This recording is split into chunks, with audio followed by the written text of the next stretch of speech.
Chapter 1. Binding the Nash Template. In the third quarter, with merely 2.5 minutes remaining, Clark's drifting shot found the net, granting the Grizzlies a commanding lead of 100-74 over the Lakers. At Staples Center, home of the Lakers, silence enveloped the arena. Garbage time. Seated at the end of the bench, Su Chen felt a palpable tension seize him upon contemplating those words. The 10-day contract offered by the Lakers was fleeting. Following today's game, he would soon confront the bleak prospect of being without a team. Initially, after the Lakers' impressive 4-game winning streak, Su Chen believed his chance to shine had evaporated. Yet, unexpectedly, an opportunity arose. Upon returning home, everyone anticipated an easy fifth victory for the Lakers, but instead, the team faltered dramatically. On the defensive end, they resembled an ATM, granting the Grizzlies whatever they desired. The decision to bench Howard and position James as center was a perplexing strategy that allowed the Grizzlies to navigate the paint with ease. As the third quarter drew to a close, the game had already transitioned into garbage time. And this, indeed, was Su Chen's final opportunity. As anticipated, a whistle pierced the air, signaling a Lakers timeout. With less than 3 minutes left in the third quarter, the head coach decisively called for a complete substitution. The strategy devised was straightforward: accelerate the pace and close the gap. If the bench could reclaim some points, perhaps the rested starters could make a push in the fourth quarter. If not, this game would conclude as such. Next came the selection of players. Positions 5 and 4 were quickly filled, but the coach hesitated when it came to the point guard. Under normal circumstances, Su Chen would be the third choice for the position, and it was not his turn to play. However, noticing the yearning in Su Chen's eyes and recalling that this was the last day of his 10-day contract, the coach decided to take a chance. Su, you're in as point guard. The moment had finally arrived. Su Chen clenched his fists, springing to his feet with enthusiasm. For a player of his caliber, appearances were typically reserved for garbage time. Thus, this was his ultimate opportunity, even if he did not secure a place with the Lakers. He aimed to make an impression and vie for a 10-day contract with another team. As Su Chen prepared to enter the game, he suddenly heard the coach call out to him. "Hey, SU, pick up the pace. Show us what you can do." Su Chen nodded earnestly, understanding that the coach intended to provide him with a chance. At last, after a year of toiling in the developmental league, Su Chen found himself standing once more on the hallowed grounds of his dreams. NBA, I have returned at last. Just as one of Su Chen's feet crossed the sideline, a chilling mechanical voice resonated within his mind. Host authentication in progress. Host Su Chen. Authentication successful. Point guard system loading. Point guard system loaded successfully. The host may randomly bind player templates or independently select player templates. What? Point guard system? Randomly binding player templates? Am I hallucinating from playing too many games? Before Su Chen could comprehend what was happening, the mechanical voice resumed. The host has chosen to randomly bind a player template. Random binding commencing. Player template binding successful. Steve Nash template possessing the peak abilities of this player at 100 upgradable. Acquired determination aura. The host determination can inspire teammates on the court, enhancing their focus for a short duration. What? Steve Nash? A torrent of information suddenly flashed through Su Chen's mind. Master of ball control, passing virtuoso, sharpshooter, ankle breaker, dribbling expert. Although there were live broadcasts of games and domestic streaming platforms, Su Chen's appearance failed to garner much attention. The commentators merely mentioned him in passing, lacking enthusiasm. Initially, with the aura of being among the top 5 in speed in the league, Su Chen was brimming with confidence. However, after suffering an ankle injury, he lost his speed and was soon dismissed by his team. Due to the prejudices against Eastern players, no team offered him another chance to showcase his skills, ultimately leading him to the development league. Su Chen even began to feel that he might never have the opportunity to play in the NBA again. Unexpectedly, the Lakers, facing a shortage of guards, provided him with a surprising opportunity. On the court, Su Chen received the ball in the backcourt and swiftly advanced to the frontcourt. Simultaneously, he distinctly felt a transformation within himself, as if the entire court lay under his command. What is happening? Is this the effect of a Nash template? It feels as though I have gained a divine perspective. At that moment, despite both teams fielding substitutes, the Grizzlies, buoyed by high morale, exhibited intense defensive pressure, leaving the Lakers with no chance for a clean shot to everyone else. It seemed the Lakers' offense could only culminate in a desperate attempt. Yet, in Su Chen's eyes, the situation appeared entirely different. The Grizzlies' defensive positioning was not without its flaws. In fact, it was riddled with vulnerabilities. As long as he desired, he could effortlessly create opportunities. How clear it is! As Su Chen keenly observed the unfolding scenario, it felt as if time had come to a standstill. granting him the uncanny ability to predict the movements of each player 2 seconds. Into the future, this the sensation Nash experienced while playing? While Su Chen reveled in this newfound awareness, shooting guard Ellington, utilizing a screen, broke free from his defender. Following the coach's strategy, Su Chen passed the ball to the more reliable Ellington. After receiving the ball, Ellington made a gesture to pull away, clearly intending to go solo. Rather than collaborate with his teammates, he dribbled relentlessly before forcing a shot. Bang! The ball clanged off the rim. The Grizzlies seized the rebound and swiftly executed a trailing three-pointer. Frustrated, Ellington reached out, resulting in a three-point play as the Grizzlies converted the free throw .104:74. In just one possession, the Lakers not only failed to narrow the gap, but instead saw it widen to 30 points. Su Chen glanced at the scoreboard, feeling a mix of urgency and anger. Damn, if this continues, not only will we lose, but my contract will vanish as well. He once again dribbled into the front court, but the Grizzlies' defense remained overwhelmingly oppressive. Having lost face after his previous offensive and defensive blunder, Ellington sought the ball from Su Chen, eager to regain his dignity. However, this time, Su Chen withheld the ball, determined to alter the dynamics of the game in his own manner. If fate has granted me the legacy of Nash, I must not allow this template to be shamed. Su Chen was ready to seek change. Renowned for his speed, his shooting was a glaring weakness. Thus, defenders instinctively took a step back to guard against his drives. Yet this time, Melton, who was tasked with defending him, miscalculated. After a few dribbles, Su Chen suddenly took a shot from beyond the arc. He let it fly. As soon as he released the ball, he sensed a differential, unwavering steadiness. Yes, it felt as stable as a seasoned veteran. Though brimming with confidence, onlookers were left dumbfounded. What was this guy doing? Trying to score opportunistically? Melton, caught off guard, didn't even leap. In his mind, Su Chen rarely attempted three-pointers, with a shooting percentage hovering around 20%. Did he dare to shoot? Even Su Chen's teammates began to retreat defensively, aware that his three-point attempts were largely driven by luck. It was wiser to fall back and avoid risking a rebound that could lead to a fast break. Swish, the ball went in, and Su Chen clenched his fist, exhilaration surging within him. Indeed, just as I thought, this was Nash. Did that shot actually go in? Was everyone's initial reaction. Su Chen glanced at the scoreboard. 104-77. Excellent. Now, let the scoring chase commence. As he retreated to half-court, his teammates eagerly slapped his hands. With this shot, the morale of the bench players slightly revived.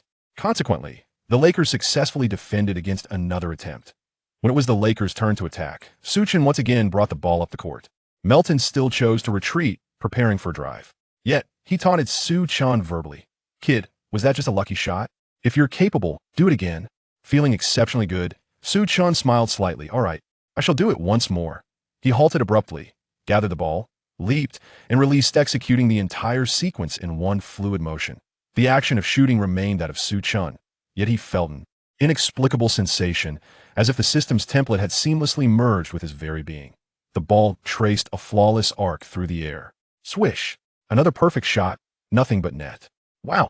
The spectators erupted in cheers, marveling at this unexpected talent from the East, who had delivered 2 consecutive three-pointers, a truly exhilarating sight that brought immense satisfaction. Some fans began to inquire amongst themselves about the name of this Eastern player. Su Chen glanced up at the scoreboard, 104-80, with just a minute and a half remaining. Only 24 points to make up. Perhaps he could narrow it down to 20 by the end of the third quarter. Chapter 2. The first glimmer of brilliance. Su Chen's 2 three-pointers left half of the audience in the stands thrilled for quite some time. Even the live DJ led the crowd in a raucous chant of DS. At that moment, the head coach of the Lakers cast a complex gaze towards Su Chen. Clearly, those 2 offensive plays were not part of his tactical plan. They were entirely decisions made by Su Chen himself. But when did this kid become so accurate with his three-pointers? Was it mere luck? Next, it was the Lakers' turn to defend. Nevertheless, the team's morale was still high despite conceding 2 consecutive defensive rebounds. They managed to stop the next play. Su Chen glanced at the clock, roughly a minute remaining. If he wished to secure his place in the NBA, tonight was his final opportunity. This time, Melton finally ceased to underestimate Su Chen, opting for close defensive coverage. Kid, you want to score another point today?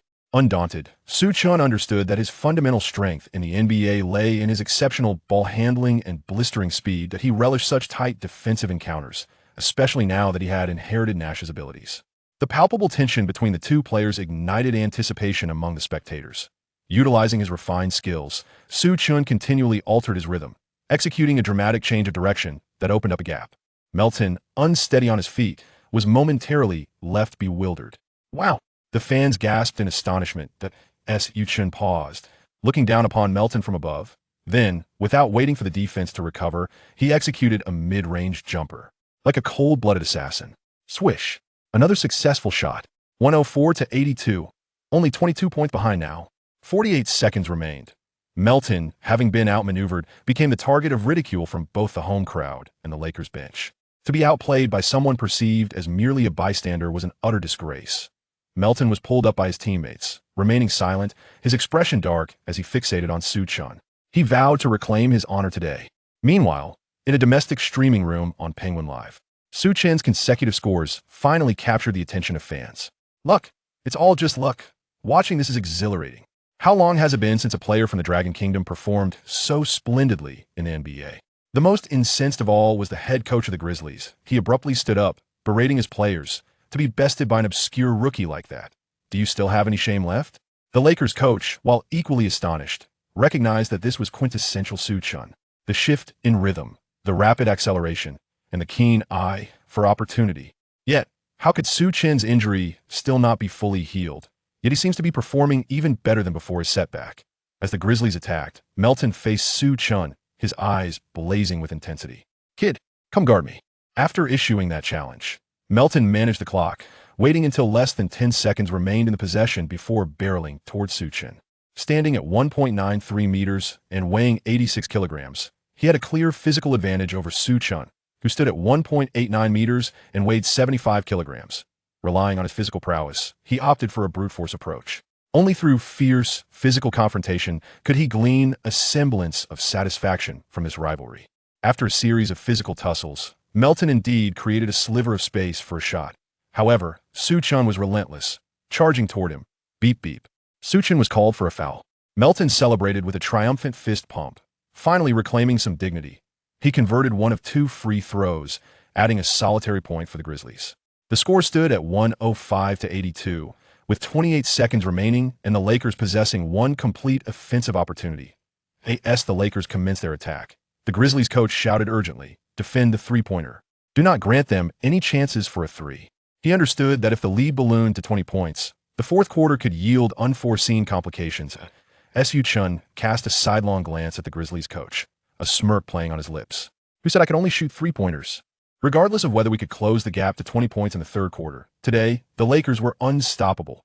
Su Chen advanced the ball past half-court, and Melton immediately clamped down on him, denying any opportunity for a comfortable shot.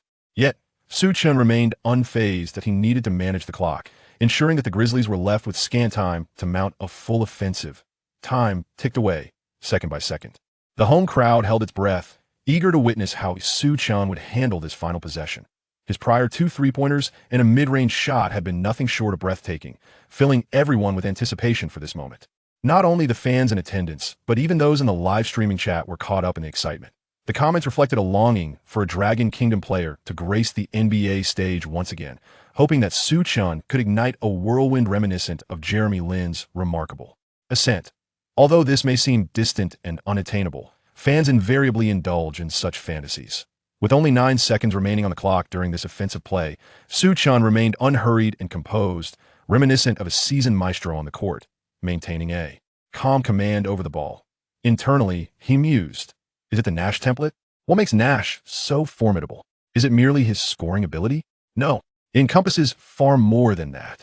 It is about his mastery over the dynamics of the game and his capacity to create opportunities. And now, the moment has arrived. With this thought, he finally sprang into action. His series of swift crossovers and deft maneuvers, coupled with his impeccable sense of rhythm, caused Sheldon to immediately lose his footing. Grimly determined, Sheldon pressed on, fully aware that he must thwart Su Chen's three-point attempt.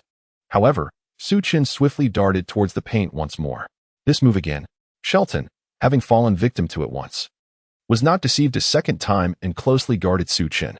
Su Chen, undeterred, charged towards the hoop, facing Sheldon head-on. The opposing center, recognizing the threat, swiftly moved to provide support. Caught between 2 defenders, Su Chen appeared to be trapped. The handling of this play left those who had been filled with anticipation moments ago feeling somewhat disheartened. Was this not a mindless rush? It seemed evident that he had become complacent after scoring several consecutive baskets, revealing his status as a mere substitute. However, in this critical moment, Su Chen leapt into the air but did not immediately attempt to score. Instead, he held the ball firmly in his hands. The center and Sheldon, who were closing in on him, suddenly found themselves perplexed. Suspended in midair, Su Chen subtly adjusted his balance and, twisting his body, deftly passed the ball through a narrow opening in the crowd to the opposite side of the basket. The coach of the Grizzlies widened his eyes in disbelief. Did this player truly pass in such a precarious situation? And successfully, at that? The anticipation that had just evaporated returned with fervor. The most astonished of all was Howard, who had braced himself to grab the rebound, only to be surprised when the ball found its way into his hands. Due to his lack of preparation, he fumbled the catch, affording the defenders a moment to recover. Nonetheless, the Beast quickly regained his composure, evaded the defense, and executed a smooth hook shot that banked off the backboard and into the net. Beep. The whistle followed suit. The Grizzlies center had committed a foul, granting an additional free throw. Hooray! The home crowd erupted in jubilation. The Lakers fans, having endured a frustrating game where their team had been dominated, finally had something to cheer for with this exhilarating three-point play. What astonished them further was Su Chen's remarkable passing ability. A well-executed pass could be instantaneous. A poorly executed one could lead to a turnover. Yet Su Chen dared to make such a bold move. The fans in the Penguin Livestream room also erupted with excitement. Su Chen, the everlasting champion. Let those foreigners witness what it means to have the strongest Asian guard. Howard, feeling a surge of emotion, pounded his chest vigorously. He had been deprived of playing time for quite a while, and today, he finally had a chance to unleash his frustrations. Even LeBron James, the team's leader, could be seen roaring from the sidelines, unable to contain his thoughts. What a beautiful pass. Absolutely stunning. How had this young man from the East gone unnoticed until now with such skill? Howard quickly approached Su Chen and gave him a hearty high five. He understood that while the play seemed to highlight his own scoring, the true architect of the moment was Su Chen. Without that elusive pass from Su Chen, he would never have had such an effortless scoring opportunity. At that moment, he still could not fathom how Su Chen had managed to deliver that pass. After the high five, Su Chen glanced at the scoreboard, 105-84. Now it was time to see if Howard could make the free throw. The Lakers head coach hesitated, contemplating whether to offer Su Chen more opportunities in the fourth quarter. After all, Su Chen was somewhat different from what he had previously perceived. In his mind, Su Chen was characterized by lightning speed and incisive breakthroughs. However, following his foot injury, his efficiency in breaking through had significantly declined, and his prior shooting inconsistencies had been magnified. To the coach, this young man from the East seemed nearly done for. Yet today, he discovered that this Eastern player not only possessed commendable scoring abilities but also exhibited a remarkable court vision and a knack for creating opportunities. A substitute like him was indeed a rare gem.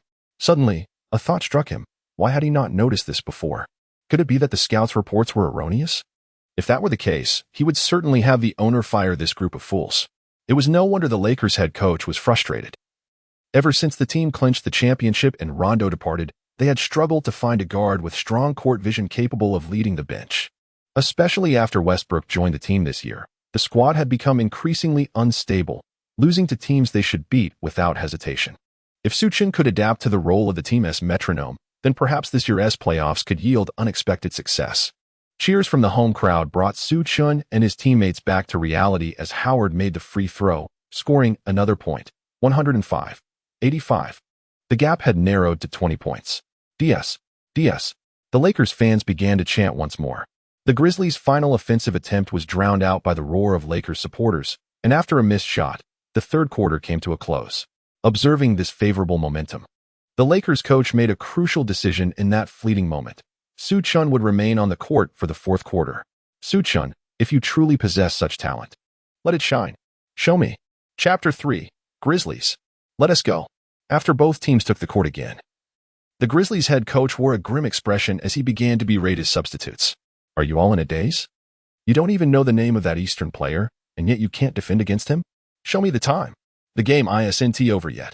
After venting his frustration, he promptly made adjustments to the lineup. However, he still focused on tweaking the bench, as they held a 20-point advantage and could afford to let the substitutes play a bit longer to give the starters ample rest. Adams, you're up in the second half. Hold your ground against Howard. The rest of you need to be ready to assist. You must contain him. The Grizzlies coach continued. Clark, You'll play power forward in the second half, and the offense will revolve around you. Howard will likely match up against you. So make the most of your footwork and spacing. Clark cast a disdainful glance at Howard and remarked, "Rest assured, coach, in the second half, I shall obliterate that old fellow."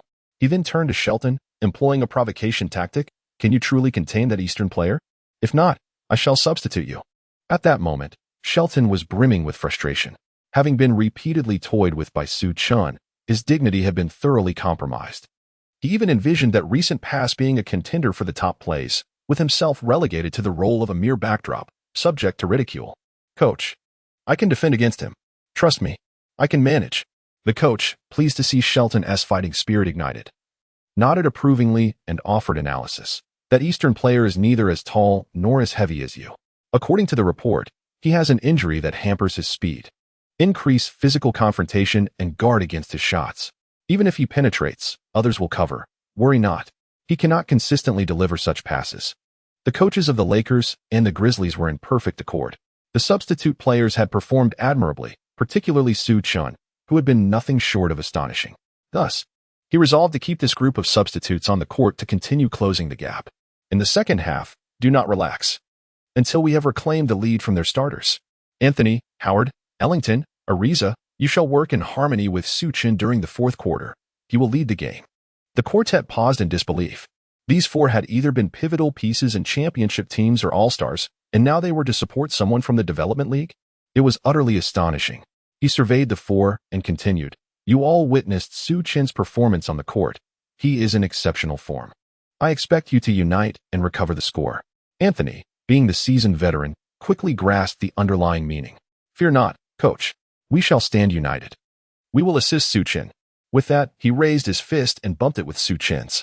With his elder brother stepping forward, the others had nothing further to say. At this moment, Su Chen was both surprised and honored. He had never dared to dream that, holding a mere 10-day contract, he would have the opportunity to play such a significant role. The substitutes, led by Anthony, took turns bumping fists with Su Chen, and even the team's titan, LeBron James, made a point to approach Su Chen, giving him a fist bump. SU performed well in the second half, though few words were exchanged. Su Chen felt a surge of excitement at receiving the acknowledgement of the team's leader.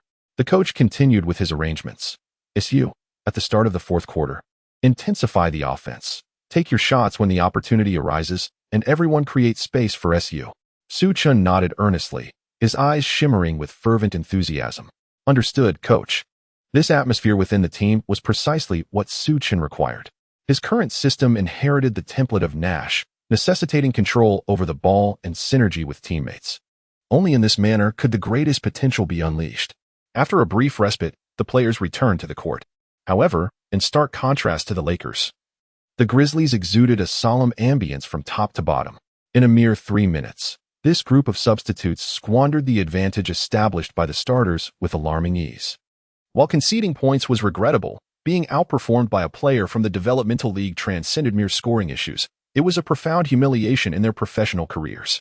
Moreover, this individual was an Easterner, someone whose physical attributes ostensibly rendered him incapable of thriving in the NBA. Today, they were determined to diminish Su Chen to his former self, ensuring he vanished entirely from the NBA. Su Chen discerned that this group of individuals was utterly transformed compared to their demeanor in the third quarter. Their unwavering gaze fixed upon him, as if they were poised to devour him at any moment. He pondered within himself. It appears that he would be the focal point of their strategies on both ends of the court. Although he had now adopted Nash's template, his foot injury had not fully healed, inevitably rendering him the team's most significant weakness on defense. However, perhaps this is precisely what he needed. Su Chen not only felt no anxiety, but rather sensed an opportunity had arisen. Ever since entering the NBA, he had been the target of various offensive players. However, this had forged within him an indomitable spirit. If one could not defend effectively, then why not reclaim the score through even sharper offense? Now, with the Nash template at his disposal, he could truly elevate this strategy to its utmost potential. The Grizzlies, united in purpose, commenced their first offensive maneuver of the fourth quarter. As Su Chen gazed across at Melton, he suddenly struck the floor with force, bellowing, "Grizzlies, bring it on." Unbeknownst to him, he had instinctively activated his aura of determination. Perhaps it was the influence of this aura that made his fierce roar resonate with his teammates, leaving them momentarily stunned. No one had anticipated that the usually unassuming Su could unleash such formidable resolve. They found themselves unwittingly inspired by his spirit. Their expressions transforming into one of utmost seriousness, their focus unprecedentedly sharpened, as if they were prepared to engage in a relentless battle with the Grizzlies. Even the fans in attendance were taken aback by the fervor exhibited by this Eastern player, and, spurred on by the DJ, they joined in a resounding chant of DS. The sudden shift in momentum effectively subdued the Grizzlies' initial aggressive spirit. On the sidelines, the head coach of the Lakers nodded slightly, his eyes filled with approval. He had a vague sense that he had stumbled upon a gem, realizing that Su Chen possessed the qualities of a leader. Upon witnessing Su Chen galvanize the team's defense, LeBron quietly shifted his seat to sit beside the coach, covering his mouth as he whispered something. However, the Grizzlies soon regained their composure. After all, Clark, the versatile power forward, had returned to the court, providing them with a reliable offensive option.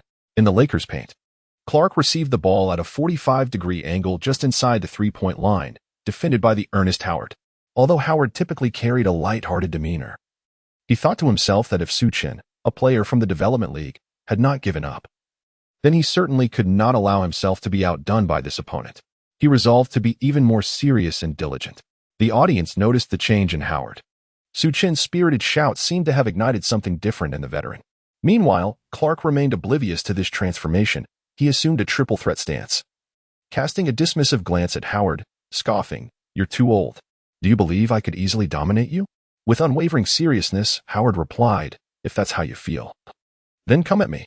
Chapter 4. The bench erupts. Howard's words were not merely empty bravado.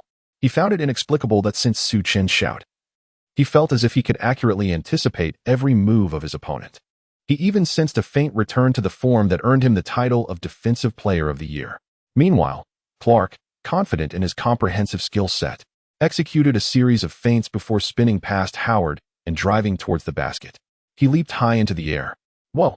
Howard shouted, leaping just as high, his large hand descending from above to swat the ball away, sending both player and ball soaring. DS. Yes. The Lakers fans erupted once more into a frenzy. They felt that staying until the end today was truly worthwhile, as they had not anticipated Howard to unleash such remarkable energy. The rebound was seized by the Lakers, and the ball was swiftly passed into Su Chen's hands. Without uttering a word, Su Chen swiftly propelled himself towards the Grizzlies' restricted area with the ball in tow. "I shall not permit you to score again." Melton quickly matched Su Chen's pace, employing subtle maneuvers to incessantly disrupt him. The other members of the Grizzlies, too, consciously applied pressure to prevent Su Chen from taking an easy shot. Su Chen smiled faintly, and though he spoke not a word, his mind pondered. Who said that winning a match necessitates scoring solely through oneself? What embodies the essence of Nash's template? It is the art of passing. Having surged to the free throw line, Su Chen suddenly threw the ball behind him towards the three-point arc without a backward glance. The Memphis Grizzlies, who had rushed into the paint awaiting his move, were left utterly bewildered. What? They had charged to the basket only to find him opting for a pass instead of a confrontation? Moreover, how had he even perceived the player behind him? At the three-point line, Ellington received the ball, evaded the defender, and immediately raised his hand for a shot. Swish. The ball went in. However, as Ellington had not anticipated the pass directed towards him, he was caught off guard, resulting in his foot being on the line, thus counting as merely 2 points. The score stood at 105-87, with the Lakers trailing by 18 points. Su Chen clenched his fists, finally narrowing the gap to within 20 points. DS. Under DJ's leadership, the Lakers fans continued to rally fervently for their beloved team. At this moment, James, alongside his fellow players, joined in the fervor, standing on the sidelines, cheering passionately for their squad. Howard, with a serious demeanor, appeared to be influenced by Su Chen's earlier enthusiasm, even shouting, "We must defend this play." The entire team responded with vigor, unbeknownst to Su Chen himself. The enhancement in their defense was a direct result of the system's determination aura. As the Grizzlies commenced their offensive, the ball found its way into Clark's hands once more. Facing the serious Howard, Clark, undeterred, declared, "I was careless before. This shot is guaranteed." Howard, maintaining his stoic expression, retorted, "Is that so? Then let us see you try." Clark spun continuously, drawing upon all his skills, determined to restore his pride, and charged towards the basket. However, it was merely a feint. Upon noticing Howard losing his balance, he abruptly pulled the ball back for a sudden jump shot. Howard, realizing he had been deceived, gritted his teeth and regained his balance, leaping into the air. Clark was met with an unexpected wall, a massive hand blocking his shooting angle. Bang! Another block. Howard had lost count of how many times he had swatted shots today. He simply felt a surge of energy coursing through him. Upon landing, he vigorously swung his arm, gazing down at the fallen Clark, defiantly challenging. Think you can overpower me? Not a chance in your lifetime. The ball landed directly in Su Chen's hands, and with the experience from the previous play, Ellington cunningly sprinted past half-court. Without a moment's hesitation, Su Chen passed the ball to Ellington. Ellington drove in for a layup, bringing the score to 105-89. Just a minute had passed, and the Lakers scored for consecutive points. However, no one anticipated that this was merely the beginning. Perhaps the consecutive blocks had instilled a psychological shadow over Clark, who now hesitated to face Howard head-on with the ball. Under Su Chen's leadership, the Lakers managed to prevent the Grizzlies from scoring in the first 3 minutes. In an effort to stifle the Lakers' momentum, Melton diligently pursued Su Chen. Yet, Su Chen suddenly shifted his approach, opting to create opportunities for his teammates through drives rather than scoring himself. His series of exquisite passes allowed Ellington and Anthony to hit mid-range shots consecutively, adding another 6 points to the Lakers' tally, resulting in a remarkable 10-0 run, narrowing the score to 105-95. The Lakers were now only 10 points behind. In an unexpected turn of events, Su Chen managed to accumulate an impressive tally of 8 points and 6 assists, seemingly on the verge of achieving a double-double. This relentless torment was driving Melton to the brink of madness.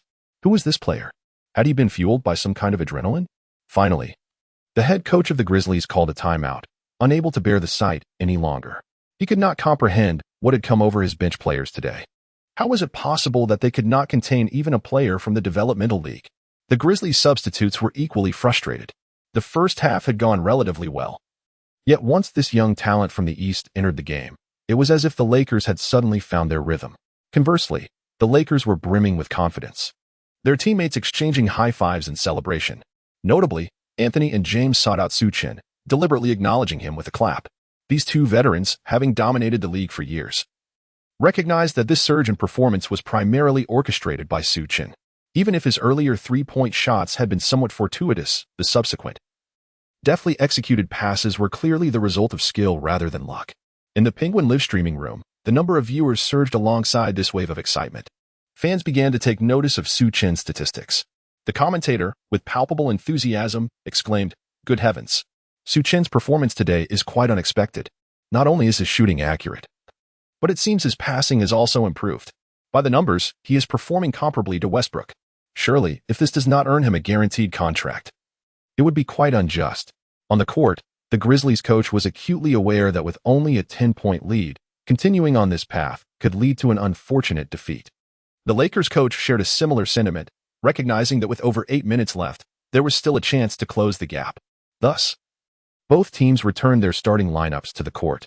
Meanwhile, Su Chen, having been substituted, was seated on the bench, panting heavily. He was not alone. The entire bench seemed to have expended considerable energy, particularly Howard, who appeared as if he had just emerged from a sauna. Yet, this level of exhaustion struck Su Chen as peculiar. After all, only 3 minutes had passed, and such fatigue seemed unwarranted. He wiped the sweat from his brow and glanced at the scoreboard, pondering. Surely, his points and assists must be substantial by now. He wondered if such a performance would secure him a new contract. He had given his all. If he were unable to remain in the NBA even with the system as support, he would have no regrets. What followed was the time for the main players to shine. The Lakers head coach stubbornly positioned James as center, adopting a small ball strategy. However, the subsequent performance of the Lakers left the home crowd in stunned silence, gradually turning their disappointment into boos. Westbrook came in and attempted 2 lackluster jump shots, both of which clanged off the rim. Not only were his shots off target, but his defensive effort also left much to be desired. The Grizzlies launched 2 swift counterattacks, elevating the score to 109-95 and extending their lead to 14 points. Consequently, both teams engaged in a fierce battle, resulting in a significant decline in shooting accuracy. With just over 3 minutes remaining, the score stood at 122-107, with the Lakers trailing by 15 points. The Lakers head coach, visibly distressed, promptly called for a timeout. Su, replace Westbrook. Howard, you will play center. LeBron, you will take the small forward position. Westbrook stared at the coach in disbelief. unable to comprehend that at such a critical juncture, he had been benched in favor of this waterboy. Su Chen had never anticipated that he would be involved in today's match. The head coach summoned the players who were about to take the court and advised them, "Remember, James is the primary offensive option for the team. Su, you will handle the ball. You may assess the situation on the court and make decisions accordingly. I will be handling the ball." Su Chen's eyes widened in astonishment. With LeBron James present, would the ball even come to him? Such unwavering trust. Suddenly, LeBron draped his powerful arm over Su Chen's shoulder and said, "Su, relax. Let's step onto the court and annihilate the opposition together." Su Chen stared somewhat blankly at the team's leader, surprised to find that James appeared utterly unconcerned about who possessed the ball. It seemed that as long as it benefited the game, he was open to any form of alteration. With this realization, Su Chen resolved silently to shatter their opponents with an offensive onslaught. Chapter 5. A return to the court. The head coach of the Lakers bellowed, "Children, go forth. Seize the game." "All right." The Lakers roared in unison, eager to take the court once more and give it their all. It was only then that the fans noticed Su Chen had remarkably stepped onto the court at such a critical moment. Not only that, but they also observed that the coach had relegated Westbrook, who held a top-5 contract in the league, to the bench. Major basketball journalists immediately sensed the tantalizing aroma of a sensational news story. After all, this game could spark numerous hot topics. The juxtaposition of SU's 10-day short contract against Westbrook's, the coach's personnel decisions, and Westbrook's emotional response to being substituted were all ripe for discussion. As fans in the Penguin live streaming room beheld Su Chen's return to the court, they erupted with excitement. Longtime supporters understood that being on the court in the final 3 minutes signified the coach's recognition of a player. What thrilled them even more was that Su Chen had taken the court in place of Westbrook. This was an unprecedented feat for a player from Long Kingdom, an achievement never before realized. Even if no team were to offer a contract afterward, this game alone would provide ample nostalgia for the fans. For a player from Long Kingdom, an East Asian face striving to stand on the NBA stage, the journey was undeniably arduous. Fans had awaited this day for far too long. Even if it were merely for these fleeting 3 minutes, they felt immensely satisfied. The audience at the venue expressed their approval of Su Chen's return, instantly showering him with applause and affirmation, with some even beginning to chant his name. "Su, go for it. Su, show them what you've got." Meanwhile, the Grizzlies starters, despite being the visiting team, remained undeterred in spirit.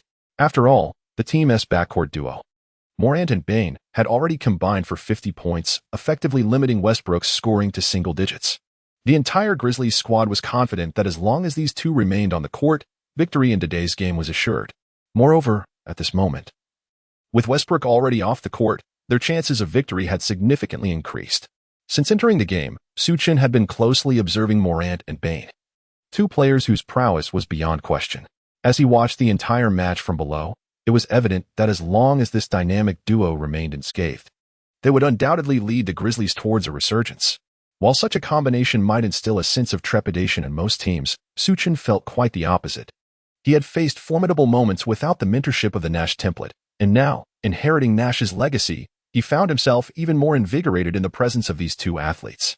This was precisely the reason he aspired to play in the NBA, the thrill of challenge. Only by conquering one challenge after another could Su Chen truly attain a sense of fulfillment. With his contract nearing its expiration, he saw these two as invaluable litmus tests to ascertain whether he possessed the merit to remain in the NBA. At that moment, LeBron silently positioned himself behind Su Chen, giving him a reassuring pat, promising, "Rest assured, we will support you in defense." Su Chen cast a surprised glance at James, then nodded, taken aback by the realization that the captain was keeping a close watch on him. As the game resumed, Su Chen dribbled past half-court and began orchestrating the team's strategy. The squad executed a tactical maneuver, ultimately resulting in James receiving the ball. Yet he was met with formidable defensive pressure from the Grizzlies. However, as the leader of the team, it was imperative for James to rise to the occasion during moments of adversity.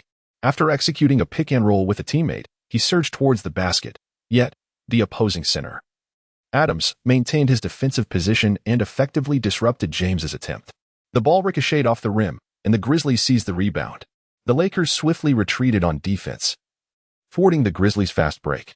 Morant then slowed the pace, preparing to launch an offensive targeting Su Chen. "Oriental boy, this is not your arena. Retreat to the G League." Su Chen remained unfazed by the verbal jabs from his opponent. Instead, he became even more focused. After all, Morant possessed an exceptionally explosive physique and was a rising star destined for greatness, prompting Su Chen to dedicate himself fully to defense. However, Morant, observing Su Chen's earnest demeanor, smirked with evident disdain. After a series of swift changes in direction, he capitalized on his superior strength to push past Su Chen and create a shooting opportunity. Just as he was about to release the ball, LeBron James suddenly appeared, blocking his angle for the shot. Su Chen marveled at James's exceptional defensive awareness. However, Morant's vision remained remarkably expansive. Upon realizing he had drawn James's attention, he promptly passed the ball to Bane, who had been overlooked by James. Bane, understanding the situation, was already prepared to receive the ball and executed a mid-range shot, securing an additional 2 points for the Grizzlies. The Twin Stars demonstrated their remarkable synergy, swiftly turning the tide of the game. With the score at 124-107, the Lakers found themselves trailing by 17 points once again. This widening gap plunged the Lakers fans into silence. Meanwhile, Su Chen's defensive play revealed his most significant shortcoming. Whenever faced with an opponent possessing superior physical attributes, he invariably found himself in a predicament. Su Chen glanced up at the timer, less than 3 minutes remaining. Observing the dejected demeanor of the Lakers, he suddenly shouted, "Hey, guys, there's still time. We can definitely turn the score around." Upon hearing his words, an inexplicable determination to seize victory surged within the hearts of the Lakers players. LeBron clapped his hands, rallying everyone. "Come on. Let us go, everyone." Unbeknownst to Su Chen, he inadvertently activated the decisive aura of the system once more. He brought the ball into the Grizzlies' half of the court. Morant lazily regarded Su Chen, a dismissive smile gracing his lips as he remarked, "Hurry up, kid. Your time is running short." This was a hallmark of Morant's demeanor. He inherently preferred offense over defense. To him, defense was merely a task to be fulfilled according to the coach's directives, requiring no excessive exertion. He sought to conserve his energy to showcase his offensive prowess. Thus, he yearned for the opponent to expedite their ball handling, allowing him to transition swiftly to his offensive game. However, Su Chen paid him no heed. With the score trailing by a considerable margin, it was futile to chip away point by point. He retreated a step while creating a bit of space, then gestured to signal a play. This strategy momentarily bewildered all the Lakers players. It was a three-point play wherein the small forward and shooting guard, utilizing screens from their two teammates, would first penetrate the key, then circle around to the corners at 45 degrees, seeking an opportunity to shoot from beyond the arc. Yet, this tactic was rarely employed by the Lakers, as LeBron James seldom played off the ball, and most of the other shooters were primarily spot-up shooters, capable of shooting only upon receiving the ball. Even if the play were executed, it would be rendered ineffective. Nonetheless, this was an unusual moment. Perhaps influenced by the aura of determination, the Lakers players seemed to be brimming with energy. Each individual was intensely focused, their cooperation remarkably seamless. Screens were set, movements were precise, and indeed, opportunities arose at both 45-degree angles. Yet, Morant merely smiled slightly, exuding an air of confidence as if he controlled the situation. To him, one side featured the erratic three-point shooter Bradley, while the other showcased the sharpshooting LeBron James. Thus, he concluded that the ball would undoubtedly be passed to James, and he shifted his footing in that direction. "Let us go." Su Chen, with a radiant smile, suddenly leaped into the air and executed a flawless three-pointer. What? Swish. The ball effortlessly found its way into the net, and Su Chen celebrated with exuberance, all in one fluid motion. The home court DJ elongated his announcement, "Super. Three-pointer." The score now stood at 124-110, as Su Chen reclaimed 3 points with remarkable finesse. The Lakers fans erupted in jubilant cheers, a rare sound in recent times. Even LeBron was taken aback, as Su Chen had ingeniously deceived everyone, including him and Bradley, to make such a perfect three-pointer. He joined in the excitement with a triumphant shout, quickly catching up to Su Chen and delivering a hearty slap on his back. The Lakers head coach nodded in satisfaction once again today, truly impressed by the clever strategy. It seemed the time had come to discuss Su Chen's forthcoming contract with the higher-ups. Meanwhile, Morant stood there, bewildered, unable to fathom how, after orchestrating such a complex play, Su Chen had chosen to shoot the ball himself without passing to anyone. Su Chen cast a fleeting glance at Morant, a rookie, and taunted, "If you have the skills, why don't you show me?" Morant scoffed, "You dare call me a rookie? Just wait. I shall teach you a lesson with a three-pointer." "Fine. If you don't shoot a three, you're merely a puppet." Provoked, Morant bellowed to his teammates, "Hey, pass me the ball quickly. I'm going to obliterate that kid." Chapter 6. A relentless pursuit of points. Bang. The impatient Morant's three-point attempt went astray, and Howard angrily secured the rebound.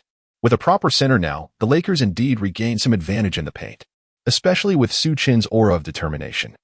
Howard appeared to have returned to his prime, reclaiming a long-lost dominance beneath the basket. As the Lakers initiated their offense, Su Chen held the ball. Just past the halfway line, Morant unleashed an aggressive defensive mode, doggedly pursuing Su Chen like a wild hound, granting him no opportunity to maneuver. With eyes ablaze with fury, he declared, "Kid, you've ignited my anger. I won't allow you to score even a single point today." The fans on the sidelines were taken aback by Morant's intensity, astonished that a bench player from the development league could provoke such seriousness from the Grizzlies' star player. However, this intense defense proved immediately effective, and Su Chen soon found himself in a predicament. Even the Lakers' head coach grew anxious, fully aware that Morant's issue wasn't a lack of defensive skill, but rather a lack of effort.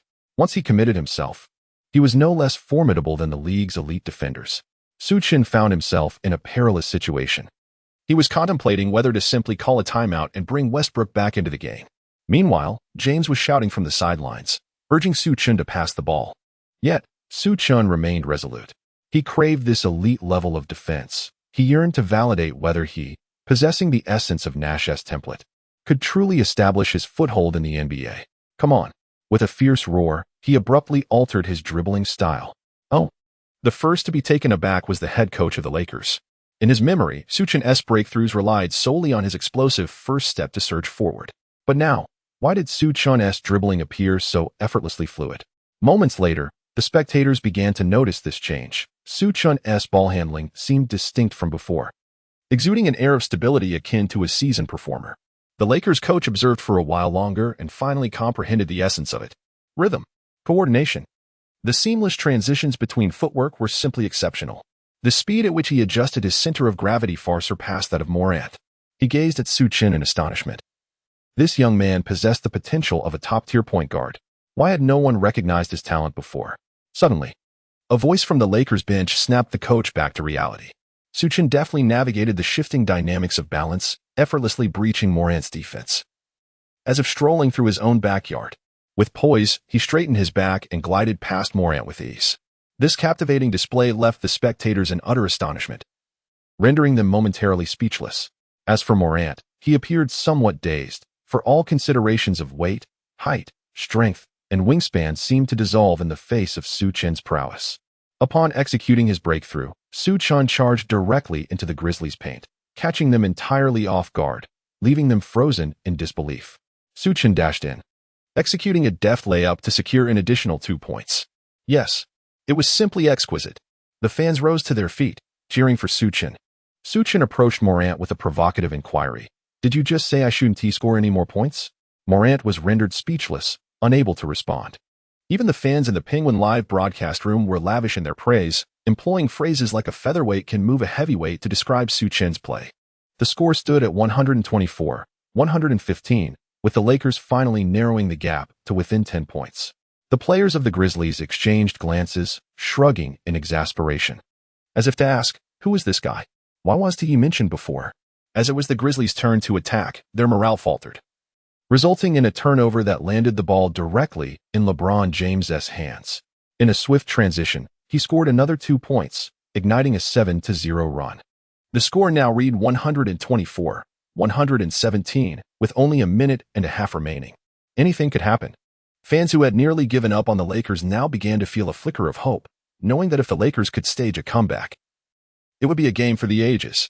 From trailing by as much as 30 points to a mere 7, it was all simply astonishing. The architect of this remarkable turnaround was none other than the enigmatic Eastern player, whose name remained uncertain. The Grizzlies' head coach, observing the dwindling time, rose from the bench. He cast a glance at the clock, sensing the urgency, and admonished his players without calling for a timeout. During the Grizzlies' offensive play, Morant, determined to prove himself, engaged in a one-on-one against Su Chen. However, the Lakers' strategy suddenly shifted. The seasoned LeBron seized the opportunity, rushing in unnoticed by Morant, and together with Su Chen, they ensnared him in a double team. Morant, caught off guard, had the ball swatted away by LeBron. A soaring dunk. LeBron descended like a god of war. Another 2 points. The score was now 124-119, with 1 minute left in the game.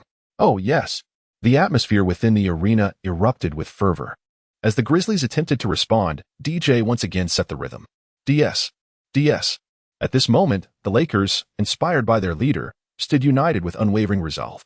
Su Chen appeared remarkably composed, his expression unreadable as he shouted, "Defend against this shot. We have a chance to take the lead." The Lakers were brimming with confidence in the face of the Grizzlies' offense. In stark contrast, the Grizzlies, who should have been the ones leading, were now hesitant and unwilling to take risks. The ball was passed back and forth, with the looming threat of a 24-second violation, prompting the Grizzlies head coach to furiously call for a timeout. "What on earth are you doing? An elderly man and an obscure Eastern player have rendered you this fearful?" He thrust the tactical board in front of Morant, exclaiming, "Less than a minute remains. If you wish to avoid becoming a laughingstock, you must contribute on both offense and defense." Morant, his head covered with a towel, clenched his fists in trembling frustration. Even after being outplayed by Westbrook, he had never felt such anger. It was utterly humiliating to be bested by an unknown player. Upon returning from the timeout, the Lakers maintained their momentum. The Grizzlies executed a play, seeking out Bane in the corner.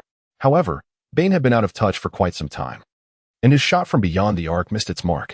My goodness!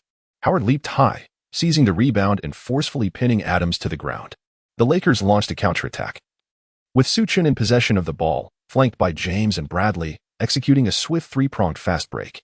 While Morant was still mired in complaints, Su Chen and his teammates had already crossed half-court. "Get back! Hold your positions!" shouted the Grizzlies players, as two of their teammates had retreated, waiting beneath the basket. Su Chen dribbled the ball with unwavering confidence, charging towards the basket. The spectators on the sidelines began to feel anxious, after all. The Lakers had finally managed to defend against one play, yet here was Su Chen, seemingly throwing caution to the wind. Not only the fans, but even the head coach's heart tightened in trepidation. It appeared that Su Chen was determined to go solo. Although his previous shooting had been commendable, such a choice in a fast break scenario seemed rather ill-advised. Alas, it was a sign of his inexperience.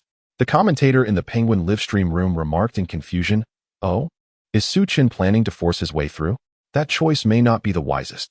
Suddenly, his tone shifted to one of excitement. "Oh, he passed. A breakthrough and a dish to the perimeter. James for three. It's in. What a splendid assist." 124-122, with just 2 minutes remaining. The Lakers still have a chance to take the lead. The crowd erupted, rising to their feet, unable to contain their enthusiasm. No one had anticipated that Su Chen would execute a no-look pass, perfectly finding James waiting beyond the arc. It was a breathtaking play. The Lakers coach stood up, calling out to Su Chen and applauding him. He had the clearest view of the play, reminiscent of a similar moment in the third quarter. While it seemed Su Chen was recklessly barreling toward the basket, he was, in fact, utilizing his speed to compress the Grizzlies' defense down low, thus creating an opportunity for an open shot outside. The dynamics of the court shifted in an instant, yet Su Chen appeared to possess a godlike perspective, as if he had calculated the positioning of every player and the forthcoming developments. What seemed like a straightforward offensive maneuver was executed with remarkable finesse. In stark contrast, the morale of the Grizzlies had plummeted to its nadir. The situation had once been firmly within their grasp, even with the Lakers deploying their starters. They had managed to control the game effortlessly, with neither Westbrook nor James able to create significant waves. To their astonishment, a player whose name they could scarcely recall had stepped onto the court and made such a profound impact on the game. Beep, the Grizzlies head coach, left with no choice, called for a timeout. He pounded the tactical board, shouting, "They're running out of time. Just one more point and we win. Morant, drive inside. Draw a foul. We need free throws. We still hold a 2-point advantage. The initiative is ours." After receiving a stern reprimand from their coach, the Grizzlies finally rallied some spirit. As the timeout concluded, they initiated their offensive. The DJ at the Lakers' home court rallied the fans, chanting DS. DS. The crowd roared, becoming the sixth man for the home team. Under the glow of Su Chen's determination, the Lakers' morale soared to unprecedented heights. The Grizzlies advanced, with Morant in possession of the ball. With a 2-point lead secured, he opted for a strategy of steady perseverance, consuming precious time. At this moment, Lakers fans could only hope that the team would successfully defend against this play or that a miracle might occur. With just 8 seconds remaining on the shot clock, Morant instructed his teammates to spread out, preparing to take on Su Chen in a one-on-one confrontation. Su Chen was acutely aware that he could hardly defend against this shot. It was time to take a gamble.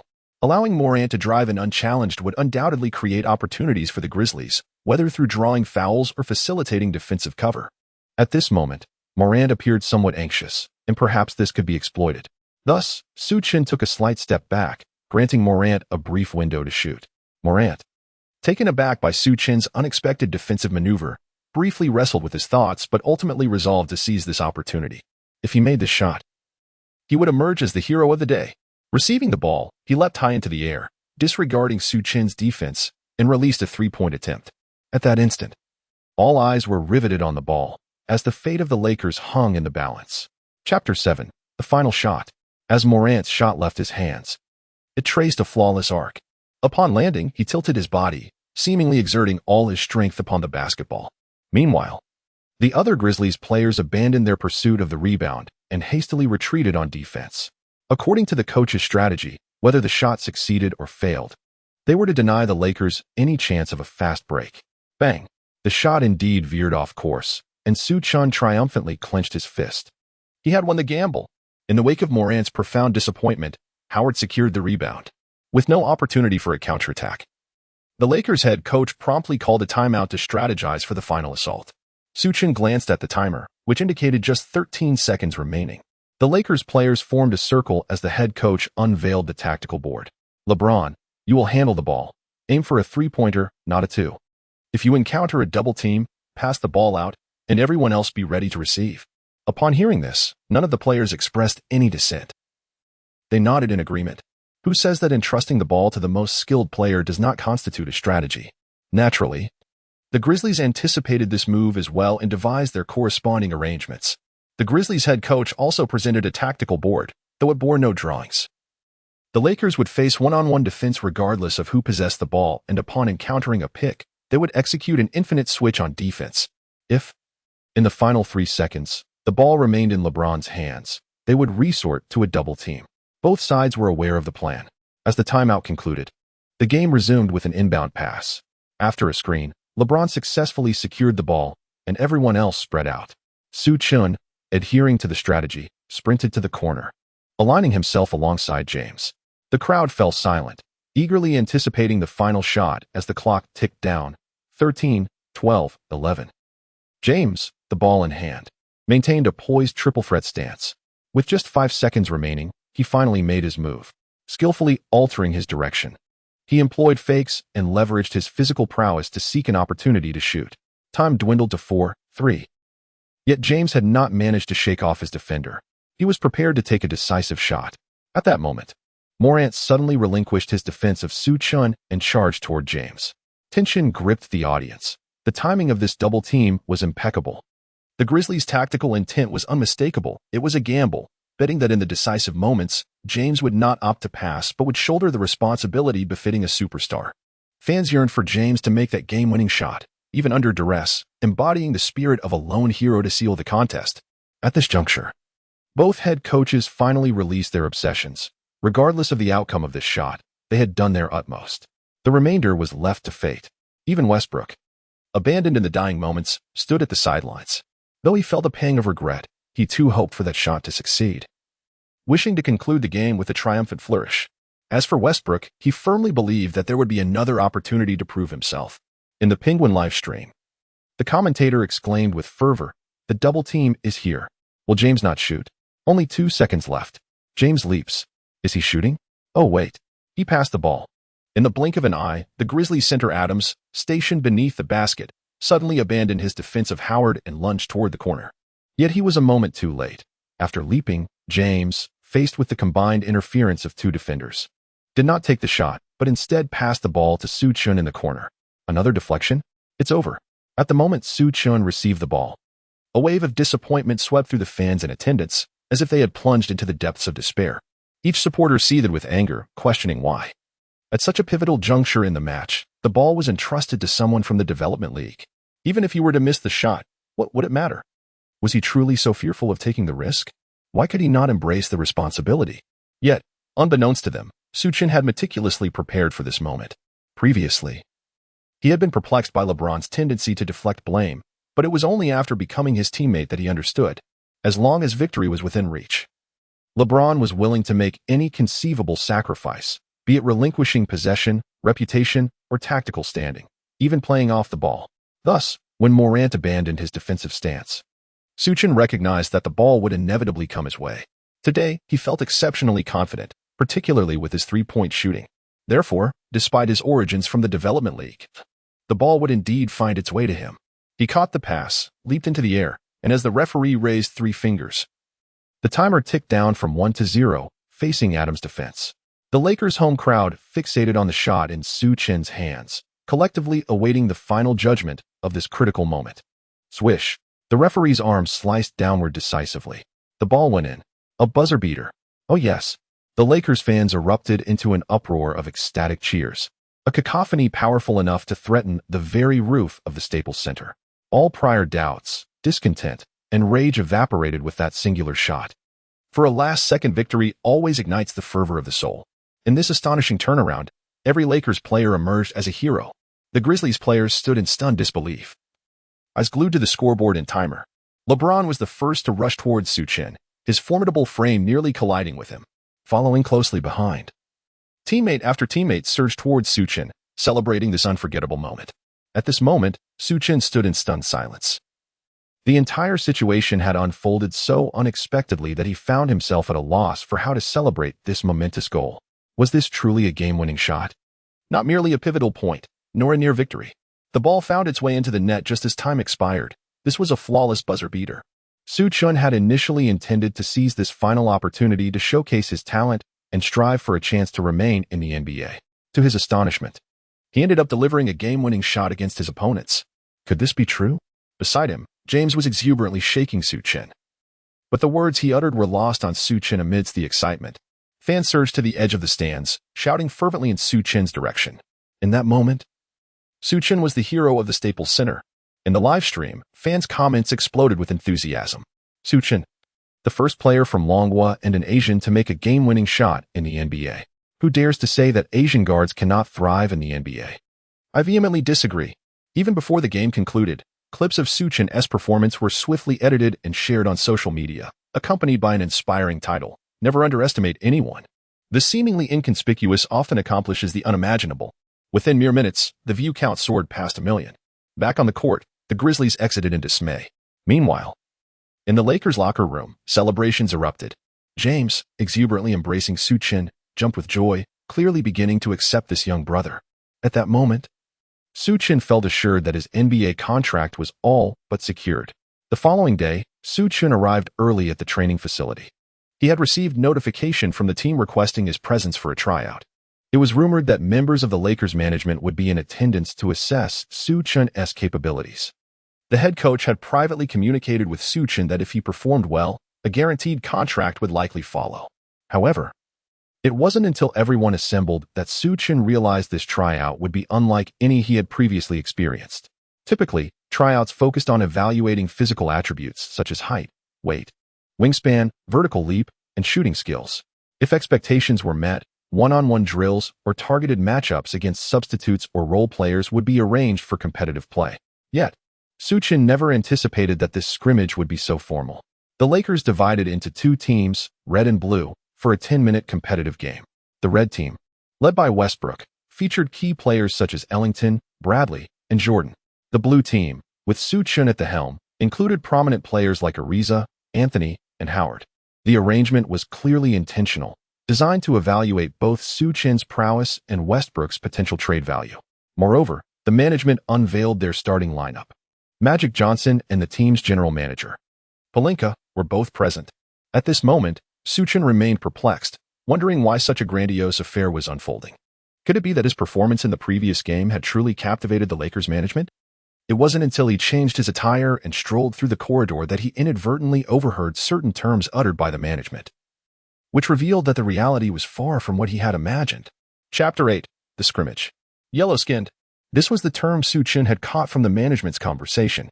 Despite having made a game-winning shot and showcasing commendable statistics in the last match, Was he to be dismissed simply because he hailed from the East and belonged to the Asian race?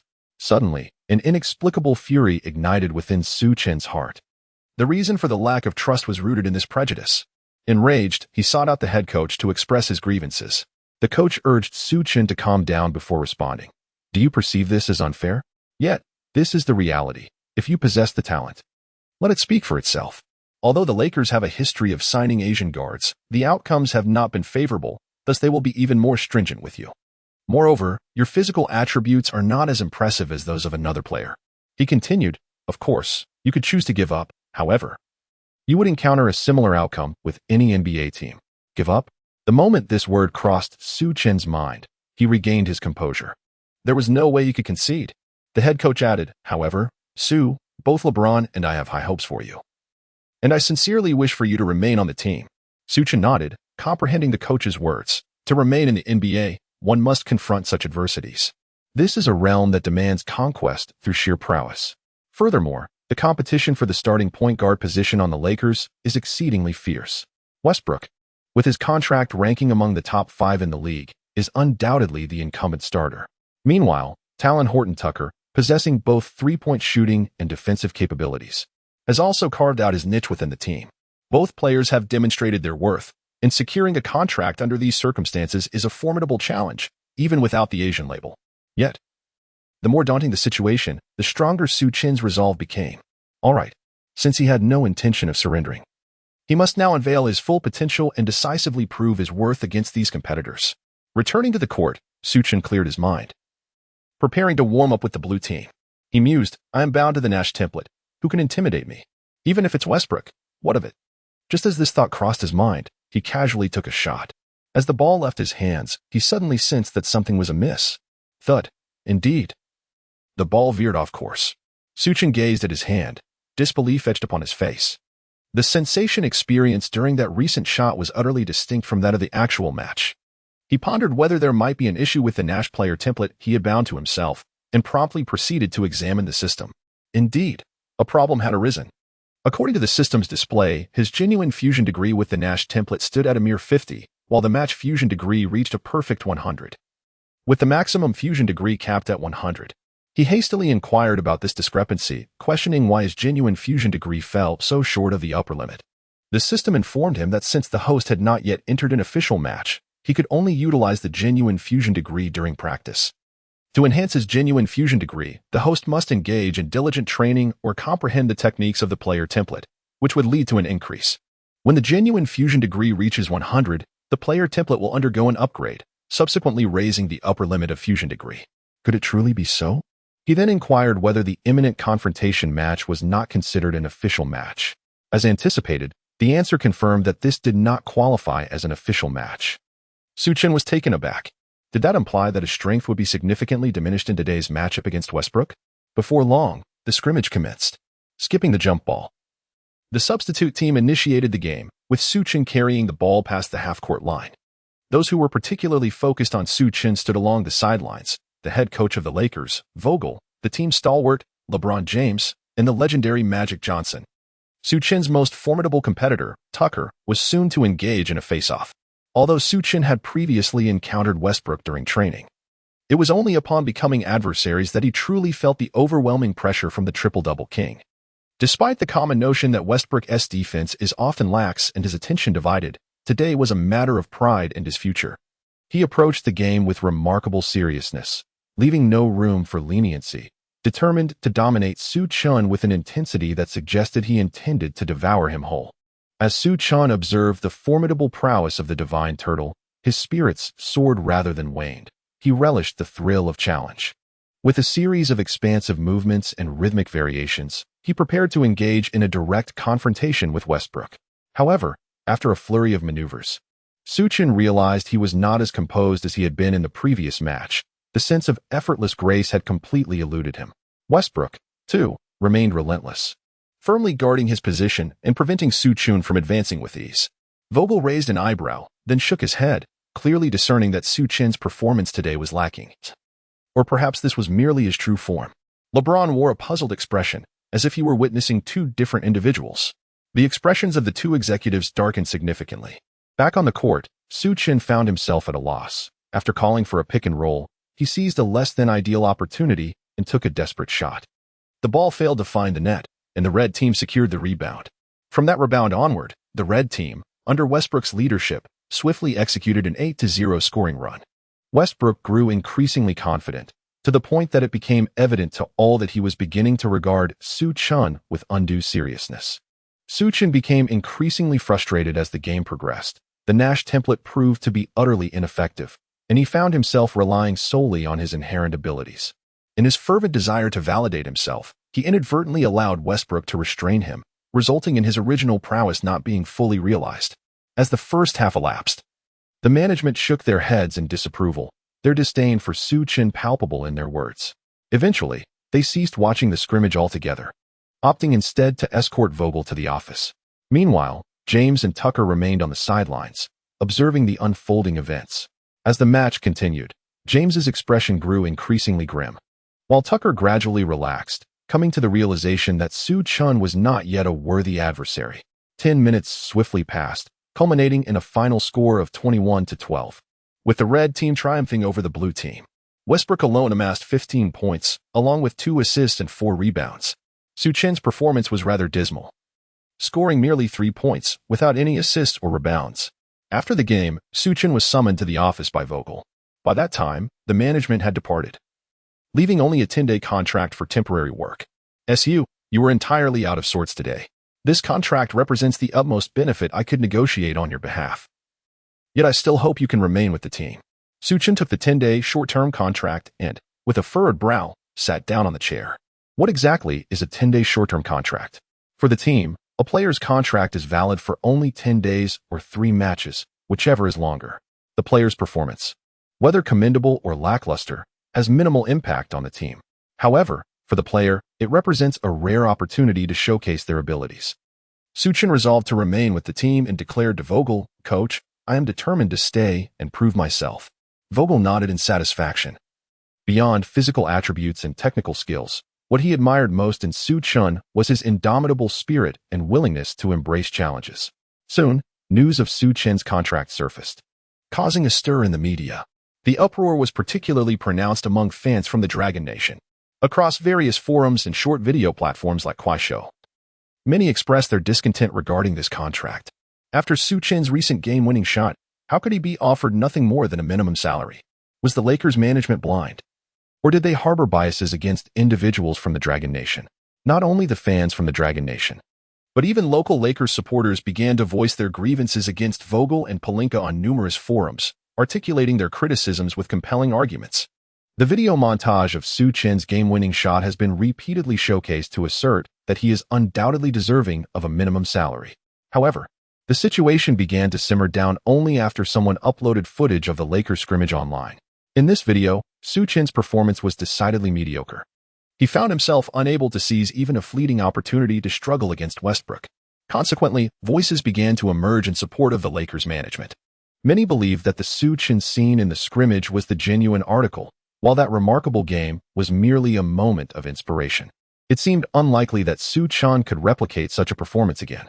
Amidst the skepticism, he finally approached his second game with the Lakers, an away match against the Kings.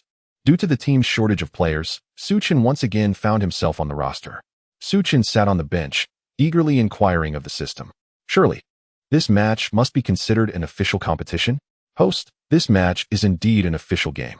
Your compatibility with the player template of Nash in this match stands at 100. Su Chen silently exclaimed, "Excellent." What followed was seizing an opportunity. Soon, the chance presented itself. Chapter 9, 2 Missteps. At the home ground of the Kings, the Golden One Center, the beleaguered head coach of the Lakers, Vogel, was compelled to call a timeout. With 4 minutes and 54 seconds remaining in the third quarter, the Lakers had suffered an 8-0 run against them, transforming their 5-point lead into an 8-point deficit, now standing at 79-87. The Lakers players trudged off the court, visibly disheartened. It was evident that this brief lapse had left them somewhat dazed, and the timeout allowed them a moment to catch their breath. Upon returning to the court, Vogel unleashed his frustration. It was hardly surprising that Vogel was irate. The team had just secured a thrilling victory with a buzzer beater in their previous game. celebrating a 6-game winning streak and riding high on confidence. The Kings, their opponents today, were not particularly formidable and had only recently triumphed over another team. Predictably, the match was widely regarded as a foregone conclusion in favor of the Lakers. Their performance in the first half had been commendable, aligning with expectations, and they had maintained control of the game's tempo. At the conclusion of the second quarter, the score stood at 67-61, with the Lakers still enjoying a 6-point advantage. Although Westbrook's shooting continued to falter, his rebounding efforts had been substantial, somewhat compensating for the shortcomings on the offensive end. This sense of security led to a burgeoning underestimation of their opponents, sowing seeds of potential peril for the remainder of the contest. However, as the third quarter commenced, the tides shifted dramatically.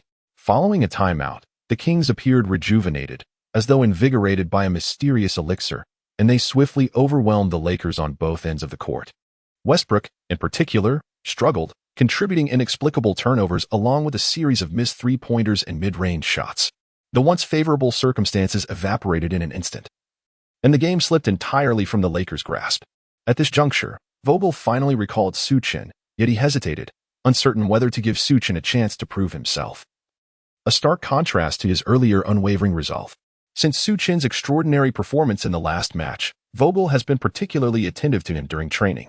Initially, he believed that Su Chen's display in that competitive game was merely an anomaly, a fleeting moment of brilliance. However, through subsequent training sessions, he discovered that Su Chen was not as exceptional as he had imagined.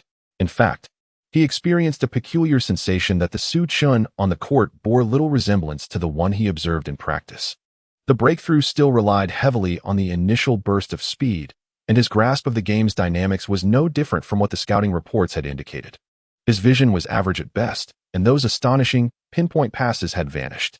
Furthermore, the three-point shots that had been flawlessly executed during the game were nowhere to be seen in practice. Even his shooting drills lacked the consistency and magic he had displayed in the match. It was only after several training sessions that Vogel concluded he had misjudged the scouting team. Su Chen was indeed no different from before. The lingering effects of a foot injury had gradually diminished his first-step advantage. Ultimately, he arrived at the conclusion that Su Chen's previous performance and game-winning shot were mere flashes of inspiration. Not only Vogel, but LeBron was also taken aback by Su Chen's performance in training. Initially, he sought out Su Chen, hoping to help him regain his form. However, he too realized that Su Chen was simply living up to expectations. The development league represented his true level of play. Even some players were privately speculating that Su Chen's character might have been depleted after that singular match. As Vogel observed the players returning to the bench, he made a decision. Given that both Westbrook and Tucker had been rather lackluster, he figured it would be prudent to allow Su Chen another opportunity on the court. He gathered the team around and said, "You'll be going in shortly. Focus on controlling the pace. Everyone, remember not to follow the opposing team's rhythm. Let us take our time and gradually work our way back into the game. Also, pay attention to our defense. We have been conceding far too many points on the fast break." The players responded with a resounding agreement before returning to the court. Su Chen was acutely aware that his recent training performances had been considerably subpar, tarnishing the reputation he had painstakingly built over time. Thus, he dedicated himself fervently to his training. Nevertheless, he could still sense a waning trust from his teammates, even less than before that particular match. This was particularly evident with Westbrook and Tucker, who exhibited a palpable skepticism towards Su Chen, with their communication diminishing compared to prior interactions. It was well understood that this was a commercial league. While star-making was essential, Su Chen's erratic performance post-incident was simply inadequate for such expectations. Upon returning to the court, the Lakers remained in a state of disarray. Despite trailing, they displayed an unhurried demeanor, as if they were poised to recover the score at any moment. Upon witnessing the unfolding situation, Su Chen felt a sense of helplessness despite his intentions. He maneuvered the ball past the halfway line, only to find himself matched against the Kings star player, De'Aaron Fox. This individual possessed a skill set strikingly similar to Su Chen's own, both relying on speed and an explosive first step to penetrate defenses. However, Fox's physical prowess surpassed that of Su Chen, effectively rendering him an enhanced version of Su Chen. Nevertheless, this comparison is made prior to Su Chen's acquisition of the Nash template. As Su Chen observed Fox's defense, it proved to be remarkably effective. He skillfully chose to evade confrontation, opting instead for a pick-and-roll strategy. Following the screen, Jordan swiftly rolled towards the basket, allowing Su Chen to identify a prime opportunity to attack the rim. He gathered the ball and raised his hand, poised to shoot. Without hesitation, Fox leaped into action, showcasing his impressive wingspan and effectively blocking Su Chen's angle. However, in midair, Su Chen refrained from taking the shot. Instead, he maintained control of his balance and, just before landing, twisted his body to pass the ball to the descending Jordan. Vogel's eyes widened in astonishment as he beheld Su Chen's remarkable return to form, reminiscent of the unstoppable player from the previous game. Yet, to their dismay, the ball ended up in the hands of the Kings. In the midst of the Lakers' astonished gazes, the Kings launched a swift counterattack, catching the Lakers off guard and scoring an additional 2 points. The score stood at 79-87, leaving the Lakers trailing by 10.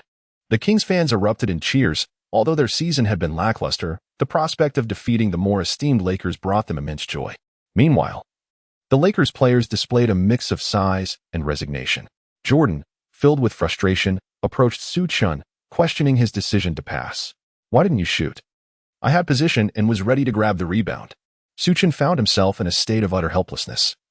It was evident that a pass would have been the more prudent choice. In the Penguin Live broadcast room, the director promptly replayed the situation of that particular play. It turned out that after Su Chen released the ball, it struck DeAndre Jordan squarely on the head. Given that Su Chen had already leaped into the air, everyone instinctively assumed he was preparing to take a shot. The commentator expressed a sense of resignation, remarking, in this instance, the communication between the two players was insufficient. They both share the blame. Subsequently, it was once again the Lakers' turn to mount an offensive. This time, Su Chen opted for a ball-handling drive to create opportunities. He continuously shifted his center of gravity, perpetually in search of an opening. However, his teammates were rather skeptical of his abilities. During training, they had witnessed Su Chen's attempts at breaking through, and they were rather unimpressed. Yet, as they observed further, their expressions began to change. Su Chen effortlessly maneuvered past the Kings' star player, Fox. Vogel, at this moment, had risen to his feet, engulfed in self-doubt. His gaze towards Su Chen was profoundly complex, filled with astonishment, confusion, and incredulity. He recognized that Fox's defense was far more formidable and aggressive than Morand's. How could Su Chen so nonchalantly bypass such a defense? Was it possible that he had a twin? One who exhibited poor skills during practice while the other shone in the games? Meanwhile, in the midst of the game, although Fox had been outmaneuvered by Su Chen and lost his optimal defensive position, he refused to concede, relentlessly trailing behind Su Chen. Su Chen charged towards the basket, actively seeking confrontation as he positioned himself against Fox, then leaped forcefully. Simultaneously, the Kings' interior defense rushed in, attempting to seal off every possible angle for Su Chen's shot. Confronted with such impenetrable defense, Su Chen executed a classic drive-and-dish maneuver. He threaded the needle, delivering the ball to the unguarded Jordan. However, the ball found its way back into the possession of the Kings, leading to a swift counterattack, 79-91. Another 2 points added, and the Lakers found themselves falling further behind. The momentum of the Kings seemed unstoppable. Beep! The Lakers called for a timeout. Chapter 10. Beyond Technique. Through the replay on the large screen, the audience finally grasped that Su Chen had once again passed the ball directly to Jordan's head. This absurd pass elicited laughter from the fans in attendance. Even the DJ mocked, perhaps the guard from the East hopes Jordan will score with a header? Jordan called out to Su Chen once again. "Hey, did your eyes fall out? What kind of pass was that?" As Su Chen began to defend himself, it was evident that a quarrel was on the verge of erupting between the two. Their teammates promptly intervened to separate them. Su Chen was deeply frustrated by the two plays. The moment he stepped onto the court and touched the ball, he felt the resurgence of his innate talent. However, Fox was not an easy opponent. He was determined to intimidate Su Chen comprehensively, hoping to prove himself worthy of a guaranteed contract through this confrontation. Despite Fox's commendable efforts, executing a screen and roll that created opportunities, Jordan seemed to be preoccupied solely with rebounding, missing his quick passes on 2 occasions. These blunders not only squandered chances, but also allowed the opposing team to gain momentum. Although it was a timeout for the Lakers, they returned to the court and conceded 4 consecutive points, which instilled a palpable sense of impending defeat throughout the team. Regrettably, both errors were attributed to Su Chen. The Lakers fans watching the live broadcast began to voice their criticisms of him, lamenting that after one stellar performance, he had become complacent. The narrative quickly shifted to blame him for the Lakers' potential loss, suggesting they could easily outperform him based on training videos they had seen. This duality of adoration and disdain was starkly evident in their reactions. After the players returned to the bench, Vogel immediately reprimanded them while tapping on the tactical board. Focus. How many times must I stress the importance of concentration during a game? What have you all done? And after those mistakes, why did you not pursue the fast break? He then criticized Jordan and a few others, notably refraining from mentioning LeBron and Su Chen. LeBron, as the leader of the team, was beyond reproach as long as the coach wished to continue his tenure. Yet, why was Su Chen also omitted? The other players perceived that Su Chen's abilities were already limited, and now they felt it was hardly worth discussing him, signaling a sense of resignation. Once Vogel concluded his tirade, he swiftly made personnel adjustments, bringing Ariza onto the court to bolster defensive intensity and substituting Tuck for Su Chen. Su Chen heard this and let out a quiet sigh. He understood that these two blunders could very well jeopardize his NBA career. Upon returning to the court, his absence left the fans and the Penguin livestream disappointed. Aside from a few mindless detractors, the majority expressed their regret for Su Chen. Alas, he had barely played for a minute and already made 2 mistakes. It seemed unlikely he would have another opportunity today. Not only today, but his contract might also be in jeopardy. This play cannot be solely blamed on Su Chen. The player receiving the pass had a share of responsibility as well. While some fans continued to focus on Su Chen, the game had resumed. After a timeout, the Lakers' struggles persisted. Turnovers and missed shots plagued them. The Kings seized the opportunity, scoring repeatedly. Vogel remained fixated on the unfolding situation, yet he called Su Chen over. "SU, what do you think about those 2 mistakes?" "Me? I find it regrettable. If they had been converted into points, we would." Vogel interrupted. "That's not what I meant. Do you believe those 2 plays were your fault?" Su Chen pondered, momentarily at a loss for words. In his view, DeAndre Jordan bore greater responsibility for that play, ever since his training had faltered. There had been a palpable sense of mistrust towards him within the team, and he felt this play exemplified that sentiment. Vogel directed the team for a while longer before returning to Su Chen. "Have you come to a conclusion?" Su Chen shook his head, feeling that Vogel was being somewhat unreasonable. "SU, did you communicate with DeAndre Jordan on those 2 plays?" This caught Su Chen off guard, leaving him momentarily speechless.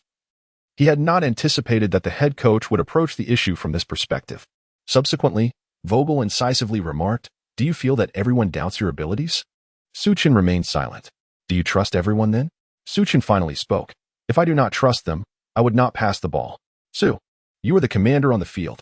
They are also flesh and blood, not mere NPCs from a game. If there is no communication at all, how can they trust you?" Su Chen fell silent once more. "SU, think back to the last match. How did you play? How did you inspire your team?" After uttering these words, Vogel no longer paid attention to Su Chen, focusing entirely on the ongoing game. Upon hearing this, Su Chen fell into deep contemplation. However, the outcome of the match was poised to make headlines. At the conclusion of the 3rd quarter, the score stood at an astonishing 50-23. The Kings, often regarded as underdogs, had delivered a formidable lesson to the complacent Lakers. Neither Westbrook nor Talon Horton-Tucker could contain Fox, who astonishingly amassed 22 points in just 1 quarter. A humiliating record was once again etched into the Lakers' history. Led by LeBron James, the Lakers players returned to the bench like wilted plants, disheartened. The score had reached 90-111, leaving the Lakers trailing by a staggering 21 points. Given the current circumstances, it appeared that the Lakers had lost all hope of mounting a comeback. Vogel cast a glance at the dazed Su Chen and summoned the other players. "Are you not embarrassed by the way this game is unfolding?" he admonished. "If you cannot take action, brace yourselves for the ridicule that awaits you." LeBron, in a fit of frustration, singled out Ellington, questioning whether he was merely taking a leisurely stroll. His emotions ran high, but fortunately, his teammates managed to intervene before things escalated further. After venting their frustrations, Vogel and LeBron felt a temporary relief. Yet the expressions on the faces of the Lakers players remained largely unchanged, as if they had collectively resigned to defeat.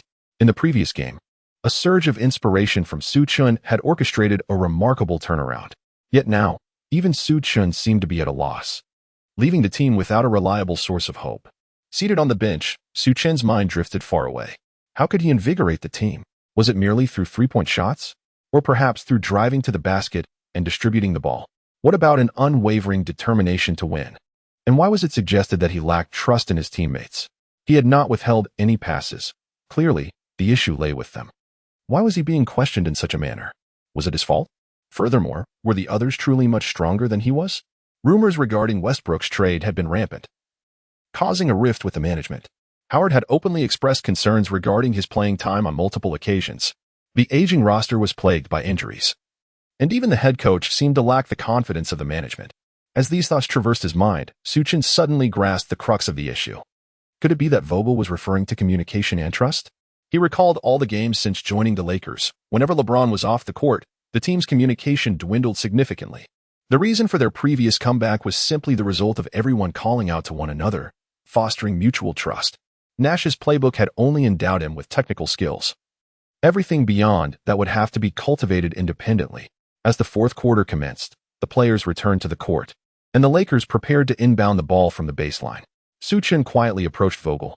"Coach, I am ready." Vogel nodded in satisfaction, expressing, "Good. I hope you can replicate your performance from the last game." Chapter 11. IMSU.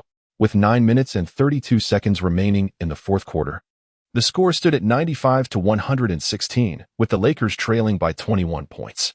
Vogel, with a stern countenance, called for a timeout. De'Aaron Fox of the Kings stood at the center of the court, shouting, "This is my territory. This is my domain." The home crowd joined in his exuberance, echoing his fervor. James, observing the boastful Fox from the sidelines, felt a tumult of emotions within him. He yearned to retaliate, yet found himself powerless to alter the course of the game.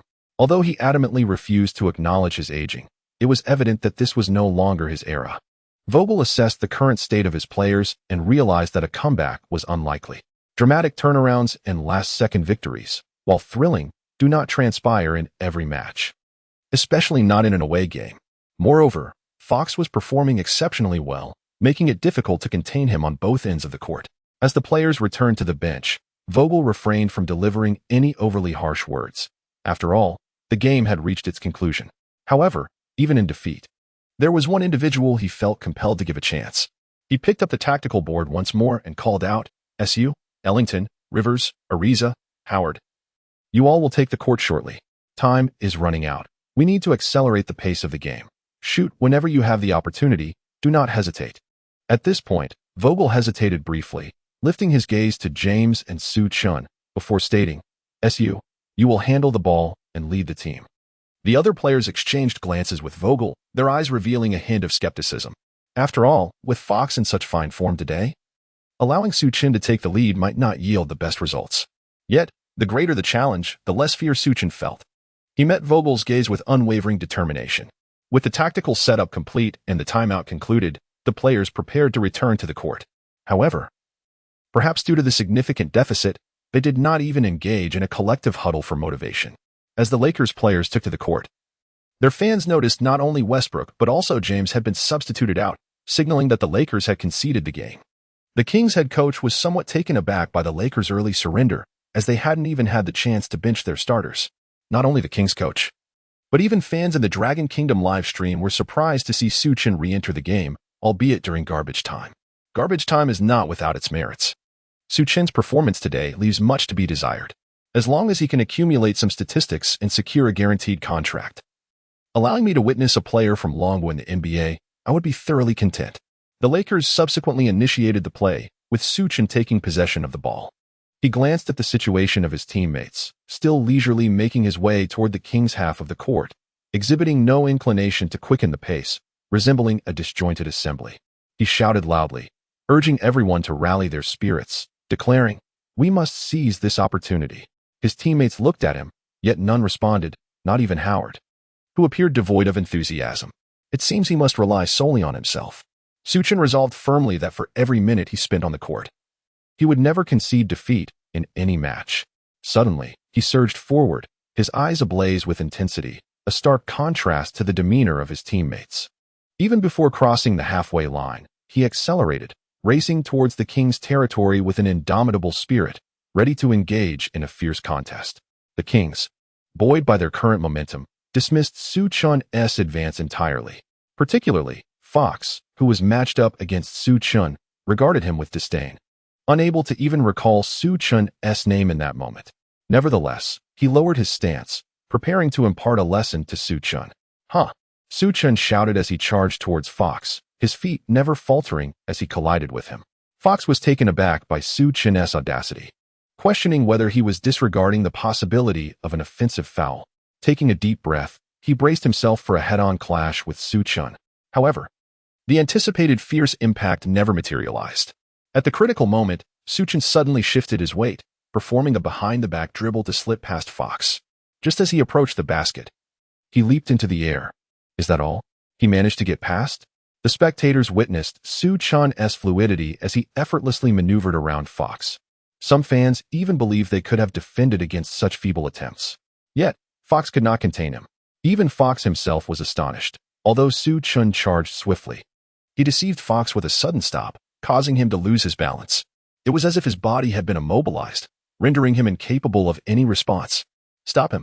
Fox shouted, and his teammates converged on Su Chen, determined to deny him an opportunity to score. But Su Chen, soaring high, executed a delicate layup, evading the block and securing 2 points with finesse. 97-116, the Lakers closed the gap by 2 points.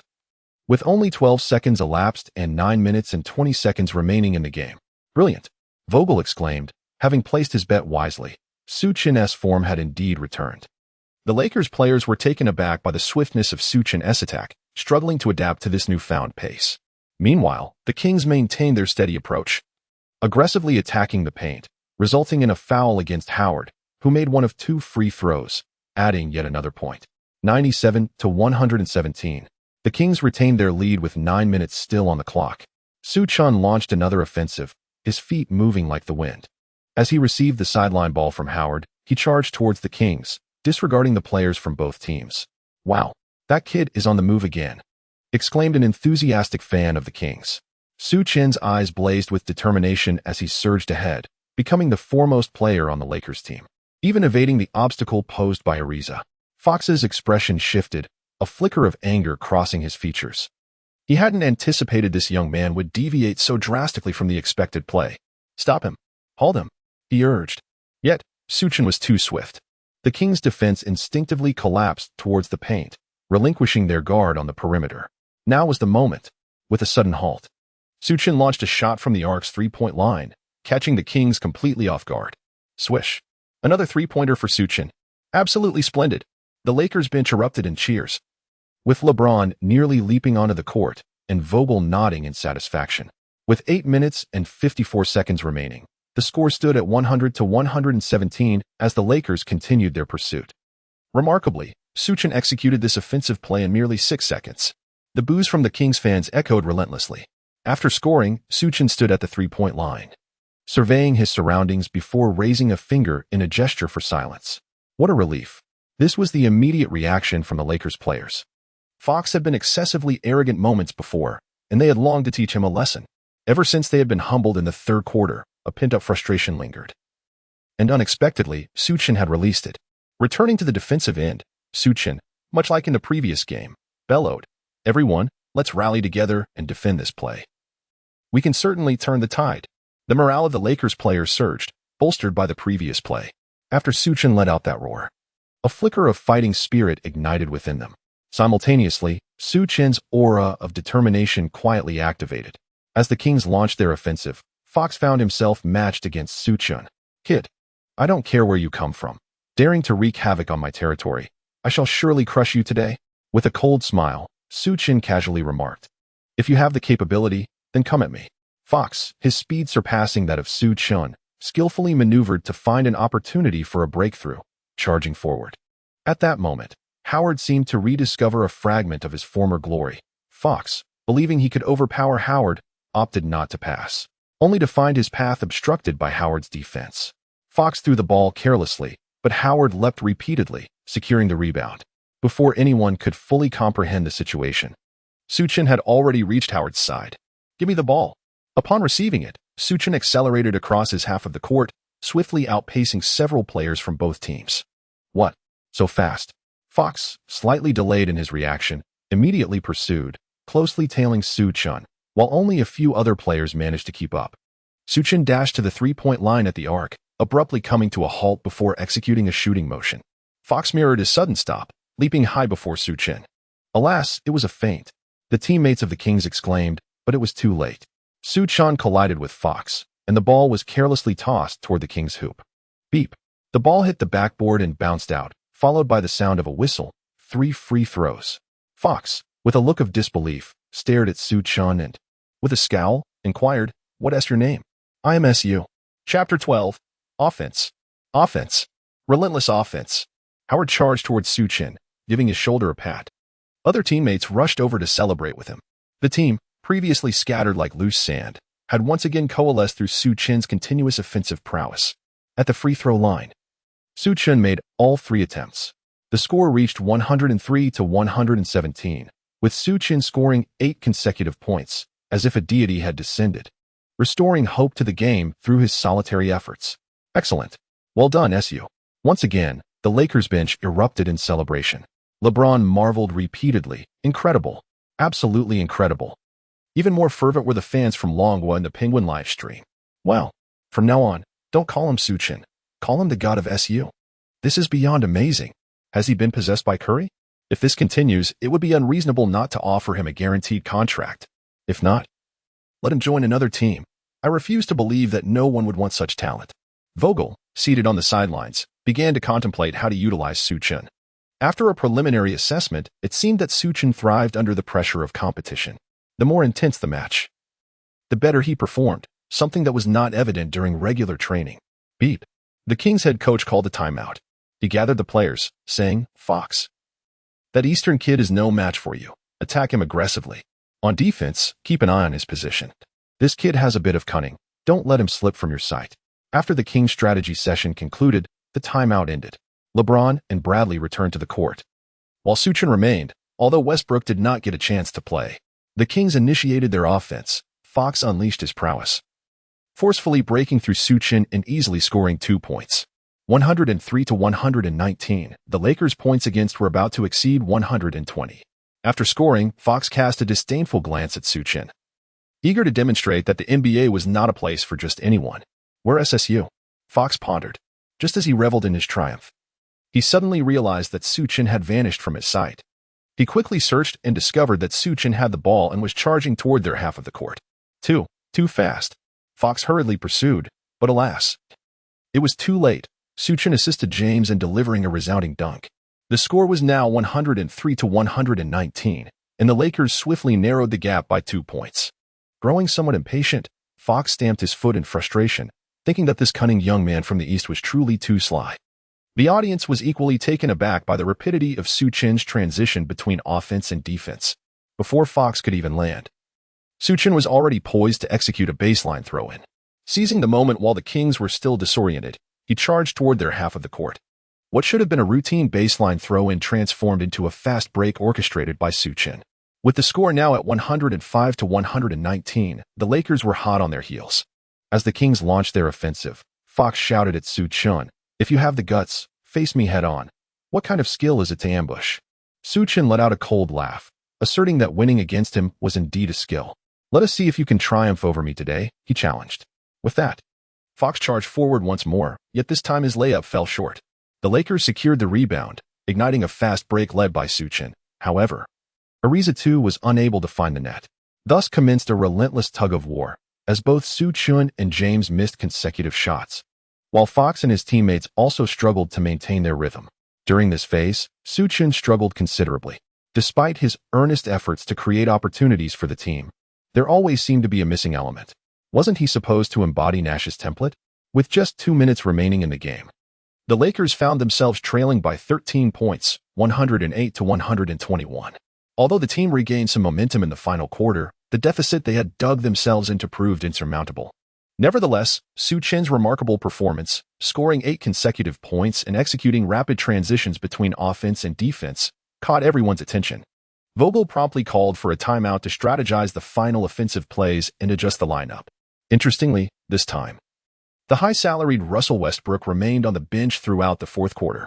Instead, Vogel opted to deploy the same lineup that had secured victory in the previous game: Howard, Malik Monk, James, Bradley, and Su Chen. As this lineup took the court, the Dragon Kingdom fans in the Penguin live stream were instantly electrified. "Wow, this lineup looks familiar. Could Su Chen possibly deliver another game winner today?" However, the circumstances were different. Fox's playing style was particularly effective against Su Chen. Vogel instructed, just like last time, "SU will handle the ball, and everyone should facilitate for him." Despite having had some doubts about Su Chen previously, James was won over by his performance today. He clapped his hands and assured, "Don't worry, coach. We will definitely support SU." As the timeout concluded and the players returned to the court, a discordant scene unfolded on the Lakers bench. Westbrook chose to abandon the game and retreated to the locker room, maintaining a sullen demeanor and neglecting to acknowledge Vogel. Vogel attempted to persuade Westbrook to stay, but the obstinate player showed no regard, ignoring Vogel entirely. Su Chen was still struggling immensely, unable to comprehend where exactly he was falling short. As the Lakers launched their offensive, Su Chen held the ball. Fox matched up against him, tauntingly declared, "Kid, I acknowledge you possess some skill, but compared to me, you are still leagues behind." Su Chen felt a sense of disdain. "After all, I am bound to Nash's template. How could I possibly be inferior to you?"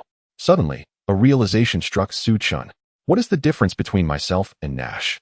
Yes, I have discovered it. The essence is dominance. This is the very disparity that exists between Nash and myself. Although Su Chen possessed all the skills and talents of Nash, his mindset remained uniquely his own. He constantly pondered how he could activate the entire game, creating opportunities for his teammates. The crux of this endeavor lay in his ability to deliver a performance of dominion on the offensive end, thereby drawing defensive attention towards himself and facilitating chances for others. Otherwise, the threat of his passing would be considerably diminished. With this revelation, Su Chen finally understood. He cast a glance at Fox and smiled subtly, as if to say, "Do you merely perceive me as somewhat capable? Allow me to demonstrate my true prowess." With that thought, he sprang into action, exhibiting the familiar rhythm and shifts in weight, effortlessly breaching Fox's defense. Caught off guard, Fox was easily bypassed. Watching Su Chen's retreating figure, he couldn't help but marvel at this extraordinary player. Although he had seen the moves Su Chen executed, his body lagged just a fraction behind. As Su Chen charged into the fray, he showed no inclination to retreat. However, his Lakers teammates were poised to receive the ball, as Su Chen typically returned such plays. Yet this time, he refrained from passing. In midair, he deftly executed a switch of hands, flicking the ball to score 2 points. With the score at 110, 121, and only 1 minute and 42 seconds remaining, the Lakers trailed by 11 points. After this basket, Su Chen's conviction in his approach solidified. Offense. Offense. Relentless offense. He aimed to establish dominance on the offensive front. Only when they feared him could he truly create opportunities for his teammates. The remaining 1 minute and 42 seconds became Su Chen's showcase. After a missed layup, he sank 2 out of 3 three-point attempts, narrowing the score to 118, 123, trailing by just 5 points before the game concluded. Unfortunately, LeBron took control in the final moments, missing consecutive shots, leading the Lakers to defeat. Nevertheless, Su Chen's astounding performance of 19 points in a single quarter left fans in Dragon Country astounded. To score 19 points in a single quarter on an NBA stage, what does that signify? If such brilliance occurs in one game, and then again in another, it attests to true strength. Questions arose. Could Su Chen still contend for the 6th Man of the Year? After just 2 games, his dazzling displays had already captivated many fans, with some rekindling hope for the national team. However, trouble brewed for Vogel. Shortly after the game, Westbrook unleashed his frustrations at Vogel. "Among the 3 superstars, I contribute the most.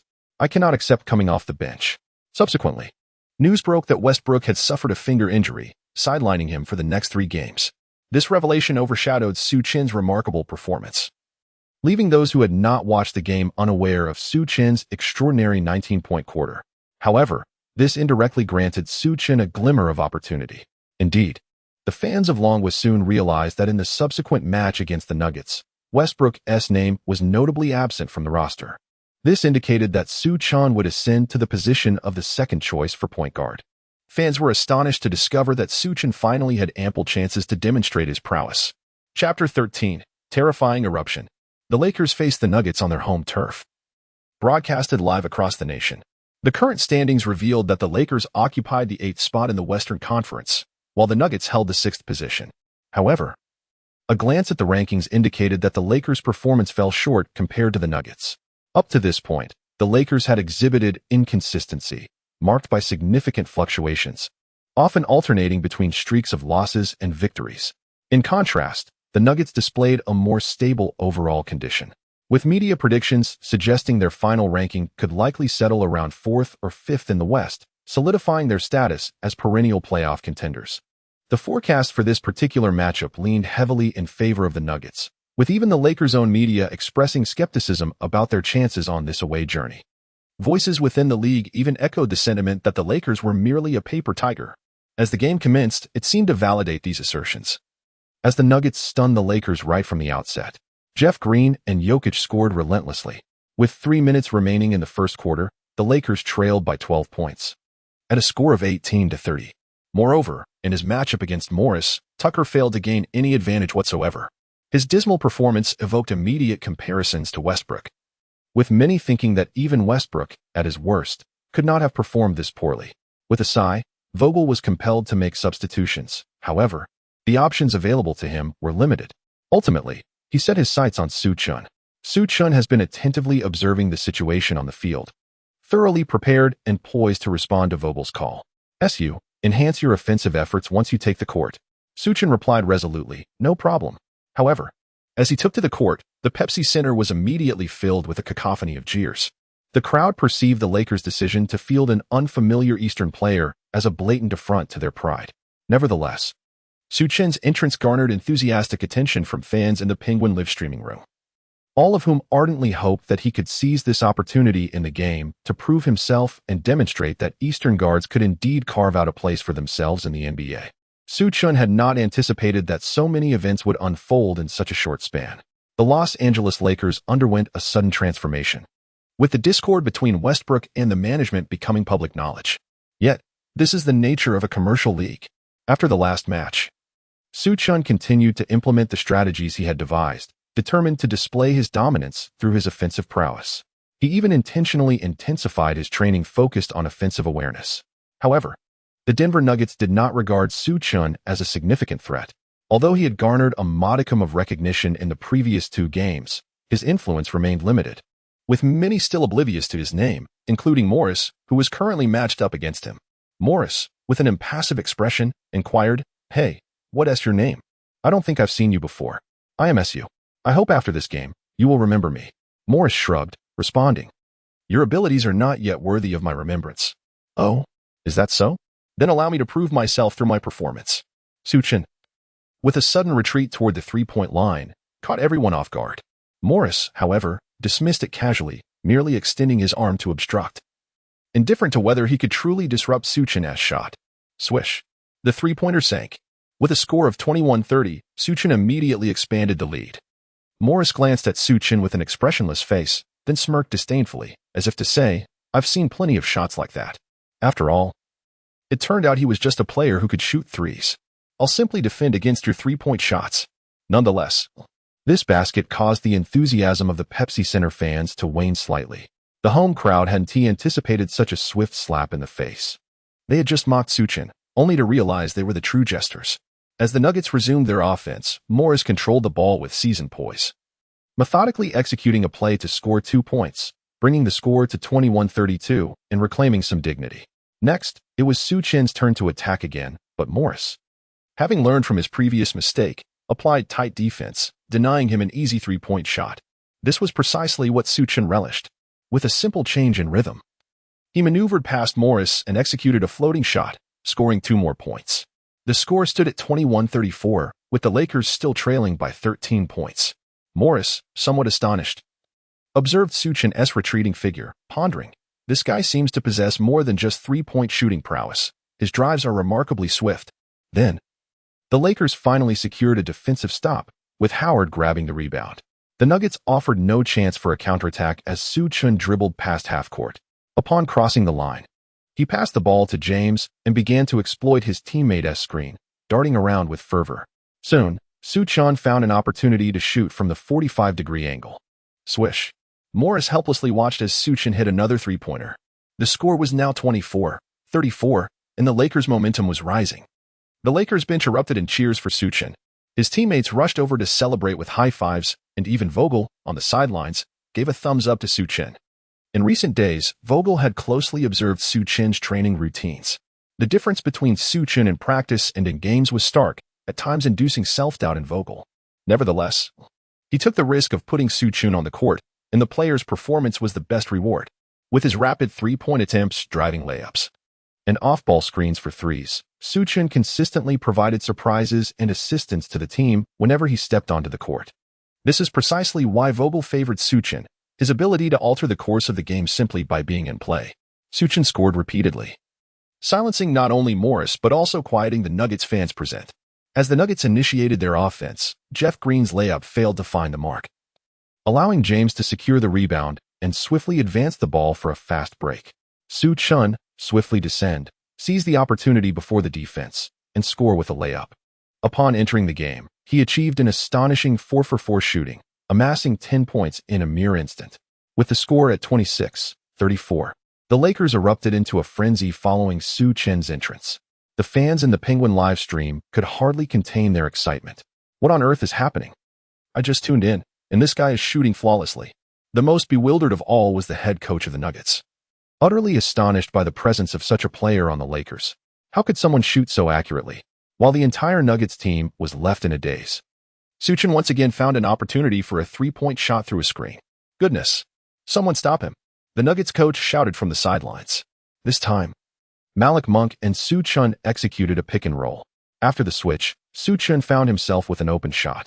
Utilizing the screen, he deftly sidestepped and released a three-pointer from the arc. Compared to his previous attempts, this offensive maneuver was executed with greater ease. The three-pointer soared through the air like a splendid rainbow. Swish. 29-34. With merely 50 seconds remaining in the first quarter, the Nuggets coach was compelled to call a timeout. No one could have anticipated that within just 2 minutes, Su Chen would achieve perfection, forcing the Nuggets to halt their momentum. The most unfortunate of all was the Nuggets starting point guard, Morris. He barely had time to acclimate to Su Chen's prowess before being overwhelmed. Nuggets fans eagerly sought to uncover the identity of this young man from the East. For those unaware, they hastily turned to their phones for information. It was only at this juncture that some discovered he had recently ascended from the Development League, holding merely a 10-day contract with no guaranteed deal. Furthermore, they stumbled upon videos of Su Chen's game-winning shot against the Grizzlies and his remarkable 19-point quarter against the Kings. Only then did they realize the significance of this player.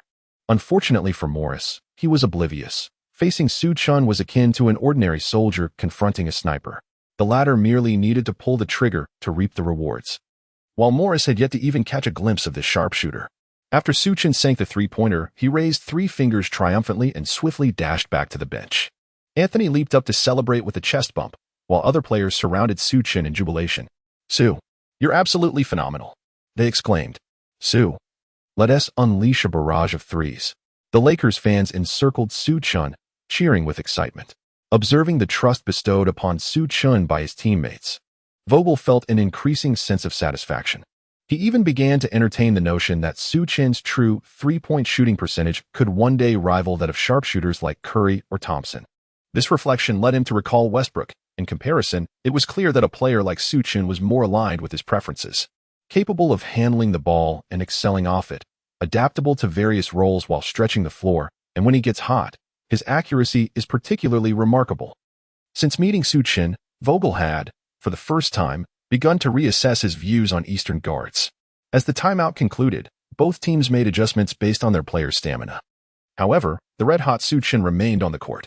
Su Chen flexed his fingers and murmured to himself, "Come on. Everyone, come forth. I shall make you recognize me through my offense. Even fear me." Chapter 14, Continuous Eruption. As both teams returned to the court, Jokic executed an inside attack, securing 2 points for the Nuggets. The score stood at 29-36, and the Nuggets finally halted their downward spiral. However, upon his return, Su Chen's shooting touch slightly waned. And after a series of missed attempts, the first quarter concluded with a score of 32-38, the Nuggets still holding a 6-point advantage. During the intermission, the atmosphere within the Lakers camp was remarkably positive. Having trailed by 13 points, they had managed to cut the deficit to a mere 6. Su Chen's presence had brought about a dramatic shift in the morale of both teams. This was a game broadcast live across the nation. Yet, commentator Barkley appeared indifferent to Su Chen's performance. He even admitted that he knew little about this young man from the East and expressed his laziness in researching further. Another commentator reminded him that Su Chen was only on a short-term contract, which led Barkley to dismiss him even more. He asserted that if this individual were on another team, he would merely be fortunate to encounter the established Lakers. Otherwise, he would likely not even get the opportunity to play. Unbeknownst to him, his words caught the attention of some team executives. The fact that such an inconspicuous player could score 10 points made him worthy of closer scrutiny. After the timeout, the Nuggets head coach wore a face of fury. Where's your defense? What happened to the defensive strategy at the start? Are you not ashamed to be outplayed by such an obscure individual? Jokic and Green were instructed to ramp up their offensive efforts and reclaim their advantage. Although the Nuggets recognized Su Chen's explosive performance, they still did not take it too seriously, focusing their discussions during the break primarily on offense. As the second quarter commenced, Su Chen initially remained on the bench. Vogel opted to allow him a moment to catch his breath and recalibrate. It was not until 3 minutes had passed in the second quarter that Vogel brought Su Chen back into the game. Upon his return, Su Chen was afforded an opportunity to shoot a three-pointer through a tactical play. However, his shooting touch had yet to return, and once again, he missed the mark. Morris, his opposing player, mocked him, saying, "Kid, if you keep shooting like that, do you really believe you're a sharpshooter?" Su Chen chose to disregard him, repeatedly reminding himself to remain calm. After adjusting his mindset, Su Chen indeed found success. He effortlessly maneuvered past Morris, executing a breakthrough layup to score another 2 points. The score stood at 34-40, with the Lakers trailing by 6 points. However, the Lakers' momentum surged once more. With continuous scoring, LeBron James also ignited his performance. As Su Chen delivered an assist, the score shifted to 42-40, culminating in a thunderous dunk by James, allowing the Lakers to finally take the lead. The Nuggets had no choice but to call a timeout, recalibrating their strategy to focus their defense on James. Yet, they overlooked another formidable player, Su Chen. As the Lakers initiated their offense, Su Chen held the ball. Given his reputation for swift movement and inconsistent shooting, Morris instinctively retreated a half step to defend. However, Su Chen was unyielding. Whenever an opportunity arose, he seized it without hesitation. Swish, another three-pointer. The fans in the Penguin live stream erupted in cheers. It went in. Su Chen scored again. Had he pilfered Stephen Curry's shooting arsenal? Following a successful Nuggets offense, Su Chen launched a fast break layup, scoring yet again. The score now read 47-42, with the Lakers having surged ahead by 5 points. The home crowd fell into silence. Although most did not know Su Chen personally, they recognized that he was poised to dominate the game. The Nuggets coach resisted the urge to call a timeout, opting to allow his players to adjust to the unfolding situation. Yet, he gravely underestimated Su Chen. After a brief stalemate, Su Chen discovered another scoring opportunity, netting consecutive points and further extending the Lakers' lead. At 54-46, the Nuggets coach could no longer remain passive and called a timeout. He bellowed, "I don't care where this guy came from. You must contain him today. Morris, if you can't defend him, get off the court." Morris, feeling a deep sense of injustice, believed his defense, while not elite, was certainly adequate. How could he be outplayed by someone whose name he didn't even know? He angrily hurled the towel to the ground, asserting, "Coach, I will definitely contain that Eastern kid." As the timeout concluded, the Nuggets resumed their offense. Jokic continues to perform steadily, scoring 2 points. However, they have barely caught their breath when Su Chen once again transforms a baseline play into a fast break. This frenetic style of rapid transition between offense and defense leaves Morris completely disoriented and catches the Nuggets off guard. Before Morris can even return to his half of the court, Su Chen has already scored another 2 points with a layup. The score stands at 56-48, with the Lakers still in the lead. A sudden sense of helplessness washes over Morris. No matter how aggressive the defense or how incisive the offense, Su Chen always seems to find an opportunity and turn the tide. This feeling gradually spreads throughout the entire Nuggets team. Once again, Su Chen is on the offensive, and Morris finds himself at a loss as to how to defend. If he plays too close, Su Chen will drive past him. If he gives him an inch, Su Chen will take the shot. How can one defend against that? Just as he is caught in his dilemma, Su Chen makes his move. With a shift in rhythm, he seizes the opportunity for a floater. Su Chen scored another 2 points, bringing his personal tally to 20. The score now stands at 58-48, with the Lakers extending their lead to 10 points. Su Chen celebrated with a triumphant fist, feeling an exhilarating sense of confidence coursing through him. He believed he could score consecutively once more. However, this psychological assault had left Morris gasping for breath. Morris observed that, apart from the occasional moment of poor shooting, once Su Chen began to score, he unleashed a relentless barrage that no one could thwart. He could scarcely fathom that such a formidable talent had truly emerged from the developmental league. Su Chen's blazing touch not only rendered the opposing team's star player, Jokic, a mere supporting character, but also relegated his own team's leader, LeBron James, to the sidelines. Time swiftly elapsed, with merely 2 minutes remaining in the third quarter. After missing several opportunities, Su Chen found another chance. Morris's inadequate defense provided Su Chen with the opportunity to drive towards the basket. Su Chen executed a stunning maneuver in midair, delivering a remarkable 2-1 against Jokic. After sinking the free throw, the score stood at 61-50, with the Lakers enjoying an 11-point lead as they approached halftime. Upon returning to the locker room, the atmosphere was strikingly contrasting for both teams. The Lakers' locker room radiated a sense of tranquility. Su Chen's explosive scoring performance astounded his teammates, who typically observe his training sessions. Coach Vogel praised Su Chen's display, urging him to maintain his momentum in the second half. In stark contrast, the Nuggets head coach forcefully kicked open the locker room door and unleashed a torrent of criticism upon his players. During the live broadcast, commentator Charles Barkley also offered his insights post-halftime, remarking on Su Chen's electrifying scoring ability, which reminded him of another Asian player, Jeremy Lin, noting their numerous similarities. However, he suggested that Su Chen's current success is largely attributable to fortune, as his opponents become more familiar with his style and develop strategies to counter him. It is likely that his rise will be as fleeting as a shooting star. Meanwhile, domestic media has embraced Su Chen with immense support, recognizing the dire need for a hero in the nation, especially since the retirement of Yao Ming has left the team struggling to qualify for the World Cup. Thus, there is widespread hope that Su Chen may emerge as the successor the country desperately seeks. Su Chen's current performance has instilled in everyone the belief that this may not be an unattainable dream. In just over a month, at the end of February 2022, the Longwood team is poised to face their most formidable opponent in the World Cup qualification matches, the Australian team. This is a notoriously challenging squad, renowned for their physical prowess and boasting numerous players who compete in the NBA, rendering them exceptionally strong.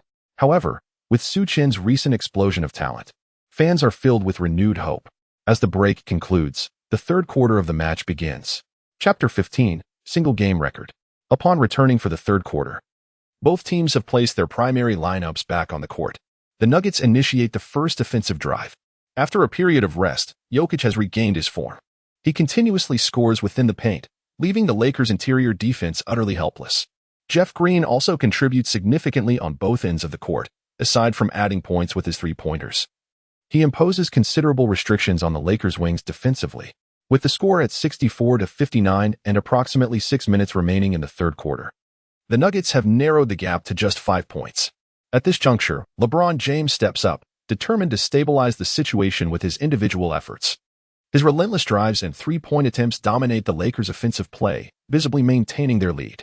However, this intensity takes a toll on LeBron's stamina, leading to a series of missed shots. Vogel, observing the exhausted and breathless LeBron, finds himself grappling with mixed emotions. Initially, the team boasted 3 superstars, LeBron, Davis, and Westbrook, each a formidable force within the league. Yet, with Davis sidelined due to injury and Westbrook enduring his own physical challenges, the Lakers have devolved into a one-man show led by LeBron. As he bears the weight of the team, it becomes evident that even LeBron, a titan of the sport, struggles against the odds. With the score at 71-68 and just 4 minutes left in the third quarter, the Nuggets are a mere 3 points behind, on the verge of equalizing. Vogel is compelled to call a timeout. He glances at the bench, realizing that the only remaining player capable of alleviating the pressure on LeBron is Su Chen. With a decisive wave of his hand, Vogel opts for a substitution, bringing in fresh legs to support their efforts. Su Chen, Ellington, Ariza, Malik Monk, and Howard. Having already accumulated 22 points, Su Chen has returned to the court once more. His presence has finally allowed the fans in the Penguin Live broadcast room to breathe a sigh of relief. Su Chen has finally taken the stage, and everyone is eager for him to deliver more extraordinary performances. The commentator in the live streaming room, brimming with anticipation, remarked, "Oh, Su Chen is back. He has already scored 22 points in this game, breaking his personal record for points in a single NBA game. One can only wonder how far he might elevate this record today." However, the commentator from the national broadcast, Barkley, held a differing perspective. He stated, "The Nuggets have been performing exceptionally well in these past few minutes, and I believe their head coach has devised a strategy to contain Su Chen." As the game resumed with approximately 4 minutes remaining, Su Chen initiated an offensive play. This time, his opponent was not Morris, but rather Will Barton of the Nuggets. Upon witnessing this defensive adjustment, Barkley showered praise on the Nuggets' strategy, asserting that the switch to Will Barton was an astute decision, as he is a strong contender for the 6th Man of the Year award this season. Not only does he excel offensively, but his long arms and remarkable lateral movement also enable him to effectively guard all 3 positions in the backcourt. His only drawback is his slender physique, however. As Su is of Eastern descent, he too does not possess exceptional strength, rendering this disadvantage irrelevant when facing Su. I assert that Su Chen may find it increasingly difficult to score. The game resumes. Su Chen gazed in surprise at Will Barton before him, never anticipating that the Denver Nuggets would implement a targeted defensive strategy against him, a mere bench player. Yet, for him, it mattered not who stood in his path. Today, he must perform spectacularly and seize victory. Only through such triumph could he hope to secure a guaranteed contract. With a triumphant shout, he altered his rhythm and charged past Will Barton. Will Barton, unwilling to concede defeat, though lacking in physical strength and facing disadvantages against both black and white players, found himself confronted by an Asian opponent who appeared as slender as a bamboo pole.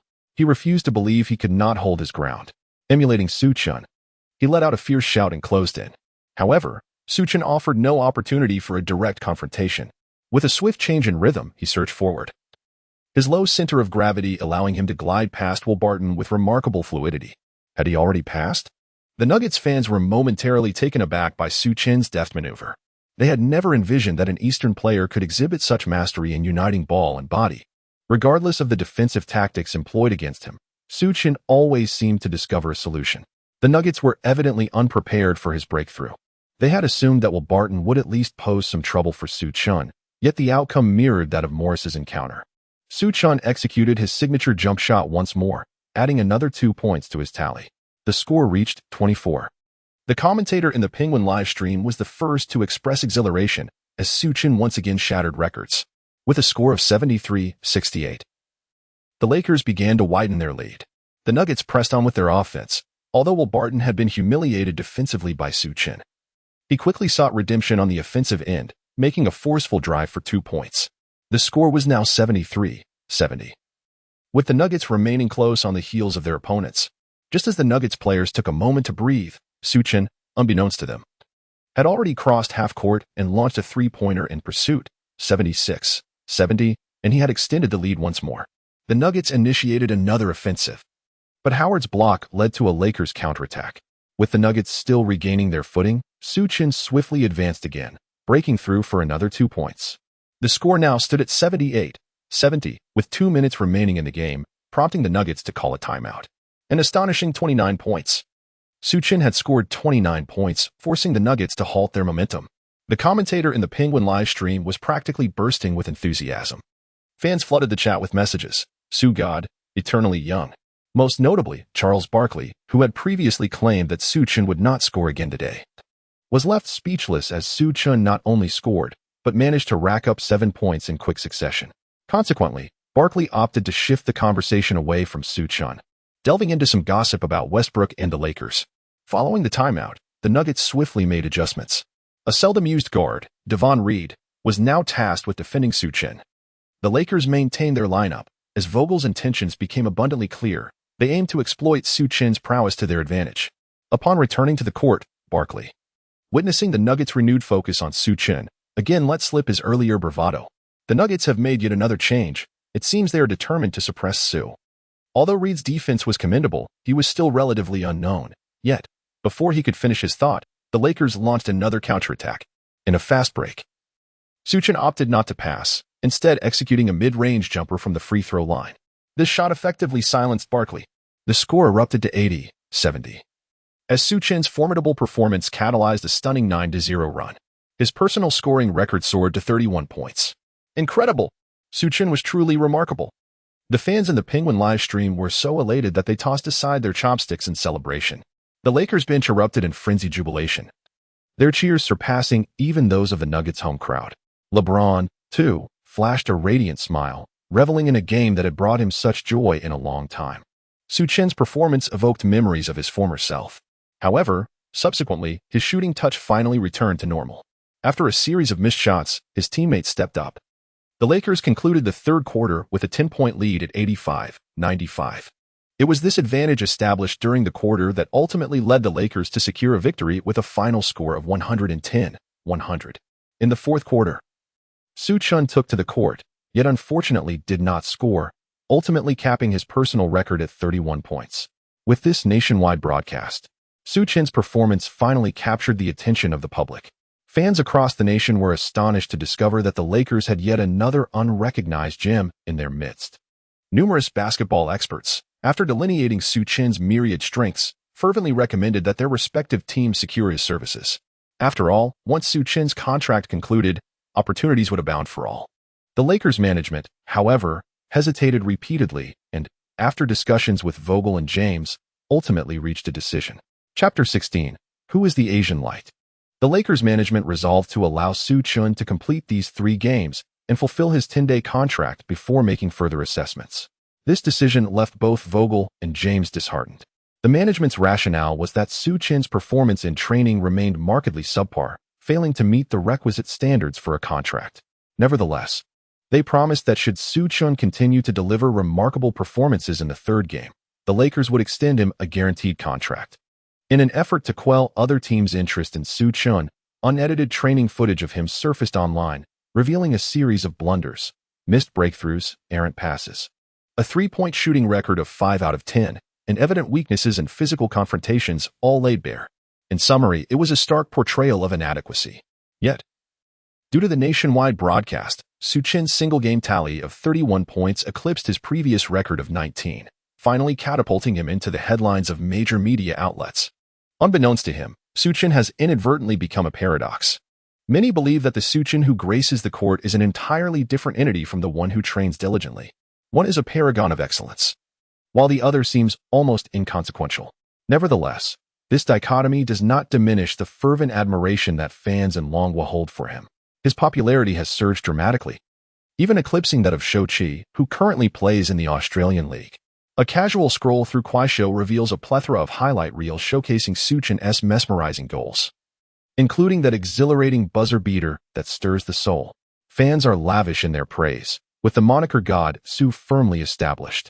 Numerous professionals within the realm of basketball in the country have stepped forward to strategize for Su Chen's future.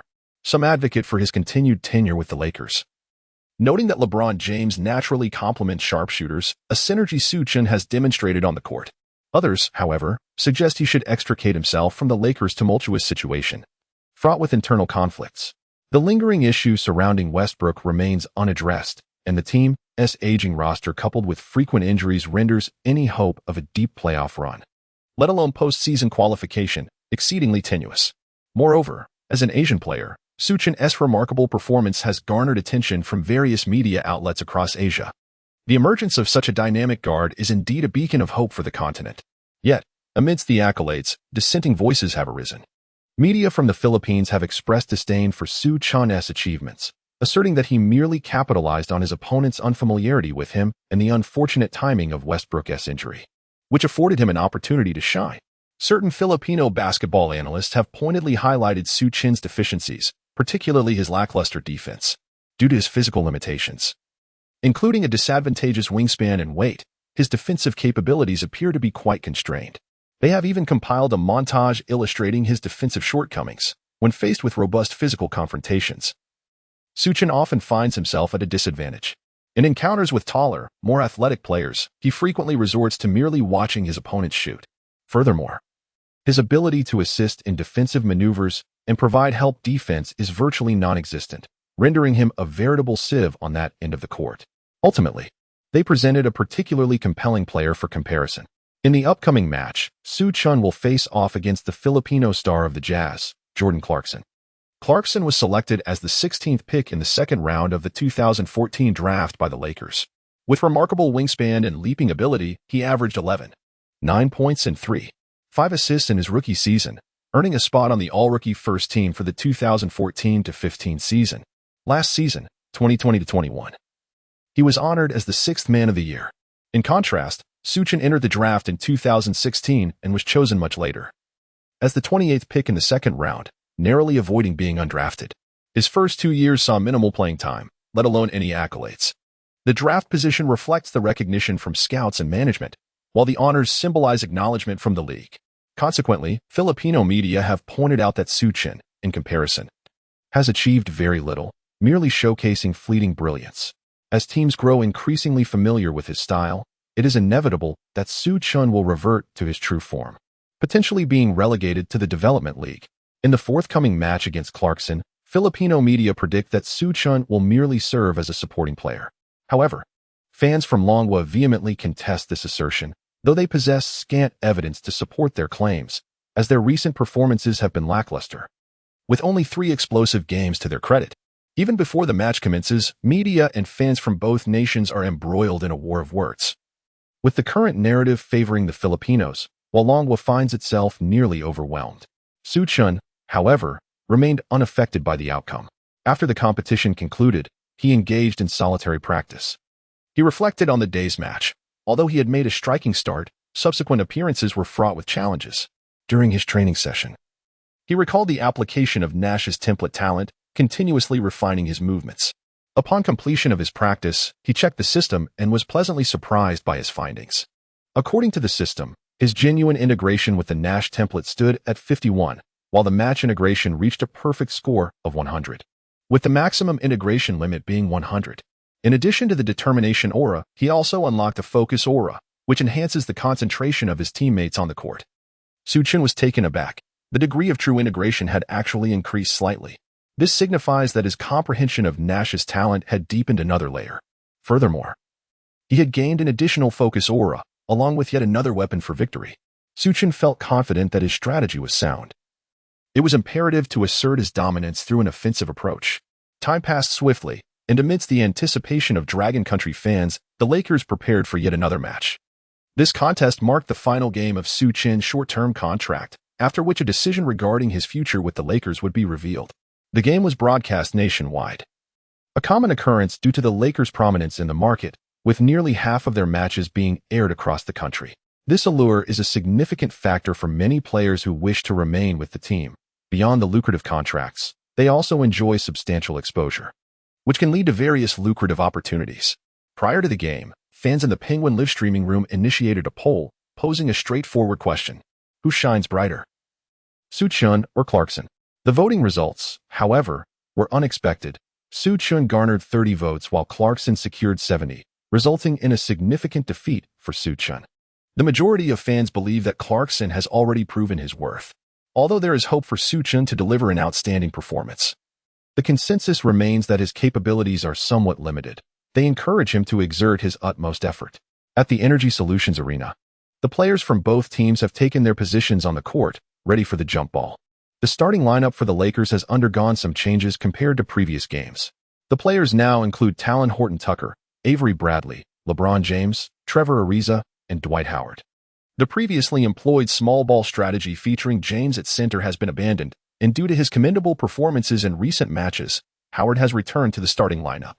Conversely, the Jazz's starting lineup remains unchanged, with Donovan Mitchell and Mike Conley continuing to lead the backcourt.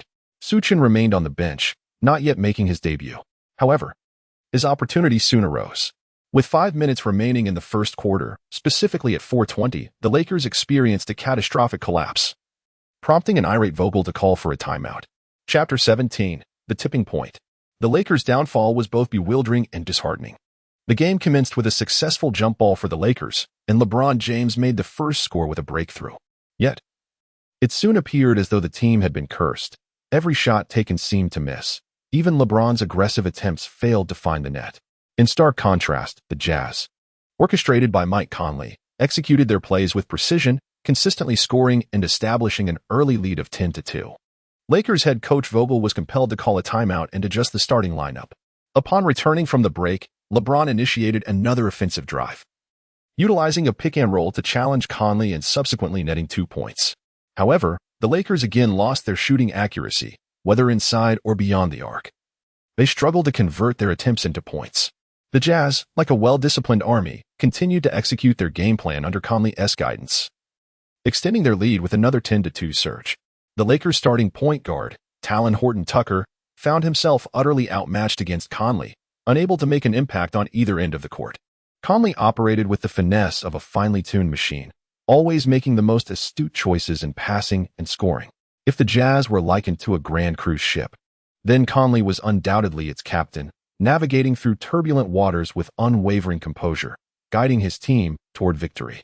This performance garnered praise even from Charles Barkley, the commentator for the nationally televised game, who lauded Conley as a quintessential point guard, adept in both organization and shooting. He typically prioritized facilitating plays but never failed to deliver when scoring was essential. In addition to Conley, the Lakers faced another formidable challenge in the Jazz's notoriously difficult home court. The Energy Solutions Arena is often regarded as the least desirable venue for NBA players. Located in Salt Lake City at an elevation of 300 meters, the arena's altitude can induce a degree of oxygen deprivation, significantly impacting athletes' performance. Consequently, visiting players often struggle to acclimatize, leading to a noticeable decline in their form.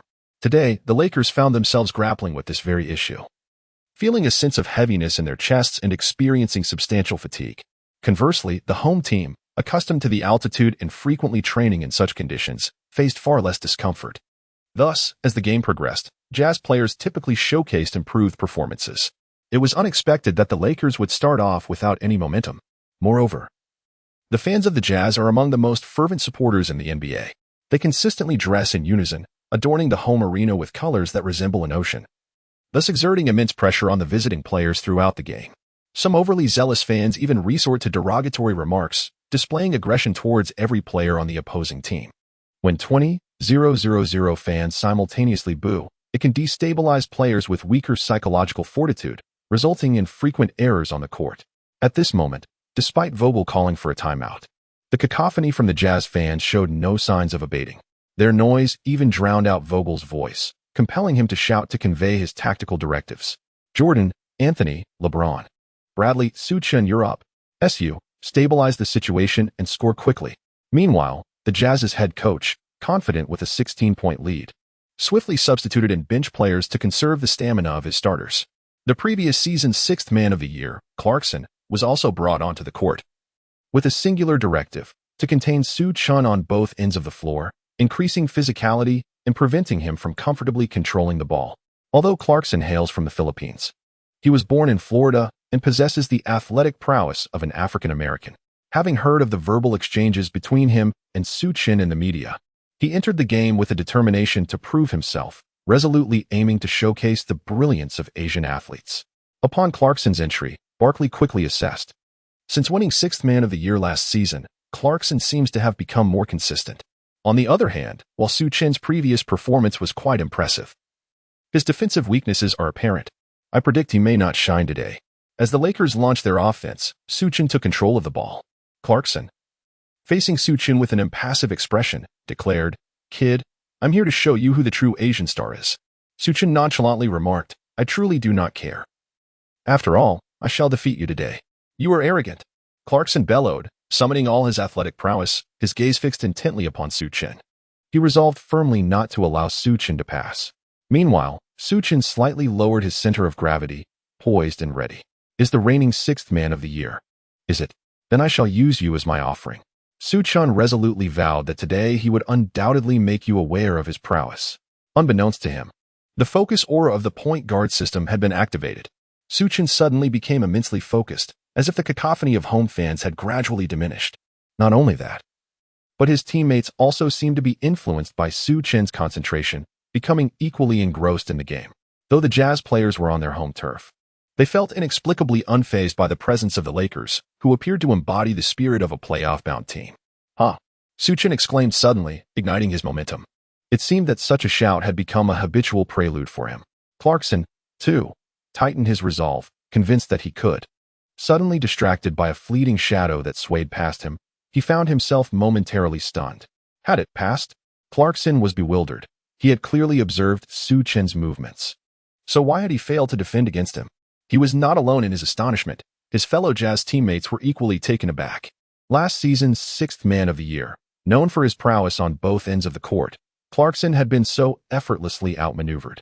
However, they quickly regained their composure. Realizing that with Su Chen left unguarded, they needed to rush back to cover him. Yet, Su Chen's teammates actively positioned themselves, creating openings for him. With a subtle smile, Su Chen feigned a pass in one direction. The defender lunging toward him was indeed deceived, reaching out to intercept, but grasping at nothing but air. Su Chen soared into the air, effortlessly scoring 2 points. At 6:20, it was evident that his presence on the court immediately made an impact. The fans in the Penguin live streaming room quickly became exhilarated. The god of Su has entered the game. Wow, he scored right off the bat. This is truly remarkable. I have a feeling that Su Chen is on the verge of an explosive performance tonight. My anticipation is palpable. The Jazz team commenced their offensive, and the fervent cheers from the visiting fans momentarily steadied the players. Clarkson signaled a tactical gesture and stated, "Everyone, remain composed. Let us secure this basket." Su Chen returned to his half of the court. He glanced up at the scoreboard, realizing they were still trailing significantly. With a mighty roar, he shouted, "Everyone, let's rally. Defend this ball." The determination aura activated. The Lakers players echoed his sentiments loudly, although their voices did not match the thunderous cheers of the Jazz home crowd. Their spirit was equally formidable. A conflagration of purple and gold flames ignited on one side of the court, while a blaze of blue flames blazed on the opposite side. Chapter 18. Charge. With the support of the home crowd, Clarkson initiated an offensive against Su Chen. Due to Su Chen's spectacular performances over the past 3 games, the Jazz scouts had compiled insights into his playing style. As his direct opponent, Clarkson diligently studied Su Chen's profile, which described him as a slightly taller version of Isaiah Thomas, an incisive offensive player capable of penetrating defenses and shooting, yet lacking in defensive prowess. Thus, Clarkson resolved to adopt the same approach in facing Su Chen to attack. With a series of swift crossovers, Clarkson forced Su Chen to retreat. A feint allowed Clarkson to create a gap, and he confidently sunk a mid-range jumper. Upon landing, he raised his fists, eager to celebrate in front of Su Chen, only to find that Su Chen had vanished from his sight. Oh no, a fast break. Prior to the game, the Jazz players and coaches had convened to analyze Su Chen's offensive style, particularly his unique ability to capitalize on transitions. Reminiscent of the tactics employed by Nash during his tenure with the Suns, they devised targeted strategies, ensuring that whoever was matched up against Su Chen would keep a vigilant eye on him, even during offensive plays. However, this strategy had a flaw. If the player matched up with Su Chen opted to attack independently, they could not adequately monitor him. Now, the Jazz found themselves in this very predicament. After conceding points, DeAndre Jordan swiftly inbounded the ball, and Su Chen seized it like a whirlwind, disappearing in an instant. The Jazz's opportunity to defend was already slipping away. Upon reaching the apex of the arc, Su Chen seamlessly executed a 3-point shot. With the enhancement of his focused aura, he could distinctly sense each movement of his release, allowing him to make the necessary adjustments to ensure greater stability in his shooting. Swish. Su Chen hit a trailing 3-pointer with precision. At 9:22, the Lakers still found themselves at a disadvantage, yet Su Chen had ignited his scoring prowess once more. The fans in the Penguin live broadcast room could hardly contain their excitement. Exhilarating. Su Chen's 3-point shot was nothing short of thrilling. It was a sight to behold. Absolutely exhilarating. Meanwhile, the ever-verbose Barkley once again found himself silenced by the unfolding events. Su Chen's first goal was attributed to Clarkson's lack of readiness. However, after the consecutive second goal, he found himself at a loss for words. Internally, he feels an overwhelming sense of frustration. Ever since he transitioned to the role of a commentator, he has diligently prepared for each commentary. Su Chen had previously reviewed the training footage, and as a professional, he assessed that Su Chen's skill level was barely adequate for entry into the NBA. Whether he could truly make the cut depended largely on fate. Yet, once this young man stepped onto the court, he exhibited an extraordinary fervor, his shooting percentage becoming remarkably impressive. He often dazzled the audience with a flurry of consecutive points. And even without calling a timeout, there was no stopping him. However, this particular shot did not ignite a surge for the Lakers, as the thunderous cheers from the Jazz fans quickly dampened the Lakers' momentum. Naturally, Clarkson was dissatisfied with such a manner of conceding points. As the Jazz initiated their offensive, Clarkson, with the ball in hand, felt an inner rivalry brewing. He had to reclaim his pride. Yet, his shooting stance was marred by hesitation. He feared that Su Chen would once again capitalize on a fast break, just as he had done previously. However, Su Chen represented the weakest link on the opposing team, making him the most efficient target for an attack. Resolving to press forward, Clarkson gritted his teeth and opted for a forceful drive, with a series of between-the-legs dribbles. Reminiscent of his last play, he pushed Su Chen back, but when his feint failed to deceive Su Chen, he decided to take a contested shot. This time, however, he paid extra attention to Su Chen's movements. As anticipated, Su Chen merely extended his hand in a token effort to block before sprinting towards his own restricted area. Not this tactic again. Clarkson was left speechless. Simultaneously, he released the ball. Clang. Distracted, Clarkson's shot veered off course. Anthony seized the rebound and promptly passed the ball to Su Chen. Once again, Su Chen, like before, began to accelerate fiercely within his own penalty area. His movements were a seamless blend of ball control and speed. The velocity at which he dribbled was nearly indistinguishable from his pace without the ball. However, Clarkson was relentless in his pursuit of Su Chen. As soon as Su Chen initiated his sprint, Clarkson was right on his heels. The two of them raced closely past the halfway line, and with Clarkson's interference, Su Chen found it challenging to break free. Nevertheless, he refused to abandon his offensive drive. A subtle shift in rhythm allowed him to deftly evade Clarkson, leaving the latter in a state of disarray, nearly tumbling sideways. Yet, this momentary lapse provided Su Chen's teammates with a chance to regroup defensively. Undeterred by the multiple defenders converging upon him, Su Chen boldly faced the challenge. Executing a classic air switch. With a resounding whistle, Su Chen achieved a 2-1 and drew a foul from his opponent. Su Chen pounded his chest vigorously, expressing his emotions with abandon. James and Anthony rushed over, enthusiastically slapping palms with Su Chen. You are phenomenal. Let us overturn the Jazz's home court." On the sidelines, Vogel applauded repeatedly, truly having struck gold. In just a few short days, Su Chen had transformed from a mere water cooler attendant into a savior. He even began to envision a future filled with days alongside Su Chen. Su Chen successfully made a free throw, and at 11:22, he scored another 3 points. Although the Lakers remained behind, their morale had significantly improved. However, Su Chen's subsequent actions caused Vogel to feel a pang of anxiety. As he retreated on defense, Su Chen leaned on his knee, gasping for breath. Vogel quickly realized the gravity of the situation. Despite Su Chen's recent scoring streak appearing impressive, his stamina had become a major concern. His relentless pursuit of fast breaks on the offensive end was a considerable strain on his physical endurance. On defense, he was also targeted, further depleting his energy. Coupled with the high altitude and oxygen scarcity of the Jazz's home court, it was evident that Su Chen was struggling to keep up. In stark contrast, Clarkson was faring much better.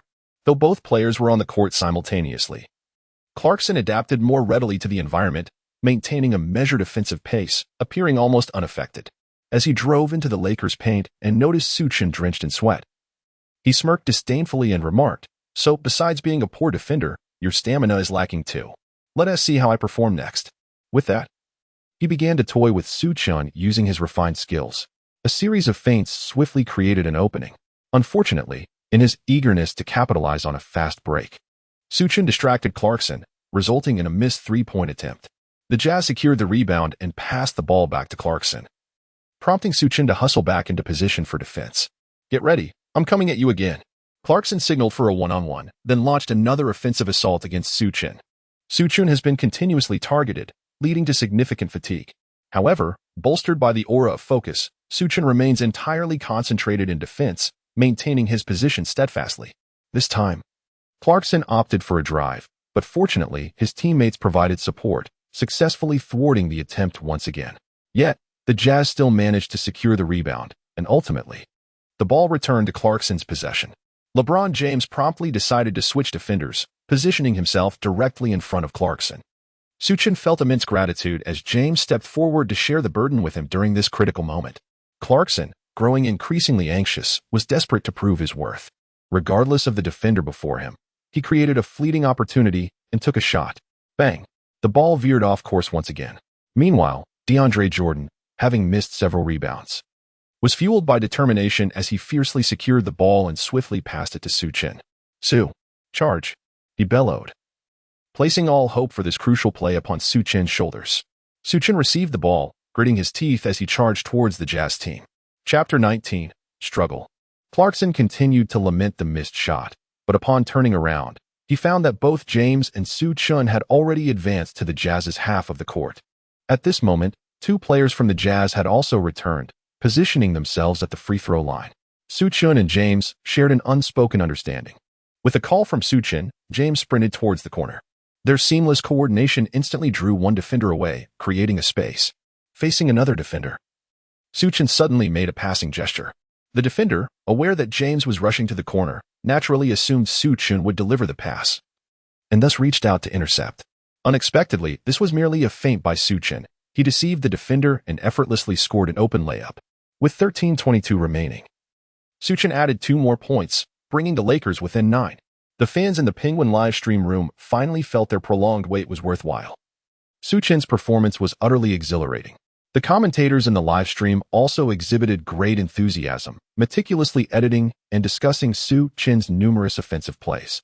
Beep. With 2 minutes left in the game, the Jazz called for a timeout. The Lakers finally had a moment to catch their breath. Su Chen's consecutive 9 points incited a chorus of boos from the Jazz fans in attendance. Sitting on the bench, Su Chen felt a wave of frustration. He scowled and covered his face with a towel, gasping for air. The lack of oxygen had exhausted him, and facing the home crowd added significant psychological pressure. Previously buoyed by a focused aura, Su Chen had not felt the strain, but after stepping off the court, he realized how formidable the away fans could be. Regardless of how many points he scored, the fervor of this crowd remained unwavering, consistently rallying for their home team. It was precisely for this reason that the Lakers starters understood the value of those 9 points. They desperately needed those points to catch their breath and adjust to the rhythm of the game. Vogel noticed Su Chen's considerable fatigue and opted to keep him on the bench for a respite after the timeout. By the end of the first quarter, the score stood at 23-31, with the Lakers trailing by 8. As the second quarter commenced, Su Chen remained on the sidelines for an extended period. Meanwhile, the Lakers were once again dominated by Mike Conley's formidable capabilities. At 35-46, midway through the third quarter, the Jazz, buoyed by their home crowd, extended their lead to over 10 points. This development left the fans in the Penguin live stream room in a state of anxiety. Why was Su Chen back on the court? Surely, he would be able to narrow the gap. The commentators began speculating. Mr. Young, why do you think the Lakers are hesitant to put Su Chen back in? I believe it stems from Vogel's concern about Su Chen facing Conley. While Su Chen can hold his own against Clarkson, he might struggle against Conley. Once Conley takes a breather, Su Chen will surely be brought back in. Remarkably, the commentators' conjecture proved accurate. Vogel shared the same thoughts. When it came to understanding Su Chen, Vogel was indeed his most astute observer. Su Chen's most significant challenge lies in his defensive capabilities. In order to fully unleash his greatest strengths, it is imperative that he faces an opponent of slightly lesser prowess. Only then can Su Chen's offensive talents truly shine. A minute has elapsed in the game, and seizing the opportunity during a dead ball, the Jazz substituted Mike Conley for Clarkson. Vogel responded swiftly, signaling for Su Chen to replace Tucker. At this juncture, 5 minutes remained in the match, with the score standing at 39-50. Although the Lakers trailed, the gap had not yet widened significantly. Su Chen took a substantial break during the class, and at this moment, his stamina had significantly replenished. However, during this phase, James was in excellent form, so it was only fitting for him to continue to dominate the ball and lead the offensive charge. Su Chen positioned himself in the corner, assuming the role of a shooter. However, this significantly diminished his offensive prowess. Defending against him became a simpler task for Clarkson. Aware of Su Chen's proficiency in three-point shooting, Clarkson focused solely on him, denying him any opportunity to take an open shot. On the offensive end, the Jazz continued to exploit this weakness. Clarkson consistently scored, showcasing the skills that earned him the title of best sixth man last season. Fortunately, LeBron maintained his fiery touch, preventing the score from widening. As the second quarter concluded, the score stood at 45-58, with the Lakers trailing by 13 points. Although Su Chen participated in this quarter, he struggled considerably. With no ball possession and Clarkson's relentless defense, he attempted only 2 shots, neither of which found the target. Before heading to the locker room, Clarkson exhibited a rather cocky demeanor, continuously waving to the fans as if victory were already secured. This quarter was a joyful experience for him, completely overshadowing Su Chen. In the live broadcast, Barkley finally expressed his satisfaction, stating, "The second quarter has concluded, and indeed, the Lakers have faced considerable struggles. Clarkson has displayed the essence of a top sixth man, thoroughly suppressing Su. Personally, I believe Su's performance in the first quarter was merely due to Clarkson's unpreparedness. In the second quarter, Clarkson left no opportunity for Su. The most disheartened were the Dragon Kingdom fans in the Penguin livestream, who had anticipated Su Chen to continue his explosive performance in the second quarter, only to find him entirely locked down. Only Vogel remained unfazed by Su Chen's display. He understood that Su Chen's lack of impact in the second quarter was entirely due to the absence of ball possession. In his view, Su Chen's playing style bore resemblance to Curry's, with exceptional accuracy in outside shooting and a commendable ability to catch and shoot, whether with or without the ball. Yet, all of this hinged on a prerequisite, the necessity of designing specific plays for him, even establishing a system tailored to his strengths. However, how could a player on a short-term contract expect a system to be crafted for him? Currently, such provisions were non-existent. If LeBron had the ball, Su Chen was relegated to the corner. In that moment, Vogel found himself at a loss as to how Su Chen and LeBron could coexist. In the Jazz locker room, the head coach expressed immense satisfaction with the team's performance in the first half, particularly praising Clarkson. "Clarkson, you played exceptionally well in the first half, especially your ability to quickly adjust and completely suppress SU. This is excellent. As long as SU doesn't go on a scoring spree, their bench won't pose a significant threat." Clarkson, feeling confident in his performance, patted his chest and declared, "Coach, today I have SU under control." As the third quarter commenced, both teams returned with their starting lineups. The Los Angeles Lakers, having taken a brief respite, appeared rejuvenated in terms of stamina. Right from the outset, LeBron James began to galvanize his team. Under his leadership, the Lakers swiftly narrowed the score gap. Nearly 3 minutes into the third quarter, the score stood at 54-64, with the Lakers trailing by a mere 10 points. However, during this time, Su Chen had yet to re-enter the game. As the match progressed, the Lakers' fatigue issues resurfaced. A decline in stamina inevitably led to a decrease in focus. Players could not effectively balance offense and defense, resulting in diminished efficiency. With 5 minutes remaining in the third quarter, the score shifted to 62-76, with the Lakers now down by 14 points. Vogel, facing a predicament, was compelled to call for yet another timeout. Beyond necessitating tactical adjustments, he also needed to allow his players a moment to catch their breath. This was particularly crucial for LeBron, as the team had been in a constant chase to close the gap, and he could not afford to rest. Thus far in the game, he had only taken 2 minutes off the court. Glancing over to the Jazz's side, Vogel noted that Clarkson was about to re-enter the game. He quickly made a decision. "SU, you will substitute for Talon." Then, addressing LeBron, he added, "LeBron, when SU takes the ball, you can take a breather." LeBron looked at Su Chen, vividly recalling how he had scored 9 consecutive points in the first quarter. He desperately needed such a capable ally. Nodding, he remarked, "SU, I entrust the remainder of the third quarter to you. I will support you on both ends of the court." Su Chen felt it was time for him to step onto the court. After a lengthy period of rest, his stamina had nearly been fully restored. However, he was taken aback when LeBron personally announced the relinquishment of ball control to him. It was somewhat flattering, to say the least. Yet, as it was the final day of his short-term contract, he decided against being modest. Since the responsibility had been entrusted to him, he resolved to give his utmost performance, showcasing his true capabilities to all the teams. Chapter 20. The Best Sixth Man.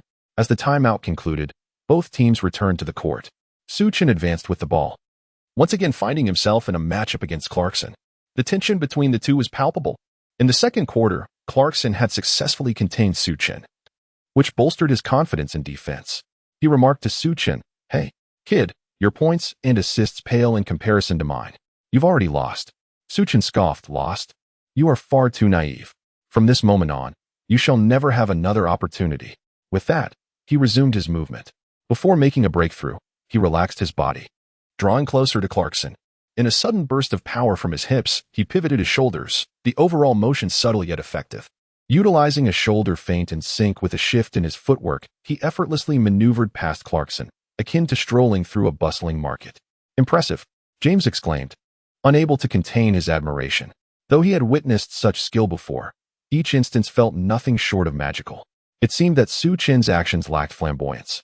Yet with a mere pause and a shift, he consistently outwitted his opponents.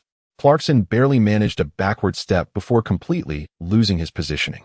With the score at 64-76, Su Chen executed a delicate layup, helping the Lakers reclaim 2 points. "Guard him. What are you dawdling for?" The head coach of the Jazz reprimanded Clarkson, astonished at his impulsiveness. Just moments after receiving praise, Clarkson succumbed to distractions and underestimation. During the Jazz's offensive play, Clarkson appeared affected by the previous play, resulting in a missed shot. However, this time the Jazz were prepared. After Clarkson's failed attempt, they immediately focused on delaying Su Chen in the front court. Yet, Su Chen's technique was remarkably solid, and combined with his speed advantage, he altered his rhythm and slipped past Clarkson. "I will attack. I will attack," Su Chen resolutely declared. As his focus intensified, as he approached the three-point line, he rose and took the shot, fully concentrated, even adjusting the angle of his release. Clarkson, who had been trailing closely, was utterly caught off guard by Su Chen's sudden action. The commentators in the live stream were equally astounded, exclaiming, "He shot from that far? Goodness gracious." Not only them, but even Su Chen's teammates were incredulous that he had attempted such a shot. Typically, only superstars dared to do so, and others would have been substituted out long ago. Yet, Su Chen boldly executed the shot. Swish! The three-pointer went in, marking his immediate impact on the game with 2 successful shots upon entering. The team's momentum was instantly ignited.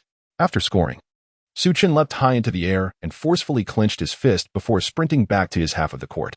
However, the home fans of the Jazz did not allow the atmosphere to settle. The arena was filled with boos, and some even directed trash talk at Su Chen. Despite the support of their home crowd, the morale of the Jazz remained largely unaffected. With a score of 67-76, the Jazz maintained a 9-point lead. Clarkson, ignited by competitive spirit, was determined not to be overshadowed by Su Chen, especially as the previous season's 6th man of the year. As the Jazz initiated their offense, Clarkson resolved to engage in a solo confrontation with Su Chen. Exploiting his height advantage, he once again chose to drive aggressively towards Su Chen, charging into the paint. Su Chen's vulnerabilities were once again laid bare, and his teammates were unable to provide timely support. Clarkson swiftly retaliated with a 2-point shot. However, the cunning Su Chen cleverly employed a fast break from the baseline, surging toward the Jazz's restricted area. Clarkson was on the brink of exasperation. The slightest lapse in attention could allow Su Chen to slip away. The Jazz were relentless in their pursuit of Su Chen, to the extent that even Bradley and James, stationed at the perimeter, disregarded their own positions, resolutely determined to thwart Su Chen's advances. Yet, on this occasion, Su Chen opted to pass the ball to the better positioned Bradley. With precision, Bradley executed a swift 3-point shot. The score stood at 70-78, and Su Chen and Bradley exchanged a triumphant high five, narrowing the deficit to a mere 8 points.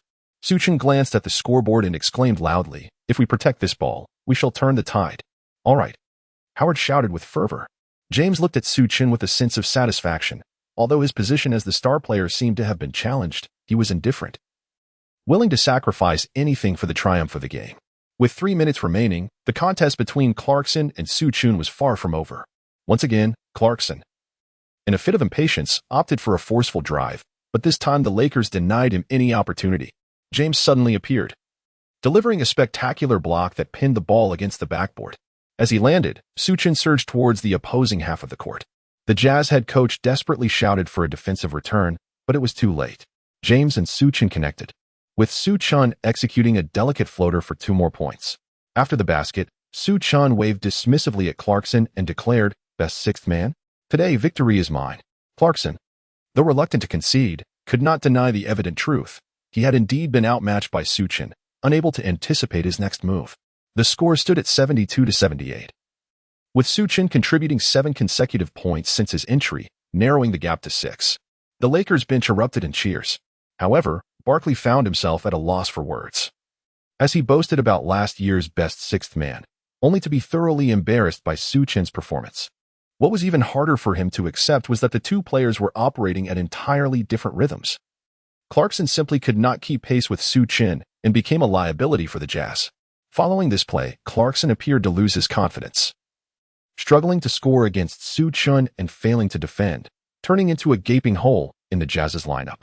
Seizing the moment during a dead ball, the Jazz head coach substituted the demoralized Clarkson for Mike Conley. The commentators in the Penguin livestream immediately remarked, "A substitution. Mike Conley is in." It seems Su Chen has effectively benched Clarkson. This play has certainly invigorated the team. It indirectly suggests that Su Chen possesses the potential for the best 6th man. Yet, the optimism was short-lived. Once Conley entered the game, he swiftly stabilized the team's dynamics and promptly neutralized Su Chen's impact. Due to a decline in physical stamina, Su Chen was swiftly replaced by Vogel after a series of unsuccessful attempts. He remained off the court until the conclusion of the 3rd quarter, with the Lakers trailing by a mere 5 points at 78-83. In his initial encounter with Mike Conley, despite only 2 brief exchanges, Su Chen felt the weight of the pressure exerted by Conley. As the fourth quarter commenced, the Jazz recognized the looming threat and reinstated their key players. The Lakers mirrored this strategy, seizing the opportunity to recover. However, they made one notable adjustment, substituting Su Chen for the originally slated starter, Tucker. Although Vogel discerned that Su Chen's stamina had not yet fully rebounded, he found himself without alternatives. Currently, the only reliable scoring options for the team were James and Su Chen, should they fail to regain the lead before Su Chen's endurance waned. The remaining minutes would rest solely on James's shoulders. The appearance of Su Chen in the fourth quarter reignited excitement among the fans in the Penguin live streaming room. Although his shooting percentage was merely average today, his overall performance remained remarkably electrifying. Time and again, he emerged as the savior of the team in crucial moments, leading many to believe that he truly deserves the honor of best sixth man. However, the commentators in the Penguin live streaming room held a differing perspective. Oh, if that is the case, then Su Chen is set to face off against Mike Conley, is he not? Conley's height may be considered a disadvantage, but when matched against Su Chen, who possesses no significant height advantage, it effectively means Conley has no shortcomings. It seems that Su Chen's game may become quite challenging from here on out. In truth, Vogel had anticipated this scenario, yet he found himself at a loss. Resorting to a desperate gamble, if it works, it works. If not, so be it. Upon seeing the lineups for both teams, Barkley became invigorated once more. SU is now set to match up against Mike Conley. My goodness, I have always believed that Mike Conley is one of the most underrated players in the NBA. He is the type of player capable of delivering high-level performances on both ends of the court, thus SU is certainly no match for Mike Conley. He paused momentarily before continuing, stating that as Su Chen prepares to face Mike Conley. The similarities in their styles will make Conley an excellent benchmark to gauge Su Chen's true caliber. Let us all await this matchup with great anticipation. Su Chen was indifferent to whom he was matched against. After all, he possessed the Nash template, which dictated a singular principle: relentless offense, unceasing offense. Prior to Vogel's entrance, he sought out Su Chen, declaring, "Su, from now on, unleash your full offensive prowess. I shall only substitute you when you can no longer withstand the exertion." Su Chen nodded. Even if Vogel had not spoken, he would have taken this course of action. Prior to the game, Tucker approached Su Chen, gently patting him on the shoulder with a cautionary note. "Su, be careful out there. Mike Conley is quite formidable." "Yes, I will be cautious," Su Chen replied. Throughout the game, Tucker found himself struggling against Mike Conley, overwhelmed on both offense and defense, a sight that did not escape Su Chen's notice. Thus, he heeded Tucker's advice with utmost seriousness. Glancing at the scoreboard, he realized that his opportunities were dwindling. With only one quarter remaining on his contract, he needed to deliver a performance worthy of a new contract. As both teams returned to the court, the fourth quarter commenced. The Lakers initiated the offense, with Su Chen handling the ball, while Mike Conley positioned himself defensively. DS. The Jazz fans erupted in fervent cheers, their enthusiasm palpable, creating a powerful wave of sound. The atmosphere was electric, a sea of blue surging toward the Lakers with relentless fervor. The Lakers bench wore expressions of grave concern. The current score stood at 78-83. The Lakers trailed by a mere 5 points. Yet, with Mike Conley on the court, the Jazz's momentum shifted dramatically, instilling a sense of helplessness in the hearts of every Lakers player. Confronting Su Chen, Mike Conley exuded an air of calm and composure. He slightly lowered his center of gravity, extending his arms, and a formidable aura radiated from him. On the court, the blue flame of the Jazz swiftly overshadowed the purple and gold flame of the Lakers. Su Chen, with the ball in hand, was also awed by such formidable energy. Remarkable, Mike Conley resembled a composed commander, seamlessly integrating with his team, the court, and the fervent crowd. Although Su Chen had previously faced off against top-tier point guards like Westbrook in training matches, those encounters lacked the gravity of a formal competition, rendering the atmosphere entirely distinct. Yet, it was precisely in this contrast that Su Chen felt his inner fervor ignite with fervent intensity. "Come on, let us battle." "Huh," Su Chen instinctively called out. And then the rhythm began to shift continuously. Mike Conley, fully focused and exerting every ounce of his strength, firmly believed that he could contain Su Chen. As Su Chen began to dribble, he paused momentarily before accelerating once more, his body swaying effortlessly as he glided past Mike Conley, as if traversing the familiar comforts of his own living room. Mike Conley, taken aback, found himself bewildered, despite Su Chen's seemingly leisurely pace. He could not keep up with his rhythm. However, he did not concede defeat. His extensive defensive experience allowed him to quickly devise a counter-strategy. Yet, Barkley remained astonished by Su Chen's ability to outmaneuver him. Previously, Su Chen's ease in surpassing opponents could be attributed to their lack of skill. But to effortlessly bypass Mike Conley, how could that be explained? Vogel, witnessing this spectacle, was equally astonished. In earlier confrontations against the Grizzlies' Morant, despite facing a Western Conference All-Star starter, Su Chen had managed to catch his opponent off guard. Yet, this time against the Jazz, who had evidently prepared thoroughly, he still found it remarkably easy to glide past them. Mike Conley was no pushover. His defensive prowess held its own against the majority of point guards in the league. And he had even made an appearance in the All-Star game, affirming his capabilities. Is it truly possible for Su Chen to pass through so easily? It is indeed inconceivable that this was not evident during training. Although Mike Conley faltered, the Jazz swiftly adapted to the situation. The other players promptly reinforced the defense, and the team's operation resembled that of a finely tuned machine.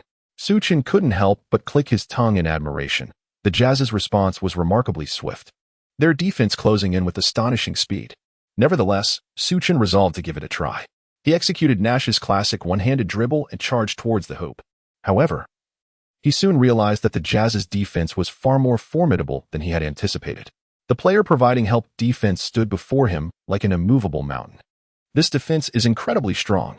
Can I still score, or should I opt for a pass instead? Su Chen seemed to possess the omniscient eye of a deity. As the positions of his teammates on the court vividly manifested in his mind, there lay an unoccupied space.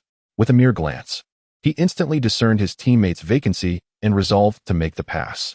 Executing a feint, he swayed in the opposite direction of the open area, deftly diverting the defender's attention before delivering the ball to his teammate in the vacant position. The moment the ball left his hands, Su Chen was certain of its success. However, just then, an unexpected hand emerged in the trajectory of his pass. Su Chen was taken aback. Who could this be? By the time he discerned the identity of the individual, the ball had already been intercepted. The crowd at the Jazz's home arena erupted with a tremendous roar. It was none other than Mike Conley. At the very moment Su Chen attempted to outmaneuver him, Conley had already anticipated the trajectory of Su Chen's pass, demonstrating that even Su Chen's feints could not deceive him. The Lakers players were caught completely off guard by the interception, and by the time they regained their composure, Mike Conley had already spearheaded a counterattack for the Jazz. With a long, precise bounce pass, he found the team's strategic cornerstone, Mitchell, who effortlessly executed a layup. The score stood at 78-85, with the Jazz securing 2 more points and maintaining their lead. Barkley, having witnessed the entire sequence, applauded enthusiastically. What a magnificent steal! Mike Conley has given Su Chen a valuable lesson. Su Chen gazed at Mike Conley, feeling for the first time the formidable presence of a true point guard on the court. Previously, when matched against Morant, he felt unscathed, leading him to believe he had ascended to the ranks of elite guards. However, he was taken aback by the considerable gap that still existed.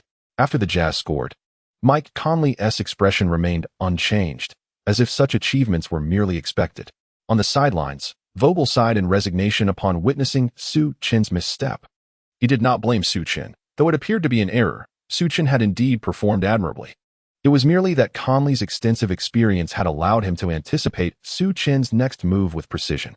Now, Vogel could only hope that Su Chen would swiftly recalibrate himself. The head coach of the Jazz nodded in satisfaction at the steal, recognizing it as exactly what he required.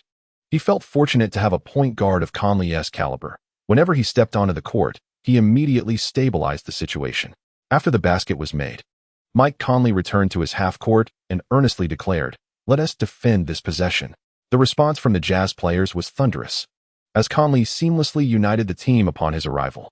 During the Lakers' offensive play, Su Chen held the ball. Conley, maintaining his stoic demeanor, surprisingly broke his customary silence and remarked, "Su, your skills are quite commendable, but the outcome will ultimately be my victory." Upon hearing this, Su Chen's anger ignited like a small flame. "Very well. Today, I shall demonstrate my true power to you." With a series of deft shifts in his center of gravity, Su Chen effortlessly maneuvered past Mike Conley, charging towards the paint. Observing this, the Jazz players swiftly encircled him once more, resembling a pack intent on devouring Su Chen. Su Chen furrowed his brow, pondering to himself, the Jazz's defense is exceedingly tight. It seems there is little chance for a successful shot. Perhaps I should pass instead. In a flash, Su Chen discerned a route for an instantaneous pass. He made a sudden stop, shifted direction, and passed the ball without even looking. Yet, another hand emerged, obstructing the trajectory of the pass. What? Su Chen looked over in astonishment. It was none other than Mike Conley. At the very moment he came to an abrupt halt, Mike Conley had already sprinted in that direction, effortlessly executing a steal. Su Chen, in a state of urgency, hurriedly pursued the play. The consecutive passing errors filled him with remorse, yet he was still a moment too late. The ball found its way to Mitchell once again, and with a mid-range shot, he secured 2 more points, extending the lead over the Lakers to 9 points with a score of 78-87. Following those 2 blunders, the Lakers bench fell into a heavy silence. It was evident to everyone that the game was likely slipping away, and Su Chen's magic had seemingly faded. Although he had performed commendably, even holding his own against Morant, he still lagged behind the true elite point guards. The previous defeat to Westbrook in the inter-team scrimmage appeared less surprising in hindsight. Fans from the Dragon Kingdom and the Penguin live stream also fell silent collectively. Alas, it seems that there remains a significant gap between him and the genuine top-tier point guards. Su Chen's performance was commendable, having bested Clarkson, the reigning 6th man of the year. Even if he cannot ascend to a starting position, becoming a formidable presence off the bench is still an admirable achievement. The commentators in the Penguin live stream remarked that these 2 plays would likely have a profound impact on Su Chen. His confidence is probably quite shaken at this moment. Meanwhile, Barkley took pleasure in witnessing Su Chen's struggles, asserting, "I told you, SU's abilities are rather limited." When faced with a truly versatile elite point guard, he simply cannot measure up. I suspect Vogel will soon decide to substitute him out. At this moment, Su Chen was enveloped in a profound sense of frustration. He glanced at the scoreboard and clenched his fists tightly. 2 consecutive blunders had left him utterly perplexed about how to approach the next play. Mike Conley seemed to manifest like a specter, vanishing from sight only to reappear in an unpredictable location. Yet, Vogel refrained from calling a timeout or making substitutions, as there were few viable options available. Tucker was thoroughly dominated by Conley, managing to perform at no more than 70 to 80% of his usual capabilities. The other players capable of playing the point guard position had also attempted to contend, yet none proved to be a worthy adversary. Su Chen represents the last glimmer of hope. If he falters, there seems to be little promise left for this match. Chapter 22. I know how to play.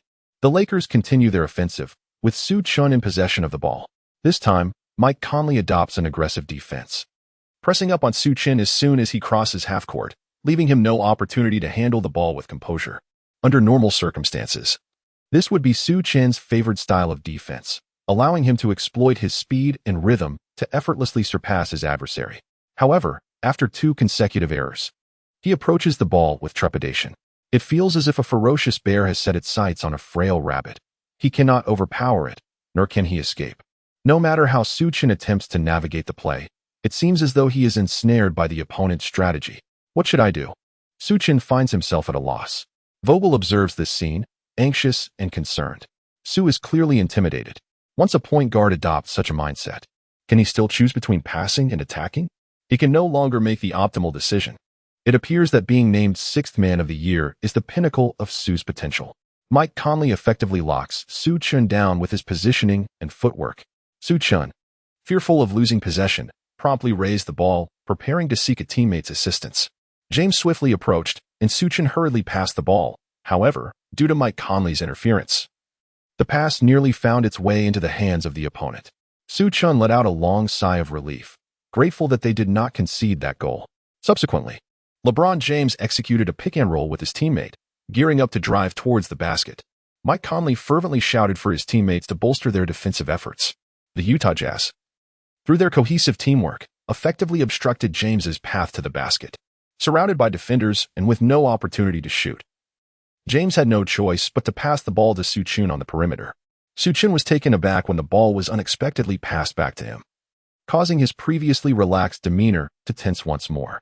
At that moment, he crouched in the corner, and under normal circumstances, he would have instinctively taken the shot. However, upon noticing Mike Conley's approach, he hesitated, pondering that a forced shot might not be the wisest decision.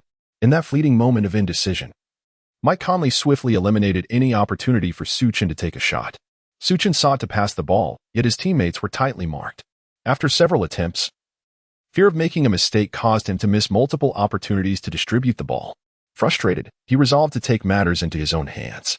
With determination, he executed a series of deft movements, skillfully utilizing his footwork and swift turns to find an opening. With a back dribble, he once again outmaneuvered Mike Conley.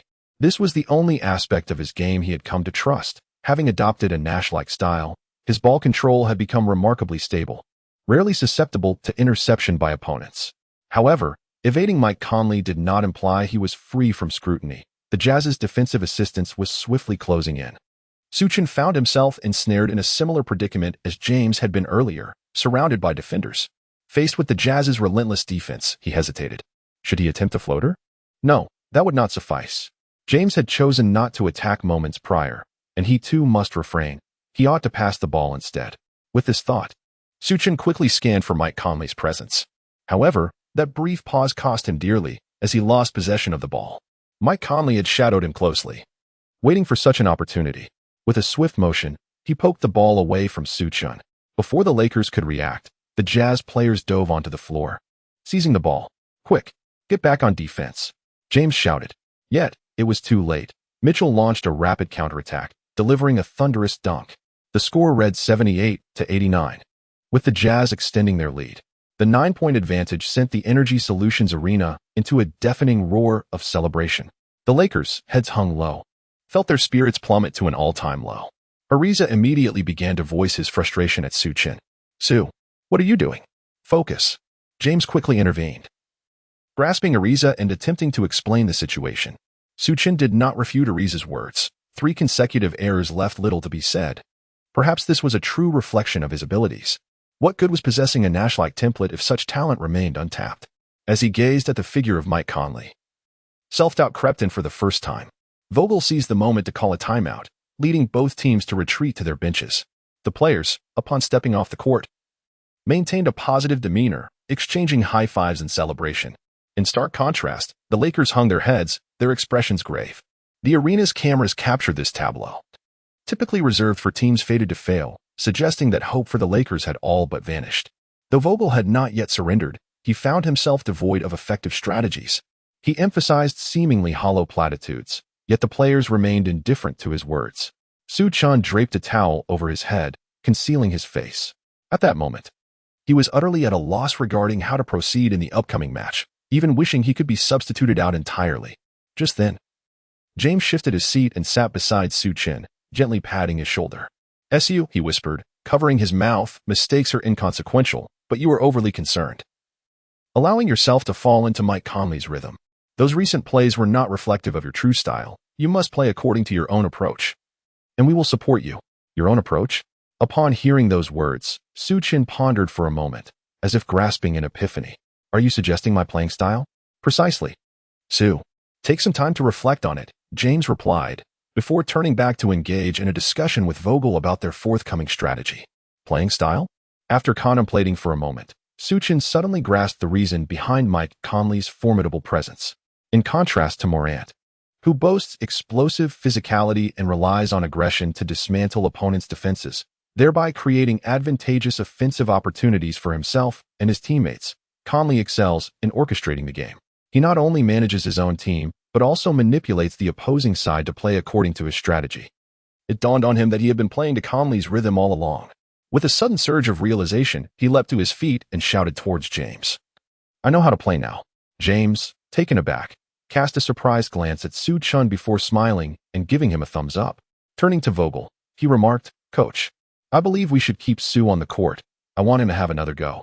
Vogel, however, was reluctant to reintroduce Su Chen, considering that even Tucker, despite his shortcomings, had not committed 3 consecutive turnovers.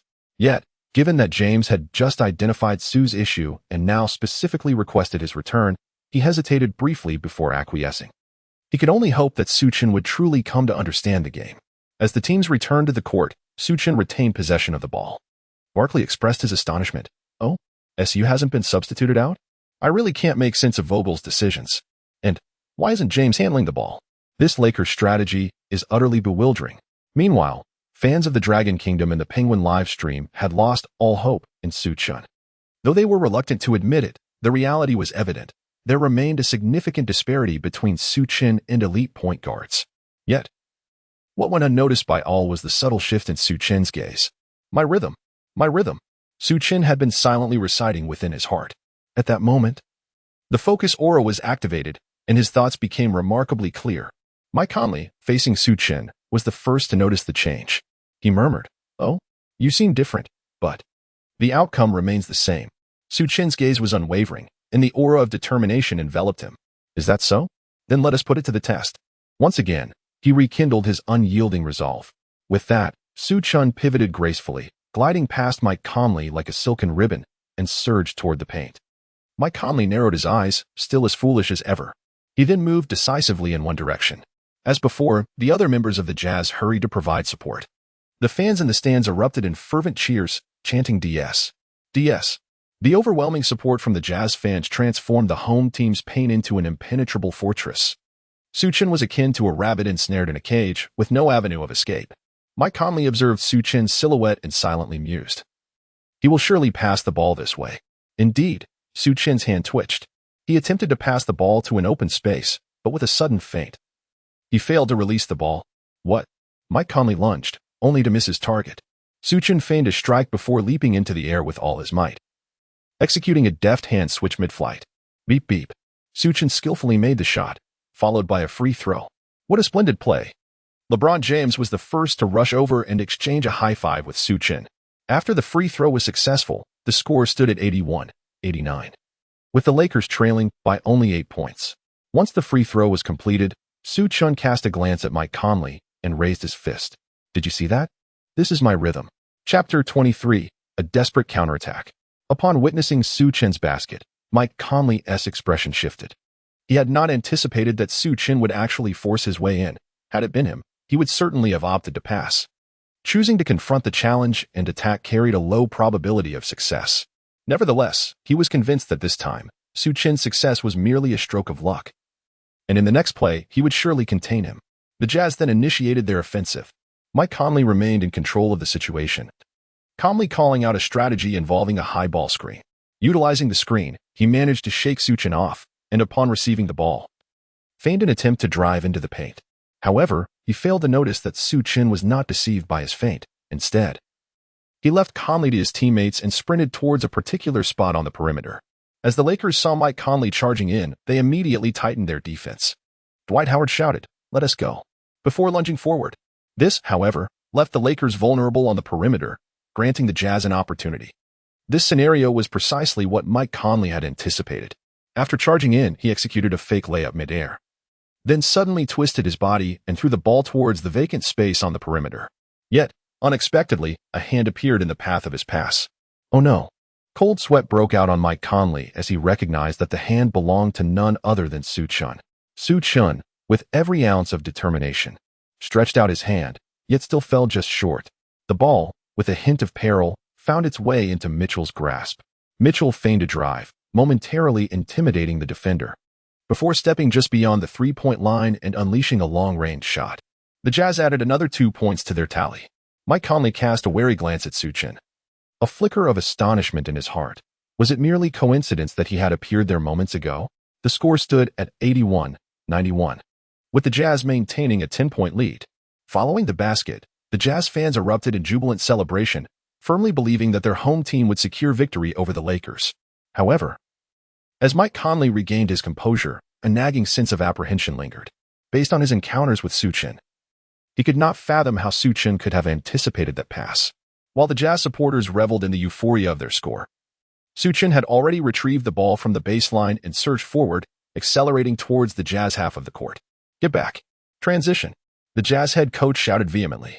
Yet, Mike Conley reacted swifter. Keeping his eyes fixed on Su Chen, he understood the latter's capabilities and had retreated to his half of the court in advance. The others, however, were not as quick, allowing the Lakers to create a 2-on-1 situation in the front court. LeBron James and Su Chen executed a fast break. As Mike Conley observed the duo charging towards him, a defensive strategy crystallized in his mind. He intended to lure Su Chen into passing the ball to the more reliable James, positioning himself to intercept the pass. He was convinced that Su Chen would indeed opt to pass. Thus, Mike Conley cunningly selected a position, waiting for Su Chen to take the bait. Yet, Su Chen had no intention of overthinking the situation. He had resolved to dictate his own rhythm. Damn it. Perish. He bellowed in Chinese, charging towards Mike Conley. What? Mike Conley was taken aback. Did this guy not fear an offensive foul? Furthermore, should a pass not have been the more prudent choice? Having prepared to intercept, he had failed to establish a solid stance and was knocked aside by Su Chen's momentum. Beep, beep. 2-1. The referee ruled that Conley had moved his feet, and the basket counted. Damn it. Let us see who can stop me today. Su Chen bellowed in Chinese. Indifferent to whether others could comprehend his words, his teammates from the Lakers, unable to grasp the essence of Su Chen's exclamations, nonetheless recognized that he was venting his emotions. They too felt the need for release, and thus encircled Su Chen, engaging in a frenzied display of camaraderie. Su Chen finally released the pent-up frustration that had been building within him, reclaiming his own rhythm. The 3 previous mistakes had been exceedingly vexing, as he had felt led by the nose by Mike Conley, nearly losing himself in the process. Mike Conley was helped up from the ground by his teammates, and he regarded Su Chen with a renewed scrutiny. There was nothing to criticize about the defensive strategy or positioning. They were impeccable. Yet, this young man was undeniably elusive. Nevertheless, Conley had a general understanding of Su Chen's forthcoming actions. Wasn't it merely an offensive play? No matter how formidable, he could never reach the level of a top scorer in the league. Conley was confident that, with his defensive experience, it would be no challenge to contain Su Chen. The Lakers bench also found solace in the situation, feeling a sense of relief as they witnessed Su Chen unexpectedly erupt, pulling the team back from the brink of despair. Vogel noted the transformation in Su Chen over these 2 possessions, particularly observing the near steal that demonstrated a premier point guard's court vision and awareness. Even if he had learned on the fly from Conley, given time, he would undoubtedly shine. At the free throw line, Su Chen took a deep breath and calmly sank the shot. 84-91, the Jazz led by 7 points. However, the Jazz, under Conley's command, remained remarkably stable. Their interior players secured favorable positioning, creating a promising offensive opportunity. In this instance, Howard's defense faltered, forcing him to commit a foul to stop the play. The Jazz converted one of 2 free throws, making it 84-92, with the Jazz leading by 8 points. During the free throw process, Mike Conley approached Su Chen and said, "SU, do you wish to prove that you are a top-tier scorer? Then come and show me." Su Chen shrugged and said, "Let's give it a try." As the Lakers launched their offensive, it became apparent that Su Chen's stamina was waning, prompting LeBron James to take control of the ball. With a screen and roll, he drove to the basket and passed the ball. Su Chen, stationed beyond the arc, received the ball and lifted it above his head, preparing to take a shot. Not so fast. Mike Conley, fully focused on Su Chen, was convinced that he would opt to shoot. Without hesitation, he leaped into the air, determined to thwart Su Chen's attempt. However, upon jumping, he realized that Su Chen's feet remained firmly planted on the ground. Oh no! In a flurry of panic, he attempted to maneuver his body out of the way, yet it was too late. Su Chen leaped up, outmaneuvering Mike Conley, and casually tossed the ball towards the basket. Beep, the whistle sounded. Mike Conley committed a foul, granting Su Chen 3 free throw opportunities. Su Chen executed a remarkable counterattack.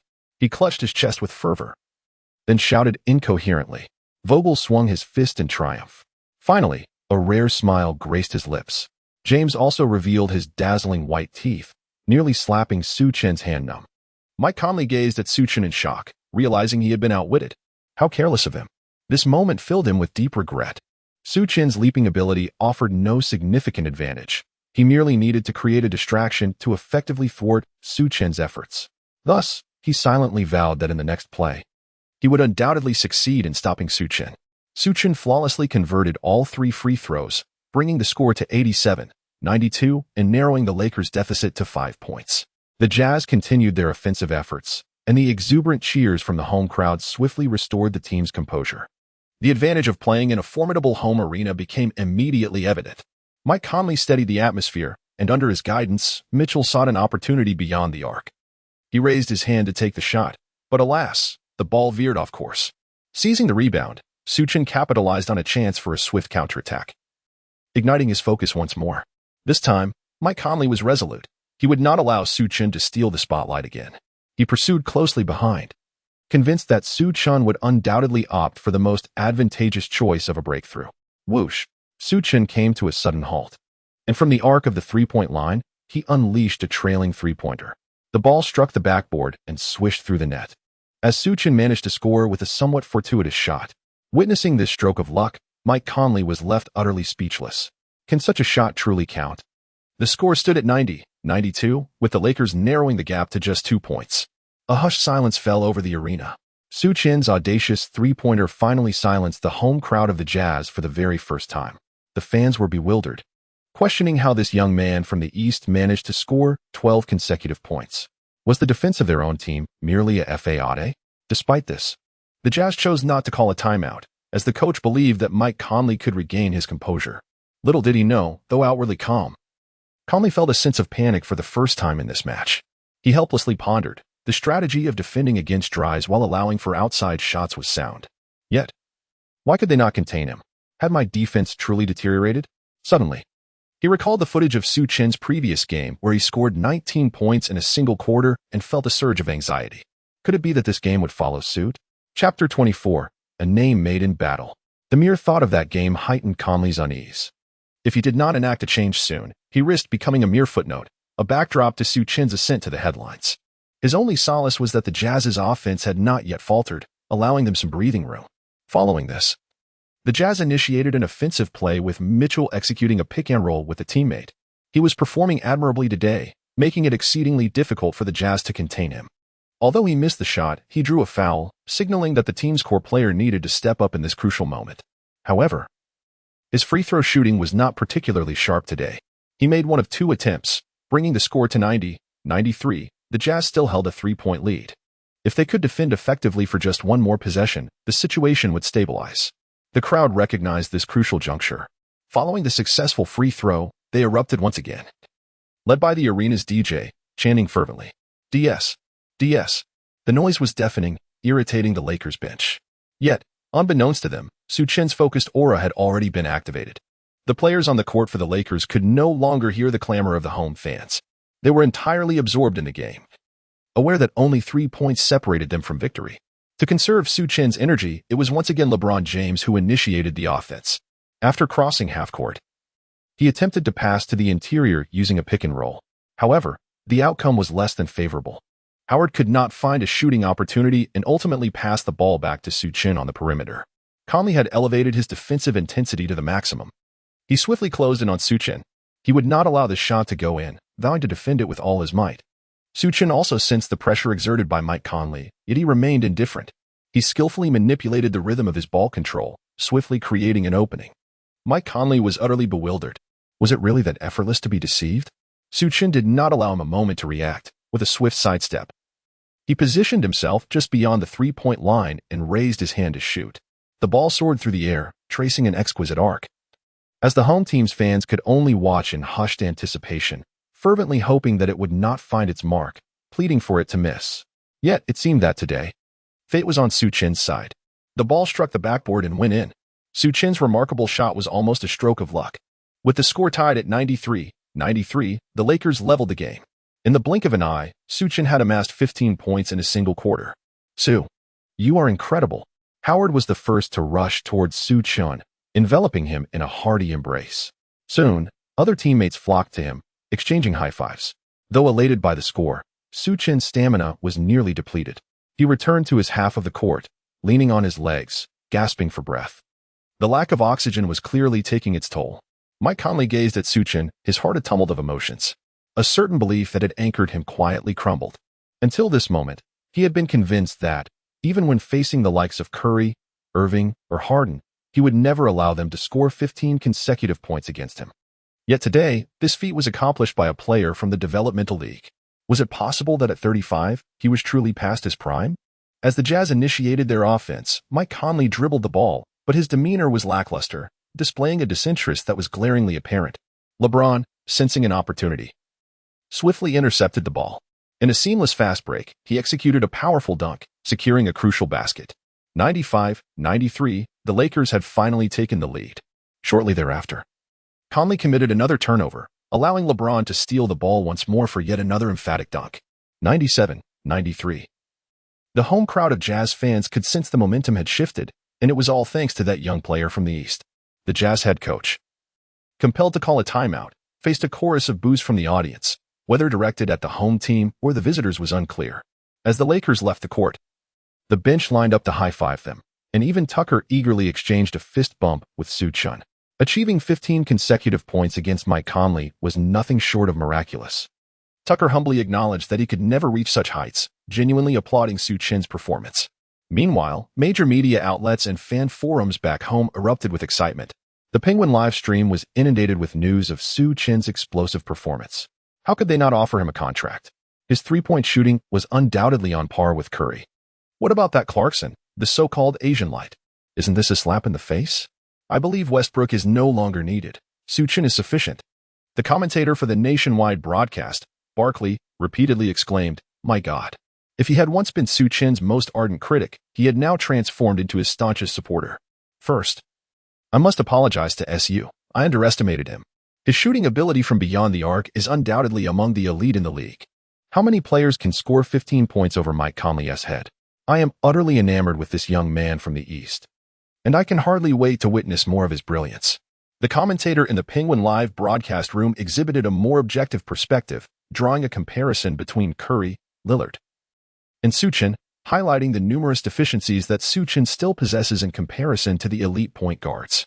As the timeout concluded, Su Chen, having endured extended play in the high-altitude, oxygen-deficient environment for the first time, was replaced by Monk due to fatigue. The Jazz, too, opted to substitute the mentally shaken Mike Conley. Seated on the bench with a towel draped over his head, Conley reflected on his career, overwhelmed with emotion.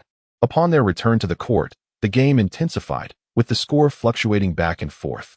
However, an unexpected incident occurred when Monk, newly substituted, struggled to acclimate to the rhythm and atmosphere of the game, suffering a left ankle fracture that would sideline him for the remainder of the season.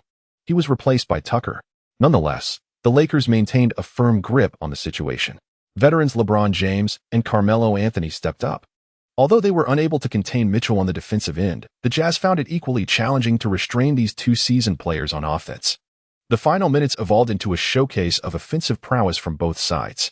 During this period, Clarkson managed to score some points, yet at this juncture, he was no longer regarded as the Asian light by the audience. Regardless of his performance, he could at most aspire to be recognized as the sixth man of the year. Su Chen scored an impressive 15 points against a top-tier point guard, leaving no room for comparison between the two. Ultimately, under LeBron's leadership, the Lakers triumphed over the Jazz with a score of 117-113. Due to fatigue, Su Chen did not return to the court. However, this was inconsequential, as he had already risen to fame, establishing himself as a phenomenon within the league. Following the game, news of Su Chen's impressive performance against Mike Conley spread rapidly. Capturing the attention of the entire league, numerous teams began to express interest in acquiring him. Vogel, LeBron, and the management swiftly reached a consensus to extend a guaranteed contract offer to Su Chen. Lakers general manager Rob Pelinka regretted not having signed him sooner, lamenting over the missed opportunity. With so many teams now vying for his talents, it was uncertain whether he might be poached. Vogel criticized Pelinka for his oversight, noting that the unresolved issue with Westbrook made Su Chen's presence all the more essential. With Monk also injured, it became crucial to secure Su Chen, otherwise, who would fill the point guard position for the Lakers. However, someone was quicker on the draw. The first to approach Su Chen was not the Lakers management or any other team, but rather the renowned NBA agent, Bill Duffy. He reached out with a phone call to Su Chen, who was at home resting after the game. "Hi, Su, this is Bill Duffy. Do you have a moment to chat? I believe you will find my topic quite appealing." Chapter 25, The Invitation from Bill Duffy. What is an NBA player's agent? Greedy, cunning, vampiric, shrewd, and scrupulous. At some point, these unsavory terms became synonymous with NBA player agents. They often resort to any means necessary for profit, exploiting agencies, teams, and players alike, solely to line their own pockets. However, not every agent fits this mold. Among the ranks of agents, there are indeed a number of virtuous individuals. Bill Duffy is one such representative. Not only does he uphold high standards in his own conduct, but he also expects the same from the players he represents. For this reason, he has turned down several players with questionable backgrounds seeking to join his roster. He aspires for his players to serve as exemplary citizens, even if it means passing up lucrative opportunities to avoid representing those lacking sincerity or with tarnished reputations. He often states, "Money does not encompass everything. I do not pursue this profession for financial gain. I adhere to my own principles." Indeed, Bill Duffy has risen to prominence as a renowned NBA agent, equipped with more than one instrument in his arsenal. In addition to his integrity, he possesses two remarkable qualities: sincerity and an adeptness at leveraging personal connections. He has cultivated deep friendships with his players, earnestly dedicating himself to their welfare. When his efforts fall short, he is even willing to dip into his own pockets to compensate for their losses. A quintessential example of this is his handling of Anthony Carter. In 2003, as Carter's contract was nearing its expiration, Bill Duffy made a grave oversight. He neglected to engage in negotiations with the Miami Heat before the renewal deadline, resulting in Carter inadvertently forfeiting the remaining year of his $4 million contract. This placed Carter in a particularly precarious situation, as his performance during the 2002-2003 season made it unlikely for any team to be interested in signing him. During this tumultuous time, Bill Duffy took full responsibility. He reached out to the San Antonio Spurs, facilitating a contract for Anthony Carter worth approximately $1 million per year, which still left a $3 million deficit. Without hesitation, he withdrew $3 million from his own resources to compensate for Carter's losses. Duffy's genuine gesture profoundly moved Carter, who later remarked, "Bill Duffy is a truly sincere person. Of course, he will remain my agent, and we will continue to be friends." The camaraderie that Duffy fosters with his clients extends beyond just Anthony Carter. Steve Nash is another of Duffy's close friends. Nash has expressed, in my view, "Bill Duffy is the most outstanding agent. Knowing him has been a significant fortune in my life. He is one of my best friends." A sentiment that also influenced Su Chen's willingness to engage with Duffy. The connection between Duffy and Nash adds an element of serendipity to Su Chen's experience.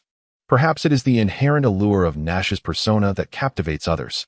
Bill Duffy arranged a secluded meeting space, extending a warm invitation to Su Chen. "Hi, Su. I heard you no longer have an agent?" Duffy inquired straightforwardly upon their meeting. Su Chen nodded. Ever since he departed from the NBA to join the Development League, even his agent had lost faith in him and left. Subsequently, Su Chen straightforwardly inquired, "Why did you seek me out?" Bill Duffy candidly replied, "Ever since your game against the Grizzlies, where you made that game-winning shot, I have been paying attention to you. As a representative of Dragon Country, you possess access to an immense market that awaits development." Su Chen was somewhat taken aback by Bill Duffy's candor. He had not anticipated that this individual would refrain from indulging in sentimental rhetoric or grandiose promises, instead candidly admitting his keen interest in the market behind Su Chen, namely the Dragon Kingdom. Bill Duffy continued, stating that beyond the Dragon Kingdom's market, he also perceived potential for growth within Su Chen. Whether in encounters with Morant or Mike Conley, he had already exhibited remarkable promise.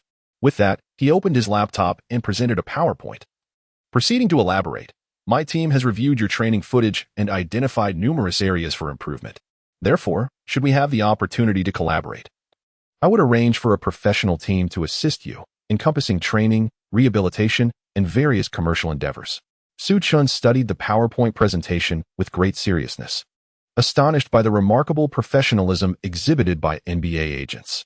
His previous agent had merely exploited him, showing little regard for the multitude of considerations that truly mattered.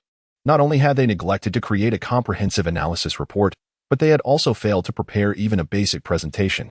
However, Su Chen remained unperturbed by these trivial gains and inquired, "What you propose can be achieved by others as well, and given my current circumstances, it seems that even in the absence of an agent, there would still be teams interested in me." Bill Duffy smiled and replied, "I can assist you in securing playing time." Su Chen shook his head, unimpressed. "Given my current performance, I should not be deprived of playing time," he asserted, "particularly in alignment with specific tactics." Bill Duffy continued, "Moreover, I can assist you in securing priority for national team matches and facilitate an early assembly with the squad." The mention of the national team sparked a glimmer of excitement in Su Chen's eyes. Since his injury, opportunities to participate with the national team had become scarce, and the limited time spent with them had hindered their cohesion. He paused briefly before inquiring, "Can you guarantee what you are proposing?" Bill Duffy replied with a smile, "Certainly." Su Chen nodded. "Then please, do share the price. A commission of 4 for the salary and a 20 for the commercial endorsement. You know, this price is quite reasonable." With a furrowed brow, Su Chen pondered for a moment before shaking his head, declaring that the price was excessively high. Just then, his phone rang, displaying a number he recognized well. He turned the screen towards Bill Duffy, saying, "Look, it's my former agent reaching out to me." As he prepared to answer the call, Bill Duffy, who had previously exuded confidence, suddenly appeared flustered. He had acquaintances in Long Country and, through his inquiries, learned that Su Chen had become an unprecedented sensation, capturing the hearts of basketball enthusiasts and emerging as a new idol. The potential for future commercial value was simply astronomical. He was in high demand. However, the news from America lagged slightly behind, leaving many unaware of the situation. Thus, he felt compelled to act swiftly. Gritting his teeth, he proclaimed, "A 3 commission on salary and a 10 endorsement deal. SU, this is our utmost limit." Su Chen smiled faintly, yet she was determined to answer the call. Bill Duffy quickly intervened, saying, "Wait a moment, let me make a phone call. We need to discuss this further." With that, he pretended to step away for a brief period, while Su Chen leisurely sipped her coffee. Moments later, Bill Duffy returned and stated, "I have consulted with the company regarding this matter. The commission for 2 and the endorsement fee for 8 cannot be reduced any further. You must understand that we also need to hire a professional team, and these expenses are substantial." Su Chen finally nodded in satisfaction, feeling that it was about time. "All right, let us settle on this. Prepare the contract, as I wish to review it first." Bill Duffy promptly extended his hand to shake with Su Chen, saying, "SU. It is settled then. However, you must not disclose any information regarding this contract." Su Chen also extended his hand, which was only natural. Half an hour later, a steaming contract was presented before Su Chen's eyes. Su Chen glanced at the contract and remarked, "I would like to review the details of this agreement and provide you with a response by tomorrow." Bill Duffy, aware that the contract was essentially secured, left with an air of satisfaction. Subsequently, as Su Chen engaged in discussion about the contract with friends, he suddenly received an email from the Lakers management. Upon reading the email, Su Chen's expression darkened considerably. Chapter 26. Su Chen's dilemma. Since Su Chen did not yet have an agent, the Lakers directly sent him the contract along with its pertinent details. This was a contract worth $1.25 million, an enticing figure for someone like Su Chen, a mere water boy. However, upon examining the specifics, he erupted in expletives. "Damn it! Vampires! A horde of heartless vampires!" The contract details were as follows. First and foremost, the $1.25 million was not guaranteed. Only $500,000 was secure. The remaining $750,000 was contingent upon fulfilling specific conditions. For instance, if he averaged over 20 points per game, an additional $200,000 would be added to the guaranteed amount. Furthermore, selection to the All-Star team would yield an extra $150,000. Such rigid stipulations were nearly unattainable for a player on the fringes like Su Chen. Moreover, according to the contract's terms, should Su Chen be cut before the season's end, he would receive only the secured $500,000, forfeiting the remainder. Additionally, several crucial aspects that Su Chen valued were conspicuously absent from the email, such as details regarding playing time and role designation. It appeared the Lakers management had not taken Su Chen's situation seriously at all, lacking even a face-to-face meeting or a simple phone call.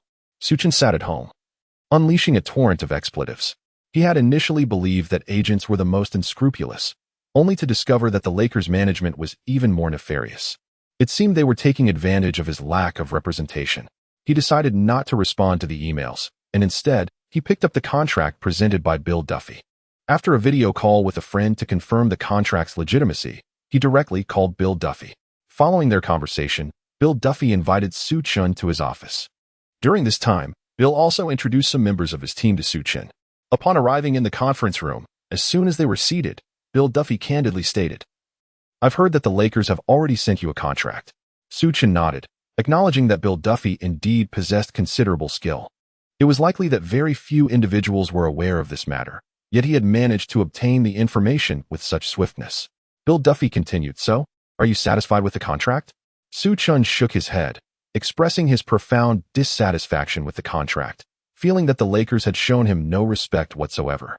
Bill Duffy smiled slightly and remarked, "As far as I know, the guaranteed portion should not exceed $500,000. I currently have several other options available, including the Rockets, the 76ers, and the Heat, all of whom are quite interested in you. I anticipate that you will be contacted by someone in the coming days." Su Chen was taken aback by the sheer number of teams expressing interest in him. He had also come to a preliminary acknowledgement of Bill Duffy's capabilities. Although he had yet to receive any formal contracts from these teams, he could sense that Bill Duffy was not merely speaking frivolously. With such a plethora of options available, there was certainly no pressing need to commit to the Lakers. Bill Duffy inquired, "SU, what are your thoughts?" Are there any teams that particularly appeal to you? Su Chen pondered seriously for a moment and then remarked, in truth, I believe that regardless of the team, as long as I can secure my playing time, I would be content. Therefore, I wish to hear your perspective. Bill Duffy responded resolutely, stay with the Lakers. Stay with the Lakers? Su Chen murmured with a hint of reluctance. Bill Duffy continued, SU, our team has conducted a thorough analysis of your situation. You were drafted in the second round, 28th overall, nearly becoming an undrafted player. Over the past few years, you have been plagued by injuries and have participated in very few official games. Furthermore, aside from your recent performances, there are scarcely any notable games to speak of. These factors constitute your disadvantages. Su Chen nodded, acknowledging the veracity of the statements presented, leaving him without grounds for rebuttal. He could also surmise that the Lakers' contract was predicated on these very facts. Bill Duffy produced a collection of printed data and handed it to Su Chen. These are the analyses we have conducted. Feel free to peruse them. Su Chen glanced around, then inquired with a hint of confusion, why must one remain with the Lakers?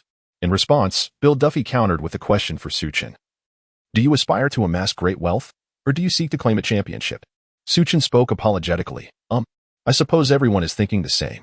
Bill Duffy smiled faintly, saying, I understand. Earning money is indeed straightforward. One should go where the contracts are generous and playing time is assured. However, if the aspiration is to secure a championship, then every contract must be meticulously scrutinized. He seemed to anticipate Su Chen's choice and presented a document to him. Su, this is a data report we compiled after analyzing various teams. The conclusion is that the Lakers are the most suitable fit for you. He turned to a page and continued, see here, the Lakers are currently facing a severe shortage of point guards. Monk is out for the season. And while Talon Horton-Tucker has potential, his capabilities are limited. Westbrook is entirely incompatible with the team and has even been placed on the trade block. There are hardly any viable options left for the position. Su Chen perused the materials, which were exceedingly comprehensive, providing analyses of nearly all 30 teams in the NBA. He selected a few that piqued his interest for closer examination. From the perspective of an industry insider, the data presented was remarkably objective and thorough, devoid of any embellishments. Among the teams, the Philadelphia 76ers offered the most lucrative contract, reflecting their pressing need for a point guard. However, upon further reflection, it became evident that the opportunities with the Lakers were far more promising. Bill Duffy remarked after reviewing the information, although the 76ers contract is more enticing, they have an abundance of players capable of occupying the point guard position, making it challenging to secure sufficient playing time. In contrast, the Lakers provide a unique platform where one's reputation can flourish, garnering acceptance from both teammates and fans alike. Furthermore, given the current circumstances, even if a starting position is unattainable, there remains a viable chance to assume a significant role within the rotation or even as the sixth man. Yet at this juncture, he observed Su Chen's expression, continuing, this would necessitate some concessions regarding salary. Nevertheless, you would have the opportunity to play a more pivotal role, achieve better statistics, and subsequently pursue a more substantial contract. Su Chen nodded, comprehending the truth behind the adage that one cannot have both fish and bear's paw. Furthermore, he found himself increasingly appreciative of Bill Duffy. At the very least, Duffy did not solely prioritize financial gain at the expense of his own future. Although Su Chen expressed a desire for both wealth and a championship, the scales in his heart undeniably tipped towards the pursuit of the elusive title. Having ample playing time was undoubtedly his primary preference. However, the Lakers' contract and their approach were profoundly disrespectful. Bill Duffy continued, another advantage of being in Los Angeles is the ample exposure. Once your contract concludes next year and you have made a name for yourself, opportunities for both financial rewards and championships will abound. As for the contract the Lakers have offered, you can entrust that entirely to me. I will present you with a delightful surprise. Su Chen glanced at the contract presented by Bill Duffy, a resigned smile gracing his lips. He then remarked, all right, I shall heed your counsel, let it be the Lakers, setting aside any reservations. He felt that Bill Duffy's considerable diligence and effort in this matter demonstrated a sincere regard for him. Very well, I shall affix my signature to this contract. I hope for a fruitful collaboration. With that, Su Chen signed his name, officially becoming a member of Bill Duffy's esteemed roster. Little did the Lakers know, a cunning old fox was closely observing them, poised to bring Su Chen an astonishing surprise. Chapter 27. Good news. The following day, as Su Chen just powered on his computer, Intending to video chat with his family and catch up on recent events, he was immediately inundated with several emails. Upon perusing them, he confirmed what Bill Duffy had previously mentioned. Teams such as the Rockets, 76ers, and Heat had all sent over contracts along with various pertinent details. The figures within these contracts aligned closely with the information currently at Bill Duffy's disposal. However, akin to the Lakers, these teams seemed to lack genuine interest. No calls were made, nor was there any proactive communication. It all felt rather indifferent. It was as if Su Chen, in his marginalized position, combined with his Asian identity, was destined to receive such treatment. Nevertheless, having resolved to remain with the Lakers, he chose to disregard these emails. The news from the Lakers did not take long to arrive. That afternoon, while Su Chen was training alone at a basketball court, Bill Duffy drove up to find him and subsequently took him back to his office. As soon as they settled in, Bill Duffy presented some documents to Su Chen, stating, "SU, this is the contract we just drafted with the Lakers. Please take a look and see if it meets your satisfaction." Su Chen was astounded by the efficiency exhibited by Bill Duffy. Just one night had passed, and there were already substantial developments. As he glanced over the contract, his astonishment deepened upon reviewing the details. "Bill Duffy, am I not mistaken?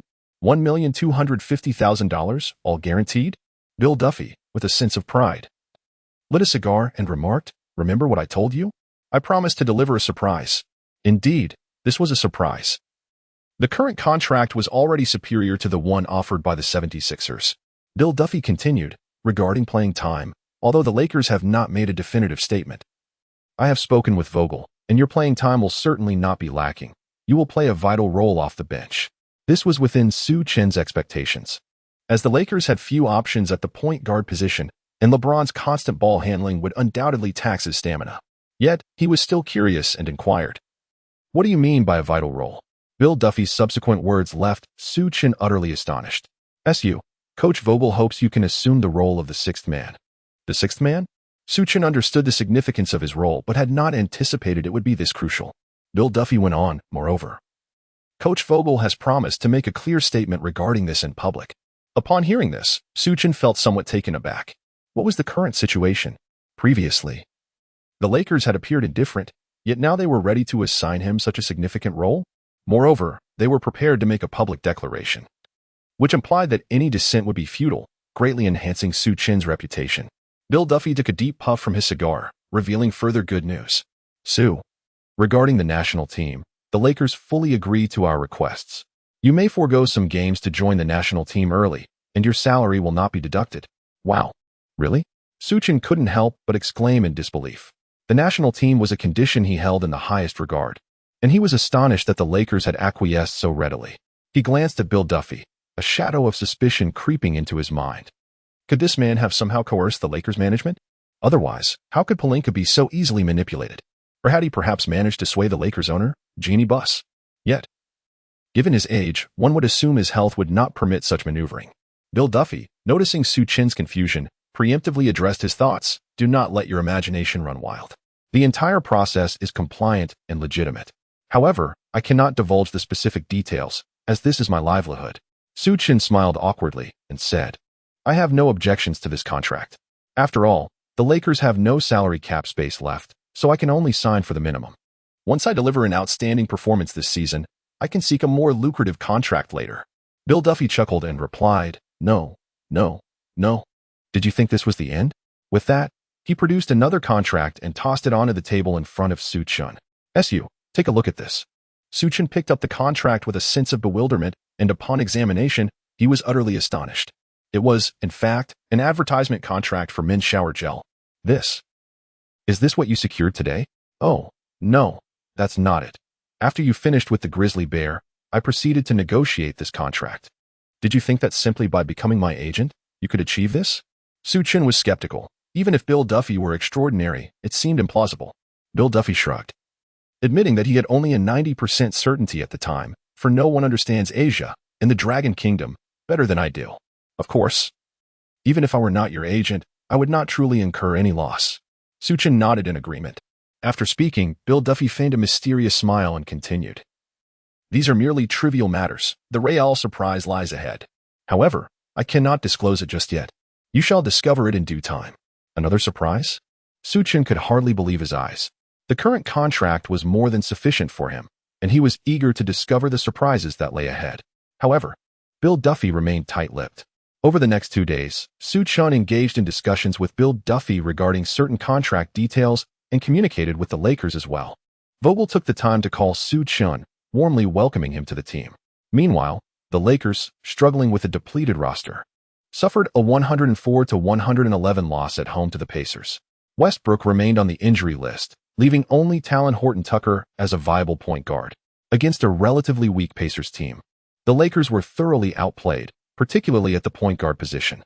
The team was now desperate to sign a point guard to address their immediate needs.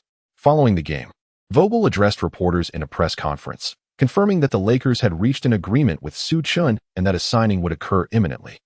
He explicitly stated that Su Chen would take on the role of the sixth man, which relieved the anxious hearts of fans from Longwa. The public announcement of Su Chen's role as the sixth man sent Longwa fans into a frenzy. Just a day before a 6-game road trip, Su Chen's contract was finally finalized. Although it had only been a brief 2 or 3 days, fans from Longwa had grown increasingly impatient. At last, with the revelation from Penguin Media, the fans received the long-awaited news of Su Chen's contract, a fully guaranteed minimum salary. I knew the Lakers would offer Su Chen a fully guaranteed contract. In my view, Su Chen's performance far surpassed the minimum salary level. This contract was not a great deal. As long as he remains with the Lakers, I will support them wholeheartedly, especially with my favorite star, LeBron James. On the team and Su Chen's addition, the Lakers are now my team. Enough said. Lakers for the championship. Furthermore, some basketball experts in the domestic arena shared their professional opinions on Su Chen's contract. Westbrook will definitely return, and with Horton-Tucker on the roster, I believe Su Chen's chances of staying with the Lakers are rather slim, remarked Teacher Yang. I think Westbrook's time may be drawing to a close. If Su Chen can step up and perform alongside him, his next big contract will be secured, added Teacher Su. Su Chen's agent made the right choice, perhaps influenced by the great Yao Ming. Meanwhile, the media from the Philippines found themselves in an awkward position. They had initially lauded the brilliance of Asian basketball, proclaiming that Clarkson would outshine Su Chen. To their astonishment, Su Chen not only surpassed Clarkson but also outperformed Mike Conley, swiftly rising to become a beloved idol across the United States. After the game, he faced a barrage of criticism online from fans in the Dragon Nation, leaving them utterly disheartened. They had anticipated that Su Chen would struggle to secure a contract, ready to mock him. Unexpectedly, Su Chen signed with the Lakers, and the terms of the contract were quite favorable, as if a once downtrodden fish was finally turning the tide. Su Chen, while occasionally perusing the comments online, does not overly concern himself with them. For him, the paramount priority is to diligently train and swiftly enhance the authentic integration of the Nash template, enabling an early upgrade. The mere thought of training brings a sense of helplessness to Su Chen. He harbors a deep envy for those affluent stars who can afford to hire trainers. Targeted training could significantly expedite a player's improvement. Alas, the costs of trainers are prohibitively expensive, rendering them unattainable for him. Nevertheless, Su Chen has grown accustomed to training on his own. On the eve of a 6-game road trip, he arrived at the Lakers training facility before 6 in the morning. This day marked his official joining of the Lakers, and he wished to arrive early to facilitate his improvement and secure more opportunities to play. However, upon his arrival, he discovered someone had already beaten him there. The individual appeared strikingly familiar, yet Su Chen could not place him initially. It was only when the person introduced himself that Su Chen finally recognized him, his astonishment evident as he gazed at the individual before him.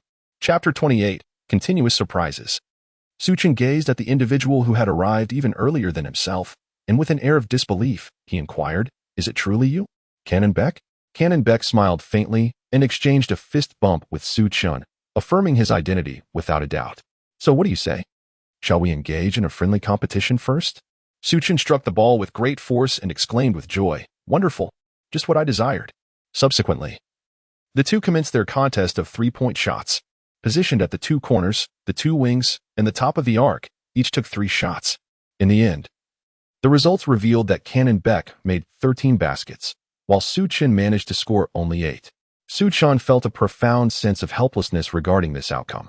Currently, his actual integration with the Nash template stood at a mere 51, leaving him reliant solely on his innate skills during the competition. Furthermore, he had not warmed up today, and his touch had yet to reach a fervent state. Meanwhile, Cannon Baker was reveling in celebration, exclaiming, "Hooray! I have triumphed over an NBA player. I'm the strongest. Su Chen smiled helplessly. He truly wished to challenge this fellow in a formal match to demonstrate the formidable prowess of the Nash prototype. Just then, shortly past 6 o'clock, James arrived at the training ground early, accompanied by his personal trainer, Mike. Upon seeing the two of them, he appeared visibly astonished. He first approached Su Chen and exchanged a high five with him. Then, with a smile, he exclaimed, "SU, congratulations on signing the official contract. From now on, we are genuine teammates." In recent matches, Su Chen's remarkable performance has been greatly attributed to the support of LeBron James, for which he expressed his heartfelt gratitude by saying, "Thank you, boss." Subsequently, LeBron greeted Cannon Beck. "Hello, Cannon Beck. Is there something specific that brings you here today?" Cannon Beck gestured towards Su Chen and replied, "Oh, I will be SU's personal trainer from now on." LeBron, upon hearing this, looked at Su Chen in astonishment and incredulously remarked, "SU, you are truly exceptional. It is not an easy feat to enlist someone of Cannon Beck's caliber." Su Chen was equally astonished, expressing that he was entirely unaware of the matter. He hurried back to the changing room and called Bill Duffy. "Hey, buddy, what is the situation with Cannon Beck?" Bill Duffy, clearly still in a state of slumber, replied groggily, "It seems you've already discovered the first surprise I had in store for you. From now on, Cannon Beck will be your personal trainer. The contract for that men's shower gel is more than sufficient to cover his salary." "The first? What is the second surprise?" "You'll find out shortly." After a moment of contemplation, Su Chen suddenly realized a question that left him anxious. "Is the fee for a personal trainer to be covered by the portion of your commission, or by my own share?" Bill Duffy promptly hung up the phone. Once Su Chen grasped the situation, he returned to the training facility and formally introduced himself to Cannon Baker. At the same time, Mike, James's trainer, praised Cannon Baker, asserting that Su Chen had made an excellent choice. Cannon Baker and Su Chen reached a preliminary agreement.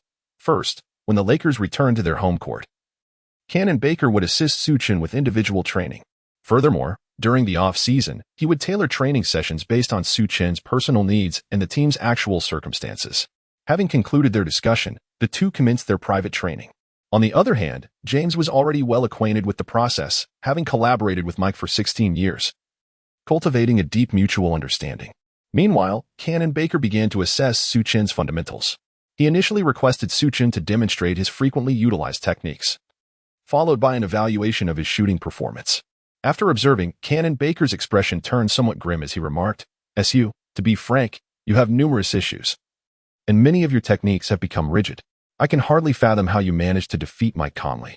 Su Chen shrugged and feigned calmness, remarking, "Perhaps I am simply a competitive player." Cannon Beck replied earnestly, "That won't suffice. I have already spoken with Vogel. I will monitor your training closely today and devise a tailored training regimen based on your needs." As the training commenced, time seemed to fly by. Before long, it was nearly 8 o'clock, and the other team members gradually arrived at the training ground. They were not surprised to see LeBron already training. However, they were astonished to find Su Chen there so early. Anthony teasingly remarked, "SU has secured a formal contract. He knows he must put in the effort." Meanwhile, Westbrook, who had rested for 3 games, returned to the training court looking quite sprightly and greeted Su Chen warmly. After all, Vogel had publicly expressed his trust in Su Chen. And now, regardless of any previous reservations, no one would openly voice dissent. Upon seeing Su Chen as personal trainer, Tuck was nearly envious to the point of disbelief. He approached Cannon Beck, inquiring if he could also hire him. However, upon learning the fee, he was swiftly dissuaded. After a brief period of casual practice, Coach Vogel arrived at the training court. He gathered everyone together, formally introduced Su Chen, and then addressed the upcoming games. "Gentlemen, as you may already know, we are about to embark on a grueling stretch of 6 consecutive away games. Therefore, today we will reduce some strength and conditioning training while increasing our focus on tactical drills." With that, he divided the squad into starters and substitutes. Certainly, with Westbrook's return, he would be included in the starting lineup, which also comprised James, Bradley, Ariza, Tuck, and Jordan. From a roster perspective, it seemed the Lakers were reverting to the era of the small ball lineup. Naturally, Su Chen found himself among the substitutes, alongside Howard and a few others. This did not come as a surprise to Su Chen. However, Howard appeared visibly disheartened. Having just started a few games, he was unexpected returned to the bench. Soon enough, the training commenced. The primary lineup focused on addressing the compatibility issues between Westbrook and the team. Meanwhile, Vogel called Su Chen and Howard aside within the substitute group. "Su, Howard, I hope you can work on executing more pick-and-roll plays." Howard stared incredulously at Vogel, taken aback by the unexpected opportunity. Having been with the Lakers for quite some time and often yielding space in the paint for Westbrook, he had seldom had the chance to play, let alone be assigned a specific role in today's strategy. Su Chen naturally understood the implications of the situation. It indicated that Vogel was preparing to design tactics for them. Could this be the other surprise that Bill Duffy had mentioned? The other substitute players, witnessing the tactical recognition bestowed upon the duo, felt a pang of envy. Unfortunately for them, such fortune eluded their grasp. They were not afforded exclusive strategies, and even the assurance of basic playing time was a daunting challenge. Subsequently, the bench began practicing the tactics. Initially, the synergy between Howard and Su Chen was lacking. However, as their understanding deepened, their execution of the strategy began to take shape. Yet, due to Su Chen's integration with the Nash template within the system being a meager 51, although the tactics were eventually executed, their success rate remained dismal. Such poor performance prompted Cannon Baker to shake his head in disappointment. It appeared that transforming Su Chen would be a formidable endeavor. LeBron had been closely monitoring the training outcomes of Su Chen. While he recognized Vogel's intent to craft strategies for him, the results were far from satisfactory, which left him quite frustrated. He was also grappling with compatibility issues with Westbrook and had yet to find a viable solution. The team's progress seemed stagnant. Furthermore, he was acutely aware that during this 6-game road trip, victories would likely be scarce, and the Lakers were perilously close to the edge of a cliff. A day later, the Lakers embarked on their first road trip, facing off against the Orlando Magic. The Magic occupied the bottom rung of the Eastern Conference, showcasing a relatively weak performance. Even before the game commenced, numerous media outlets began predicting a victory for the Lakers, especially with Westbrook's return. However, Westbrook was soon in for a reality check. Chapter 29. The commencement of the road trip. The match between the Lakers and the Magic was not deemed a marquee clash, nor was it even scheduled for national broadcast. Nonetheless, due to Su Chen's influence, many fans were drawn to attend the game. Even in an away setting, local expatriates brandished banners bearing Su Chen's name in support. Su Chen had already garnered significant acclaim. The moniker Su Madness had transcended the NBA, echoing around the globe, reminiscent of the phenomenon that was Linsanity. His exhilarating performances and inspirational journey had been edited and disseminated across various social media and short video platforms, Facebook, YouTube, Twitter, Kuaishou, and more. Any video concerning Su Chen invariably amassed impressive viewership. Su Chen has undoubtedly emerged as an idol for the new generation of basketball enthusiasts. Anticipation runs high for his explosive performance in this match, especially after Vogel publicly declared that Su Chen would assume the role of the sixth man. Consequently, fans in Longguo are filled with heightened expectations. Penguin Sports has ramped up its promotional efforts, which have been rare in recent years, and has commenced preparations for this game well in advance. They have assembled a formidable roster of commentary experts and secured advertising from numerous prominent brands both before and after the match. The online viewership has more than doubled as Su Chen's popularity in the NBA has transcended the sport, drawing the attention of even those unfamiliar with basketball. Penguin Sports is prepared to dispatch a dedicated team of journalists to Los Angeles for on-site coverage, ensuring they capture first-hand information about Su Chen. However, the fans' expectations did not bring any fortune to the Lakers. From the outset of their match against the Magic, Lakers supporters watching the live broadcast were met with disappointment. Perhaps due to the Magic's lower ranking and Westbrook's return, the Lakers approached the game with a somewhat complacent demeanor, as if victory was assured. Even LeBron, typically a paragon of focus, succumbed to this attitude. He was responsible for the jump ball, but opted not to leap, instead turning to graciously concede the ball to the Magic. The Magic, aware of their limitations, adopted a humble yet determined posture, ready to exert every effort. Following the injury of their 2017 first overall pick, Fultz, the fifth overall pick of 2021, Jalen Suggs, has stepped up to lead the offensive charge. Seizing the opportunity presented to them was imperative. With the ball in hand, Suggs executed a series of deft crossovers and feints, effortlessly bypassing Westbrook's lax defense. Amidst the astonishment of the crowd, he delivered a thunderous dunk. Initially, it was presumed that Westbrook, having recently returned, would be eager to reclaim his pride in subsequent plays. Yet, the Magic decisively humiliated him, pressing his face to the ground. When Westbrook initiated an offensive drive, Suggs shockingly left him unguarded. retreating to the edge of the paint while exclaiming, "Get ready for the rebound. He can't shoot." This blatant dismissal of Westbrook's shooting capabilities caught him off guard. The crowd echoed the sentiment, erupting in boos, leaving the once-celebrated triple-double king utterly humiliated. Although Westbrook was seething with frustration, he was acutely aware of his own shooting shortcomings and dared not take a shot lightly. Yet, the more he refrained from shooting, the more the Magic team disregarded him, with all players seemingly eager to maintain a distance of 3 meters.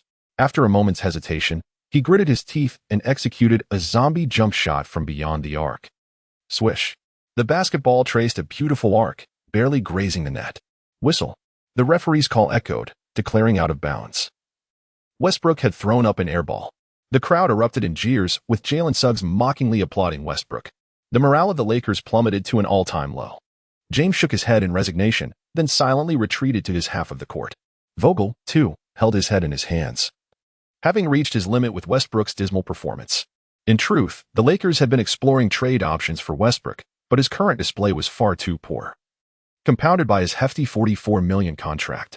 Even if they sought a trade, finding a suitable match seemed impossible. Reluctantly, Vogel had no choice but to continue attempting to integrate the trio of stars. Returning to the game, Westbrook's abysmal performance was merely the beginning.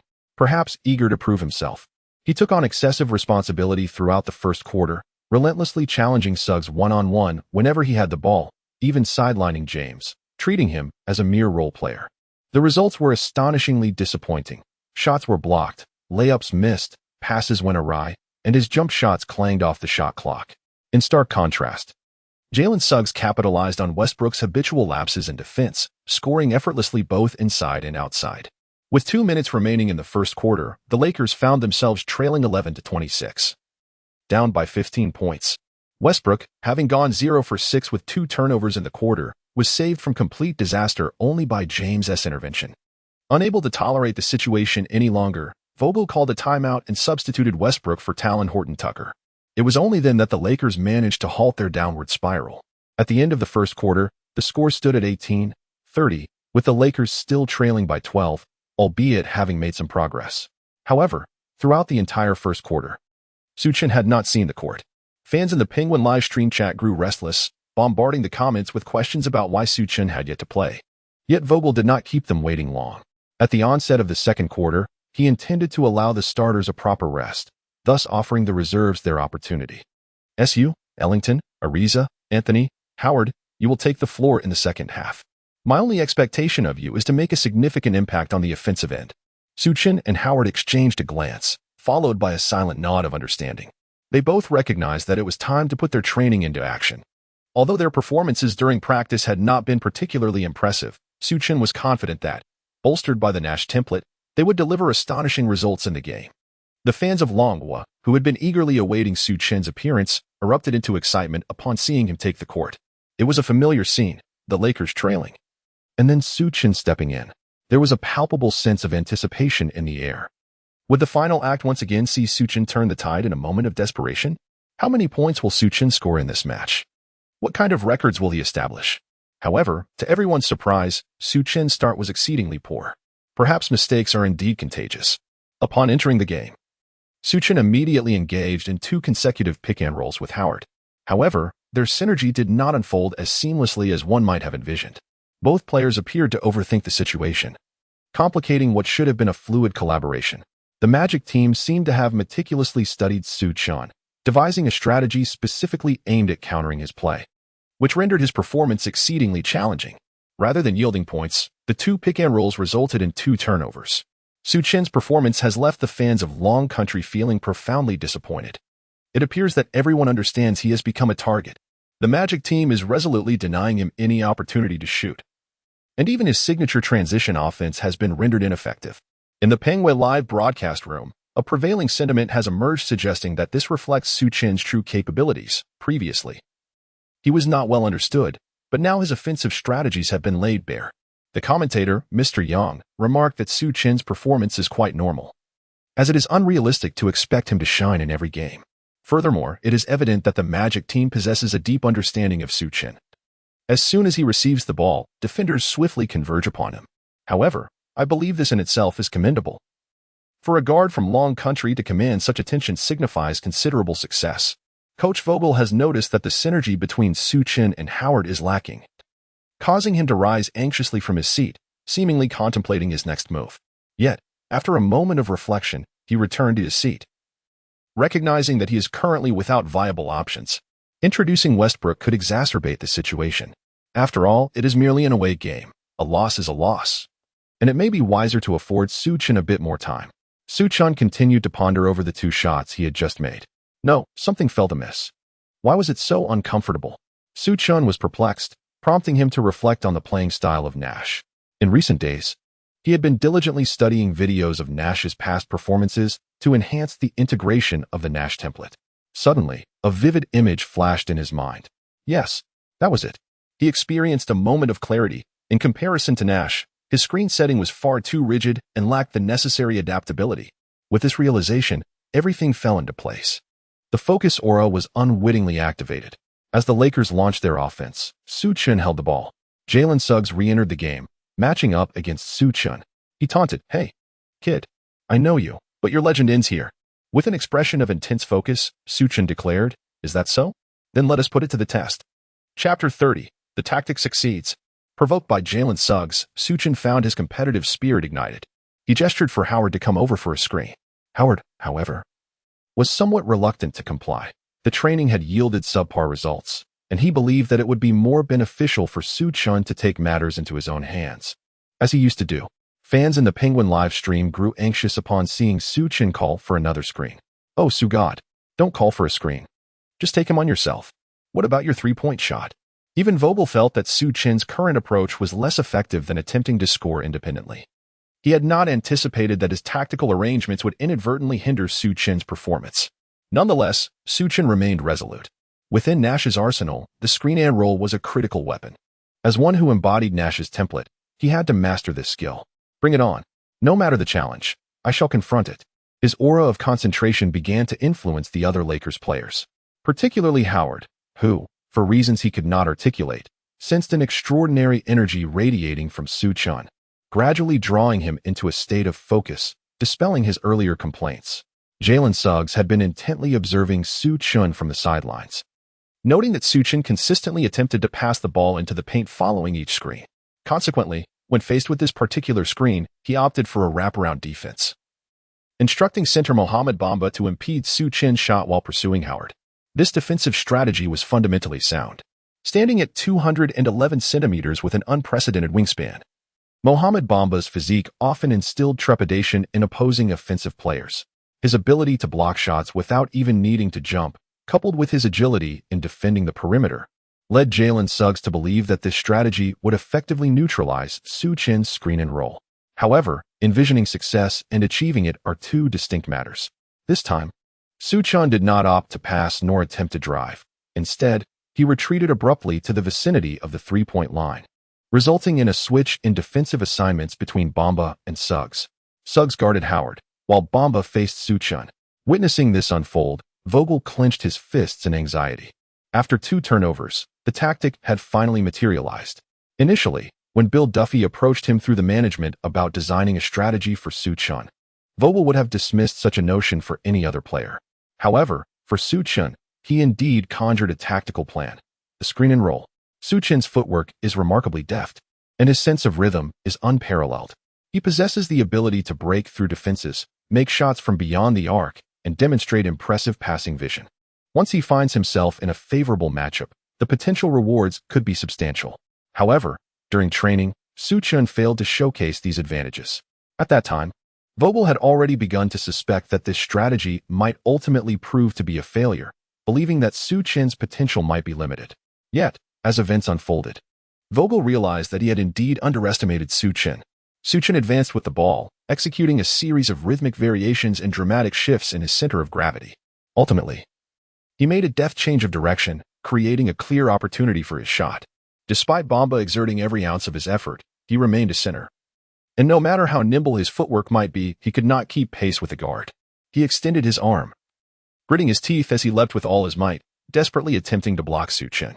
Yet, he was still a moment too late. Even without the influence of a Nash-like technique, Su Chen possessed a distinct advantage in speed. At this juncture, with the added benefit of Nash's style, Bamba found himself utterly helpless. Su Chen leaped into the air with great determination, gracefully tossing the ball towards the hoop. Swish. Su Chen landed a stunning three-pointer. What a fantastic shot. The first to spring up in jubilation was Vogel, celebrating the successful execution of the strategy. The rest of the bench soon followed suit, their excitement palpable. The fans in the Penguin live streaming room, who had been holding back their enthusiasm, could finally erupt in cheers. Indeed, as soon as Su Chen took to the court, an exhilarating three-pointer was bound to follow. Next, it was the Lakers' turn to attack. The previous successful pick-and-roll emboldened Howard even further. With a subtle gesture, Su Chen effectively blocked Jalen Suggs. The last time, Suggs opted for a rear approach and suffered greatly. This time, he chose to pursue Su Chen from the front, preparing to contest his three-point shot. Howard seized the opportunity to swiftly advance, drawing Bamba's defense away. However, Suggs was momentarily delayed, and in that fleeting instant, Su Chen seized an opportunity.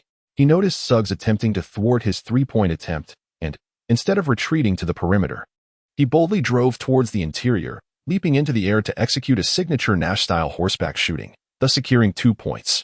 After 2 failed pick-and-rolls, he followed up with 2 successful ones. The fans watching the game in the Penguin live broadcast room recognized that the Su Chen they remembered had returned. The commentator joyfully remarked, "These 2 offensive plays are quite intriguing. It seems Su Chen and Howard have developed a spark." Su Chen had found opportunities twice in succession. Clearly, Vogel's notion of the sixth man's role was not mere rhetoric. Just as he finished speaking, Su Chen initiated another pick-and-roll. Upon seeing this familiar maneuver, Suggs grew anxious. During the Magic's pregame meeting, Su Chen's shooting prowess had been highlighted. He was the type of player who, once he scored, would continue to do so. Thus, a specific strategy had been devised to counter his shooting, yet no plans had been made for the pick-and-roll. Consequently, the question arose, how to defend the next play. Just as Suggs contemplated this dilemma, Howard collided with him, akin to a wall, blocking his path. "Bamba, guard Su Chen," Suggs shouted, launching himself towards Su Chen. He decided to gamble, employing a double-team defense against Su Chen. After the pick, Howard noticed he was unguarded and chose to roll to the basket, ignoring the 2-man defense. Su Chen indeed made a shooting motion. This shot seemed rather forced.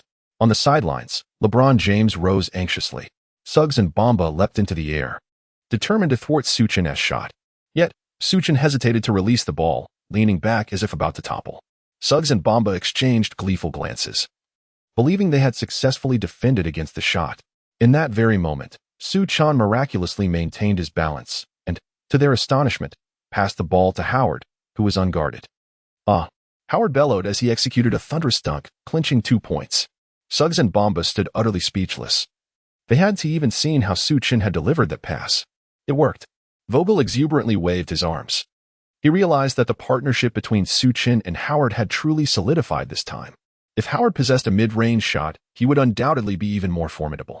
Despite his age, Howard remains proficient in capitalizing on opportunities in the paint. Meanwhile, Su Chen, adept both inside and outside the arc, also excels in playmaking. During pick-and-roll scenarios, whether switching defenses or not, these 2 players are capable of executing flawlessly. One must ask the entire league, how does one defend against them? The Magic were caught off guard by Su Chen's explosive performance, leaving them in a state of frustration. Jalen Suggs and Bamba, despite their earnest efforts, found themselves unable to contain the duo's synergy. Consequently, in the first 8 minutes of the second quarter, Su Chen and Howard collectively contributed 20 points. And by the time they exited the court, the Lakers were leading 56-43. However, no one anticipated the dramatic shift in momentum when the starting lineup returned to the court. Upon the arrival of the Lakers' smaller, more dynamic unit, the Magic swiftly seized control. The outstanding performances of Su Chen and Howard had granted the Lakers' primary players ample respite, while the Magic, in a bid to regain their footing, kept several of their key players on the court, resulting in a disadvantage in stamina. Thus, the Lakers' starting lineup held a significant edge in endurance. Prior to the game, Vogel had confidently declared, "Once everyone is on the court, let us hasten the pace of the game, wear down the Magic, and extend our lead." Even the fans believed that upon the return of the starters, the Lakers would undoubtedly amplify their advantage. Yet, in a perplexing turn of events, the Lakers inexplicably faltered despite their favorable position. With Jalen Suggs leading the charge, the Magic launched a remarkable 20-7 run. By the end of the second quarter, The score had astonishingly equalized at 63-63. On the Lakers bench, Vogel was seen in a fit of frustration, throwing down his clipboard. During the Magic's surge, it became evident that Westbrook's mindset had also begun to falter. Under Vogel's pre-game emphasis on minimizing turnovers, Westbrook seemed to lose his instinct for the game. The basketball felt like a hot potato to him. He refrained from shooting at any opportunity. Multiple times, he found himself open for three-pointers from the corner and at the 45-degree angle, yet he hesitated to take the shot. Even when the paint was congested, he stubbornly attempted to force the ball inside. The more he hesitated, the narrower the interior space became. Ultimately, the small unit effectively led to their own demise. With the entire team playing disjointedly, each player reluctant to take initiative for fear of accountability. At this juncture, Vogel found himself in a state of utter perplexity. Confronted with a grave dilemma, how to utilize Westbrook. Is Westbrook still a viable option? The current situation is that Westbrook not only fails to assist the team, but, due to his presence, has irrevocably disrupted the team's chemistry. Initially, Vogel resigned himself to this fact, acknowledging the lack of trading opportunities. He decided to grit his teeth and see how things unfolded. However, the emergence of Su Chen stirred a flicker of doubt within him. A bold idea began to take root in his mind, to have Westbrook come off the bench, allowing either Su Chen or Tucker, whichever was in better form, to take the starting position. From a purely competitive standpoint, this indeed presents a viable option. Considering Westbrook as a bench player, while he may not elevate a team's ceilings, he can certainly ensure that its floor does not plummet too low. If he were to lead a group of reserves, he could potentially enhance their performance, allowing him to play freely and find his rhythm. Turning to the cases of Su Chen and Tucker, Tucker has already demonstrated his capability as a competent backup point guard, making valuable contributions on both ends of the court. Should he assume a starting role, his ability to score could further help the team stretch the floor. In the case of Su Chen, the situation appears to be more favorable. As his reputation gradually grows, so too does his threat on the offensive end. At the very least, the Magic have begun to devise defensive strategies specifically targeting Su Chen. Additionally, Su Chen's role as a starter presents another advantage. It allows for the presence of a bona fide center on the court, such as Howard. Consequently, when Davis returns, the Lakers will possess a formidable twin tower starting lineup. LeBron can revert to his most comfortable position as a small forward, while Su Chen, as an outside shooter, can seamlessly complement LeBron. Coupled with Westbrook's role as the sixth man, the Lakers may indeed conjure some miracles in the playoffs. Reflecting on this, Vogel shook his head in resignation. Could Westbrook truly play as a substitute? The complexities involved are overwhelming. First and foremost, having a superstar with a salary of $44 million come off the bench is unlikely to pass muster with the management, as they would be reluctant to admit a failed trade and undermine their own credibility. The idea of relegating Westbrook to a bench role, akin to a DNP designation, is even more untenable. Winning could smooth over the situation, but should they lose even a single game, Vogel would inevitably shoulder the blame. Conversely, allowing a struggling star to remain on the court means that, regardless of the outcome, the star will bear the brunt of any criticism. Moreover, there are issues pertaining to locker room dynamics. Regardless of his recent performances, Westbrook still carries the moniker of one of the three stars. Neglecting his emotions could transform him into a ticking time bomb within the locker room. A few ill-chosen words during interviews could jeopardize not only the playoffs, but potentially the team's overall success. Finally, there is the matter of Westbrook's value. If he were to assume a bench role with the Lakers, it would implicitly acknowledge the transaction as a failure, effectively diminishing Westbrook's market value to nothing. On the Lakers side, any hope for further trades has been dashed, as this situation inflicts harm not only on Westbrook but also on the team's overall operations. Thus, it appears that this is the only course left. However, within Vogel's heart, a seed of hope still lingers. The starting lineup consists of Howard, Davis, James, Bradley, and Su Chen. As Vogel walked down the corridor toward the locker room, he cast a glance at the backs of these players, his eyes filled with resignation. As the third quarter commenced, the Lakers continued to falter. Merely 5 minutes into the quarter, the Magic unleashed a 10-0 run, altering the score to 73-63. James attempted to shift the momentum, yet his efforts were in vain, as he stood alone against the tide. Westbrook remained in a daze, his defensive lapses magnified further. He was effortlessly penetrated and bypassed, at times simply standing under the basket waiting for rebounds, and during defensive plays, he showed a lack of effort to contest. Such a performance and attitude incited immense frustration among the fans watching the live broadcast. The Lakers' decline was swifter than they could have anticipated. Following the 10-0 run, the Magic launched another 10-2 surge, bringing the score to 83-65, and the Lakers completely collapsed. The fanbase fell into a profound silence. Was there still a need for anger? Hope had vanished, and the future appeared bleak. In that moment, Westbrook committed another error. As he attempted to drive, the ball ricocheted off his leg and flew away. Jalen Suggs seized the opportunity, executing a spectacular coast-to-coast dunk. Westbrook could not even muster the energy to chase after him, resignedly watching as Suggs added 2 points to the scoreboard. With the score at 85-65, the Magic had suddenly extended their lead to 20 points. After his dunk, Suggs turned to the stands and roared with intensity, elevating the atmosphere among the fans to a fever pitch. An irate Vogel immediately called for a timeout. "What on earth are you all doing? Do you have no shame playing like this?" After venting his frustrations, Vogel composed himself and, casting a glance at Westbrook, declared, "S.U. Howard, it's your turn to enter the game. Westbrook, James, take a breather." While Vogel initially intended to keep James on the court, he realized that if he substituted only Westbrook, it could lead to significant unrest in the locker room. Therefore, he opted to replace both players simultaneously, ensuring that no one could voice any objections. Su Chen sat on the bench, seething with frustration. If the defeat stemmed from a lack of skill, he could at least tolerate it. However, losing in such a manner was utterly intolerable for him. The entire team appeared to abandon their defense, as if they were wandering in a dream, indifferent to the outcome of the game. It seemed as though winning or losing bore no significance to them, lacking even the most basic sense of shame. To make matters worse, when he entered the game in the second quarter, he actually managed to turn the score around. "Must I always be the one to fill the pit created by the starters?" Su Chen, filled with pent-up rage, stormed onto the court. Upon entering, he pointed an accusatory finger at Jalen Suggs and bellowed, "Damn it. Come at me, all of you. Today, I intend to obliterate you." At that moment, the Magic led by a commanding 20 points, bolstering Suggs' confidence. With disdain, he retorted, "You're just a mere substitute. You think you can annihilate us? You are sorely mistaken. Haha." Chapter 32, Expulsion.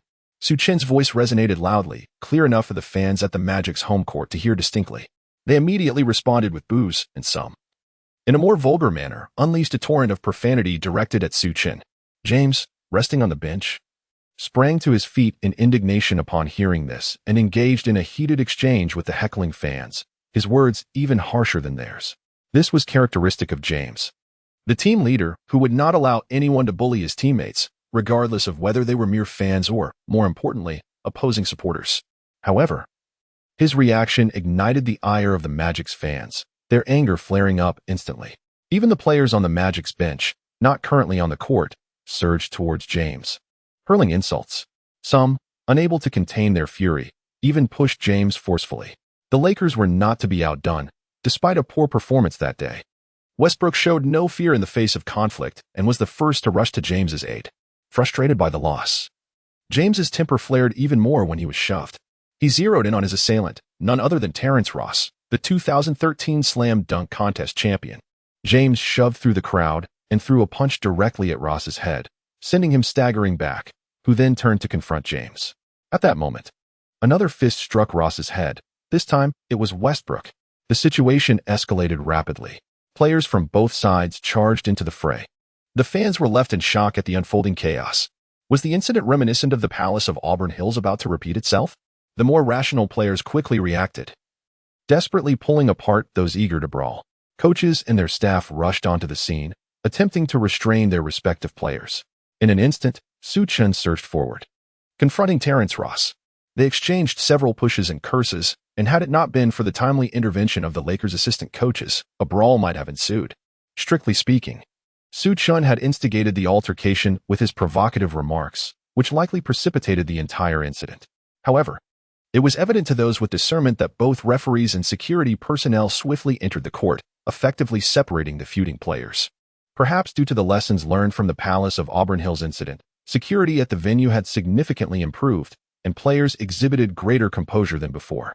The situation did not escalate to the same extent as at Auburn Hills, aside from Ross receiving a couple of punches. The others merely engaged in shoving and exchanged heated words without any serious violence. Once the players were separated, the referees promptly issued their judgments.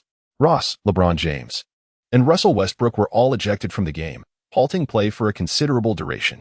After reviewing the footage, the referees assigned several technical fouls, which ultimately quelled the tension on the court. Nevertheless, the atmosphere remained charged.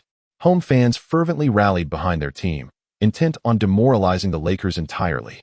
Meanwhile, the Magic players were brimming with determination, ready to decisively overpower the Lakers. Notably, Jalen Suggs repeatedly flexed his joints, exuding a palpable eagerness. He felt confident in his ability to dominate the Lakers, having already achieved an impressive 32 points on 14 of 18 shooting within less than 3 quarters. At this pace, surpassing the 40-point mark seemed highly likely. In stark contrast, Westbrook struggled, managing only 2 points on 1 of 12 shooting, alongside 1 assist and 4 turnovers. His mistakes outnumbering his contributions. To reduce the former triple-double king and MVP to such a state provided Suggs with an air of arrogance. Thus, when Su Chen made his bold declaration, Suggs regarded him with disdain. His singular objective for the day was to score over 40 points, shatter his personal record, and decisively vanquish the Lakers, especially relishing the prospect of triumphing over Westbrook in the process, which fueled his fervor even more. Meanwhile, Su Chen felt a sense of responsibility. His teammates had been ejected on his behalf, transforming his earlier anger into a resolute determination to win the game. Jalen Suggs provocatively beckoned Su Chen with a finger, a gesture laden with challenge. Su Chen took a deep breath, endeavoring to calm himself. He reminded himself that he must concentrate now with unwavering focus. He needed to forget the current score and dedicate himself entirely to turning the game around. Unbeknownst to him, his aura of concentration activated automatically. The teammates on the court were also infused with this newfound focus. Observing Jalen Suggs' arrogant demeanor, Su Chen couldn't help but smirk. Suddenly, he altered his rhythm, and his signature scoring technique emerged once more. At the three-point line from the top of the arc, Su Chen made no unnecessary movements. His body shifted weight fluidly before he came to a sudden stop and released the ball. The shot was entirely unexpected. No one, not the fans, the coaches of either team, nor the players, anticipated it. Jalen Suggs, too, had not fully focused on Su Chen. Having previously suffered from a pick-and-roll, he was preoccupied with monitoring Howard's movements. Completely taken aback when Su Chen shot. Swish. The three-pointer found its mark. 85-68, Su Chen propelled the Lakers to swiftly reclaim 3 points. Brilliant. Howard roared in elation on the court as if he had scored himself. However, Vogel's expression remained unchanged. His concerns lay with the upcoming game. With both LeBron and Westbrook ejected, and trailing by such a considerable margin, it seemed the day's efforts were in vain. Moreover, given the severity of the situation, further strict penalties were likely to follow, casting a shadow over the Lakers' season. After scoring, Su Chen shook his head at Jalen Suggs and retreated to his half of the court, maintaining an utterly expressionless demeanor, exuding an air of arrogance. The more he displayed such an audacious expression, the more it resonated with the fans. In the stands, Su Chen's supporters erupted in cheers, energetically waving their name placards and fervently chanting his name. Yet, Su Chen was still not satisfied. Upon returning, he shouted emphatically that everyone must defend this possession. Jalen Suggs, having had the ball snatched away by Su Chen, was naturally unwilling to swallow this affront. You think you can set a pick? So can I. As the Orlando Magic initiated their offense, Jalen Suggs signaled for Bamba to receive the ball at the high post. Suggs executed a series of off-ball movements, shaking off Su Chen, and set up a high pick with Bamba. After a seamless handoff, Jalen Suggs rose at the three-point line to take his shot. Wham! Out of nowhere, Howard appeared, swatting the ball away with authority. Su Chen swiftly launched into action, seizing the ball at the earliest opportunity, and then dashed towards the Magic's half of the court. Jalen Suggs was not far behind, promptly trailing in pursuit. Su Chen charged directly towards the basket, soaring into the air, poised to make a layup. At that moment, an unexpected figure leaped up from behind him, launching themselves towards Su Chen with reckless abandon. Before Su Chen could even release the ball, he was abruptly pulled down from the air by 2 players, crashing heavily onto the ground. Su Chen let out a heart-wrenching scream that reverberated throughout the entire arena. Chapter 33, Escalation of Conflict. Jalen Suggs committed a vicious foul, provoking a collective outburst from the players and coaching staff of the Lakers. Howard, quick to react, sprinted ahead of the others, shouting Su Chen's name as he rushed to his side. Following closely was the Lakers team physician. Upon witnessing Su Chen's fall, the referee waved urgently for the medical staff. and the physician hurriedly approached with a medical kit in hand. Soon after, Su Chen's teammates gathered around, their expressions filled with concern for his condition. Meanwhile, the instigator Jalen Suggs stood off to the side, his expression a mix of emotions as he fixated on Su Chen's injured ankle. Listening to Su Chen's agonizing cries, he found himself gradually regaining composure, unable to fathom that the scene unfolding before him was a consequence of his own actions. Howard knelt beside Su Chen, his face etched with worry as he inquired, "Su, how are you? Where are you hurt?" At this moment, Su Chen was drenched in sweat from the pain. One hand pressed against his face while the other clutched his left ankle. Observing his distress, the team doctor swiftly retrieved a medical spray and administered it vigorously to Su Chen's ankle. Howard promptly reassured Su Chen, saying, "Su, there is no need for concern. I have examined it, and your ankle shows no signs of deformation. You need not worry." Su Chen covered his face and nodded slightly. At that moment, the pain in his ankle was so intense that he could not discern whether it was deformed. He dared not open his eyes to inspect his ankle, fearing that his recent acquisition of the system might lead to his departure from the NBA. The team physician examined him for a while, moved his foot gently, and then reassured Su Chen, saying, "Su, do not worry. The bone is intact. It appears to be merely a recurrence of an old injury due to a jolt." Seeing that Su Chen was unharmed, Howard rose with fury and directed his gaze towards Jalen Suggs. Meanwhile, the fans in the Pinguay live stream had already inundated the comment section with a torrent of messages. The flames of outrage burned fiercely within the live chat. Fans of LeBron, Westbrook, Su Chen, and the Lakers unleashed the most venomous remarks against the Magic team. The screen was flooded with a barrage of symbols. It was evident that the Magic had acted with malicious intent, employing unscrupulous tactics to take down LeBron and Westbrook using subpar players. If that were permissible, perhaps the Lakers should send someone to eliminate Jalen Suggs as well. Heavens, let us pray that Su Chen is not injured. The Magic team are nothing but a band of thugs. Having taken down both superstars, now they seek to target Su Chen as well? Jalen Suggs embodies a complete disregard for sportsmanship. The video incessantly replayed the moment when Su Chen was yanked from the air by Jalen Suggs. In the footage, Su Chen instinctively protected the ball, refusing to relinquish it, and was forced to rely on his injured foot for support. Then, Jalen Suggs collided with him from behind, causing Su Chen's ankle to twist violently.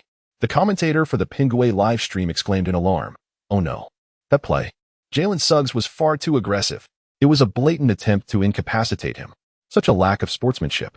The most vehement reaction came from the NBA TV commentator, the Big Diesel himself, Shaquille O'Neal.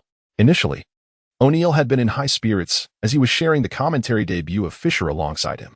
The team was facing the league's bottom dweller, and he anticipated a straightforward victory, expecting to enjoy the game thoroughly. However, he never envisioned the match would devolve into chaos. O'Neal was now seething with rage, even while live on air. He unleashed his fury without restraint. Despite Fisher's repeated attempts to intervene, he could not quell O'Neal's impassioned outburst. "Those Orlando scoundrels are the most shameless villains I have ever encountered. They resorted to vile tactics to take down LeBron and Westbrook, and now they are targeting SU. The league must penalize them. They belong in hell." In his fury, O'Neal violently snapped the microphone in his hand in two. He hurled the broken pieces of the microphone onto the live screen, shouting, "What are the Lakers players doing just standing there? Get out there and teach those scoundrels from Orlando a lesson." The players of the Lakers seemed to have heard O'Neal's roar. The ever-smiling, sunny boy, Howard, charged at Jalen Suggs, the culprit behind Su Chen's injury. Jalen Suggs was momentarily taken aback, failing to react, and was pushed several steps back by Howard, nearly losing his balance. Howard pointed aggressively at Suggs, exclaiming, "You wretched individual. You are committing a crime. You are destroying a player's athletic career." Although Suggs felt a pang of guilt, he could not allow himself to appear weak on his home court. Furious, he prepared to confront Howard and rushed forward, determined to reclaim his dignity. Howard refused to back down as well, and it seemed another conflict was about to erupt. A large group rushed in to intervene. The coaches from both sides were particularly anxious, but if one were to be deemed more concerned, it was Vogel. He understood that the conflict involving James would surely be etched in the annals of disgrace. Although there had been no physical altercation with the fans, a heated argument had ensued, which meant that post-game penalties would undoubtedly be severe. In the worst-case scenario, the remaining 5 away games might be jeopardized. If Howard were to get into further trouble now, the Lakers would find themselves severely undermanned. Conversely, the head coach of the Magic found himself in a significantly more favorable position. They had sacrificed a role player to take down two of the Lakers' giants, leaving them at least even on paper, and it would not affect their upcoming games. His only concern was Jalen Suggs. Should he receive a penalty, the Magic's chances of winning future matches would likely diminish. As the coaches observed Howard and Suggs in a standoff, they rushed out from the sidelines once more. Fortunately, the situation did not escalate as they had feared. Rational players from both teams quickly separated Howard and Suggs, preventing the incident from worsening. However, Howard still received a technical foul. Meanwhile, Su Chen was escorted to the sidelines by his teammates for urgent treatment. The team doctor conducted a thorough examination before applying some anti-inflammatory and pain-relieving ointment. Vogel hurriedly inquired, "Doctor, how is Su's condition?" The doctor responded earnestly, "No issues. The injury is not severe, comparable to a heart stop." Vogel, somewhat skeptical, replied, "Are you sure? This is no laughing matter. Just look at how much pain Su was in moments ago." The doctor shrugged and assured him, "Of course, you must trust us. We are professionals." Still feeling uneasy, Vogel approached Su Chen and anxiously asked, "Su, how are you feeling now?" Su Chen sat upon the chair, flexing his left ankle and then his right, comparing the sensations before remarking, "It doesn't hurt much anymore. There's just a hint of numbness." Upon hearing this, Vogel finally exhaled in relief, grateful that there was no serious issue. Afterward, Su Chen stood once more, bouncing lightly on his feet, demonstrating that his mobility was unaffected. He addressed Vogel, saying, "Coach, I'm fine now. I can return to the game." However, Vogel promptly dismissed him, stating, "Your current condition does not meet the requirements for playing. Remain seated and be compliant. Given the significant deficit in this match, your participation will not alter the outcome." Su Chen resolutely declared, "Coach, the price we have paid for this match is simply too great.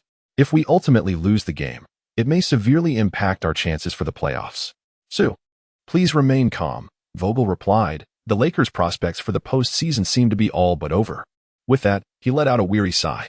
Currently, the Lakers stand ninth in the Western Conference, trailing the 8th seed by a daunting 1.5 games. If the trio of stars were to return, perhaps there might still be a glimmer of hope. However, the present situation is grim, with Davis's return date uncertain and the futures of James and Westbrook shrouded in ambiguity.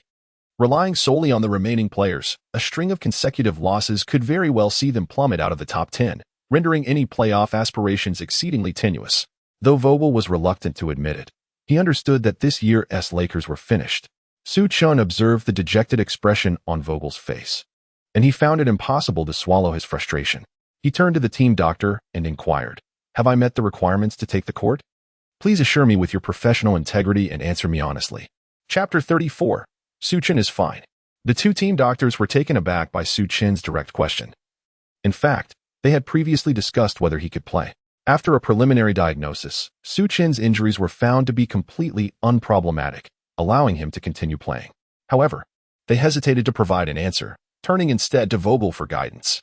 Just as Vogel was about to speak, Su Chen stepped in front of the team physician, imploring, "Please, be honest with me." The physician responded, "Well, you are indeed fit to play. Your injuries are not as severe as initially thought. Post-match, you will only need to apply ice for relief." Su Chen turned around, his resolute gaze fixed upon Vogel. "Coach, truly, I am perfectly fine. Please allow me to return to the game." Vogel shook his head, still unconvinced. He pointed at Su Chen and declared, "Here, everything must adhere to my command. I bear the responsibility for you." Meanwhile, the match continued unabated. Following Jalen Suggs' free throw, it was once again the Lakers' turn to attack.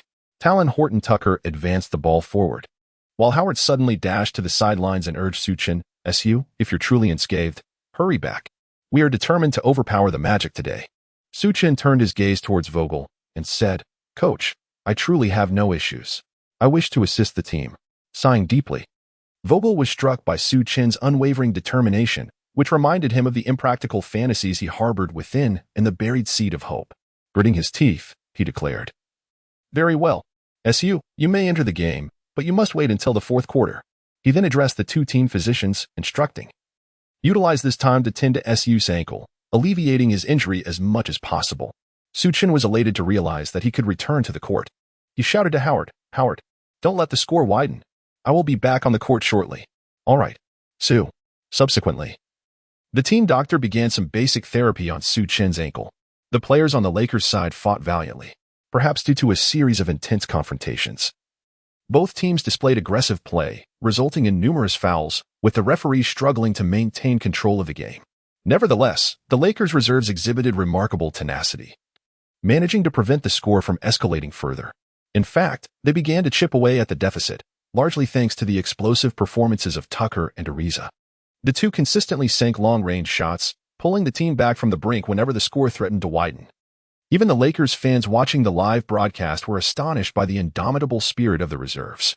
Initially, it was thought that with the expulsion of the two superstars, the team might surrender the match. However, the game still held an element of suspense. At the end of the third quarter, the Magic led the Lakers 95-83. The Lakers managed to cut down the 20-point deficit to just 13. After the players exited the court, Vogel gathered the team together. "Boys, we have lost LeBron and Westbrook, but you have performed admirably, especially the veterans like Howard, Ariza, and Anthony." Vogel pointed to the scoreboard and continued, "We have narrowed the gap to 13 points. So I urge you not to give up. Let us secure this victory as a gift for our loyal fans and for LeBron and Westbrook. For them, we must fight with all our might. All right, we must win this game." Anthony, as the elder statesman, stepped forward to rally the team. Su Chen glanced at the scoreboard. His fist clenched tightly. He silently vowed to secure victory in this match.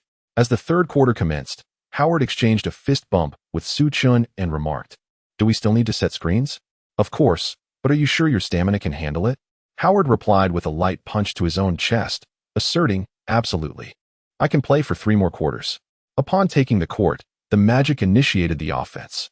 Jalen Suggs, much like Su Chen, had been sidelined due to a previous altercation and remained on the bench until the fourth quarter began. This provided the Lakers with an opportunity to close the gap in the score. However, when Suggs returned to the game, the team's momentum shifted. With a reliable presence on the offensive end, the Magic players appeared more composed. The home crowd, led by the DJ, fervently chanted Jalen in support.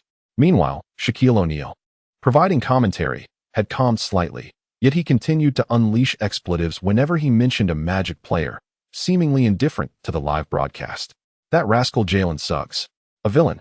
The fourth quarter is back on. I anticipate the Magic's offense will show some improvement, and at that point, the Lakers will find it challenging to close the score. One can only hope that Jalen Suggs gets hit by a car." Before he could finish, Fisher quickly interjected, "Oh, indeed. The Lakers' current lineup will likely continue to rely on Bradley and Anthony as the offensive core to chase points. Both sides have their chances." On the domestic front, as fans witnessed Su Chen's return, they erupted in cheers. The commentator joyfully exclaimed, "Wonderful. Su Chen is still able to play. It seems his injury is not severe." The Lakers are trailing by 13 points, yet it's a familiar script. Let us all anticipate whether Su Chen will unleash his prowess today. On the court, Jalen Suggs and Su Chen faced each other. He cast a complex glance at Su Chen and admitted, "I was too hasty earlier. I acknowledge that I indeed played too aggressively." Su Chen spoke with an impassive expression. "Even if you say that, I shall not forgive you. You nearly ruined my career. Today, I shall ensure that you receive just punishment." With that, Su Chen lunged at Jalen Suggs, intent on snatching the ball from his hands. Jalen Suggs was taken aback by Su Chen's aggressive approach. Fortunately, his reflexes were equally swift. He positioned his body to thwart Su Chen's attempt to steal the ball, and, with a swift pivot, he maneuvered past Su Chen. Vogel furrowed his brow.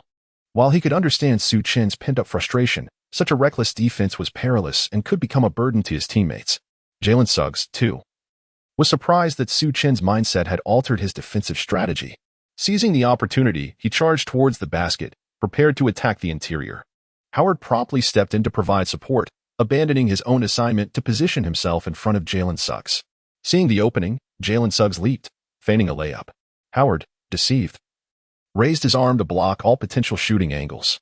In midair, Jalen Suggs flashed a subtle smile at Howard and, with a flick of his wrist, passed the ball to the unguarded Bamba. He was confident that, due to Su Chen's defensive lapses, this point was secured. However, at that moment, a hand suddenly appeared in the passing lane. Jalen Suggs turned to see the owner of that hand and was taken aback. Chapter 35, Steal, an Unreasonable Three-Pointer. How could it be him? Wasn't he just shaken off? This is impossible. He should not be in that position. The person Jalen Suggs spotted was none other than Su Chen. He could hardly believe that his feint had been so deceptive that Su Chen could still anticipate his passing route. Unbeknownst to him, Su Chen had long desired to execute such a maneuver. During his previous matchup against Mike Conley, he had been repeatedly stripped of the ball in this very manner, 3 times in succession. That game had nearly cast a shadow over him. Yet it was also then that Su Chen had learned this high-risk defensive style, nearly intercepting Mike Conley's pass during that match. Thus, when he faced Jalen Suggs earlier, he recalled this defensive tactic. However, employing such a defense required several critical conditions, which not everyone could fulfill. Firstly, the defender must possess remarkable speed, which is Su Chen's forte. Additionally, they must have exceptional judgment, vision, and a broad understanding of the game, allowing them to discern every decision the opponent makes with the ball, qualities that the Nash template could provide. Lastly, active cooperation from teammates is essential. Without proactive defensive support, it would be tantamount to gifting points to the opponent. This is precisely what Howard currently possesses. Coupled with the focused aura that Su Chen ignited at the beginning of the fourth quarter, the team's concentration escalated to new heights. Thus, in the final moments, Su Chen adeptly utilized techniques learned from others to intercept the ball. Following the steal, Vogel on the sidelines exclaimed, "Beautiful," and then shouted, "SU, charge forward." Even without Vogel's encouragement, Su Chen had already initiated his advance. From his own half, he began to accelerate with fervor. His explosiveness in that first step was formidable, and once he surged forward, no one could impede him. The commentators in the Penguin Live broadcast expressed their astonishment, exclaiming, "Su Chen has stolen the ball. It's a rare sight. Oh, a transition from defense to offense. Su Chen is about to take off again, a rhythm we are all familiar with." At this moment, Su Chen resembled a sleek sports car, swiftly dashing into the half-court of the Magic, with only the hoop before him. Meanwhile, aside from Jalen Suggs, who had managed to catch up, the other players of the Magic lagged behind. Such a scene instilled anxiety among the fans who had been concerned for Su Chen. Just moments ago, after Su Chen had made his breakthrough, Jalen Suggs had resorted to a flagrant foul to bring him down. Now, as Suggs trailed behind him, everyone feared that a similar scenario might unfold once more. Jalen Suggs, however, did not have the luxury of contemplating such matters. He gave his all with each defensive effort. Yet, he failed to notice that although Su Chen was ahead, he was deliberately controlling the distance between them with great precision. As Suggs closed in, Su Chen suddenly came to a halt at the three-point line.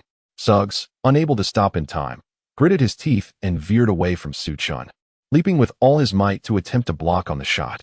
However, upon leaping, he discovered that Su Chen had not even left the ground. Disaster. He had been deceived. Jalen Suggs realized Su Chen's intentions too late.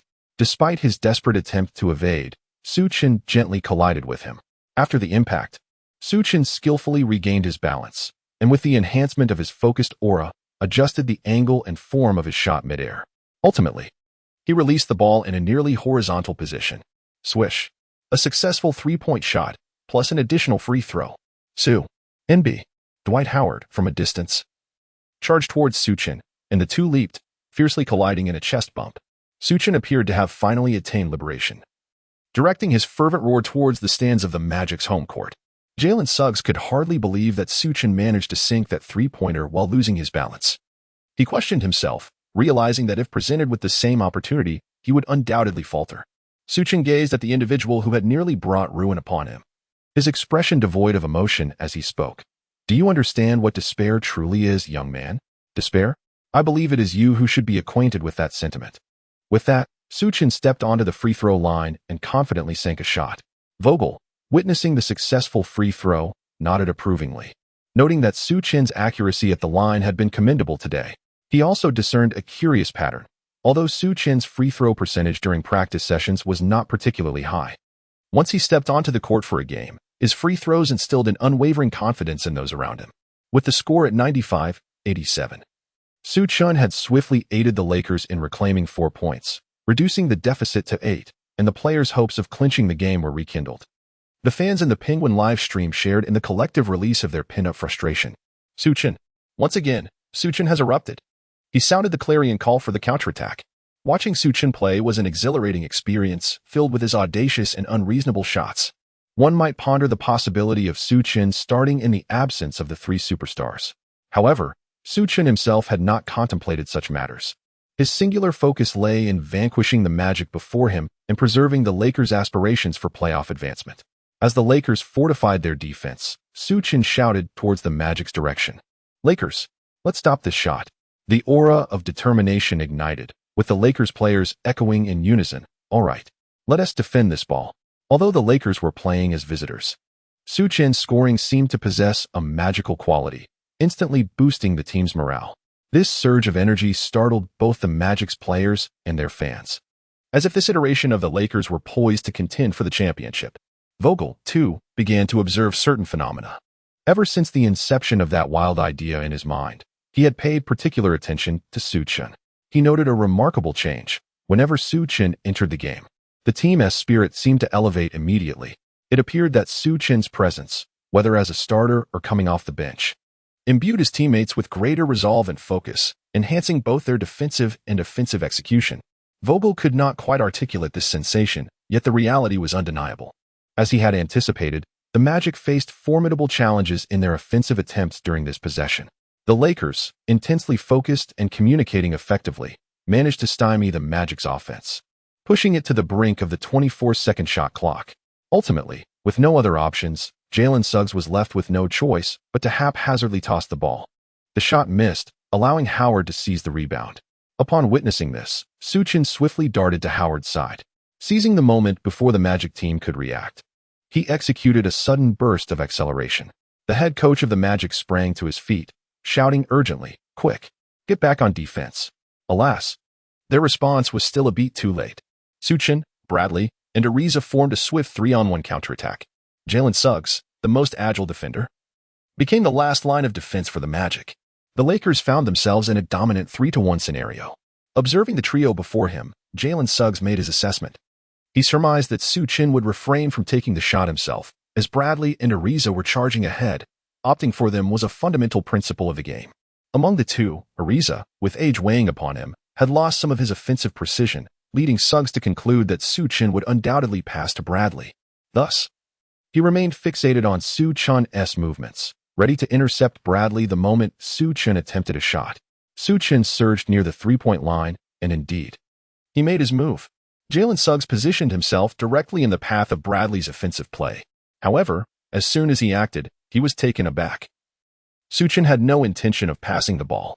Instead, he stood at the three-point line and took the shot himself. Jalen Suggs stared in disbelief at Su Chen, unable to fathom why he would make such a choice. Was he not concerned about the consequences if he missed? This approach seemed utterly irrational. Yet, Su Chen defied all logic and took the shot anyway. Chapter 36. A True Despair. The ball shot by Su Chen soared through the air like a vibrant rainbow, tracing a flawless arc. "It's impossible to score," Jalen Suggs exclaimed in exasperation.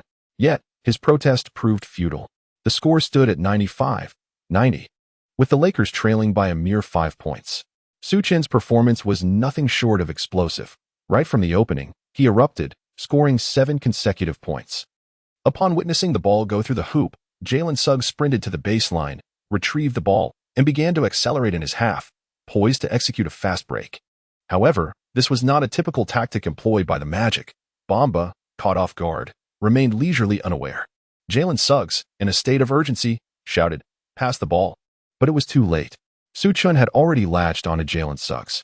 This was territory Su Chen was well accustomed to. He swiftly discerned Jalen Suggs' intentions and bellowed, "Quick, full court press." Understanding the cue, Bradley immediately converged with Su Chen for a double team as Jalen Suggs received the pass. The fast break fizzled, leaving him ensnared at the baseline. He frantically searched for a passing lane, hoping to extricate himself. At last, amidst the duo's tight defense, he spotted an unguarded teammate, feigned a move, and sent the ball soaring. Yet, due to the obstruction of his vision by Su Chen and Bradley, he failed to notice another player lying in wait along the passing route. With a swift clap, Anthony intercepted the ball. After taking a step, he prepared for a mid-range shot. However, the Magic's defense was now in place, affecting Anthony's attempt. Observing that Anthony would likely miss, Jalen Suggs quickly positioned himself for a rebound. In that fleeting moment as he turned to box out, Su Chen suddenly dashed towards the three-point line. Under the influence of a focused aura, Anthony quickly observed Su Chen's movement, prompting an immediate shift in his offensive strategy. He altered his shot into a pass, lofting the ball towards a 45-degree angle beyond the arc. This bewildered his defenders. There appeared to be no one there. Where was he throwing the ball? Yet, his doubts were swiftly dispelled. Su Chen suddenly appeared in that location. The defenders guarding Anthony were bewildered. When did he manage to reach that spot? Upon receiving the pass, Su Chen made a swift adjustment before decisively taking his shot. Jalen Suggs, who had been eagerly anticipating the rebound, turned to glance back, only to be confronted by a scene that diverged entirely from his expectations. Wasn't it Anthony who was shooting? Why then was the ball soaring in from beyond the three-point line? And when did Su Chen make his way over there? Wasn't he supposed to be contesting the rebound with me? At this juncture, contemplating such matters was already too late. Su Chen confidently sank a three-pointer. Following his successful shot, he celebrated with a playful gesture as if manipulating a game controller. However, his teammates were indifferent to his antics, rushing towards him in exuberance. Jalen Suggs, positioned beneath the basket, found the ball bouncing fortuitously into his hands after the shot. In a fit of frustration, he forcefully slammed the ball down onto the court. The score now stood at 95-93, with the Lakers trailing by a mere 2 points. Su Chen has once again scored 3 consecutive goals. It appears that whenever Su Chen erupts, a series of goals inevitably follows. O'Neal, witnessing Su Chen's remarkable performance, could not contain his excitement, exclaiming, "Oh my God. Oh my God. SU's goals are simply exquisite. We too have our own Curry here in Los Angeles." Fisher, unable to restrain his admiration, remarked, "I am a point guard as well, but honestly, I could never deliver a performance like this." His statement serves as a significant compliment to Su Chen. Fisher, after all, is a champion and was the Lakers' starting point guard, often stepping up at crucial moments. Fans watching the game on NBTV can intuitively gauge the caliber of Su Chen's recent goals through Fisher's comparison. Meanwhile, fans in the Penguin Live broadcast room have begun to flood the screen with comments, exclaiming, "The Su God has descended. How does he achieve this?" It seems he bursts into action the moment he steps onto the court, as if no adaptation period is necessary. On the court, after the Lakers celebrated, they swiftly returned to their positions.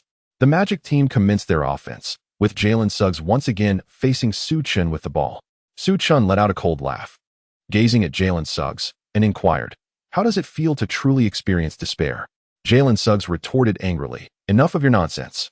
It was merely luck that allowed me to make a few shots. Is that so? Then shall we give it another go?"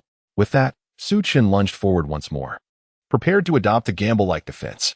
Jalen Suggs deftly maneuvered past him with a behind-the-back dribble and set his sights on charging into the paint. However, this time he remained vigilant, constantly observing Su Chen's position. Yet this distraction caused him to hesitate, unsure whether to press on with his attack or to pass. In that moment of indecision, his shot lacked conviction. Bang! The ball struck the backboard and ricocheted away. Rebounding, Jalen Suggs recognized the futility of his shot and shouted for Bamba.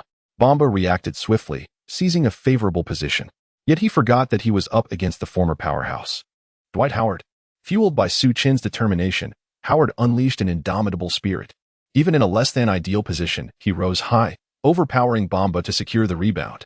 Upon landing, he forcefully cradled the ball in his arms. Bamba, astonished, marveled at Howard's enduring vigor. He felt as if the man capable of matching LeBron James had returned in that fleeting moment of rebounding. "Su!" Howard bellowed, executing a long-distance pass to the fast-breaking Su Chen. It was then that the Magic players finally realized what was happening. Yet it was too late. No one had noticed Su Chen. He found himself utterly unguarded, with defenders absent both in front and behind him. The Magic players even deemed it unnecessary to pursue, resigning themselves to the fact that they were conceding 2 points. But they were mistaken. As Su Chen reached the three-point line, he did not continue his drive into the paint. Instead, he came to an abrupt halt and launched a three-pointer. Vogel, witnessing the shot, felt a surge of anxiety. Making a two-pointer would have tied the game. Why risk a three-pointer? Was he some sort of three-point fanatic? Swish, the three-pointer sank, and Su Chen vigorously waved his arms. 95-96, the Lakers had taken a 1-point lead. The home crowd of Magic fans fell into an eerie silence, unable to believe or accept that an obscure Eastern player could be so precise. This was not Curry. How had he achieved such a feat? The Magic's coaching staff, too, was left exasperated by the turn of events. For attempts from beyond the arc, all successful, resulting in a staggering 13-0 run single-handedly, how could one possibly defend against such a player? Jalen Suggs initially believed that, given his innate talent, he would at the very least become a competent starter, even if he did not ascend to the ranks of a top-tier superstar. However, he was taken aback when an unassuming individual easily subdued him. instilling within him a profound sense of despair at his inability to overcome Su Chen. As he returned to the half-court, preparing to retrieve the ball, he brushed past Su Chen.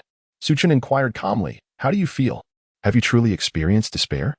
Jalen Suggs paused momentarily, refraining from retorting, and instead silently retreated to his half of the court. Little did he anticipate that this was merely the inception of his despair. Chapter 37. The Emergence of a Golden Partnership. The head coach of the Magic, witnessing his players rendered bewildered on the court, promptly called for a timeout. As the whistle echoed, his team trudged back to the bench with their heads drooping, devoid of energy. Once seated, the coach could no longer restrain his frustration. "What on earth are you playing at? Look at the opposing team. What are they? A bunch of minimum wage players. How much do their contracts even add up to? Have you no shame?" He paused before continuing. "Now take a good look at yourselves. Do you truly deserve this much compensation?" In stark contrast, the Lakers, under Su Chen's influence, strutted with an air of superiority as if victory was already secured. As they made their way to the bench, Vogel and the coaching staff eagerly approached the players for high fives. Vogel expressed his satisfaction, stating, "Well done, boys. Especially you, Su Chen. Those last few shots were nothing short of miraculous. Maintain this momentum for the remainder of the game. We must seize this victory with unwavering determination. Let's go." Su Chen received commendation from Vogel, which brought him immense joy. After years in the NBA, this was the first time he garnered recognition from both his coach and teammates. Vogel's deliberate mention of Su Chen in such a context was intentional, especially as the Lakers faced impending personnel challenges, particularly at the point guard position. The only available players were Talon Horton-Tucker and Su Chen. In his mind, he favored Su Chen for the starting role. Thus, he aimed to highlight Su Chen's good performance to foster genuine trust among the team. Subsequently, both teams made specific arrangements for the upcoming match. The Magic maintained their tactical approach, centering their offense around Jalen Suggs. On the defensive front, while other players could be allowed some freedom, one point remained crucial: they had to stifle Su Chen. For the Lakers, Vogel also devised a strategy. Unlike before, he instructed the team to slow down the pace of the game. With so many players sidelined, the few who remained had been on the court for an extended period without adequate rest, posing a challenge to their stamina. Slowing the game would allow them a moment to recuperate. Offensively, they would focus on a half-court game, prolonging possessions, with Su Chen and Howard's pick-and-roll serving as the foundation for their attacks, gradually wearing down their opponents. As the timeout concluded, players from both sides returned to the court. Following a brief adjustment, the Magic regained some composure. The Lakers, however, remained spirited. Before the game resumed, they formed a circle led by Anthony, who passionately proclaimed, "Brothers, let us send this bunch of miscreants home." Even in the face of jeers from the Magic's home crowd, they remained unfazed. The match commenced with Jalen Suggs taking the ball for an aggressive drive, determined to score. For him, losing was acceptable, but losing to a minimum salary player was utterly unacceptable. Otherwise, his standing in the league would be irreparably damaged. Yet, the more anxious he became, the more mistakes he made. He charged towards the Lakers' half, confronting Su Chen's defense head-on. Although Su Chen could not fend him off, his teammates were there to assist. With a resounding thud, Howard leapt high, delivering a powerful block that sent Jalen Suggs reeling. Ariza, quick on his feet, seized the ball, and as Suggs momentarily lost focus, Su Chen prepared to advance. "Foul quickly," shouted the head coach of the Magic, snapping Suggs back to reality. Just as Su Chen was poised to receive the ball, Suggs instinctively wrapped his arms around him, committing a foul to thwart Su Chen's impending attack. Su Chen helplessly remarked, "What's wrong? Are you already so frightened of me?" Jalen Suggs, with a grim expression, retorted, "Enough of the nonsense. We haven't committed enough fouls yet, so you can't shoot any free throws." The head coach of the Magic, displaying his astuteness, was adeptly utilizing the fact that the team's fouls had not yet reached 4 to thwart the Lakers' fast breaks. In his assessment, the most formidable threat posed by the Lakers at that moment was indeed their quick transitions. Conversely, during a half-court set, they had already lost 2 of their major stars, rendering the Magic fully capable of defending against them. As the Lakers initiated their offensive play, Su Chen took possession of the ball. The moment he received it, the boos from the home crowd erupted, aimed at unsettling him. However, Su Chen had activated his focus aura, effectively shielding himself and his entire team from such distractions. Just like before, he signaled for Howard to set a screen. This time, Anthony and Bradley also positioned themselves beyond the arc, creating ample space for Su Chen. Jalen Suggs cursed under his breath, "Damn it. Using this tactic again? Do they really think I'm easy to bully? Su, Don't presume we lack a strategy against you. He then bellowed towards Bamba. Bamba, Howard can't shoot, so don't step out. Upon uttering those words, Howard's screen was executed. He maneuvered past Howard and charged towards Su Chen, determined to deny him any opportunity for an outside shot. This defensive strategy was rather straightforward. Given that Howard had no mid-range shooting threat, they simply ignored him. Bamba guarded the paint while defending Su Chen's three-point attempts from the perimeter. With defenders positioned both inside and out, even if Su Chen were exceptionally skilled, he would be left with only unreasonable shooting options. After setting the screen, Howard noticed that no one was defending him, yet he remained unperturbed. After sufficiently delaying for Su Chen, he drifted towards the perimeter. What was his intention? The head coach of the Magic widened his eyes, displaying an expression akin to having seen a ghost. However, the ensuing moments brought clarity from Su Chen. Jalen Suggs astutely positioned himself close to Su Chen, denying him an easy opportunity to shoot. Yet, he failed to notice that Howard had stationed himself at the three-point line, unguarded. Even if Suggs had observed this, he would have disregarded it, as he was intent on forcing Su Chen to drive, thereby luring him into his defensive trap. Nonetheless, Su Chen's subsequent choice brought a sense of secret delight to Suggs. Whoosh. Su Chen opted to pass, sending the ball to Howard at the arc. Suggs felt a surge of satisfaction. Indeed, Su Chen's pick and roll had been thwarted. With the ball in that position, Howard posed no threat whatsoever. Yet, he overlooked the fact that, under the influence of Su Chen's focused aura, Howard's demeanor transformed into one of profound seriousness. Drawing in a deep breath, the tense atmosphere of the game morphed into a training ground in his mind. Recalling the technical movements practiced during training, he meticulously executed them in that moment. Bending his knees, lifting his wrist, aiming for the hoop, the basketball was released, tracing a high arc through the air. In that instant, everyone stood in stunned silence. Was this a cunning stratagem? How many years had Howard been in the league? How could he possibly make a three-pointer? Finally, Su Chen had erred. Yet, the reality swiftly contradicted this notion. Bang! The ball struck the backboard and found its way through the hoop, bringing the score to 95-99. With the Lakers leading by 4 points. Oh my goodness. I made it. SU, did you see that? I actually made it. Howard raised his hands in triumph, revealing a broad smile, exuding the joy of a child. Su Chen exchanged a high five with him and remarked, "My friend, I have always believed in your ability to score. Given the opportunity, I shall pass the ball to you." This was a suggestion he had previously proposed during their training sessions. He noticed Howard's proficiency in three-point shooting and envisioned a situation where a pick-and-roll would leave him unguarded. To his surprise, this strategy proved to be remarkably effective. Vogel observed the partnership between Su Chen and Howard with great solace. After an initial period of awkwardness, the two quickly adapted, yielding splendid results. Perhaps, had they met several years earlier, they could have formed a formidable duo. While they reveled in their performance, the Magic players were less than pleased. Howard attempting a three-pointer? If it weren't by sheer luck, how could they continue? A wave of despair surged through Jalen Suggs as he pondered the impossibility of securing a victory today. Shortly thereafter, the Magic team found their rhythm, managing to score through a breakthrough, bringing the score to 97-99, still trailing. It was once again the Lakers' turn to attack, and Su Chen, with a slight smile, called for another pick and roll. Jalen Suggs furrowed his brow, but ultimately decided to navigate around the front. Chapter 38, 2 Timeouts. At this moment, Jalen Suggs was utterly perplexed by Su Chen's intentions. Yet he believed that preventing Su Chen from shooting a three-pointer was a sound strategy. On this play, after Howard set the screen, Bamba did not retreat beneath the basket as before, but instead followed Howard out, regardless of whether Howard's three-point shot was a fluke. They could not afford to let him take another shot easily. Furthermore, the Lakers lineup was perfectly suited for this tactic. Ariza, Bradley, and Anthony were all capable of offensive plays from the perimeter. If they spread out, Su Chen would have ample space to maneuver. In the blink of an eye, a pick-and-roll called by Su Chen transformed the dynamics of the area into a complex scenario. Coaches, Jalen Suggs, Bamba, and even Howard were left bewildered, uncertain of Su Chen's next move. Unbeknownst to them, Su Chen, modeled after Nash, remained composed in the face of such chaos. In a split second, he made his decision. Taking advantage of Howard's screen that blocked Jalen Suggs, he accelerated towards the basket. Oh no, he intended to drive. Although Jalen Suggs sensed the impending threat, it was too late. He was firmly obstructed by Howard and left trailing behind Su Chen. His only remaining hope rested with Bamba. Kobamba had been fixated on Howard, inadvertently overlooking Su Chen.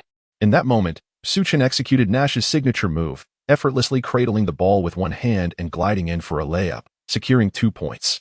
The score stood at 97-101, with the Lakers holding a 4-point advantage and 8 minutes remaining in the game. Su Chen has already scored 16 points in a single quarter, on the verge of surpassing his own record of 19 points. However, both teams seem to have lost their shooting touch thereafter. Following this play, the Magic struggled to find the basket on consecutive possessions, but they learned from their mistakes and quickly retreated on defense, foregoing even the battle for rebounds to prevent Su Chen from capitalizing on fast break opportunities. The Lakers continued to rely on the pick and roll between Su Chen and Howard to initiate their offense. Yet, Su Chen's shooting finally cooled down, and both he and Howard faced a series of misses. Fortunately, Anthony stepped up to contribute some points for the team, with just 2 minutes remaining in the game. The score stood at 107-111, with the Lakers still holding a 4-point lead. However, the Lakers encountered a significant problem at this juncture. Their bench players, due to extended play, were experiencing rapid fatigue, and even Su Chen's focus seemed to wane. In contrast, the Magic had been rotating their players effectively, allowing even Jalen Suggs to take a brief respite in the fourth quarter. As a result, their stamina was decidedly superior to that of the Lakers. The Magic's head coach seized the opportunity to shout at his players on the court, urging them to quicken the pace and wear down their opponents.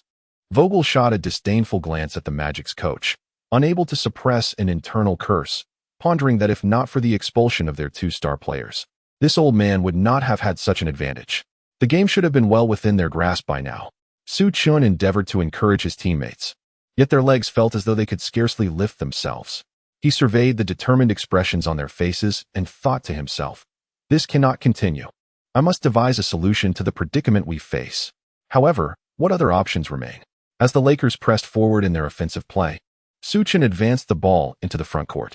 This time, he refrained from calling for a pick and roll. Having employed this tactic repeatedly, Howard's stamina had significantly waned, diminishing its effectiveness compared to the beginning. Yet, collaborating with his other teammates for a pick and roll yielded unsatisfactory results. In his moment of indecision, more than 10 seconds had elapsed, and the Lakers found their shot clock dwindling perilously low. Su Chen glanced up at the timer, murmuring to himself, if only each offensive play lasted 2 minutes. At least everyone could catch their breath. Suddenly, an idea struck him. Who said there was no way to secure an extra 2 minutes? After all, the timeout had not yet been called. With this thought, Su Chen made a decisive gesture. He raised one hand, palm facing downward, while extending his other hand with an index finger pressing against the palm of the first. "Timeout," he shouted, his voice ringing out as he signaled. Vogel, hearing this, spread his hands in astonishment, looking at Su Chen with a clear expression of confusion. What did this mean? Who gave him the authority to call a timeout? The referee promptly blew the whistle, granting the timeout. This unexpected pause left everyone bewildered. O'Neal, a battle-hardened veteran, was equally perplexed by Su Chen's decision. He exclaimed, "Did SU just call a timeout? Am I seeing things? Is it really him? But why? Which team calls a timeout when they are ahead without reason? Isn't that giving the advantage to the opponent?" Fisher, a seasoned point guard, utilized his experience to analyze the situation. This timeout is entirely unnecessary. The team is leading and merely needs to control the pace. SU has encountered too few pivotal moments. His inexperience shows. Both teams returned to their benches in a state of confusion, with Vogel being the first to approach Su Chen. "Su, what does this mean? Who authorized you to call a timeout?" In truth, it was not just the head coach. The other players wore equally bewildered expressions. Su Chen hurried to Vogel's side and, covering his ears, whispered, "Coach, the stamina of our teammates is waning. I believe it would be prudent to allow everyone a brief respite. Once the timeout concludes, we can call for another." Vogel paused momentarily, swiftly grasping Su Chen's intent. After a moment's contemplation, he replied, "SU, your suggestion is commendable. Let us permit the players to rest adequately." The extended timeout lasted a full 100 seconds, and when accounting for the delays from both teams, it nearly reached 2 minutes. As the Lakers players exited the court, they were panting to the extent that words escaped them. After a brief intermission, they noticeably regained their composure, feeling considerably lighter than before. As the timeout concluded, the Magic prepared to return to the court. However, Vogel, just before the time was up, picked up the strategy board and began to ramble on, leaving the Lakers players in a state of confusion. It appeared they understood somewhat, yet the essence of his message eluded them. He unwittingly extended the timeout by over 10 seconds. Only when the referee approached to hasten them did Vogel reluctantly allow his players to depart. Upon returning to the game, Howard initiated the sideline throw-in. Just as he spotted an opportunity to pass the ball, the whistle blew again. Howard looked at the referee in surprise, who signaled for yet another timeout. This left both teams, with the exception of Su Chen, utterly bewildered. Even the Lakers players could not help but ponder if their coach had lost his way. Both teams returned to the benches once more. Vogel exchanged a glance with Su Chen, uttering nothing further, before instructing the players to rest well while they awaited tactical instructions. Despite this assurance, the consecutive timeouts sparked significant controversy. O'Neal was left speechless, exclaiming, "Absurd. Utterly ridiculous. Am I witnessing an amateur league?" Fans in the Penguin live stream echoed similar sentiments, expressing their bewilderment. Could Vogel truly be befuddled? What is the purpose of this timeout? Likewise, Su Chen's decision was questioned. Calling a timeout while leading seemed a sign of inexperience. The head coach of the Magic, too, found himself perplexed by the Lakers' enigmatic strategy. He had already outlined the tactics earlier. There was little left to say, so he simply allowed the players to sit and rest. Thus, time slipped away. And as the countdown approached the final 10 seconds of the timeout, Vogel picked up the tactical board once more and began to explain to his players at length. Even after the referee's whistle, he did not release the players. Observing that the Magic's players were already on the court, the referee was compelled to urge them along. In this manner, the Lakers managed to delay the game for an additional 10 seconds. Ultimately, under the collaborative mischief of Su Chen and Vogel, the Lakers enjoyed nearly 4 minutes of respite. Once the Lakers players returned to the court, their earlier heavy breathing had subsided, and they now appeared composed. It was only at this moment that the Magic's head coach began to grasp the situation. Could it be that the Lakers had merely taken those 2 timeouts for a brief respite? Goodness. Vogel, that crafty old fox. Yet, even with this realization, it was too late. Empowered by Su Chen's focus, the Lakers launched their offense once more, and this time, their movements were markedly quicker. Su Chen and Howard executed a seamless pick-and-roll. Now it was time for Jalen Suggs to make a decision. Chapter 39, the crucial shot. Should he opt for a 3-point shot, attempt to drive, or pass? Jalen Suggs despaired as he realized that, regardless of his choice, he could not fathom Su Chen's intentions. Even if he did manage to guess correctly, would it guarantee a successful defense? He felt powerless, thinking that it seemed as though Su Chen was merely waiting for him to make a choice so he could counter it effectively. However, with only 2 minutes remaining in the game, even if he were to err, he had to take a gamble. They had to stop this play to have any chance of taking the lead. With this thought, he recalled Howard's previous shot. Rather than gamble on Su Chen, he decided to bet on Howard. Given the Lakers' dwindling stamina and declining shooting percentage, he found it hard to believe that Su Chen would allow Howard to take a reckless shot at this moment.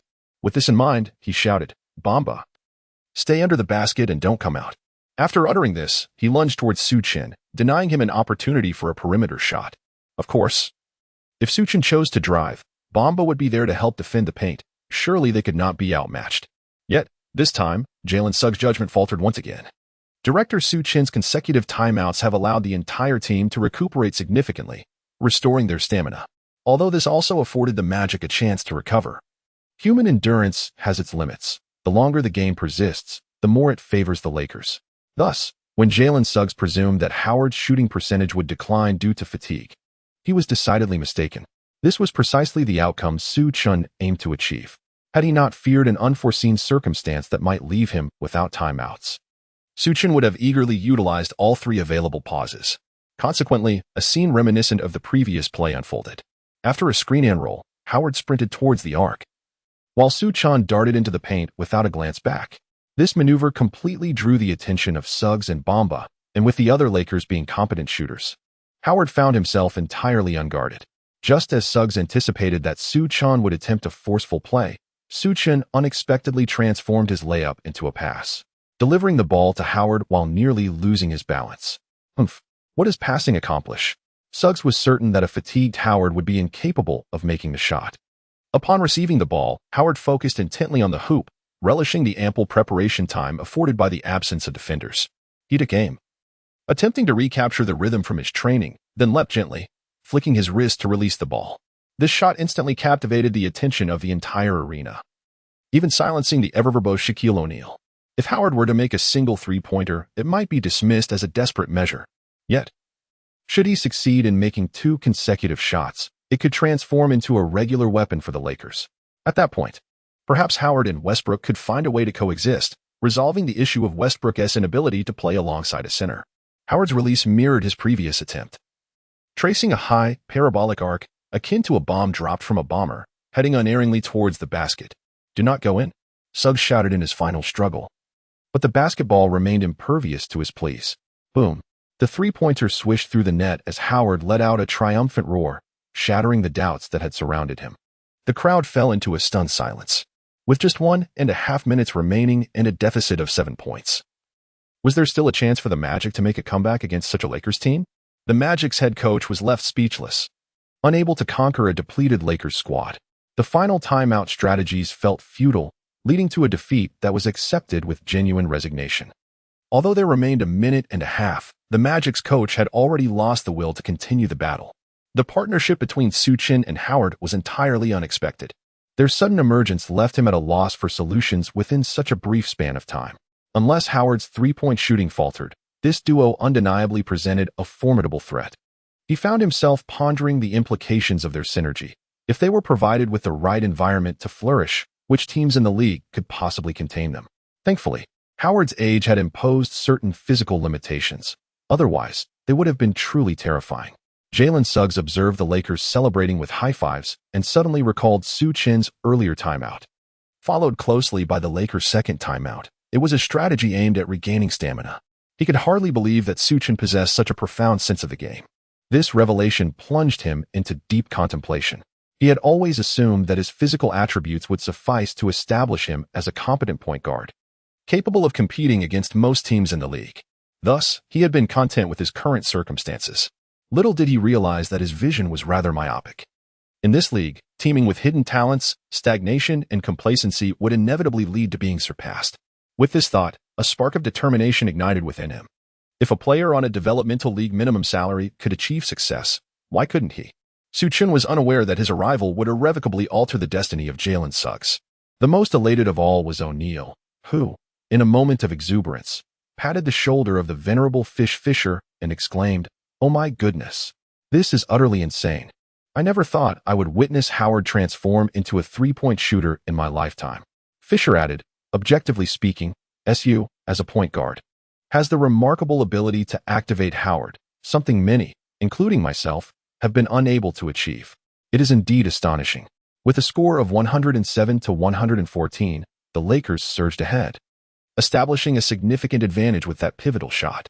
The Lakers' head coach opted not to call a timeout, choosing instead to concede. However, Jalen Suggs refused to surrender. He swiftly advanced the ball into the front court, declaring, "SU, the game is not over. We will not give up."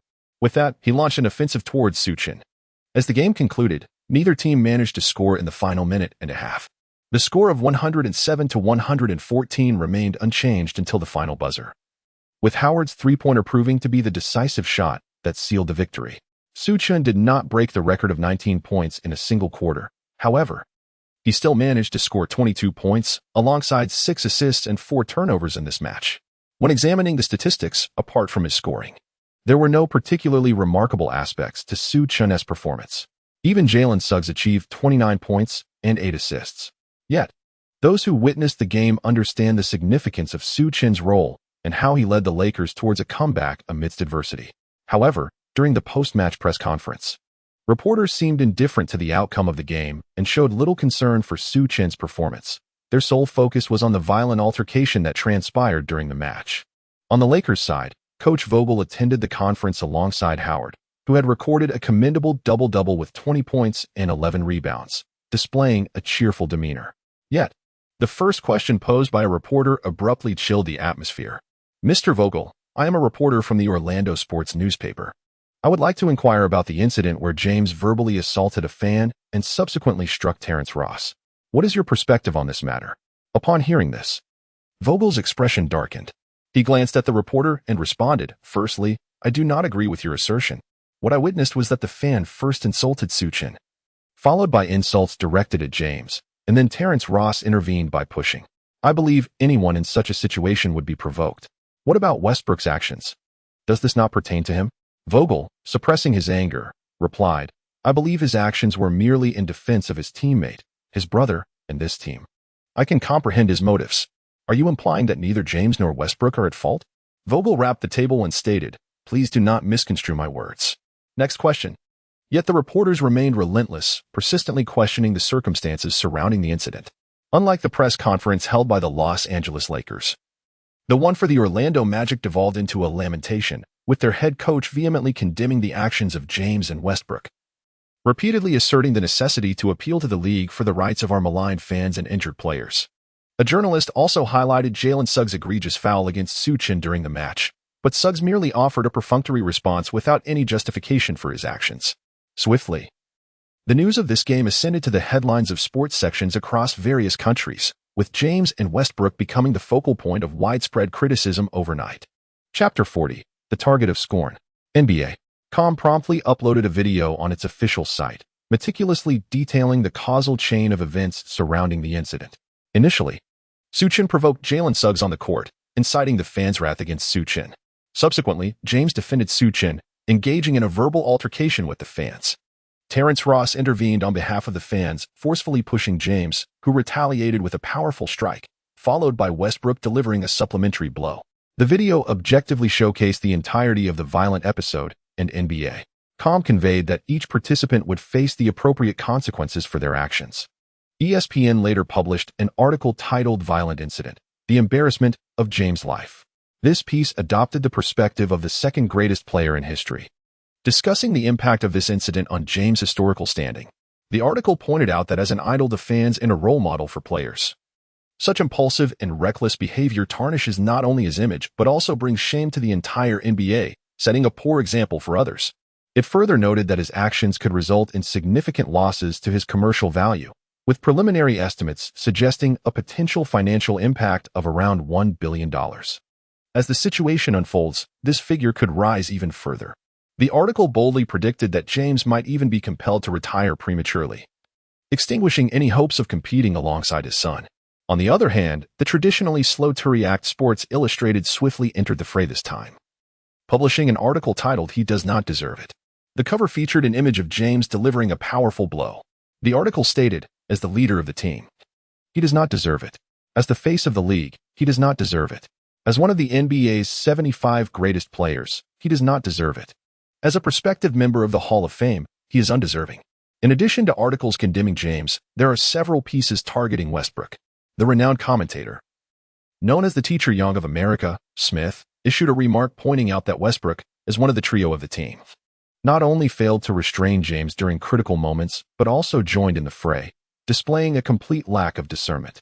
While it can be argued that Westbrook acted in defense of his brother, the Lakers are already mired in a dire situation this year, and such behavior from Westbrook will only exacerbate the team's plight. Of course, some articles have suggested that this incident of violence was initiated by Terrence Ross. Had he not pushed James, the subsequent events may not have unfolded. However, voices have quickly arisen in rebuttal, asserting that Ross merely gave a slight shove, which did not escalate to physical altercation, and thus the incident should not be deemed overly egregious, yet James must bear some responsibility for the escalation. Several players within the league have also spoken out, emphasizing the role of the fan involved in this incident. Had the fan not employed such incendiary language, the ensuing events might have been avoided. The players collectively urged for civility and rationality among spectators. The most representative voice among them was Chris Paul, president of the Players Union and one of the Banana Boat brothers. In an interview, he remarked that James, serving as the vice president of the Players Union, indeed set a poor example through his actions. Nevertheless, having witnessed the entire incident, he acknowledged that it is challenging for anyone to maintain composure in such circumstances, and there are multiple parties at fault.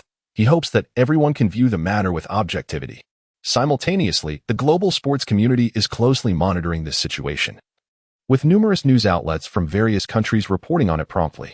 The sports media outlet from Dragon Country, Penguin Sports, also expressed its opinion, prominently featuring an article with the headline, James May Fall from Grace. The article begins with an assessment and prediction regarding the trajectory of events and the future of the Lakers. Although this recent incident of violence does not match the magnitude of the brawl at the Palace of Auburn Hills, the individuals involved are of historic significance. Thus, The article posits that LeBron James will face a suspension of no less than 10 games, while Russell Westbrook is anticipated to be sidelined for approximately 6 to 8 games. Although Terrence Ross initiated the altercation, his limited influence and the nature of his actions suggest a suspension of around 3 games. Consequently, with both of the Lakers' star players facing suspension, the team's strength will be significantly diminished. The article predicts that, at least until Anthony Davis returns, the Lakers, devoid of their 3 superstars, may struggle to secure a victory. However, the article also highlights Su Chen's performance during the game, noting his commendable contributions and crucial plays at pivotal moments. Ultimately, the article forecasts that with the Lakers shorthanded, Su Chen is likely to receive ample playing time, leading to an enhancement of his statistics. Additionally, fans have engaged in discussions regarding the entire situation, with opinions varying widely. The majority have criticized LeBron for tarnishing his image in the eyes of the public. Conversely, some argue that had it not been for Terrence Ross, the conflict would not have escalated, suggesting that blame should not rest solely on LeBron. Others contend that the fan who instigated the insults deserves the greatest punishment, as the incident would not have occurred without their provocation. Naturally, there are also those who take the opportunity to mention Su Chen. They believe that the entire affair stemmed from Su Chen, had it not been for his boisterous voice and audacious demeanor. Now, confronted by an overwhelming cacophony, the most perplexed individual was the public relations manager of the Lakers. The situation was logically coherent and supported by irrefutable evidence. He had little opportunity to mount a defense. The only recourse available to him was to promptly publish an apology on the team's official website, seeking the forgiveness of the public. Subsequently, he endeavored to hire online commentators to mitigate the adverse media coverage, attempting to redirect the narrative to portray that the actions of LeBron James and Russell Westbrook were entirely aimed at safeguarding the team and their fellow players. He even compiled a video showcasing the vitriol directed at him by the fans, presenting it unedited to illustrate the malice of the fans' words, in hopes of garnering sympathy for the 2 superstars. As major media outlets sprang into action, on that fateful night, LeBron, Westbrook, and Su Chen unexpectedly found themselves seated together in a private room at a hotel. This serendipitous meeting was orchestrated by Su Chen's agent, Bill Duffy. After the post-game locker room meeting concluded, Su Chen discreetly slipped away. Despite having gained a modicum of fame, he still attracted little media attention, affording him the chance to escape unnoticed. He promptly reached out to his agent, Bill Duffy. "Bill, I would like to meet with LeBron and Westbrook. Could you assist me in arranging this?" Bill Duffy, well aware of the day's sensational news, replied, "Certainly. Although the violent incident was not directly your doing, it was catalyzed by you. It is essential for you to seize this opportunity to strengthen your rapport with the 2 superstars. What I mean is, I would like to invite them to dinner and offer my apologies." "That's fine. Where would you like to meet? A bar? A nightclub? A party?" I haven't frequented those places much. Would a simple dinner suffice?" "Of course, just await my update." 5 minutes later, Bill Duffy relayed the details of an exquisite venue to Su Chen, thoughtfully ordering dishes that catered to the culinary preferences of the 2 luminaries. Thus, the 3 of them miraculously found themselves seated together. However, aside from Su Chen, the other 2 maintained stern expressions, exuding an air of detachment since their arrival. Su Chen also understood that such an occurrence today would not bring joy to anyone. In an effort to alleviate the awkwardness, he took the initiative to speak. "Boss, I hope the meal today suits your palate." James remained silent, his expression growing even more grim, and the atmosphere became increasingly uncomfortable. Just then, Westbrook could no longer contain himself and burst into laughter, leaving Su Chen bewildered and utterly unaware of what had transpired. Chapter 41. Severe Punishment. In the wake of Westbrook's laughter, James also revealed a broad smile, showcasing his pearly whites. Su Chen found himself utterly bewildered, perceiving these 2 individuals as rather foolish, and he felt an overwhelming urge to leave the vicinity immediately. At that moment, Westbrook unexpectedly engaged in a peculiar action. He retrieved a $100 bill from his pocket and flung it before James, nonchalantly declaring, "All right, consider this your victory this time." James flashed a grin at Su Chen and then inquired, "SU, do you have any trending topics? Share one with me. I need to tweet something promptly." Su Chen cast a perplexed glance at Westbrook, as if inquiring, "What are you 2 up to?" Westbrook chuckled and explained, "We just made a wager. Whoever smiles first upon seeing you owes the other $100. However, upon witnessing your utterly bewildered expression, I simply could not contain my laughter." Su Chen finally comprehended that these 2 individuals had been wagering on him. However, he also recognized that he had merely been a temporary player, with little connection to these titans. Their actions were likely intended to alleviate their own awkwardness. He chuckled helplessly. Yet inwardly he felt that these two had an extraordinary sense of composure. Even amidst such significant events unfolding outside, they still found the time to jest. After a round of laughter, the group shifted their focus, and James spoke first. "Su, is there something you wish to discuss with us?" Su Chen pondered for a moment before responding. The reason I invited you all to dinner is to extend my apologies. As the outcome of today's match was largely influenced by me." Just then, before he could finish his sentence, James halted him with a serious expression, saying, "Su, you mustn't blame yourself. Even if it were someone else, as long as they are my teammate, I would have acted in the same manner." He paused briefly, then continued, "If there is anyone to hold accountable, it is solely myself for lacking composure. Honestly, I can sense that this year I have gradually lost my grip on the game. At times, my performance has resembled a complete disaster." With that, he patted Westbrook on the shoulder and added, "I am profoundly grateful to have such an exceptional group of teammates, as it is through our collective efforts that we can still harbor hope and aspirations for the playoffs." Su Chen glanced at Westbrook, sensing that James's words did not resonate as genuine. After all, one must consider the performance of Westbrook this year. James seemed to perceive the doubts lingering in Su Chen's mind and remarked, "Every player on the Lakers has made significant sacrifices, such as Howard and Westbrook.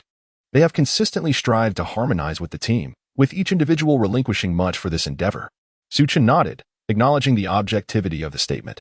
James continued, "Unfortunately, the results of our collaboration have not been promising, which has led to my impatience. There was a moment today when I momentarily lost my composure. However," he patted Westbrook and added, "our objective remains unchanged. We must secure the championship this year. Otherwise, all our sacrifices will have been in vain. After all, we are no longer in our youth." At this point, James turned to Su Chen. "But you are different.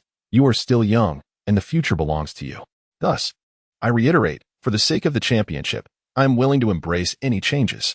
I can relinquish my status as the team star. I can forego ball possession, anything at all." Westbrook chimed in, "Su, I too came here in pursuit of the championship.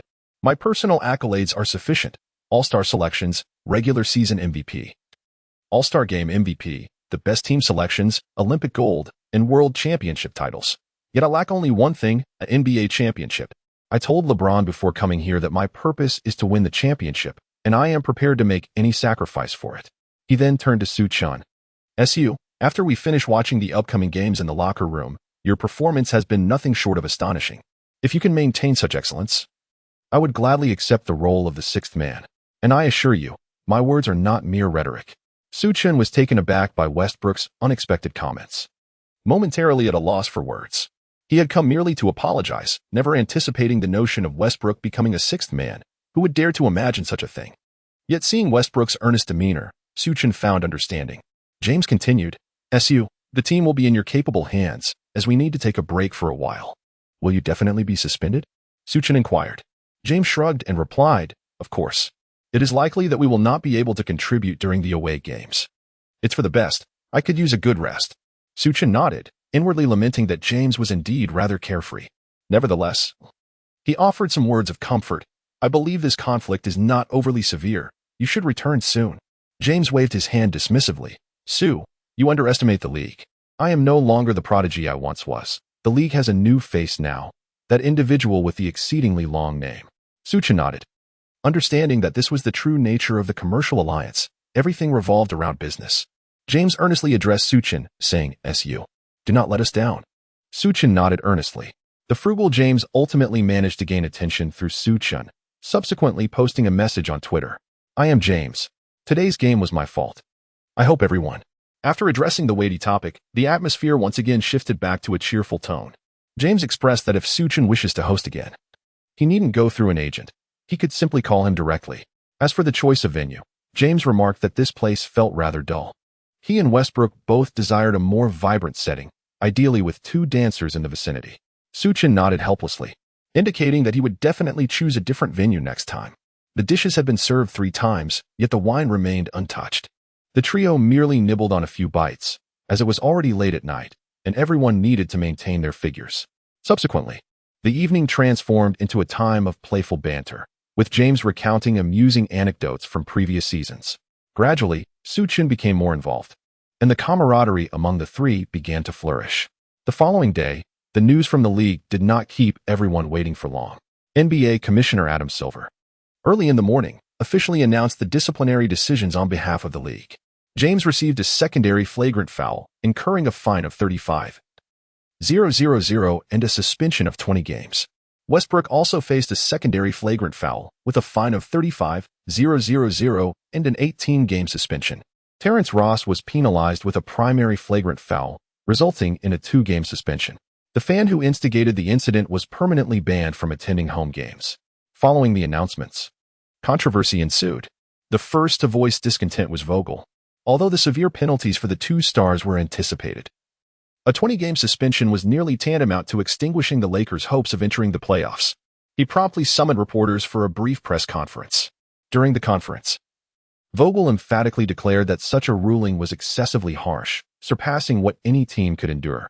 The league was effectively committing murder against the Lakers. Lakers general manager Pelinka also spoke on behalf of the management, stating that while the team acknowledged the mistakes made by James and Westbrook, they would not accept an unjust ruling. Pelinka specifically pointed out that Terrence Ross was the initial aggressor, yet he received only a 2-game suspension, highlighting the lack of fairness in the situation. Therefore, the Lakers would continue to appeal in pursuit of equitable treatment.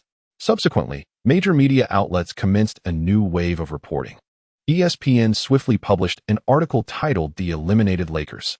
The article asserted that with the loss of their 2 star players, even with Davis's return, the team could not expect to progress far, effectively withdrawing the Lakers from contention for a playoff spot. Simultaneously, Sports Illustrated released a piece titled "Lakers at a Crossroads." The analysis suggested that the Lakers had arrived at a pivotal juncture in their fate, leaving them with only 2 choices: to wait another year. By that time, both James and Westbrook will have aged another year. The issues of team cohesion this season remain unresolved, and dragging them into the next season may perpetuate these challenges. Although the trio still exists, their competitiveness is uncertain. The second option would be to embark on a rebuilding phase, disposing of all valuable assets in exchange for a plethora of draft picks, thus patiently awaiting resurgence. However, considering James's advancing age and Westbrook's exorbitant contract, their trade value is questionable. The article also mentions that, regardless of the chosen path, the current Lakers have already lost their competitive edge. It is anticipated that they will become an easy target in upcoming matches, winning very few games. Bill Duffy promptly called Su Chen, saying, "SU. The situation with the Lakers is already quite clear. To my knowledge, many within the team are already reaching out to potential new teams. What are your thoughts?" Chapter 42, Internal and External Strife. What are my options, Bill? Indeed, you currently face 2 choices. A. You may choose to remain with the Lakers, where you will receive ample playing time and starting opportunities. However, the prospects for the playoffs appear bleak. B. I can facilitate your transition to a playoff-bound team. Although I cannot guarantee playing time or role, nonetheless, you would have the opportunity to advance further with that team. Upon hearing this, both fell into silence. Clearly, these choices diverged significantly from their prior plans. Bill Duffy awaited Su Chen's response, who was deep in contemplation. After a while, Su Chen had crystallized his thoughts on the 2 paths before him. It was quite simple: either prioritize performance or focus on statistics. Yet, Su Chen desired neither. "Bill, I wish to choose C. SU. Do not jest. There is no such option. Bill, please hear me out. If I can lead the team to the playoffs, would that not constitute a third choice?" Bill Duffy chuckled wryly. "SU. I observed your last game and recognize your potential. However, your potential has yet to be fully realized." He paused, gauging Su Chen's unchanged demeanor before continuing. "According to our team's analysis, you currently possess the ability to influence the game's outcome at certain moments, yet do not yet have the capacity to dominate the game altogether. Therefore, Su, while I fully support your decision to remain with the Lakers for the sake of playing time and a more significant role, which would benefit your next contract, I genuinely hope you consider other teams if you wish to maintain the team's competitiveness." Su Chen understood that Bill Duffy had good intentions, and he gratefully replied, "Thank you, Bill, for considering me so thoughtfully. However, I relish challenges, and leading the Lakers into the playoffs represents such a challenge. Therefore, I shall remain with the Lakers." "Very well. SU, I respect your decision," Bill responded. "I will also demonstrate my capabilities and prove to you that I can guide the Lakers into the playoffs." Although Bill Duffy remained skeptical of Su Chen, Witnessing his unwavering determination made it difficult to dissuade him further, so he acquiesced to Su Chen's wishes. Before heading to the away game, the Lakers convened an internal meeting. It was evident that the team's morale was low, significantly affected by external circumstances, as everyone appeared listless. Vogel observed this and felt a sense of helplessness. Were it not for the decent salary, he would have contemplated resigning long ago. As the saying goes, a clever woman cannot cook without rice. Now, they had neither rice nor even a pot. The luxurious trio that had been promised at the season's outset had vanished, leaving him to ponder how to proceed with the games. Relying on a group of minimum-wage players and mid-level contracts to strive for the playoffs? Heaven forbid. It was now a matter of taking one step at a time. Nonetheless, during the meeting, Vogel concealed his negative emotions, instead encouraging everyone to persevere.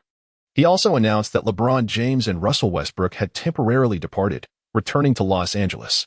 Furthermore, he appointed Anthony as the team's captain for the forthcoming phase and made new tactical arrangements for the team.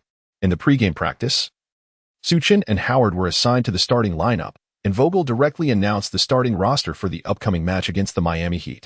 Su Chen, Bradley, Ariza, Anthony, and Howard. Aside from the surprising inclusion of Su Chen in the starting lineup, the other selections were largely anticipated. However, the most disheartened among them was undoubtedly Tucker. Had it not been for Su Chen, he would have been the unquestionable second choice at point guard for the team. With the recent upheaval within the team, he would have expected to secure a starting position. Yet, Su Chen's outstanding performance in the last game overshadowed him, relegating Tucker once again to the role of second choice. This ignited a silent rivalry within him. He vowed to showcase his abilities and reclaim his rightful position. Finally, they arrived at the segment devoted to analyzing their next opponent. The Lakers were set to face the Eastern Conference leaders, the Miami Heat. The Heat had been performing exceptionally well this season, their philosophy of team basketball shining brightly. Media predictions suggested that the Eastern Conference Finals would ultimately feature either the Heat or the Bucks. Vogel emphasized the significance of the Heat's star player, Jimmy Butler. Familiar to all, Butler is a formidable two-way player with less proficiency in ball handling. Thus, it was imperative to deny him comfortable receiving positions during the game. At this point, he turned to Ariza and stated, "Ariza, the responsibility of guarding Jimmy Butler falls on you. Do not hold back your energy. Engage him fiercely from the outset, preventing him from establishing his rhythm." Although Ariza's lateral movement had diminished with age, his defensive awareness remained intact, and he nodded resolutely, meeting Vogel's gaze with determination. After discussing Butler, Vogel proceeded to address Kyle Lowry. "Kyle Lowry is an aggressively offensive guard. I have sent you all the game footage, so there is no need for further introduction. Our interior players must provide support to the perimeter. We must be proactive in positioning ourselves to counter any penetrations he attempts, ensuring he does not find his groove." He then directed his attention to Su Chen and Tucker.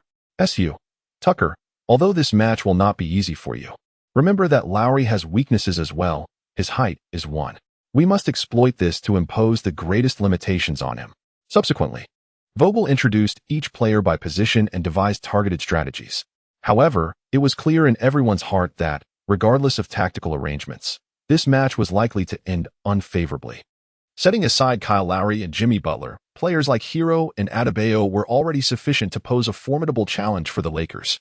In terms of the strength of the starting lineup and the depth of the bench, the Lakers were utterly outmatched.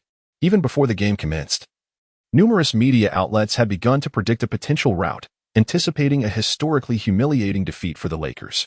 Prior to the game, a reporter approached Kyle Lowry for an interview. The reporter inquired, "Kyle Lowry, the Lakers are currently facing internal and external turmoil, having even lost their 3 superstars. What are your thoughts on the upcoming match? Do you believe they still have a chance?" Lowry skillfully sidestepped the trap of the question, responding in a rather official manner. "Oh, the game is always unpredictable.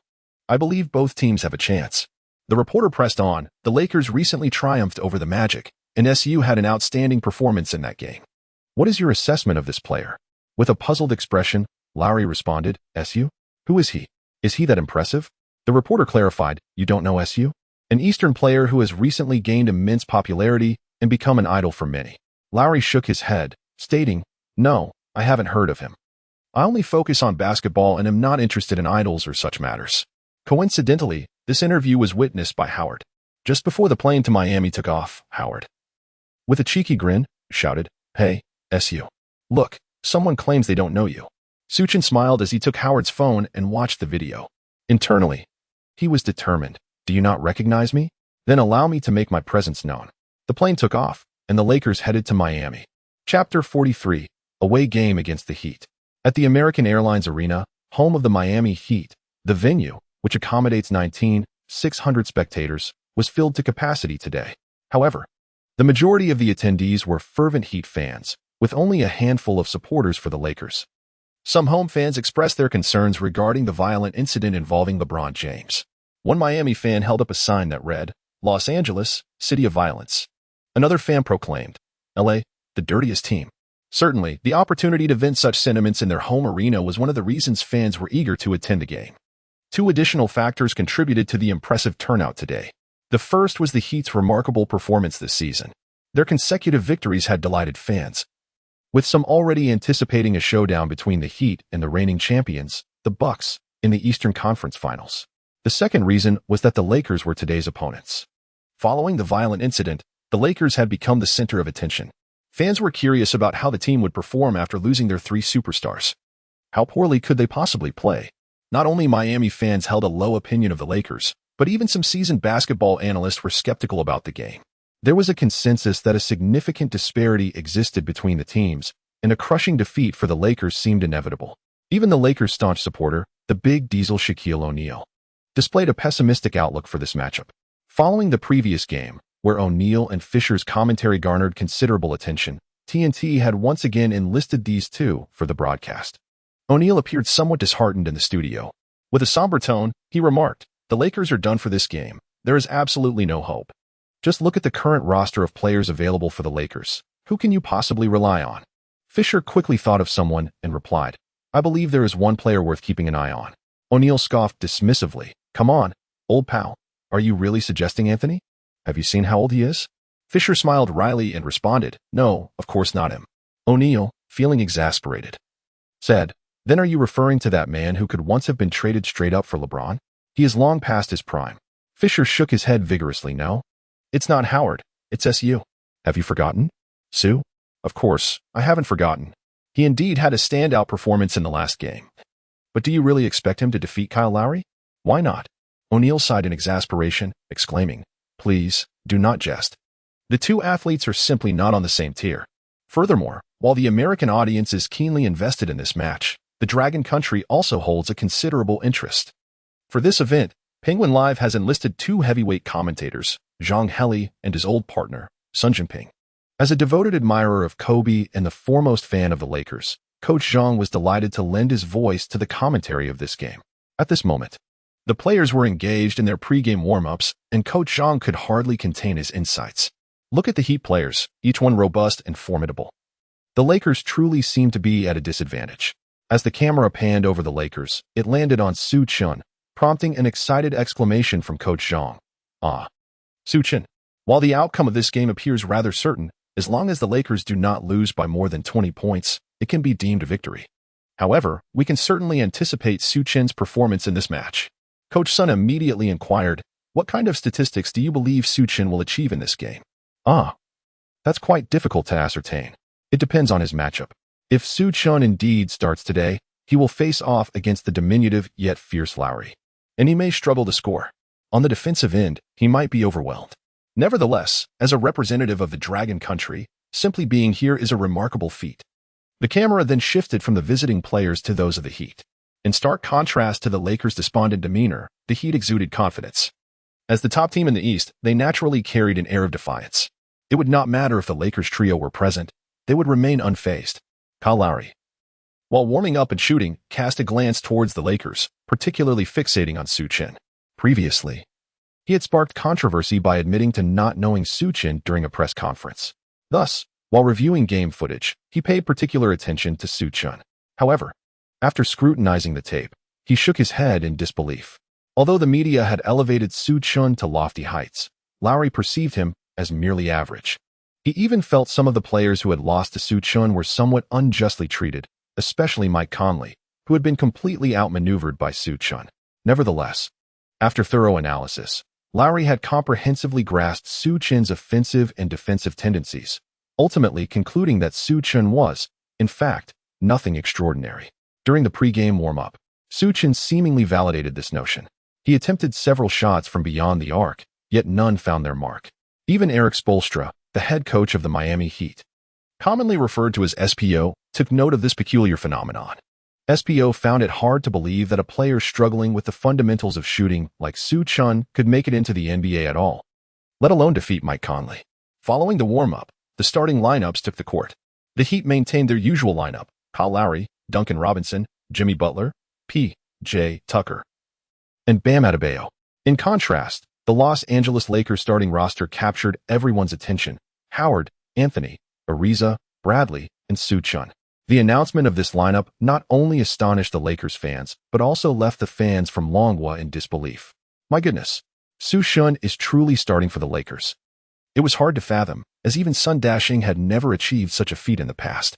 The statistical implications were uncertain, and it was likely that Su Chen would not start for many games. Thus, fans were advised to cherish this moment. However, upon seeing the opposing lineup, Kyle Lowry couldn't help but chuckle. He remarked that had this lineup appeared a decade ago, substituting Su Chen with a competent point guard could have propelled them into championship contention. Unfortunately, it was no longer 10 years ago. The league had undergone a significant transformation. In his view, Su Chen was merely a placeholder for the Lakers, a mere number amid a lackluster roster. As someone who aspired to championship glory, he had no time to squander on such inconsequential players. However, prior to the competition, Su Chen encountered an unexpected situation. During the recent pre-match training, after finally sinking a shot, an electronic mechanical voice suddenly resonated in his mind. "Host, your system has undergone new changes. Please confirm." Su Chen hastily examined the alterations within the system.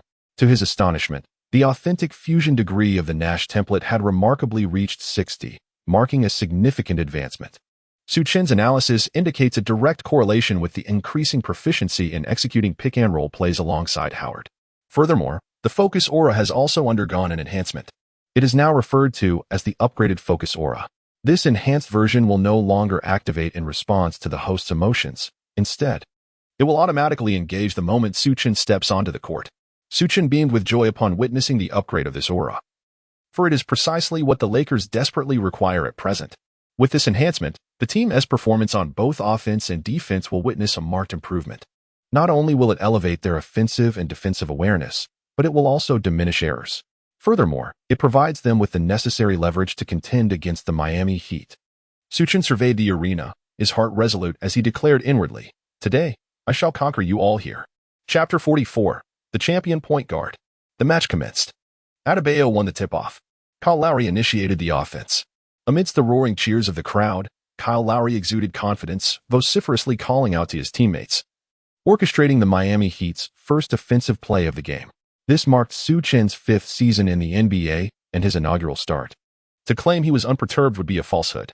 Particularly daunting was the fact that he was matched up against a championship-caliber point guard, Kyle Lowry. Although he had previously faced off against Morant and Mike Conley, Kyle Lowry presented an entirely different aura.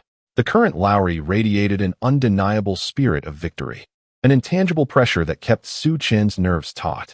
Yet, this very intensity ignited Su Chen's competitive spirit. What of a champion point guard? I am here to challenge the champion. On the court, Kyle Lowry functioned as a natural leader, directing the Miami Heat with precision. During the opening offensive play, the Heat swiftly seized an opportunity. Jimmy Butler navigated around a double screen from the baseline, finding a chance to shoot.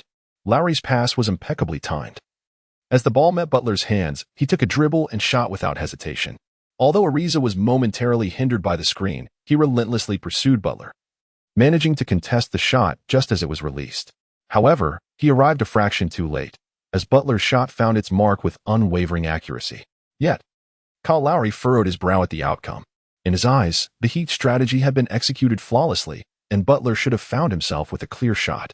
Unexpectedly, Ariza had not relented at all, doggedly following Butler. Lowry glanced at the other Lakers, all wearing expressions of fierce concentration, as if they were entrenched in the playoffs. Suddenly, he sensed that today's Lakers would prove more formidable than anticipated.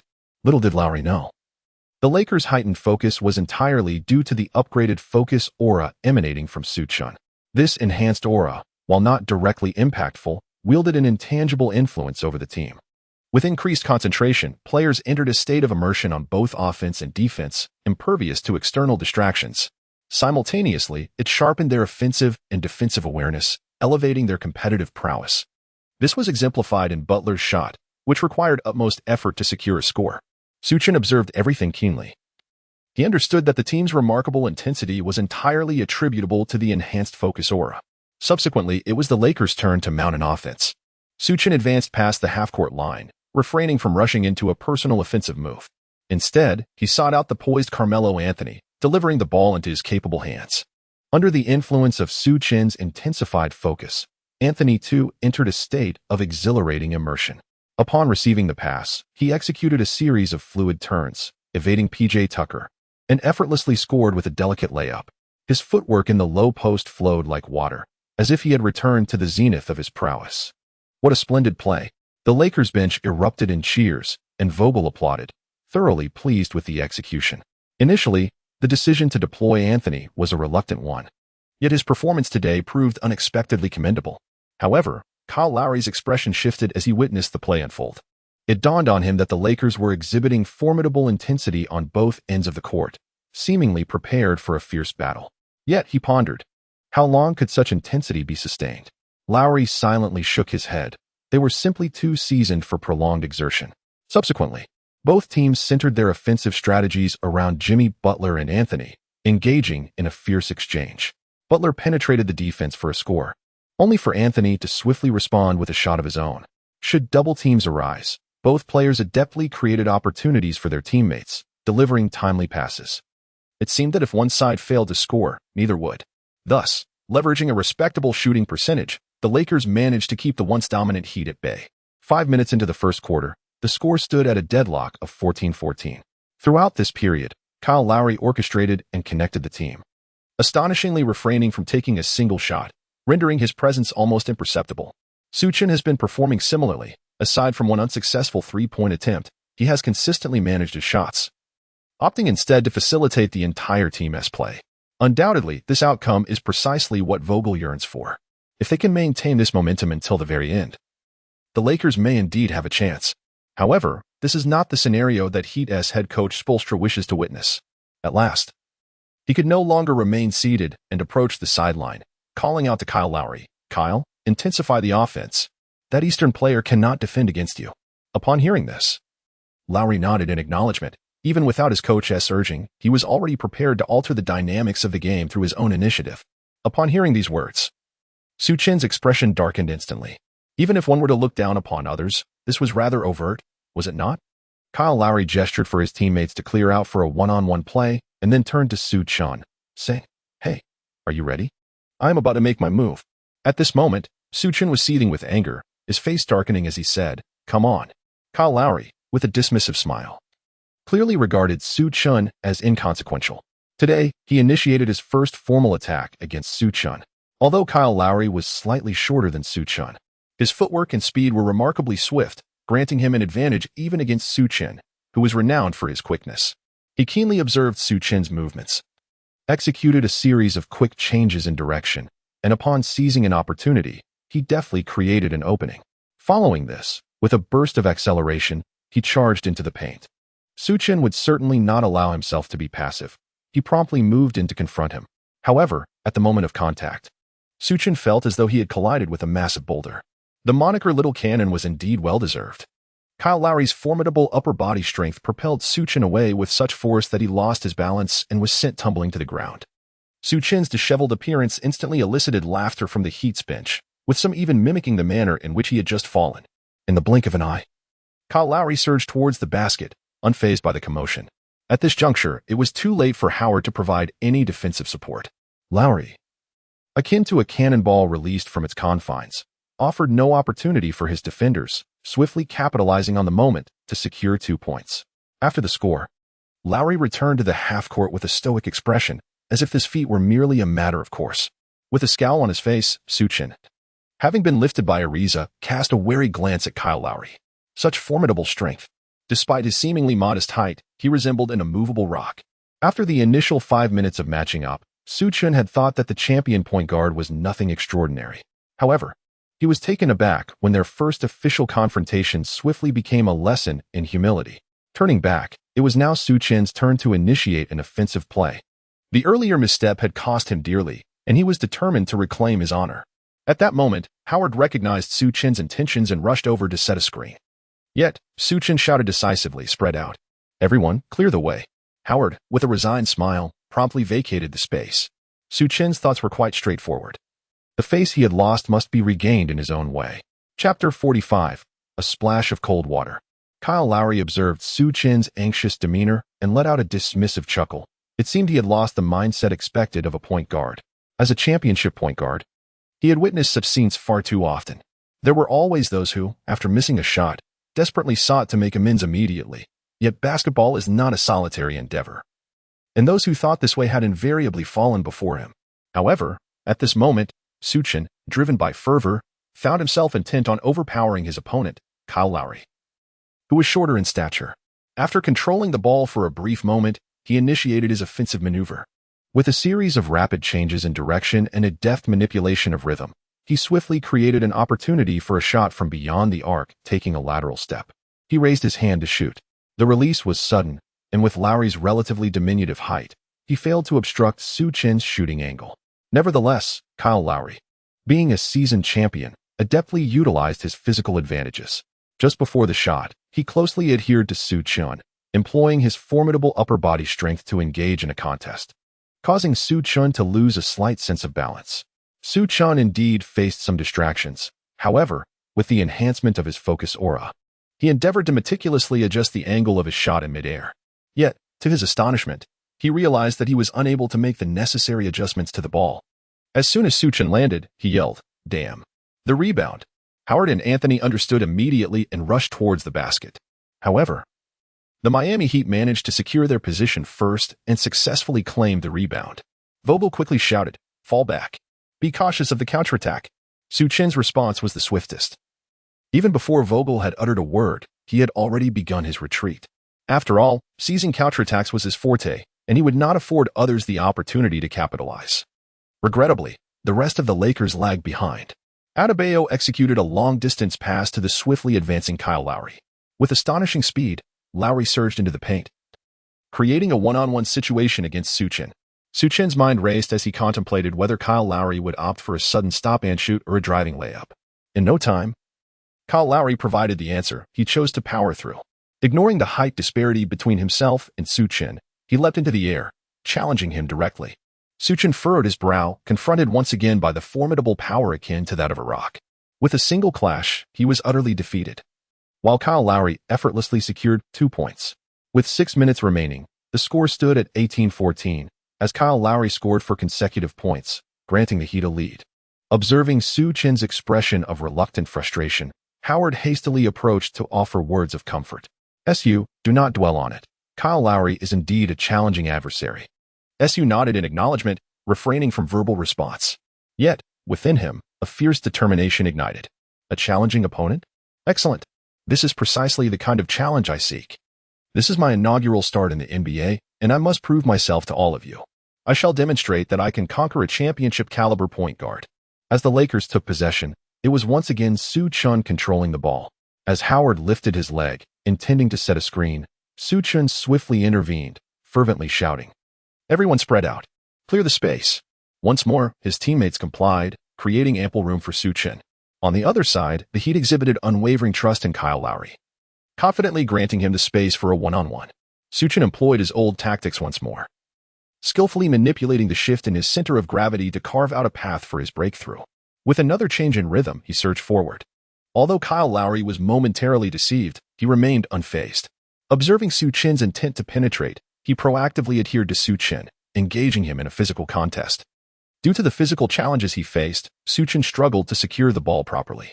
Yet, refusing to succumb to adversity, he gritted his teeth and attempted to force the play, determined to emulate Kyle Lowry's tenacity.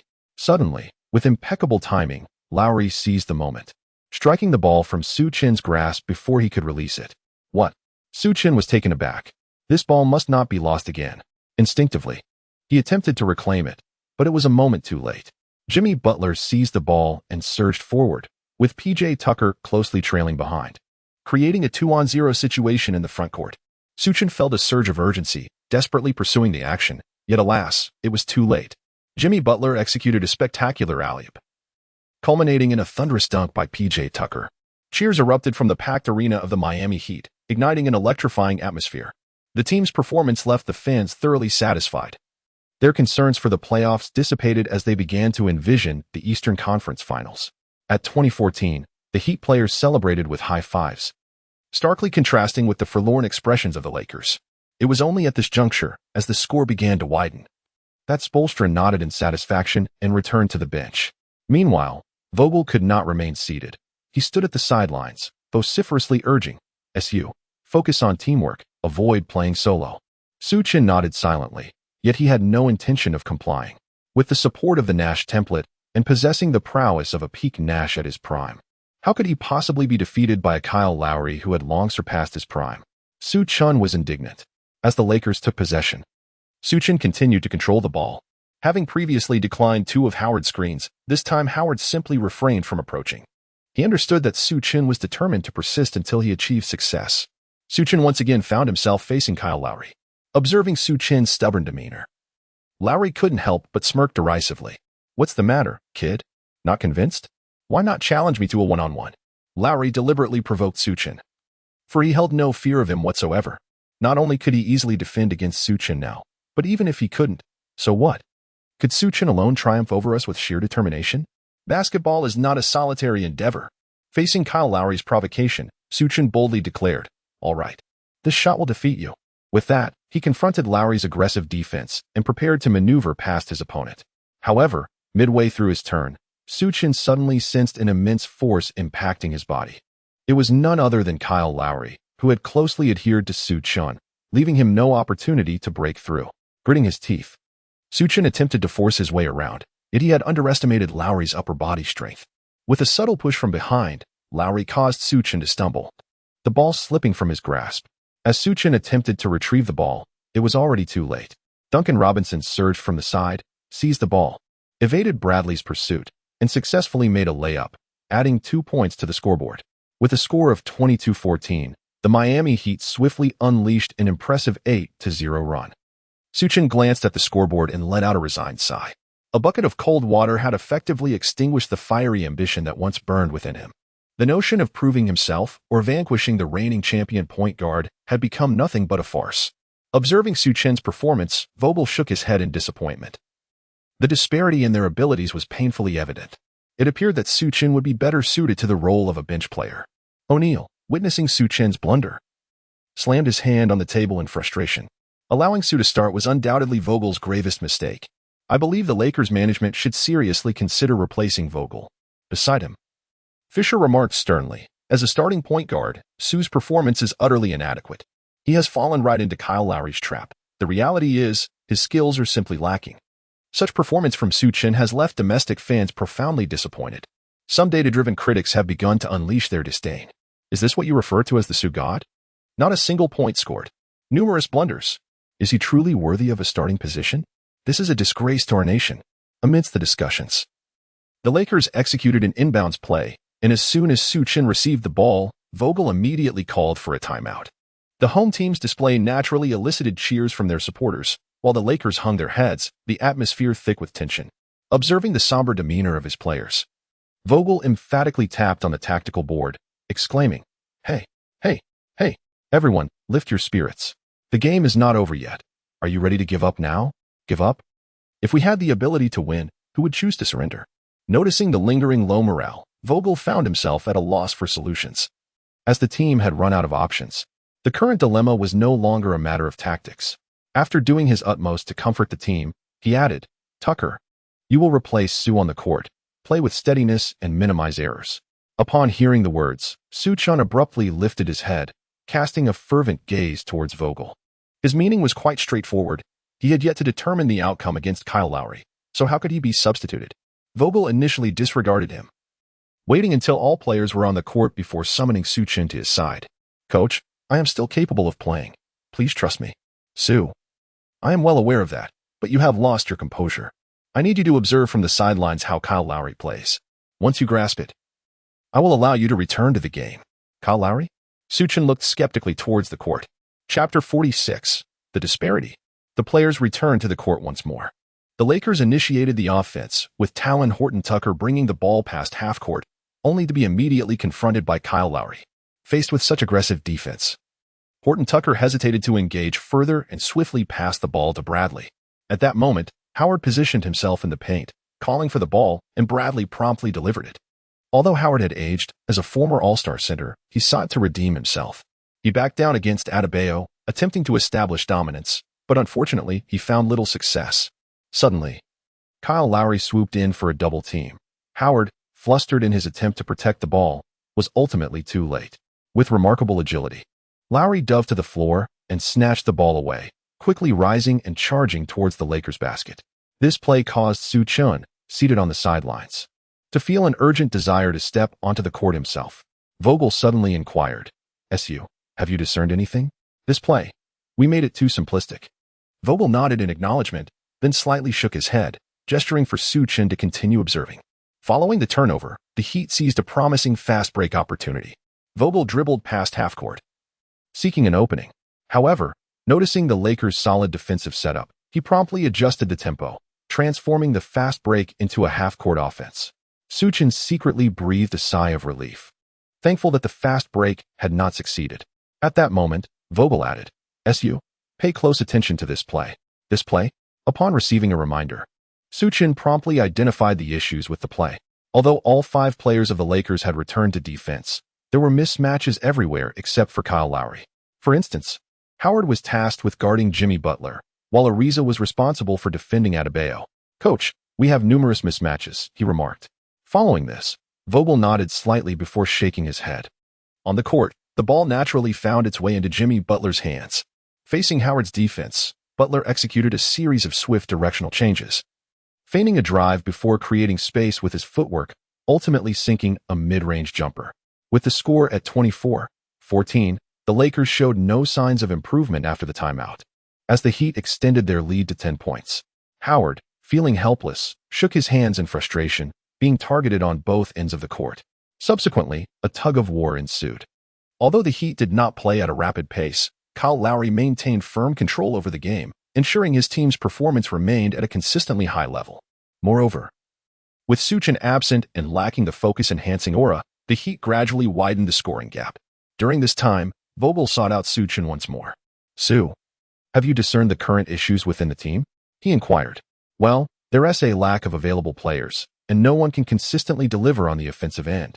Su, your observations are accurate, but they are not the crux of the matter.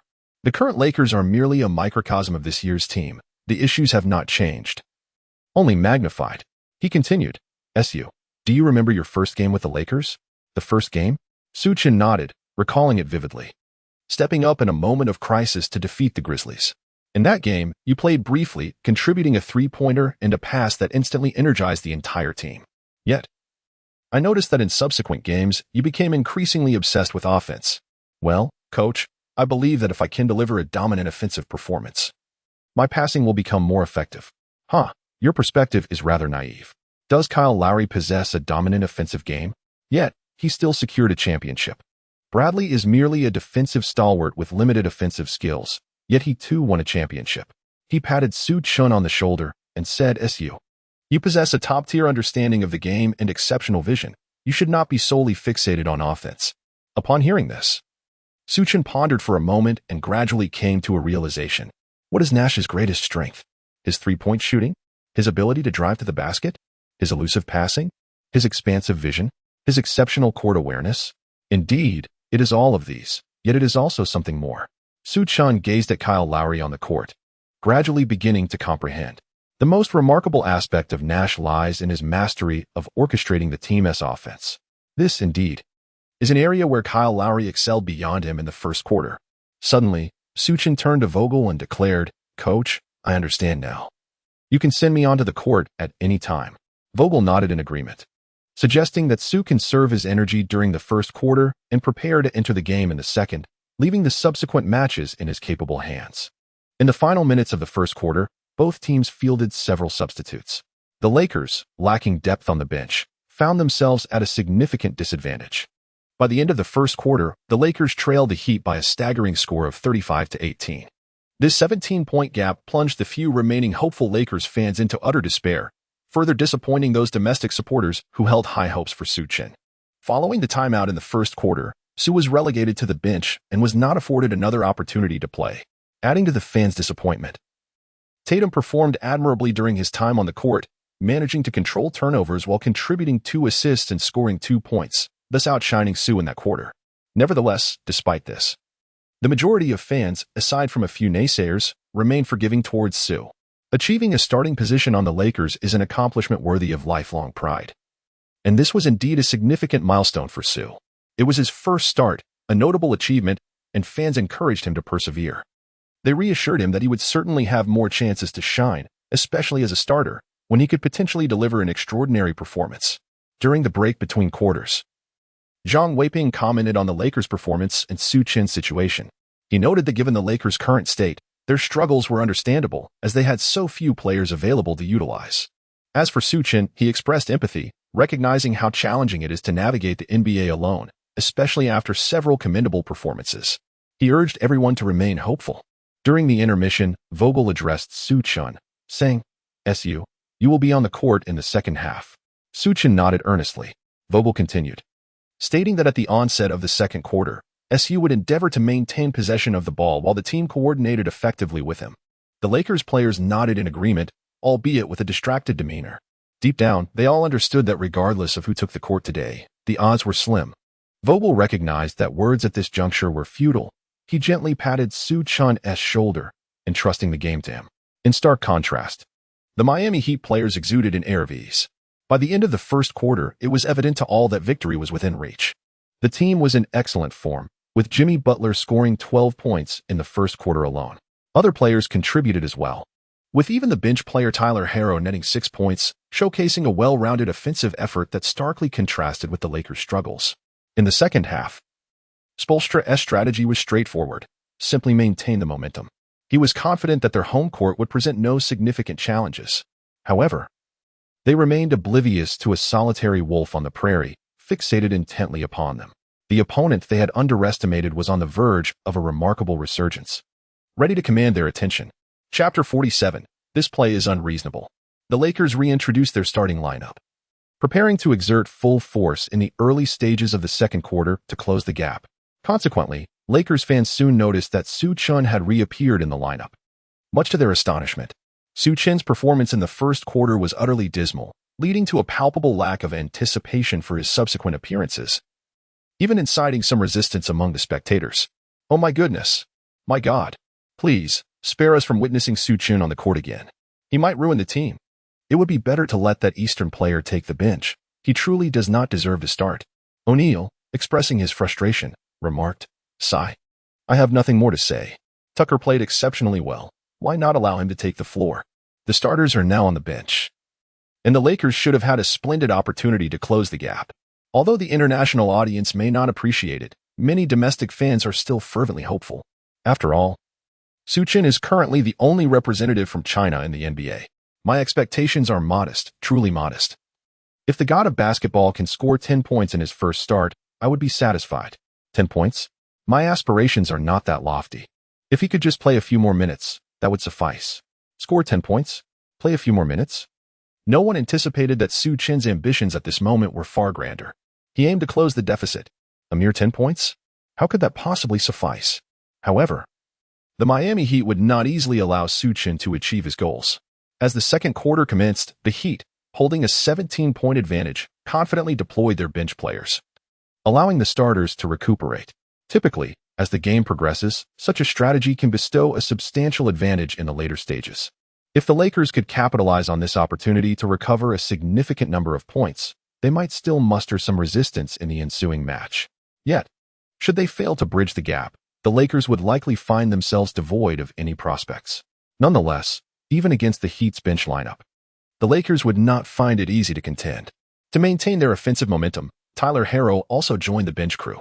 This young man has been in stellar form this season. Recently, while facing the Suns, he played 33 minutes off the bench, achieving a remarkable 33 points, 5 rebounds, 3 assists, 3 steals, and 1 block. setting a personal record for points in a single game. His performance in the first quarter today remained equally impressive. In the face of a depleted Lakers squad, he managed to score 6 points on 3 out of 4 attempts, leaving his defensive counterpart, Bradley, quite frustrated. As a player recognized for his defensive prowess, having been selected for the all-defensive first team, Bradley performed admirably in this game, executing his defensive responsibilities with precision. However, he found himself utterly helpless against Tyler Herro. Once this player finds his rhythm, he becomes an insurmountable challenge. As the second quarter commenced, the Lakers prepared to inbound the ball. At this moment, Su Chen had come to realize how he should navigate the remainder of the game. After a brief period of uncertainty, he finally understood how to better harness the abilities bestowed upon him by the Nash template.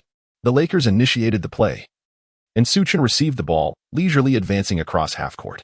His defender was the undrafted Gabe Vincent, a player Su Chen was somewhat familiar with from their encounters in the G League during the 2019-2020 season. At that time, Su Chen was hindered by an injury and had yet to acquire the Nash template, resulting in a decisive defeat at the hands of Gabe Vincent, who had been named the G League's most improved player that season. Gabe Vincent also remembered Su Chen well, as players like him, representing the Dragon Nation, were a rarity in the G League. Thus, after just one encounter, Gabe Vincent had etched Su Chen's name in his memory.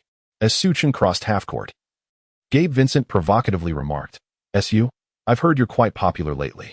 Do you still remember me? I did manage to defeat you once." Su Chen naturally remembered, but he deliberately replied, "Your name is Curry? What Curry? I am Gabe Vincent." "Oh, if you are not Curry, then why should I remember you?" Gabe Vincent was left speechless by this retort. Enraged, he declared, "I don't care whether you remember me or not, since I have defeated you once. I can certainly do it again." He spoke with a measure of confidence, having observed Su Chen's performance in the first quarter. Although he was a starting player, Su Chen's play was akin to utter incompetence. This realization ignited Vincent's desire to prove to the world that if Su Chen could be a starter, then what reason was there for him not to be one? However, just as Gabe Vincent was preparing to muster his strength for a showdown with Su Chen, the latter unexpectedly launched an attack. With just one step away from the three-point line, Su Chen swiftly gathered the ball and unleashed a sudden shot from beyond the arc. What? This left Gabe Vincent dumbfounded. Was this guy out of his mind? Was he really not going to pass the ball at all? But he was not the only one taken aback. Vogel was also somewhat bewildered, wondering if this player had misunderstood his previous instructions. What was he doing, acting so recklessly? Shaquille O'Neal simply threw up his hands, remarking that even Kobe would not play like that. Zhang Weiping exclaimed in astonishment, "Oh, that shot is so unreasonable." Even the fans were holding their breaths for Su Chen. While attempting a shot was acceptable, at least some tactical execution should be in order. Or he could have taken a shot closer to the basket. But was this shot truly a reckless attempt by Su Chen? Certainly not. Everything was meticulously calculated on his part. When he saw the Miami Heat deploying their bench players, he recognized that an opportunity had arisen. This particular lineup of the Heat was strong offensively but weak defensively, and he needed to seize the moment before they could react. Currently, the Lakers lineup offered limited offensive options. Only he and Anthony were somewhat capable of ball handling. Ariza was too old, and Bradley was inconsistent, lacking prowess in aggressive plays. Anthony's stamina was also a concern, and it was not wise to squander it at this juncture. Thus, before the ball even crossed half-court, Su Chen had already devised his plan to swiftly steal a point. And indeed, he succeeded. As Su Chen released the ball, it soared through the air like a sharp sword, piercing the hoop with precision. Swish. Su Chen let out a long sigh. It was truly a voice he had not heard in a while. 35-21. The Lakers immediately closed the gap with a three-pointer. Oh. Although the shot was somewhat unreasonable, it still went in. While Zhang Weiping verbally expressed his disapproval, his demeanor betrayed a sense of delight. On the other hand, Kyle Lowry, observing from the sidelines, was far from pleased. He quickly shouted, "Vincent, focus." Gabe Vincent appeared somewhat helpless, clearly aware that this shot was a stroke of luck. How could one expect to score from such a distance? The Lakers, having made a rare three-pointer, celebrated with high fives to Su Chen, alleviating some of the pressure and allowing them to catch their breath. The Heat's turn to attack soon followed. After a series of coordinated plays, Tyler Herro received the ball from a deeper position, closely guarded by Bradley. Herro's explosive performance in the first quarter had imbued him with confidence. After a series of feints, he suddenly attempted a mid-range jumper, disregarding Bradley's defense. While such a choice was not inherently flawed, he was unprepared for the fact that Bradley, upon Su Chen's entrance, had received a boost of focus. Bradley's concentration was remarkably high, and his reflexes swift, prompting him to leap almost in tandem with Harrow. Though he did not directly block the shot, he nonetheless disrupted Harrow's release. Ultimately, Harrow's shot went awry. What a disaster! The rebound was seized by Howard, leaving Harrow frustrated. Yet, at that moment, unnoticed by anyone, Su Chen had already positioned himself near Howard. With an unspoken understanding, Howard promptly passed the ball to him. This scene sent shockwaves through those familiar with Su Chen. Could it be that the old Su Chen has returned? Upon obtaining the ball, Su Chen immediately accelerated from his position and surged forward. The nearest players from the Heat attempted to reach out and impede his progress. Yet they were utterly unable to halt Su Chen. After a series of swift directional changes, Su Chen surged to the forefront. On the sidelines, Sibo shouted urgently, "Quick! Fall back! Fall back!" Yet, it was already too late. Chapter 48. The familiar Su Chen has returned. Su Chen charged breathlessly towards the three-point line of the Heat, with only Gabe Vincent and Tyler Harrow trailing behind him, yet still a step behind. Su Chen turned his head and glanced back. Just one step away. Perfect. He came to an abrupt halt and unleashed a three-pointer from the arc. Goodness. Is this for real? O'Neal couldn't help but exclaim in amazement. Vogel clenched his fist in excitement. This was the Su Chen he recognized whenever an opportunity for transition arose. He would seize it instantly, catching the opponent off guard and unprepared. Whoosh. Su Chen's shot was perhaps a tad hasty, and the arc was somewhat flat. However, aided by his focus-enhancing aura and a slight adjustment of his fingers, he managed to sink the ball. What an impressive shot. Magnificent.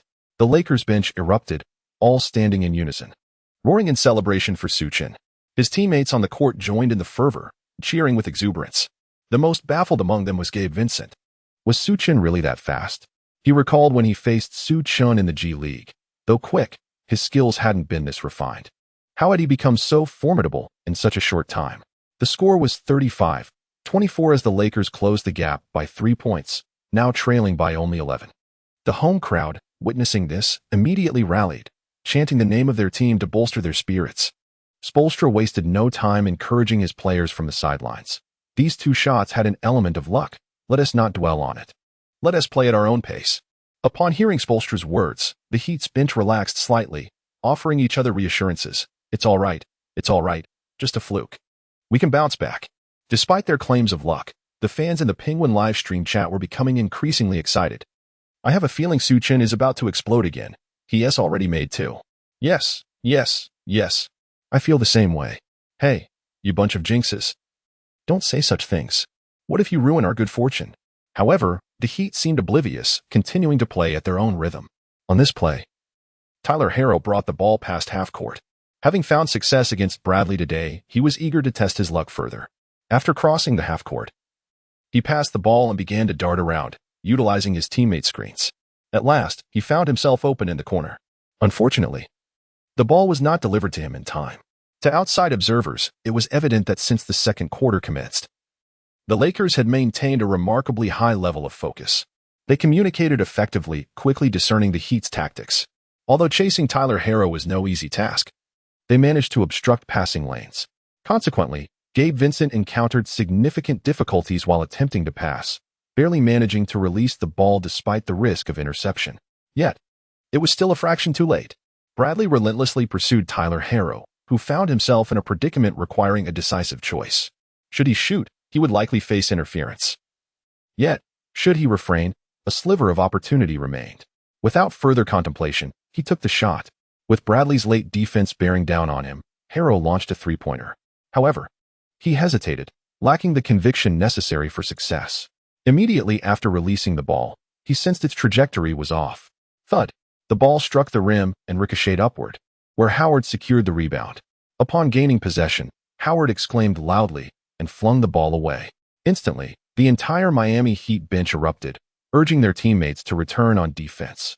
Gabe Vincent, having been ambushed previously, learned from his mistakes. Witnessing Harrow's shot, he began his retreat early.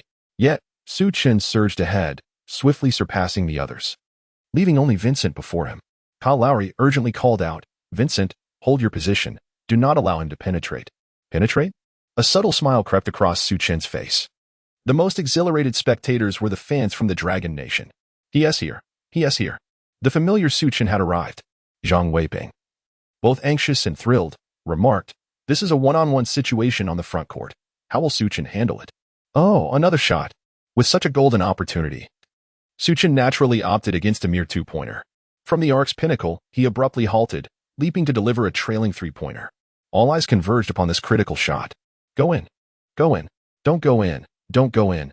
The chorus of conflicting voices culminated in this pivotal moment. Bang. The ball, seemingly disturbed, struck the front of the rim and soared high. Don't go in. Go in. After bouncing due to inertia, the ball hit the backboard and ultimately fell through the hoop. Su and B. In a heartbeat, both players on and off the court for the Lakers erupted into cheers. The specifics of their shouts were drowned in a wave of unrestrained emotion. Su Chen executed that classic celebratory gesture once more, mimicking the appearance of holding a game controller with his hands. Vogel, witnessing this jubilant display, wore a broad smile, regardless of Su Chen's performance in the match today. At least these three shots served to quell some of the skepticism surrounding him. One player earning $44 million and another on a minimum salary achieving such results? Are you not satisfied? In the live broadcast room, Shaquille O'Neal appeared quite content.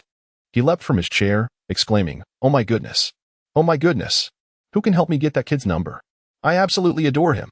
I must reiterate my previous statement. SU is the Curry of Los Angeles. Beside him, Fisher beamed as he analyzed 3 consecutive three-pointers. SU's ability to reach this level can be seen as a breakthrough of sorts against racial limitations. The most elated were the domestic fans. Here it comes. Indeed. It has arrived. As long as he scores, it's a continuous string of successes. Do we even need to mention it? This is our Su God. Who was it that said he could only score 10 points? In just a few minutes, he has already tallied 9. I await your embarrassment. Su Chen truly is remarkable. My online order for Su Chen's jersey was certainly not in vain. The venerable Zhang Weiping was also in high spirits today, repeatedly exclaiming, "Today, the game is worth watching." In stark contrast were the Miami Heat players. Gabe Vincent, observing Su Chen's silhouette, suddenly felt a sense of powerlessness. When he first emerged from the G League, he was brimming with confidence, always believing that NBA players were just average and that he had merely been overlooked. It was only upon encountering Su Chen, who also hailed from the G League, that he realized he still had a long way to go. The starting players of the Heat were now silent. One reason for their discontent was their dissatisfaction with the performance of the bench players. The most displeased among them was Kyle Lowry. The advantage they had painstakingly built up was quickly squandered. He shot a discontented glance at Gabe Vincent, thinking, is that Eastern player really that difficult to guard? Wasn't I handling him easily in the first quarter? Another reason for their silence was Su Chen's resilience and sudden outburst. His formidable skills rendered them speechless. Despite the first quarter's challenges, he did not give up. If 1 or 2 were lucky shots, then making 3 consecutively was a testament to his true ability. At the very least, Gabe Vincent could no longer contain Su Chen. Following this play, Spoelstra immediately called for a timeout, preparing to reinstate the starting lineup. At that moment, the score stood at 35-27, with Su Chen leading a personal 9-0 surge, narrowing the Lakers' deficit to just 8 points. After analyzing the current situation, Spoelstra issued a directive. The score must be widened again, and Su Chen must be contained. Gabe Vincent found himself lost in thought as he pondered. Can this SU truly be contained? Chapter 49, Tormenting Kyle Lowry, Part 1. In response to Spoelstra's demands, Kyle Lowry was the first to step forward. As a leader, he always took the initiative during challenging times, particularly when facing off against Su Chen. With unwavering confidence, he addressed his coach, Spoelstra, proclaiming, "Leave that Eastern player to me. I can dismantle him in the first quarter and do so again in the second." Spoelstra nodded. Among those he trusted most in the team were Jimmy Butler and Kyle Lowry. The Miami Heat's ascent to the top of the Eastern Conference this season was largely attributed to the consistent and stable performances of these two players, which kept the team competitive. Jimmy Butler has averaged 21.5 points, 7.1 assists, and 6.9 rebounds this season. Meanwhile, Kyle Lowry has contributed an average of 17.2 points, 7.3 assists, and 5.4 rebounds. Their contributions on both offense and defense have rendered them the team's spiritual pillars and nightmares for their opponents. Spoelstra continued, "Our advantage lies in having more players who can perform. Let us increase the pace and wear them down quickly." Indeed, this strategy had grasped the Lakers' vulnerabilities. In the first quarter, Vogel's tactics revolved around relentless physicality, but by the second quarter, issues began to surface. Su Chen's sudden outburst, however, masked these problems. Yet, this did not imply that the issues had vanished. Vogel had devised a strategy that was the antithesis of Spoelstra's. When you return to the court, you must control the tempo, engage in half-court battles, and fully utilize the offensive time.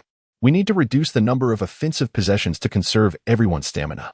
Su Chen nodded helplessly, for he relished the kind of fast-paced rhythm that invigorated the game. Yet the current condition of the team rendered it impossible for everyone to engage in such a manner. Nevertheless, Su Chen was not without alternatives in a positional battle. He had a golden partner by his side. With this thought, he lifted his gaze towards Howard. The two exchanged resolute looks, though Howard's eyes bore a hint of reproach. As if to say, "At last, you remember me?"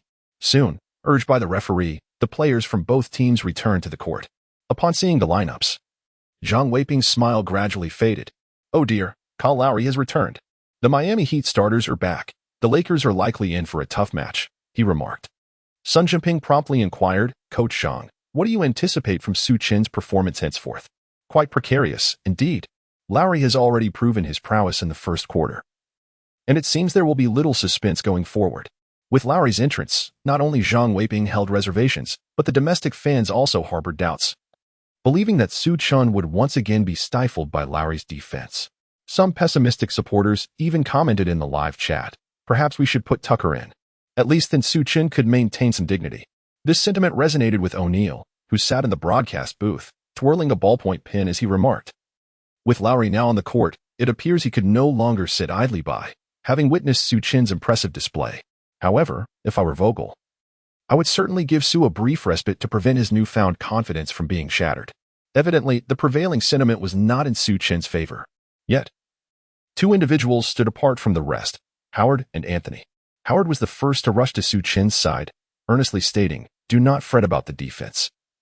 Just let them in. I've got your back."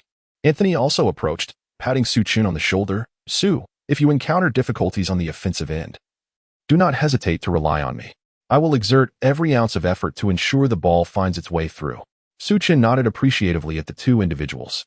After all, these two had once been perennial all-stars and the leaders of their respective teams. It was truly unexpected that they were now willing to set aside their egos for the sake of victory. Moreover, it was remarkable that they were also willing to collaborate with a player earning a minimum salary like himself. Su Chen clenched his fists, determined to lead his team into the playoffs for the sake of these unwavering veterans. Today, the Miami Heat would serve as the first stepping stone. Following the timeout, the game resumed with the Heat gaining possession. Kyle Lowry brought the ball into the front court. In an effort to contain Kyle Lowry's perimeter threat, Su Chen initially positioned himself near the three-point line. However, this strategy proved insufficient to deter Lowry. He swiftly passed the ball to Gabe Vincent and began to navigate the court with relentless determination, utilizing his teammates' screens and the fluidity of ball movement. Consequently, Su Chen's carefully established position became ineffective. After circling the court twice, Lowry found himself near the top of the arc, where he received the ball. With a derisive smile directed at Su Chen, he remarked, "Is that all you've got? Pathetic." Su Chen remained undeterred by Kyle Lowry's words, his focus sharpened by an aura of concentration as he intently fixated on Lowry. The hoop now lay well within Lowry's range, prompting him to adopt a triple threat stance. Jimmy Butler, in perfect synchronicity, positioned himself and executed the necessary movements. This indeed proved to be quite deceptive, leaving Su Chen unable to predict Lowry's next move. Seizing the opportune moment, Lowry feigned a pass before swiftly dribbling in another direction and charging forward with determination. Although Su Chen promptly recognized Kyle Lowry's fate, his body as center of gravity was nonetheless thrown off balance. Seizing the advantage of his strength, Kyle Lowry forcefully shoved Su Chen aside and charged toward the basket. Su Chen realized it was too late to pursue. However, with Howard guarding him, he still clung to a glimmer of hope. Howard, endowed with the aura of concentration, accurately gauged the moment to leap and lunge toward Kyle Lowry. Yet, Kyle Lowry showed no signs of hesitation. Utilizing his momentum, he remarkably held his ground against Howard, securing 2 points with a forceful drive. The score was now 37-27 as the Heat extended their lead to 10 points. Upon entering the game, Kyle Lowry immediately showcased the prowess of a championship point guard. Spoelstra, witnessing the basket, clapped his hands in approval, acknowledging the need to elevate the tempo to wear down the Lakers. After the score, Kyle Lowry fixed a challenging glare at Su Chen for a moment, as if to convey, "You are leagues away from my level." Su Chen, undeterred, shot back with a fierce glare, as if to convey, "What if scoring a goal? This is merely the beginning." Shortly thereafter, it was the Lakers' turn to mount an offensive. Su Chen dribbled the ball across half-court. As in the first quarter, Kyle Lowry initiated his aggressive defensive strategy the moment they crossed the midline, intent on pressuring Su Chen to hasten his decision-making and elevate the pace of the game. However, this time Su Chen opted for a more strategic approach. After controlling the ball for a moment and consuming some time, he signaled for a pick-and-roll. Dwight Howard, stationed at the free-throw line, swiftly charged forward, his imposing figure effectively obstructing Kyle Lowry. Taking advantage of the moment, Su Chen dashed toward Howard. However, Kyle Lowry was well prepared, using his strength to force his way past and catch up to Su Chen, positioning himself just behind him, waiting for Su Chen to leap. Yet, as Su Chen approached the baseline, he did not take off. Just when Lowry began to feel perplexed, Su Chen suddenly veered around the baseline, drawing even Adebayo's attention. Yet he refrained from shooting. In a surprising turn of events, Su Chen executed a bounce pass, finding Howard who was cutting in. Howard, upon receiving the ball, let out a fierce roar and unleashed a thunderous dunk, sending Adebayo, who attempted to intervene, stumbling back several steps. Lowry watched this unfold, shaking his head in resignation. He had not anticipated being deceived by such a simplistic pick-and-roll tactic. What he failed to realize was that this seemingly straightforward strategy had been elevated to an art form by Su Chen, who embodied the finesse of a Nash-like player. Chapter 50, Tormenting Kyle Lowry, 2. The score stood at 37-29, with the Lakers still trailing by 8 points. Subsequently, the Heat launched an offense, with Kyle Lowry leveraging a breakthrough to create an opportunity for P.J. Tucker. P.J. Tucker easily laid the ball in for 2 points, extending the lead to 39-29. A 10-point advantage for the Heat. Lowry glanced at the scoreboard, thinking that if they could defend this possession, they could further widen the gap. Once more, Su Chen initiated the offense with Howard setting the screen. This play mirrored the previous one. Su Chen first controlled the ball, slowing the tempo. After executing the pick with Howard, he opted for a drive. Lowry scoffed inwardly, thinking, does he really believe he can use the same trick twice? He underestimates me. Again. He made the same decision to navigate around the screen, following closely behind Su Chen. This time, however, Lowry was more astute, keeping a vigilant eye on Howard's movements, ready to intercept Su Chen's pass at any moment.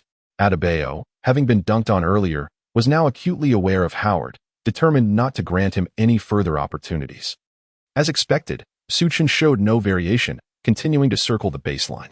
Yet, the audience, with a bird's-eye view, could see clearly that both Lowry and Adebayo had gravitated towards Howard, poised to intercept. O'Neal could not contain his anxiety, exclaiming, No, they're going to lose the ball. Just when everyone presumed Su Chen's pass would be intercepted, he suddenly executed a classic one-handed ball lift, seamlessly transitioning into a reverse layup, scoring effortlessly.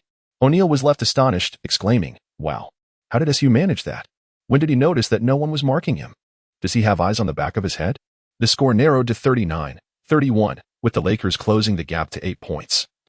And Su Chen's individual tally for the quarter reached 11 points. Upon witnessing Su Chen's remarkable goal, Kyle Lowry raised his hands in exasperation and cast a glance at Adebayo, lamenting, hey, how did you defend the paint? Adebayo, equally bewildered, shrugged and retorted, is it my fault? Shouldn't you be the one guarding that Eastern player? Jimmy Butler promptly intervened, offering some words of encouragement to diffuse the tension. Although the discord was temporarily resolved, Spoelstra understood that the underlying issue remained unaddressed. As the adage goes, those embroiled in the situation are often blind to the truth, while outsiders see clearly. As a seasoned championship coach, he astutely recognized that Su Chen was proving to be more formidable than anticipated. With this thought in mind, he turned to Kyle Lowry and muttered, Kyle, it seems you are in quite the predicament. Perhaps influenced by the mutual grievances between the Heat's duo, their subsequent offensive effort faltered under the pressure of their mindset, failing to convert. However, the Lakers too squandered their opportunity, missing a chance to narrow the score. Both teams subsequently struggled with consecutive missed shots. During this period, Su Chen attempted to engage Bradley and Ariza in a few plays, seeking to activate their contributions. Yet, the Heat's defense was relentless, and neither could find the net. Nevertheless, Su Chen remained unfazed, recognizing that their strengths lay in defense rather than aggressive scoring, and thus he continued to employ pick-and-roll strategies. As the Lakers' offense resumed, after consuming a bit of time, Su Chen indeed called for another pick-and-roll, presenting a challenge to Kyle Lowry. However, this riddle did not confound Lowry once more. This time, he had preemptively coordinated with Adebayo, who was to momentarily impede Su Chen, allowing Lowry to pursue afterward. In essence, they aimed to deny both the three-pointer and the drive, forcing him into a mid-range shot. No matter how skilled or precise he might be, it would be impossible for one individual to triumph over an entire team. Moreover, once his connection with his teammates was severed, their synergy faltered. Faced with such an opportunity, Su Chen naturally seized the moment, executing a flawless mid-range jumper. Swish! The shot found its mark with unwavering precision. Lowry's expression darkened as he gritted his teeth, thinking, "I'll endure this for now. I refuse to believe you can maintain this level of accuracy all night." Yet, he soon found himself regretting that thought. The Lakers' ensuing offensive plays were all initiated by Su Chen through the pick-and-roll, leading to a sequence where he and Howard executed 10 consecutive pick-and-rolls in their offensive strategy. Su Chen made 2 shots from the corners at a 45-degree angle, accumulating a total of 8 points. Howard, too, secured 4 points through dunks.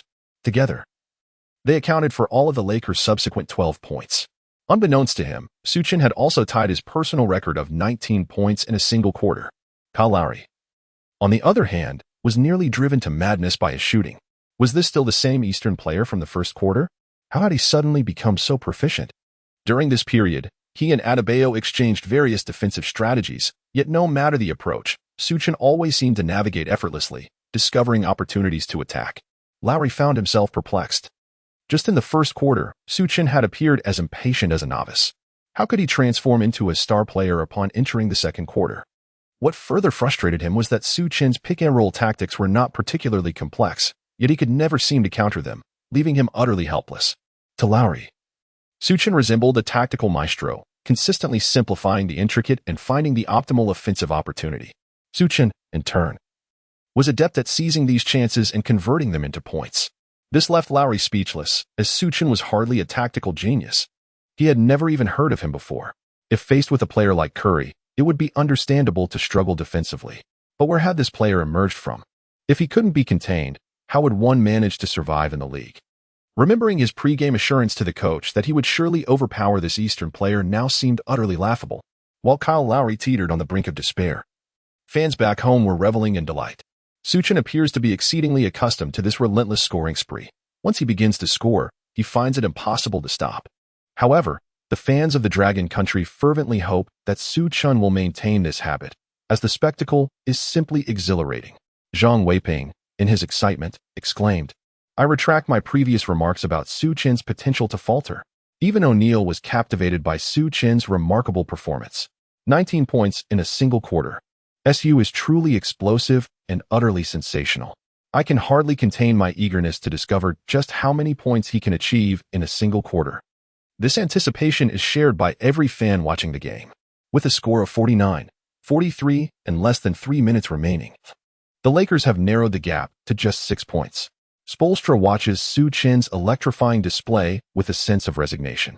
While many may focus on statistics or the score itself, he is concerned with whether the strategy has been effectively implemented. Clearly, his tactical approach has faltered. The Heat not only failed to elevate their tempo but also found themselves ensnared in the Lakers' rhythm. All of this has been orchestrated entirely by Su Chen. He astutely senses that perhaps everyone has underestimated this Eastern talent. Yet, Su Chen remains unsatisfied. If possible, he wishes to reclaim the score before the conclusion of the second quarter. Subsequently, the Lakers launched a new offensive surge. As before, Su Chen called for a pick-and-roll. However, judging by Howard's lack of agility, it seems his stamina has begun to wane. Su Chen's capabilities were evident, but Kyle Lowry perceived them even more acutely. With a sense of amusement, Kyle pondered, "Finally, has it come to an end? I wonder what trick you have up your sleeve now?" Howard, albeit reluctantly, attempted to set a screen for Su Chen, yet due to fatigue, the effort proved ineffective. However, Su Chen swiftly adapted his strategy, recognizing Howard's lack of stamina. He chose to remain mobile without driving to the basket or shooting from mid-range. Instead, he circled around Howard, utilizing him as a mere pillar. At this juncture, Kyle Lowry was utterly baffled by Su Chen's intentions, having to predict his next move while continuously following his erratic path. Suddenly, Su Chen ceased his circling, using Howard as a shield, and launched a sudden stop-and-pop three-pointer. Kyle Lowry erupted in fury. "What the hell? You can actually shoot from there? Do you truly believe you're Curry?" Chapter 51. inspiring the entire team. 1. What's wrong with considering oneself akin to Curry? Su Chen was determined to make his move. He leapt into the air with astonishing speed, denying Kyle Lowry and Bam Adebayo any chance to block his shot. In the astonished gaze of the crowd, Su Chen's ball descended like a meteor from the heavens, ablaze with fervor, plunging into the basket. Boom! The referee raised 3 fingers high into the air. A 3-point shot. Vogel, rarely seen in such exuberance, raised his arms triumphantly, leading the Lakers bench in a jubilant celebration. Su Chen raised his hands high, extending 3 fingers with an impassive expression as he surveyed the Miami Heat fans in the stands. His demeanor resembled that of a cold-blooded assassin, exuding an air of arrogance.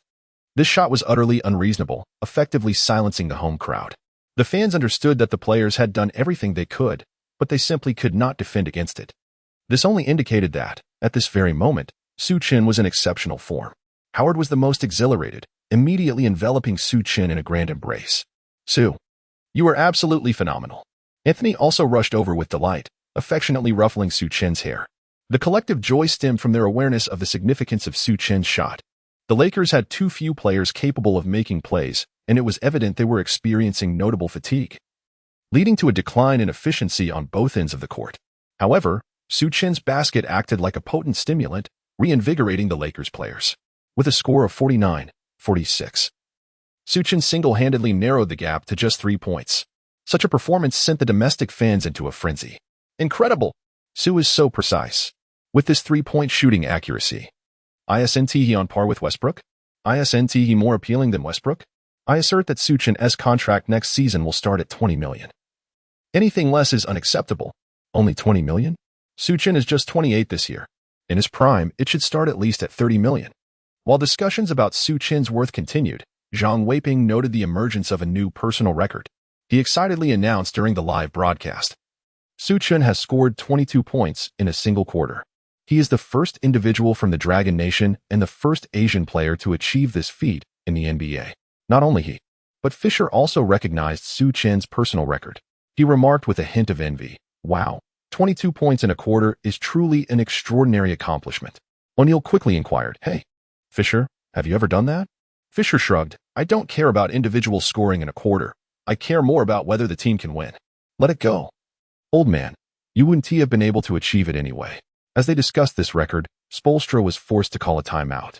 There was no choice. Su Chen's shot had revitalized his teammates, and if he didn't call for a pause, they might risk being overtaken.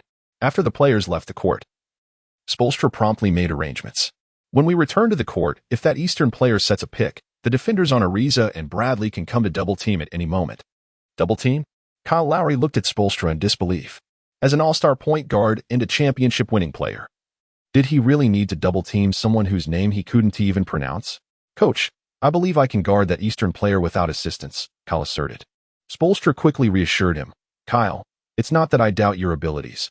I have full confidence in your one-on-one defense. However, he is currently in exceptional form, and the team must impose limitations on him. We are the top team in the East, and a victory is imperative." Although Kyle Lowry was reluctant, he nodded in acquiescence. Deep down, he recognized that, disregarding personal sentiments, double-teaming was indeed a sound strategy. Nonetheless, he remained unwilling to concede. He resolved to seize the opportunity to reclaim the spotlight today. On the Lakers' side, Vogel replaced Howard and Anthony with Ellington and DeAndre Jordan. With no other options available, he resorted to a rather unconventional lineup of 1 big and 4 small players. Even Shaquille O'Neal lamented in the broadcast that the Lakers were truly running low on personnel. Following the timeout, the game resumed, and Kyle Lowry initiated the offense. Having been stifled for too long, he opted for a one-on-one confrontation with Su Chen. Given Su Chen's already subpar defense, his waning stamina only exacerbated the situation, allowing Kyle Lowry to effortlessly score 2 points. Su Chen glanced at the scoreboard, noting the score had suddenly widened to 51-46 with a 5-point lead. It became evident that relying solely on defense was no longer viable. The situation could only be salvaged through an offensive surge. As it was the Lakers' turn to attack, Su Chen abandoned his previously languid pace and swiftly advanced to the frontcourt. Kyle Lowry, preoccupied with strategizing how to assist his teammates in double-teaming Su Chen after a screen, was caught off guard as Su Chen, without hesitation, exploited a shift in rhythm to glide past him. This was a blunder. Lowry had inadvertently lost his defensive stance. The unexpected nature of Su Chen's drive disrupted the Heat's interior defense. Bam Adebayo instinctively rushed to provide help, leaving DeAndre Jordan unguarded. Now was the moment.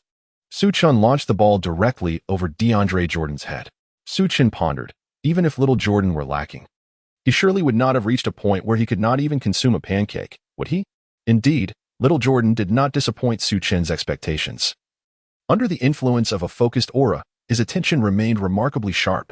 With a powerful leap, he executed a perfect alley-oop, forcefully slamming the ball into the hoop. Roar. Upon landing, little Jordan unleashed a frenzied shout, as if he had returned to his prime. Since parting ways with Paul, it had been a long time since anyone had provided him with such an exquisite setup. The satisfaction of that dunk was simply exhilarating. At that moment, the most disconcerted individual was undoubtedly Spoelstra, who had anticipated a screen and roll only to find that his opponents offered him no such opportunity. Vogel, on the other hand, was thoroughly pleased with the play. This was the true essence of what made Su Chen formidable. He had the uncanny ability to elevate any teammate, regardless of their caliber. Yet, despite the joy in their offensive execution, their defense was indeed faltering.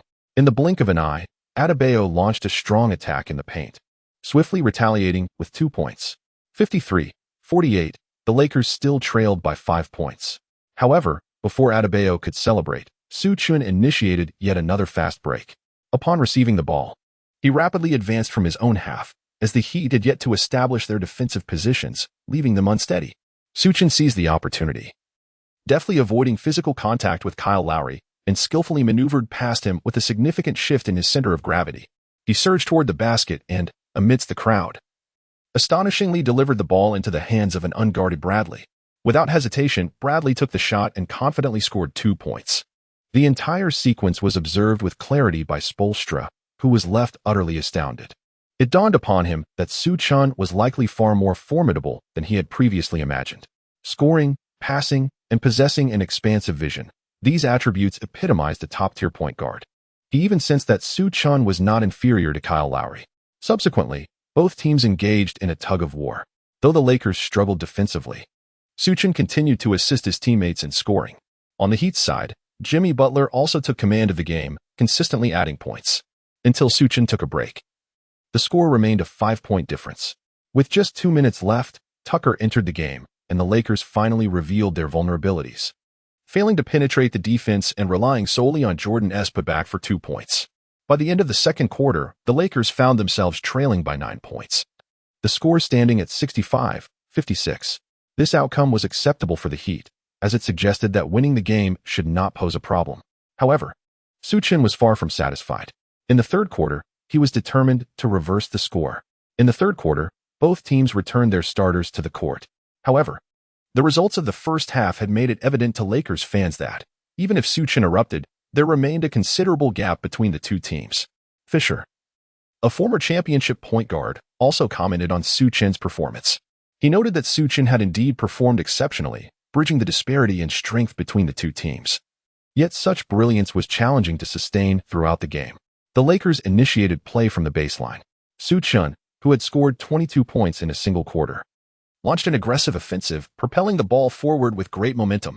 He understood the significant disparity between the teams, so he knew he had to swiftly close the gap while the starters were still on the court. However, if they continued to play as they did in the second quarter, relying solely on himself and Howard, they would be unable to recover the score. Therefore, prior to the commencement of the third quarter, Su Chen had devised a plan. He aimed to galvanize the entire team. At this moment, Su Chen had crossed half court, and Howard approached to set a screen. Su Chen utilized a screen to penetrate the paint, only to be immediately met with a double team. Oh, a double team?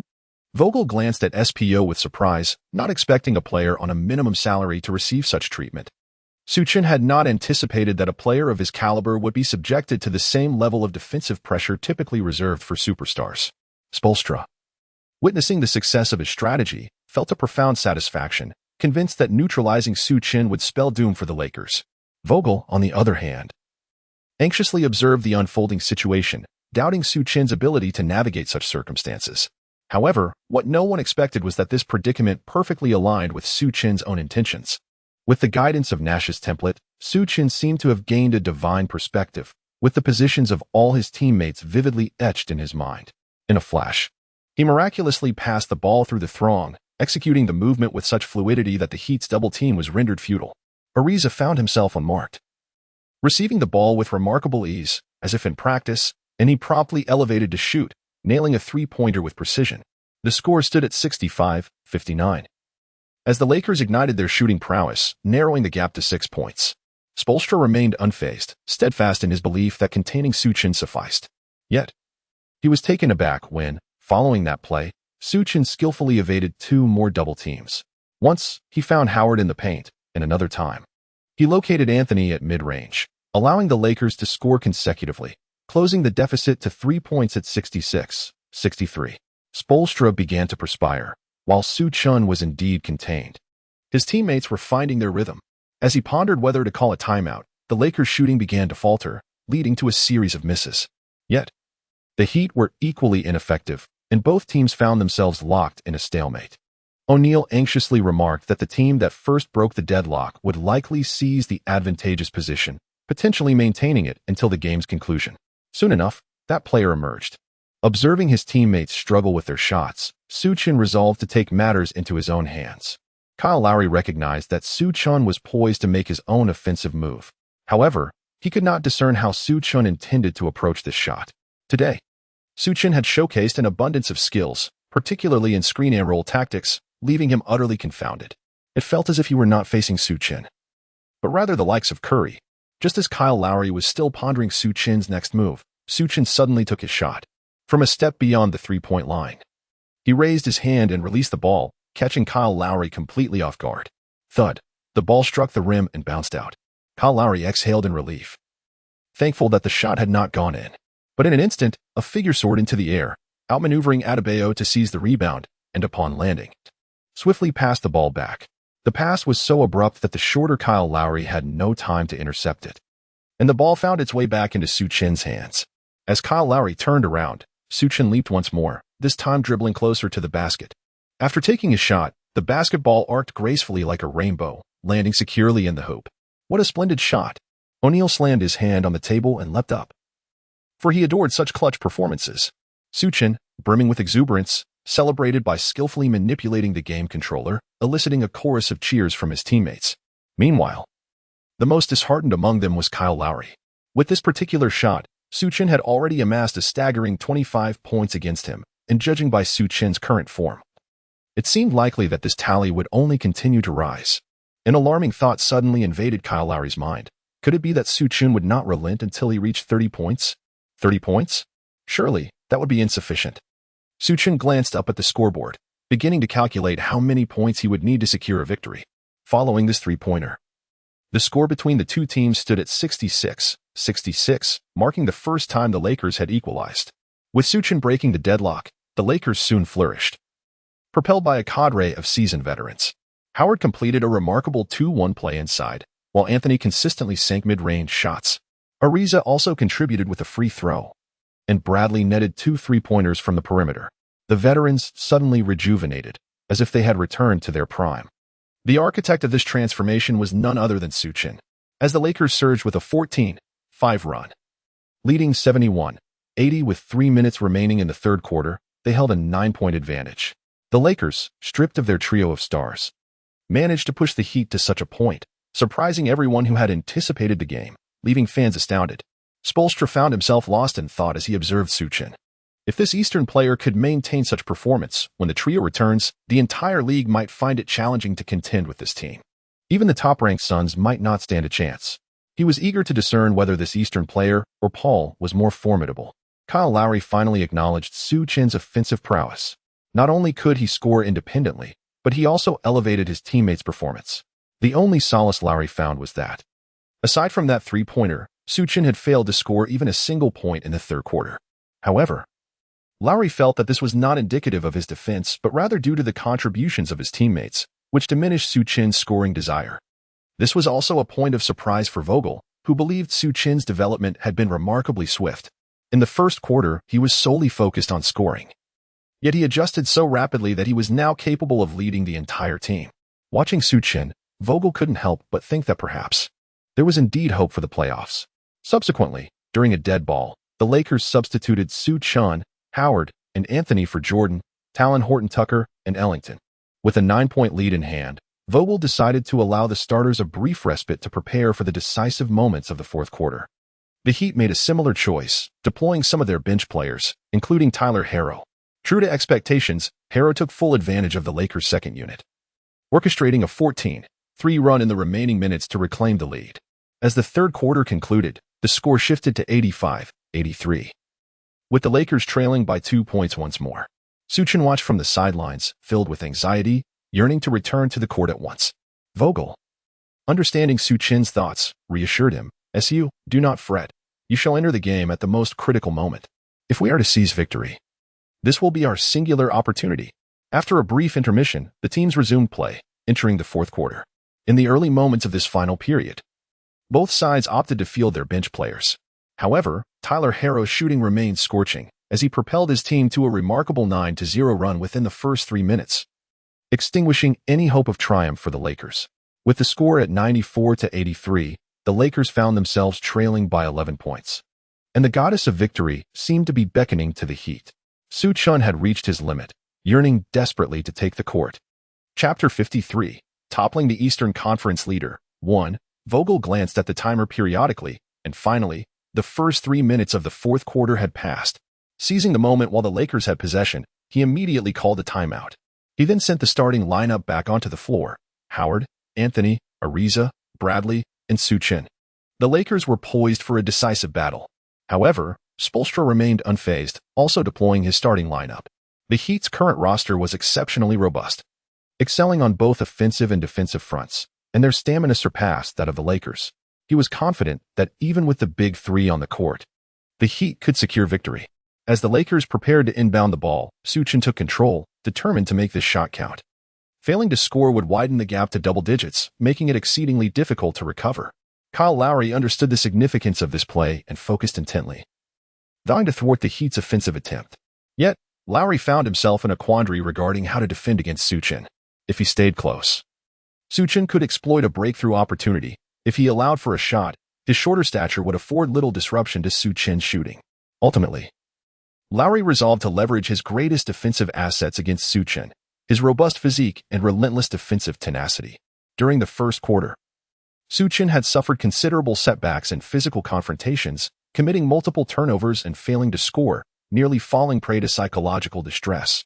Subsequently, when faced with Lowry, Su Chen predominantly relied on screens or evasion.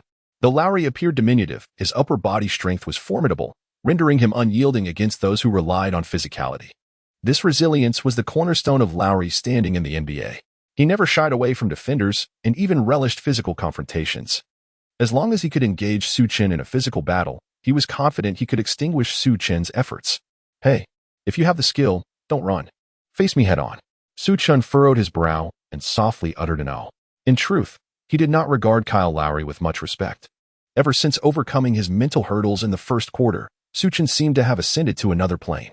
Rather than engaging in a battle of strengths that were not his own, he preferred to vanquish his opponent using his own greatest skills. "If you are so confident in your physical prowess, then I shall defeat you by other means." Yet, Su Chen's casual remark struck a nerve with Kyle Lowry.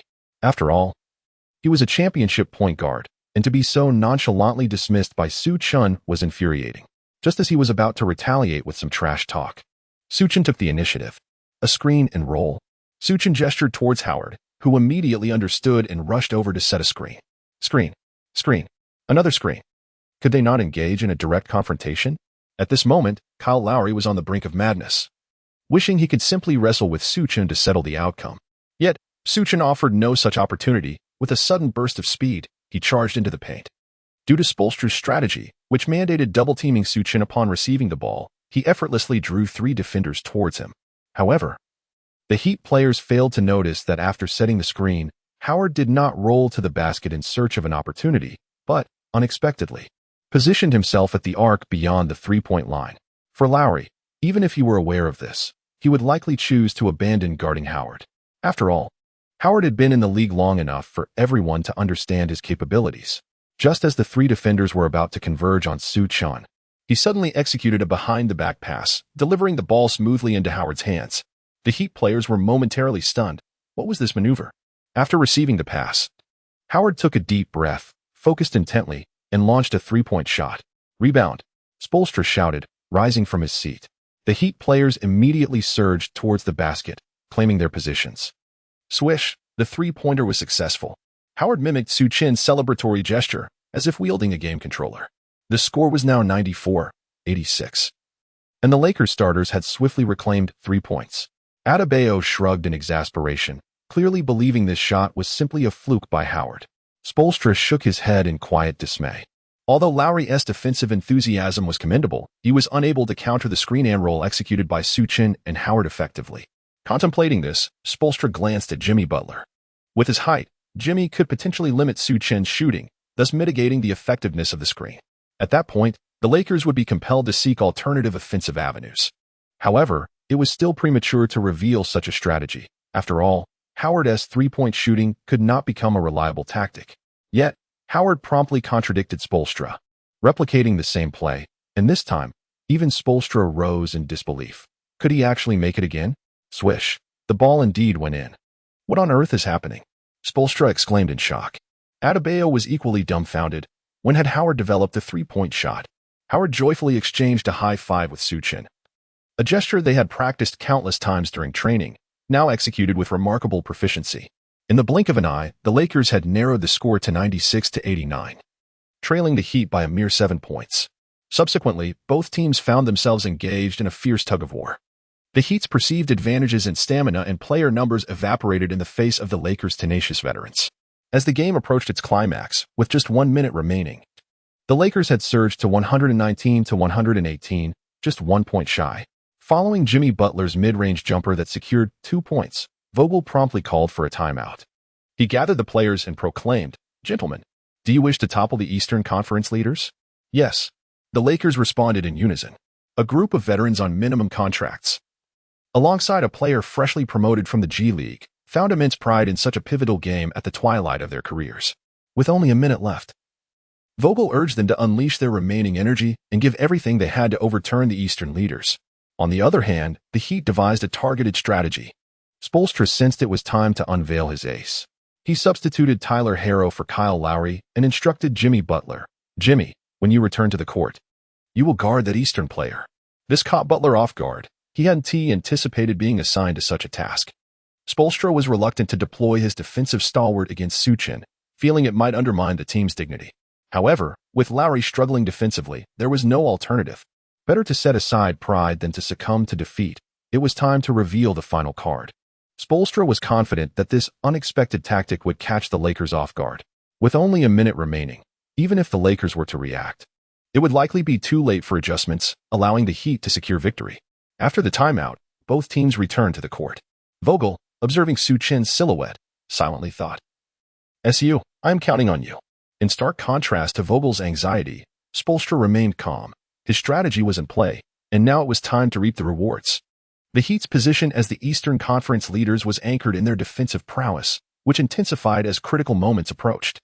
Spoelstra gazed at his players, contemplating, "Boys, let your defense impart a valuable lesson to them." The players on the court ignited with fervor. The Lakers' energy manifested as a blazing purple and gold flame, sharp and spear-like, while the Heat's spirit emerged as a deep crimson fire, solid and shield-like. O'Neal was also swept up in this atmosphere. They were just 1 point away. Should the Lakers emerge victorious today, it would indeed be a remarkable feat. Fisher remarked that the team's offensive strategy heavily relies on Su Chen's performance, pondering whether the Heat would impose any restrictions on him. Soon, Fisher's query was met with clarity. Chapter 54, Toppling the Eastern Conference Leaders. 2. Su Chen advanced with the ball, directly matched against Jimmy Butler. Fisher exclaimed in astonishment, "Indeed, the Heat have made adjustments. They have tailored their strategy specifically for Su." Upon noticing Butler approaching to defend him, Su Chen was momentarily taken aback. What kind of tactic was this? Zhang Weiping immediately addressed this point during the live broadcast. "Oh, the Heat are using Jimmy Butler to guard Su Chen? This is the treatment reserved for superstars." Observing Su Chen's bewildered expression, Spoelstra felt immense satisfaction. This was precisely the effect he desired. Spoelstra had been closely monitoring Kyle Lowry's defensive performance. Although Lowry held a physical advantage, his height disadvantage afforded Su Chen opportunities for unhurried shooting and passing. However, Jimmy Butler was a different case altogether. Standing at 203 centimeters, His wingspan was significantly superior to that of Lowry. While Butler might struggle with speed and footwork against Su Chen, he could greatly diminish Su Chen's shooting threat and disrupt the pick-and-roll. The more Spoelstra contemplated, the more he believed his tactical arrangement was astutely executed. A simple defensive adjustment had effectively stifled the Lakers' offensive initiation. At this point in the game, Spoelstra felt utterly confident of securing victory. He even cast a smug glance at Vogel, as if to say, "What do you think? Did you ever foresee this? I possess this card as well." Vogel certainly had not anticipated that, at such a critical juncture, Spoelstra would abandon Kyle Lowry in favor of this matchup. He had not devised any strategy to counteract this situation, meaning that Su Chen would have to resolve the issue on his own. Yet, Jimmy Butler was determined to afford Su Chen no opportunity to do so. Extending his arm, Butler declared, "It was my defense that allowed you to flourish for so long. But now, you have no chance." "No chance? Who says so?" Su Chen discreetly shook his head. If one were to claim that Nash's template defense had its flaws, he would reluctantly concede. However, to assert that there were no opportunities for offense, such ignorance was truly astounding. He said to Jimmy Butler, "Opportunities must be created by oneself." The pick and roll. Howard understood the cue, rushing over to block Butler. Seizing the moment, Su Chen charged towards the basket. Jimmy Butler scoffed inwardly. This pick and roll had been employed all night long. Did they truly believe he couldn't T-counter it? He forcefully squeezed past Howard and closely shadowed Su Chen from behind. Should Su Chen dare to shoot, he would deliver a resounding rejection. Adebayo also trailed Howard, hastening to the basket, rendering this pick and roll effectively fruitless. Spoelstra nodded, satisfied that Butler had not disappointed him. But just as everyone anticipated that Su Chen would refrain from attacking, he suddenly initiated a layup. Butler shouted in alarm, leaping to intercept, prepared to ensnare his opponent. The two engaged in a physical confrontation midair, with Su Chen momentarily losing his balance. Spoelstra smirked, thinking, daring to force an attack at this moment, this Eastern player appears to be quite ordinary. This play is ours. Yet, just as Spoelstra believed victory was assured, Su Chen, despite his loss of balance, executed a nearly horizontal pass. The delivery was utterly unexpected. Neither the players on the court nor the spectators watching could have anticipated that Su Chen would make a pass under such circumstances. The ball grazed Butler's body, then brushed against Adebayo's, weaving through the throng before landing securely in Howard's hands. Adebayo, focused solely on boxing out for the rebound, had lost his grip on Howard. After receiving the pass, Howard launched into a thunderous dunk, landing with a triumphant roar.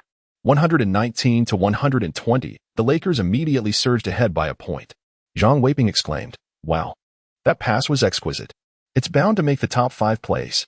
Vogel vigorously waved his arm, declaring, "This is the way Su Chen should play, by utilizing passes to dismantle the opponent's defense." Spoelstra stood in stunned disbelief, grappling with the reality that his meticulously crafted plan had unraveled. Su Chen, an adept passer? Impossible.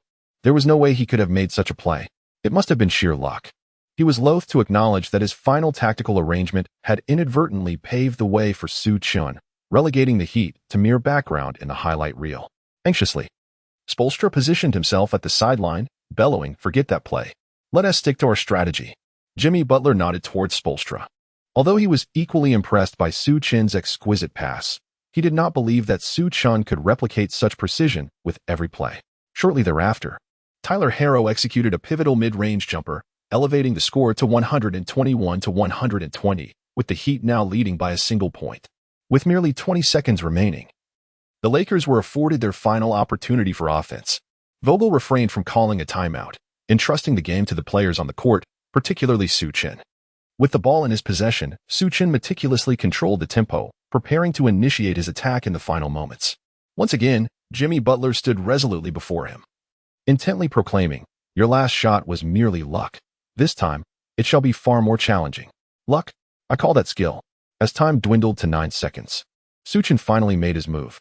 He summoned Howard for a screen, and this time Howard braced himself, determinedly holding off Jimmy Butler to prevent his advance. However, Butler's tenacity was not to be underestimated. He maneuvered past Howard and pursued Su Chen once more.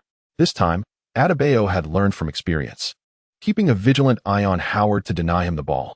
"Exactly," Spoelstra shouted from the sidelines. Yet, Su Chen chose a different approach from his previous play. Suddenly, he executed a quick stop, pivoted right, and utilized Anthony as a screen, darting towards the corner. The abruptness of the shift caught Jimmy Butler off guard, affording Su Chen a fleeting window to shoot. P.J. Tucker, tasked with guarding Anthony, was compelled to assist defensively. Naturally, Butler was relentless, closely tailing Su Chen. With only 4 seconds remaining, Vogel was visibly anxious, rising to his feet. He understood that once the ball reached the corner, Su Chen would have no choice but to shoot. But could he truly score against 2 defenders?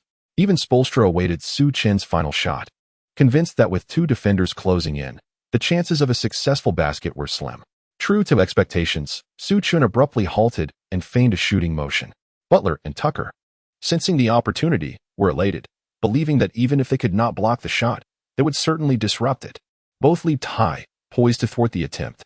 Yet, Su Chen feigned a jump, not leaving the ground, and amidst their astonished gazes, effortlessly passed the ball to Anthony, who had already amassed 25 points.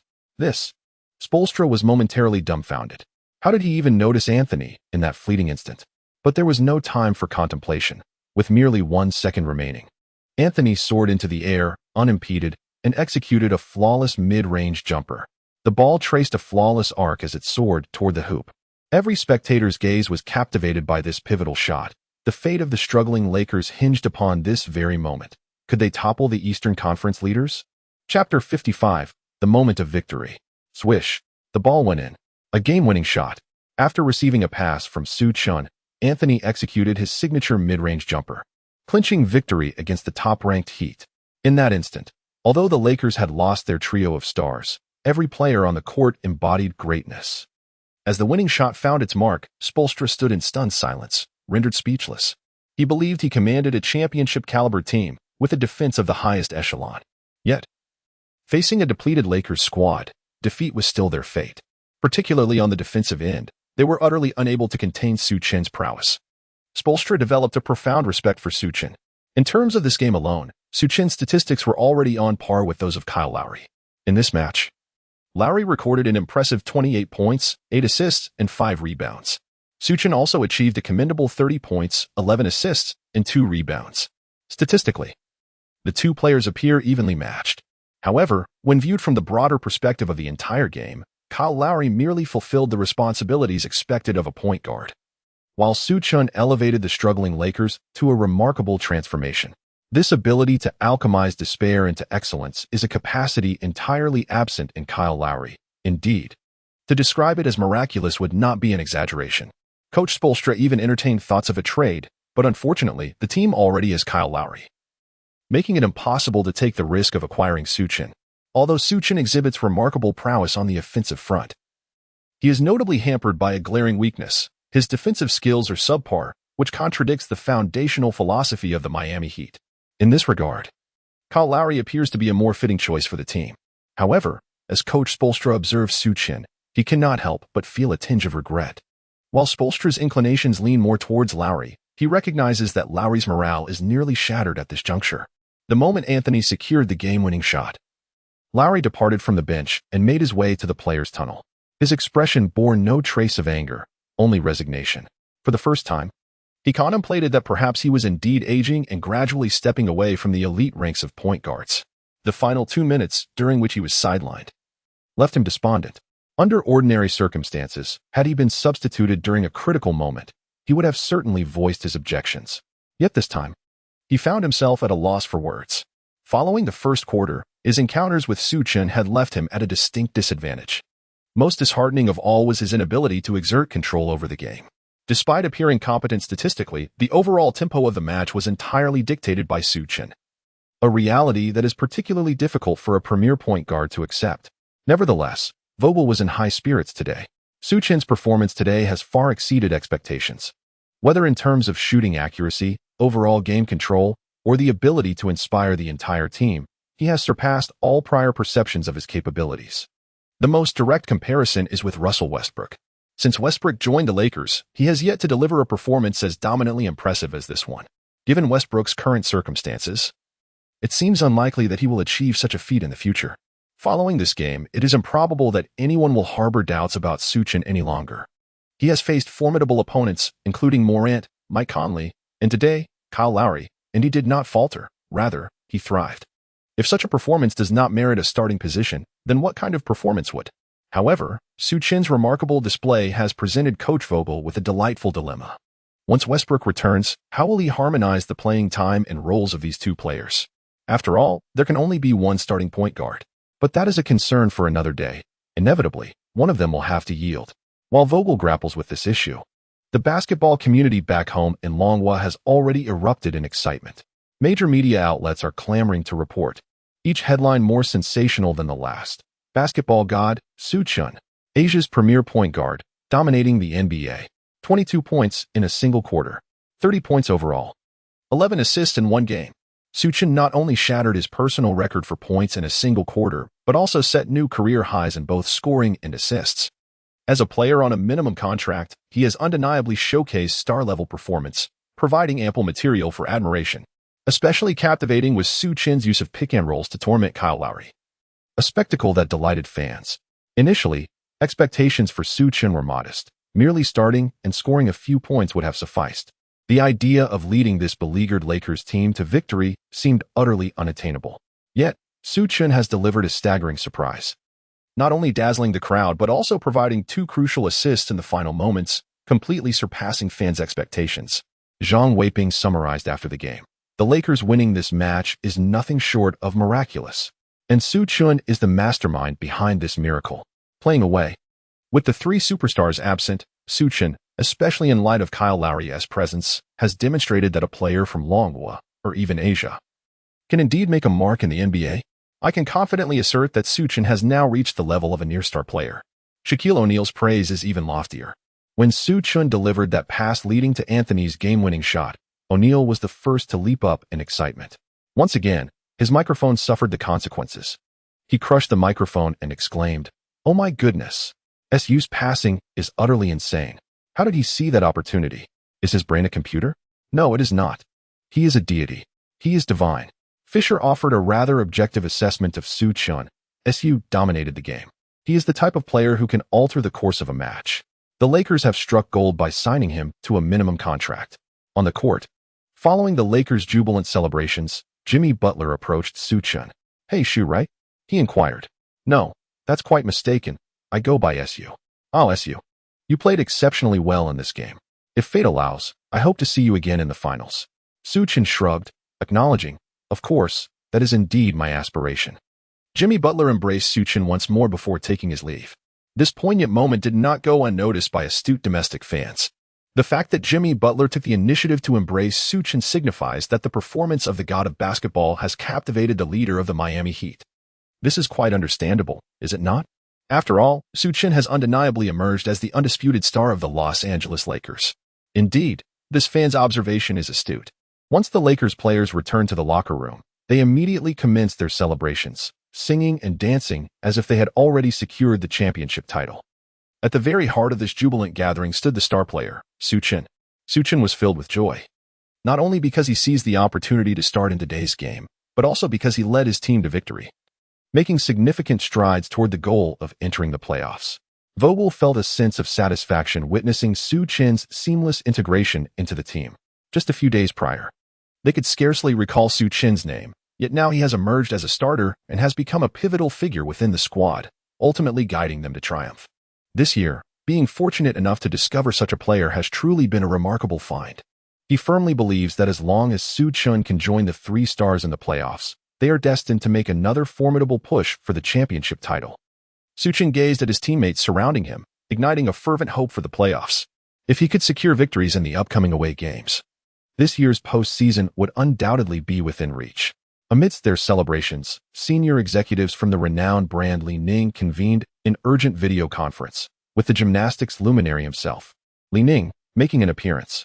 After extensive discussions, Li Ning took the decisive step to dispatch personnel to the United States, asserting the necessity of making him the spokesperson for their footwear.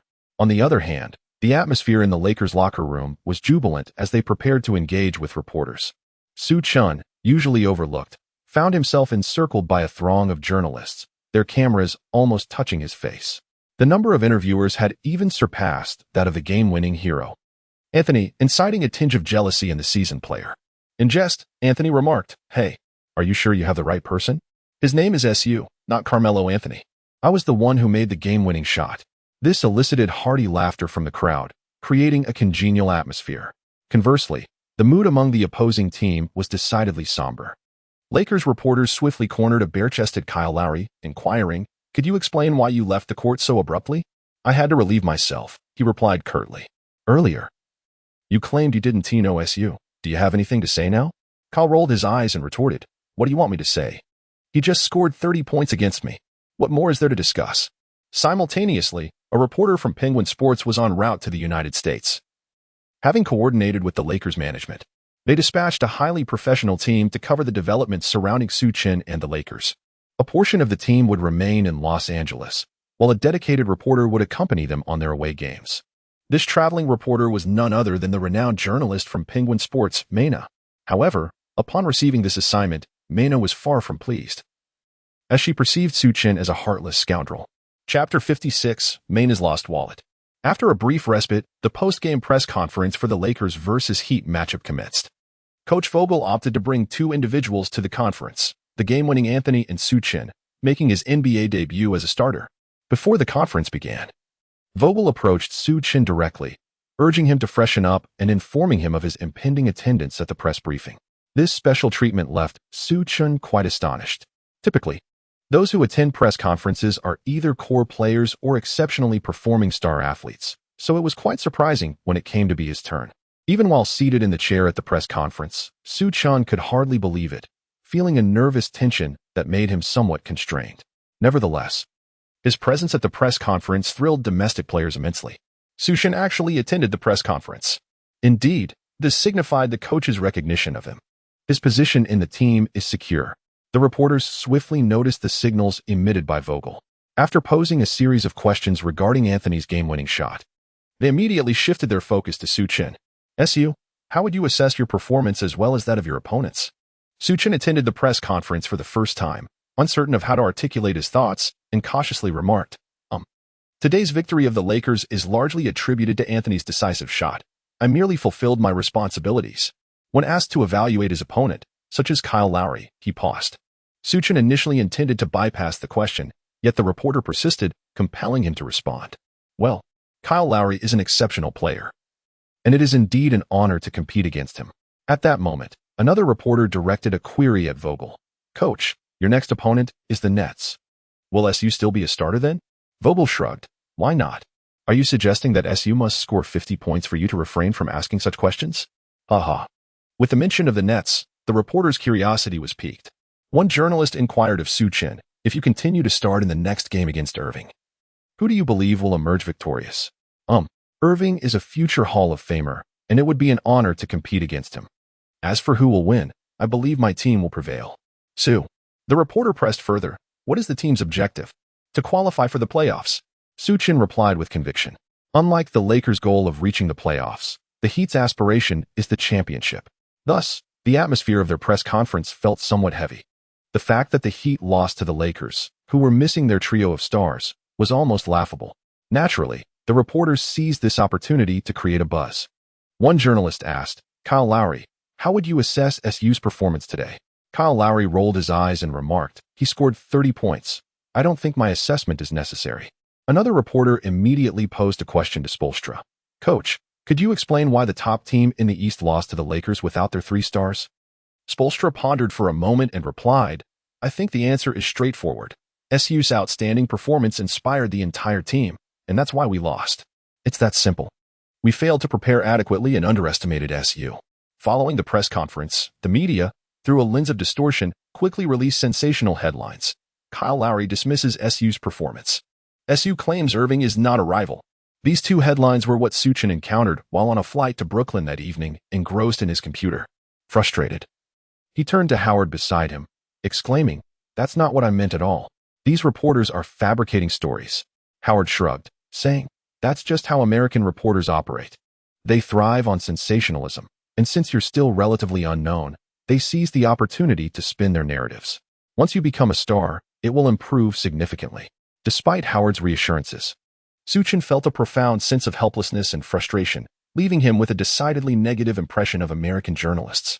After a while of browsing, he stumbled upon another news article related to him. "I accept SU's challenge." In a recent interview, Irving was confronted with remarks made by Su Chen during a press conference. Naturally, Irving expressed his discontent, asserting that he would demonstrate his prowess on the court and reduce Su Chen to his true form. Su Chen helplessly shrugged his shoulders and decisively closed his laptop. Initially, he intended to delve into Irving's video, but now he found himself devoid of any inclination to do so. The flight arrived in Brooklyn quite late that evening, and the team had checked into a prearranged hotel. After the Lakers had been assigned their rooms, another group arrived overnight. This group, consisting of 2 women and 1 man, were the reporters dispatched by Penguin Sports, with the leader being Mina. By sheer coincidence, they had chosen the same hotel as the Lakers. After checking in, they too were assigned rooms to rest. Mina shared a room with her beautiful assistant, while the photographer occupied a separate room. As soon as Mina and her assistant entered their quarters, the assistant couldn't contain her complaints. "Mina, today has been utterly exhausting. The company chose such a dreadful flight to save money, and the seats were so cramped that I couldn't even manage to sleep." Mina, equally exasperated, replied, "It's all right. For the next flight, we'll make our own arrangements and book something better. Come on, we haven't eaten anything substantial yet. I'll take you to find some good food." With that, Mina began rummaging through her bag in search of her wallet, but no matter how she searched, it eluded her grasp. Her first thought was whether she had left it at the front desk. Just as Mina settled into her room, Su Chen had also organized his belongings. He had been assigned to share a room with Howard, as Vogel hoped that their interactions would foster chemistry during the games. However, Howard, being rather lazy, refused to move after entering the room and sent Su Chen to the front desk to inquire about nearby entertainment options. Unable to withstand the persistent coaxing, Su Chen reluctantly approached the front desk for an inquiry. The staff member, offering little in the way of elaboration, handed Su Chen a small card and suggested he might contact the number listed. With a sense of relief, Su Chen took the card and returned to fulfill his obligations. Just as he departed, Mina arrived at the front desk, and by a twist of fate, they missed each other entirely.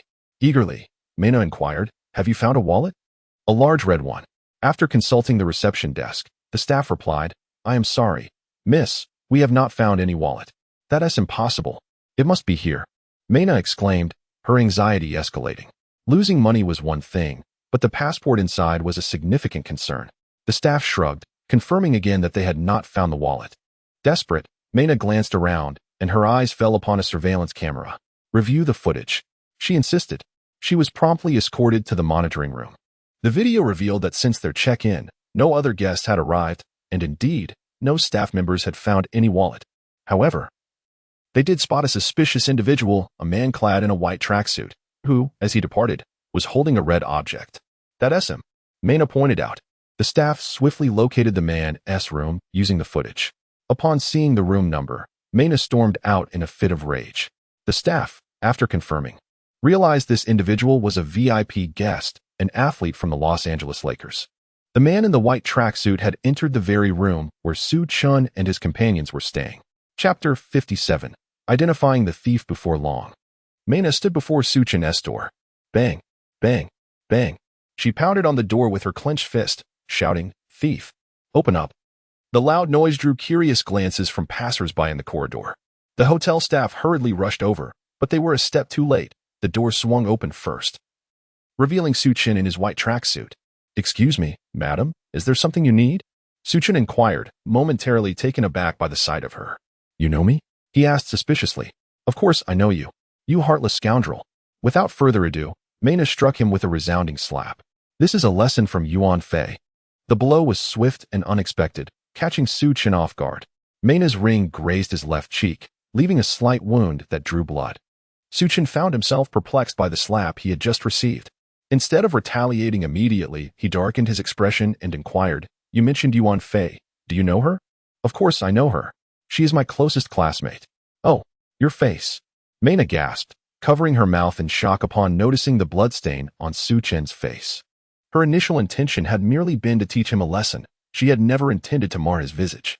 After all, Su Chen was currently the most sought-after sports star in the country, and if any serious trouble arose, the consequences would be beyond her capacity to bear.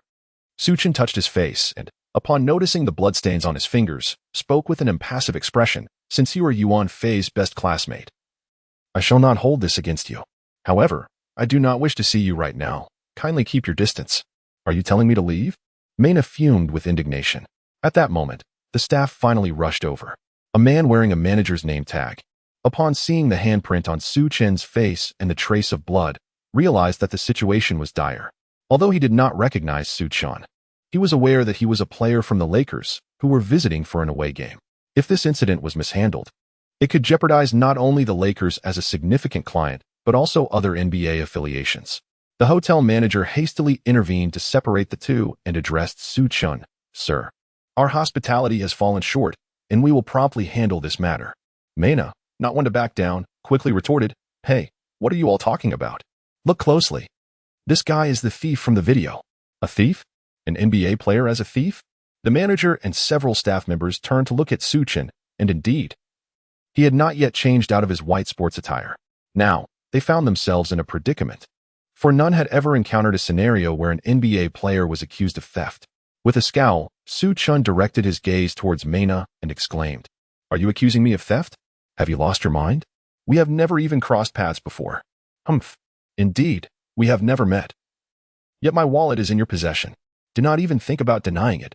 We have already reviewed the surveillance footage. I possess irrefutable evidence." An NBA player resorting to theft. Do you have no shame? As she spoke, she raised her phone, displaying the very footage captured in the monitoring room. The video clearly showed Su Chen approaching the front desk and taking a red object. With this evidence presented, the manager found himself utterly at a loss for how to proceed. In light of the situation, it seemed only reasonable for the rightful owner of the lost wallet to confront the thief. Su Chen reached out to take the phone, eager to examine it closely. However, Mena nimbly withdrew the device, exclaiming, "Are you attempting to erase the evidence? Let me assure you, that is out of the question." Su Chen shook his head and replied, "The video is so indistinct. On what grounds do you accuse me of theft? Are you brave enough to allow me to search your room?" Mena stood her ground resolutely. At that moment, Howard had already exited, and Su Chen glanced around the room, noting not only his belongings but also those of Howard's. He then asserted, "You have no right to search my room." Upon hearing this, even the hotel manager began to suspect Su Chen. If there were truly nothing amiss, why the secrecy? The commotion drew the attention of teammates from other rooms. Vogel was the first to arrive at the scene, followed closely by Anthony, Ariza, and other teammates. A group of tall, imposing athletes quickly surrounded the area, creating an atmosphere of palpable pressure that made the hotel manager and staff feel quite uneasy. However, Mena remained unfazed. She was no stranger to being around so many players. With a stern expression, Vogel inquired, "What are you all doing here so late at night?" Mena, a reporter covering the NBA, was familiar with Vogel and immediately responded, "Coach, one of your players has stolen my belongings." She then handed her phone to Vogel. "I left my wallet at the front desk, and it was taken by one of your players." Vogel examined the video before returning the phone to Mena and asking, "Madam, what does your lost wallet look like?" "It is red." Vogel nodded and turned to Su Chen, stating, "In the video, I saw you leaving with a red object. Is that your wallet?" Su Chen quickly shook his head, saying, "No, it is a promotional card for Thai massage." "Impossible. That is my red wallet." Mena hurriedly countered. Su Chen turned directly to the manager and inquired, "Given the circumstances, is it sufficient to locate the staff member who provided me with the card in order to establish my innocence?" The manager, visibly distressed, replied, "I have already dispatched someone to find this individual, and they will be here shortly." Mena promptly added, "Yes, summon that staff member, and the truth will be revealed." She remained steadfast in her belief that Su Chen had stolen the wallet. Then, she glanced at Su Chen with a smug expression and remarked, "Humph, I am curious to see how you will respond next. With such a feeble excuse, are you not afraid of being exposed and humiliated right here?" Su Chen, weary of idle chatter, chose to disregard Mena entirely. Soon, the staff member who had conversed with Su Chen appeared at the scene. Mena promptly seized this individual, inquiring, "Madam, please tell everyone that you have never given this gentleman a red card." The staff member, feeling the weight of numerous eyes upon her, responded with a quiver in her voice, "Earlier, this gentleman did indeed visit the front desk, and I did provide him with a promotional card for Thai massage." Vogel immediately pressed for clarification. "What color was the card?" "Red. Red," she stammered. Mena swiftly pulled the staff member closer, asserting, "My dear, is anyone coercing you? Speak to me. I am a journalist and can expose them. And no one is coercing me. And this is entirely legitimate, located on the 12th floor." The staff member whispered. Vogel nodded and turned to the hotel manager, stating, "The situation is now clear, and I expect you to resolve this matter swiftly to prevent any disruption to our training tomorrow." Mena, in a state of urgency, retrieved her phone, exclaiming, "I have video evidence. Can you not see?" At that moment, a loud voice interrupted, "Hey, what brings so many of you here?" The speaker was none other than Howard, who had just returned, brandishing a red promotional card in his hand. Chapter 58, The Truth Revealed.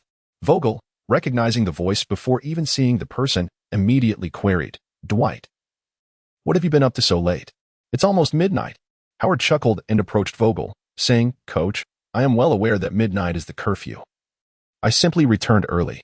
What were you all doing?" "Oh, Su just handed me a Thai massage advertisement, and I went to give it a try. It was quite pleasant.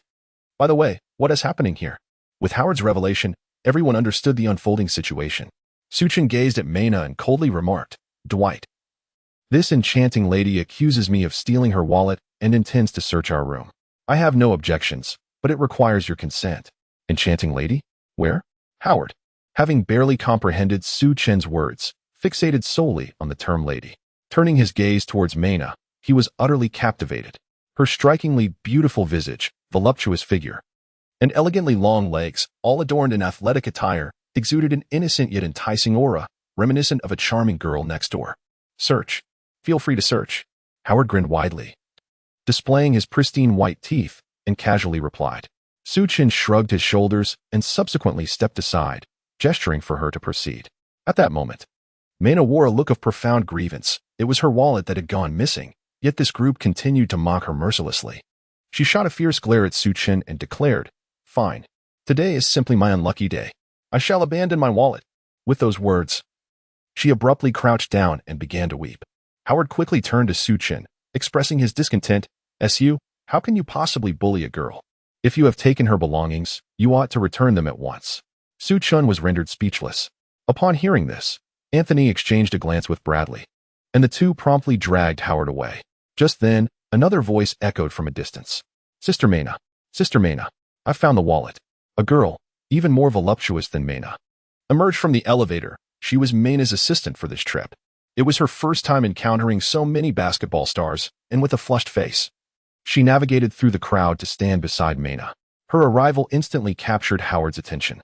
Compared to Mena, he preferred this plump and bashful type, which aligned more closely with his perception of Eastern beauty. "Sister Mena, please don't cry. I found your wallet." Saying this, she handed a red wallet to Mena. Mena wiped her tears and quickly opened it to inspect its contents. Cash, press credentials, interview permits, and a passport were all intact. She hurriedly inquired, "Where did you find the wallet?" "Sister Mena, don't you remember? When we checked in, you placed it in my bag for convenience." With this revelation, the events of the day became exceedingly clear. The hotel manager, witnessing the scene, was momentarily at a loss for how to proceed. To him, this incident appeared to be a misunderstanding, the gravity of which hinged entirely on whether Su Chen wished to pursue the matter further. Su Chen glanced at Mena, recalling the name she had mentioned, and then shook his head in resignation. He addressed the hotel manager, saying, "Since the matter has been clarified and nothing is missing, let us leave it at that for now." The hotel manager quietly inquired, "What about the mark on your face?" Su Chen gently touched his surroundings and remarked, "It's nothing. I am nearly healed, and I shall not pursue the matter further." The hotel manager was taken aback by Su Chen's understanding demeanor, as he had always perceived NBA players to possess rather irritable temperaments. Thus, with a sense of gratitude, he addressed Vogel, saying, "Coach, as a gesture of apology, we will provide all the Lakers players with a complimentary authentic Thai massage service." Naturally, Vogel was not inclined to decline such a fortuitous offer. He announced, "Today, the curfew has been extended to 1 a.m. For those interested, you have one more hour to enjoy." "Wonderful. Coach, I adore you," the players exclaimed in unison. And after exchanging high-fives with Su Chen, they eagerly followed the hotel manager upstairs. Vogel, however, chose to remain behind, advising Su Chen, "Handle matters swiftly and rest early." Su Chen nodded and intended to persuade Mena to leave promptly. However, he soon realized that Howard had already approached the two enchanting ladies. He courteously addressed the assistant, saying, "Hello, beautiful, allow me to assist you." The assistant's cheeks instantly flushed with a rosy hue, and with a bashful demeanor, she obediently stood up alongside him, leaving Mena disregarded. Frustrated and anxious, Mena exclaimed, "Xiao Xua, are you no longer concerned about me?" Only then did the assistant recall that Mena was still unattended, and she hurriedly bent down to help her up. After rising, Mena cast a complex look towards Su Chen. Her initial intention was to apologize to him, but the thought of Yuan Fei ignited her anger. Nevertheless, being a journalist, she understood that if this incident escalated, it would not simply fade away. Su Chen's reputation could be jeopardized, potentially affecting Penguin Sports as well. Regardless, she resolved to set aside her grievances with Yuan Fei for the moment and determined that she must deliver her apology today. Gritting her teeth, she approached Su Chen. About today, forget it. You need not say anything. I am aware of what you wish to express, yet I have no desire to hear it. If possible, it would be best for you to keep your distance. I do not wish to have any entanglements with you. Su Chen's demeanor was frosty as she turned to retreat to her room. However, Mena softly remarked, "Humph. If it weren't for work, I wouldn't even want to see you." Meanwhile, Howard was already on the phone with his assistant. Just as Su Chen entered her room, the assistant, blushing, hurriedly pulled Mena along to return. Once back in her room, Su Chen approached the window, and memories of her past with Yuan Fei flooded her mind. After Mena returned, she lay on her bed, tossing and turning, unable to find sleep. Little did she expect that her first encounter with such a scoundrel would unfold in such an embarrassing manner.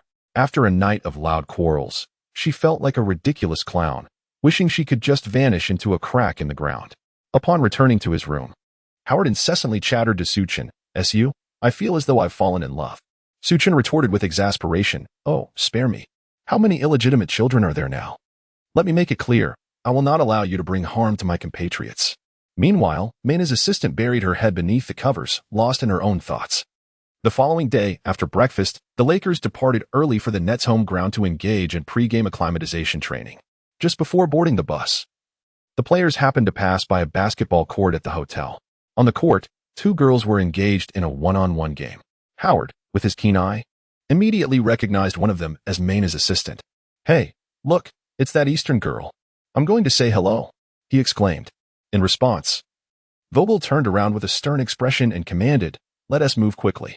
Su Chen also recognized another individual, Mena, and he was somewhat taken aback to discover that both of them played basketball, and quite proficiently at that. He recalled that they had previously mentioned their roles as journalists. Could there be a connection between the two? Soon, the bus set off. Meanwhile, various media outlets and basketball aficionados began their pregame predictions, the beleaguered Lakers, the trio of the Nets, and whether the pack of wolves could triumph over the pride of lions. Chapter 59, Grandeur and Insignificance. The hotel where the Lakers were staying was a mere 15 minutes away from the Barclays Center, the home of the Nets. The journey was nearly devoid of traffic, and the players soon caught sight of the arena from a distance. As they traveled, the players, seated on the bus, gazed through the windows and observed an array of basketball-related elements.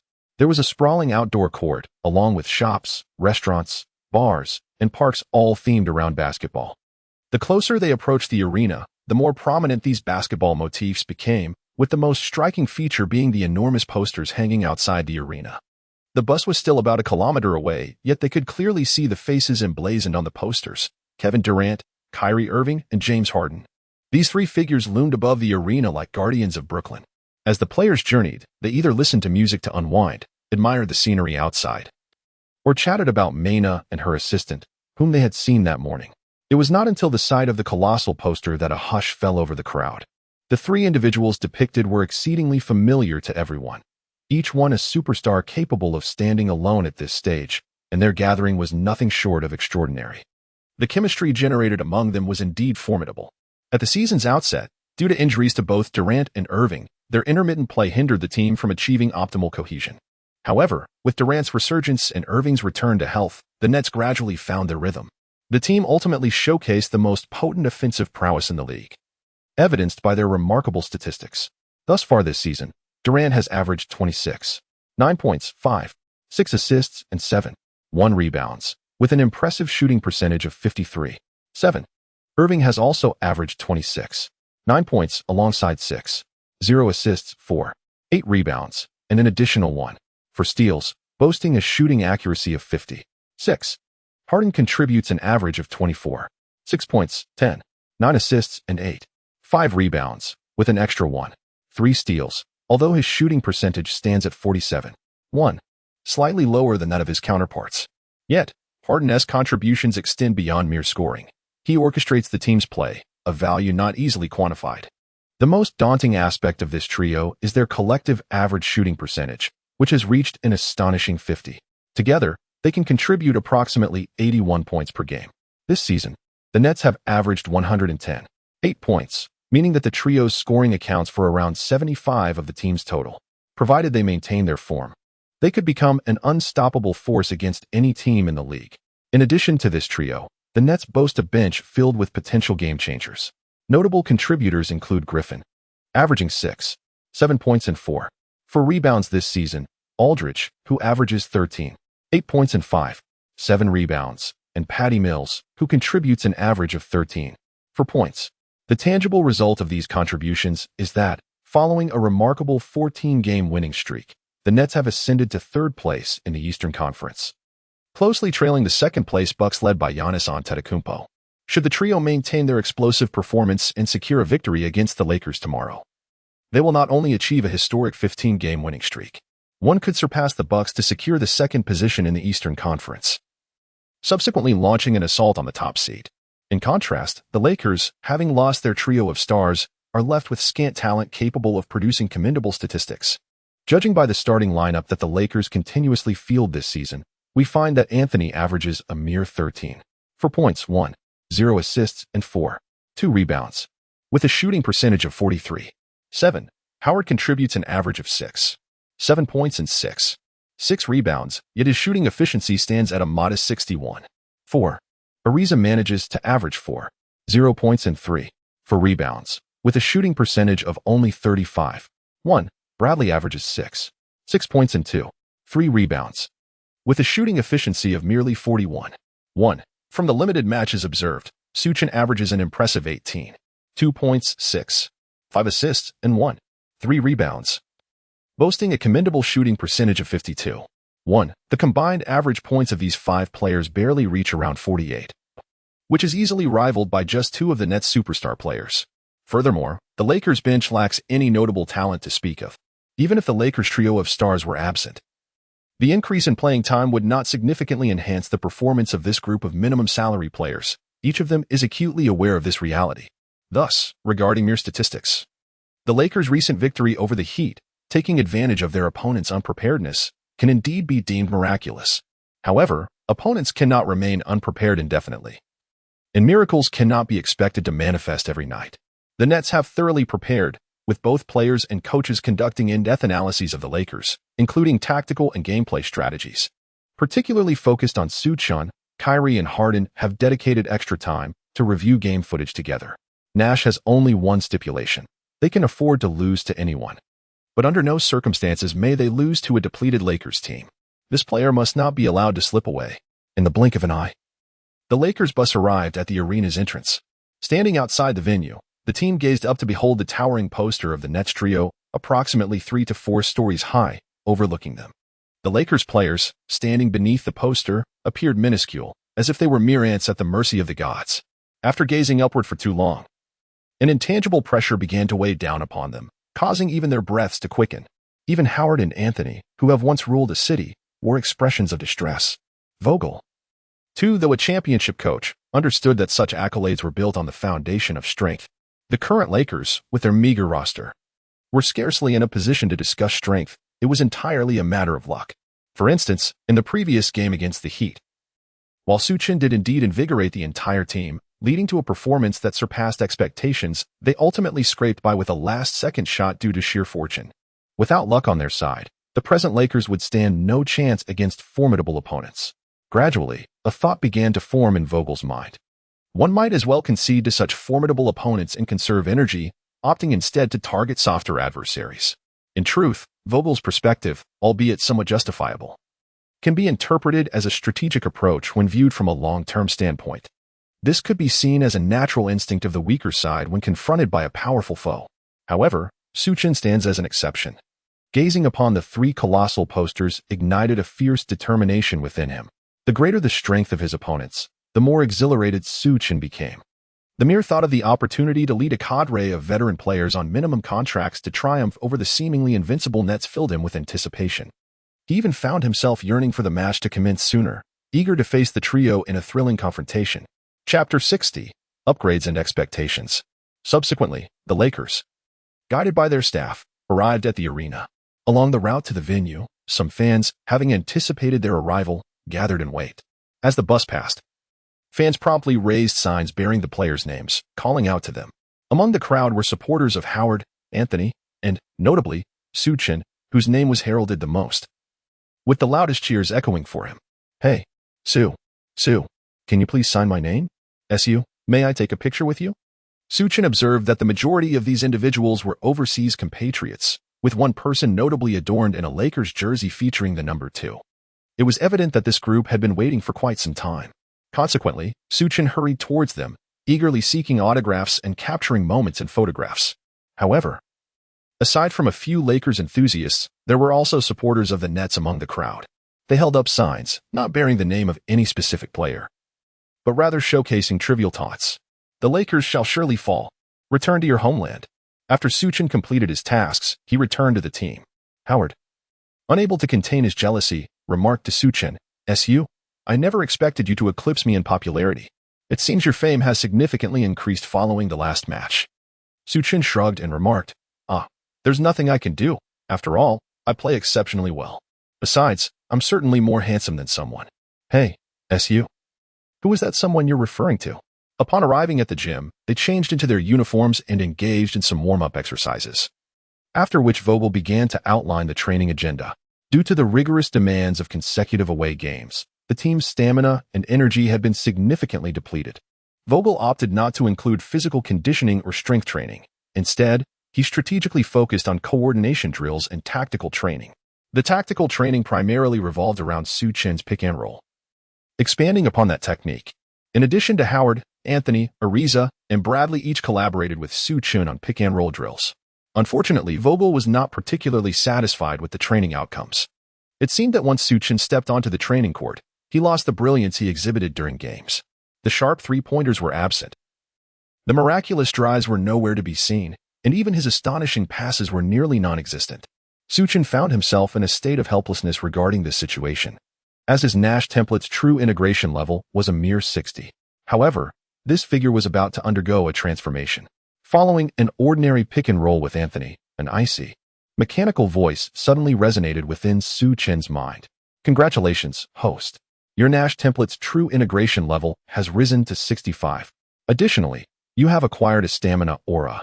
During the first quarter of the game, as long as you are on the court, your team's stamina will not diminish." Wow, this aura is remarkable. This meant that as long as he was present on the court, he could gain an unfair advantage over the opponents for an entire quarter. If utilized wisely, this effect could even be extended into the second quarter. The system continued to advise, "Host, you currently possess only 2 skill slots. Please select your skill auras before the game commences." In Su Chen's consciousness, 2 skill slots indeed appeared on the system's panel. However, this revelation left Su Chen in a quandary. He revisited the descriptions of the 2 auras. The determination aura, which triggers randomly, enhances the resolve of teammates to win when the host is resolute. The enhanced focus aura, as long as the host is present on the court, elevates the concentration of teammates, thereby augmenting their offensive and defensive awareness. Regardless of which skill he placed in the slots, Su Chen felt a twinge of reluctance. Yet, despite his hesitance, a choice had to be made. Ultimately, Su Chen opted for the determination aura and the enhanced focus aura. The team's previous victory over the Eastern Conference leading Heat was largely due to the focus aura. Moreover, the determination aura could effectively shield the team from psychological collapse. Following a period of practice, Vogel allowed the players to rest for a moment and then summoned them to his side. "Gentlemen, I trust you are aware of the formidable opponent we are to face tomorrow?" "Yes, coach," they replied.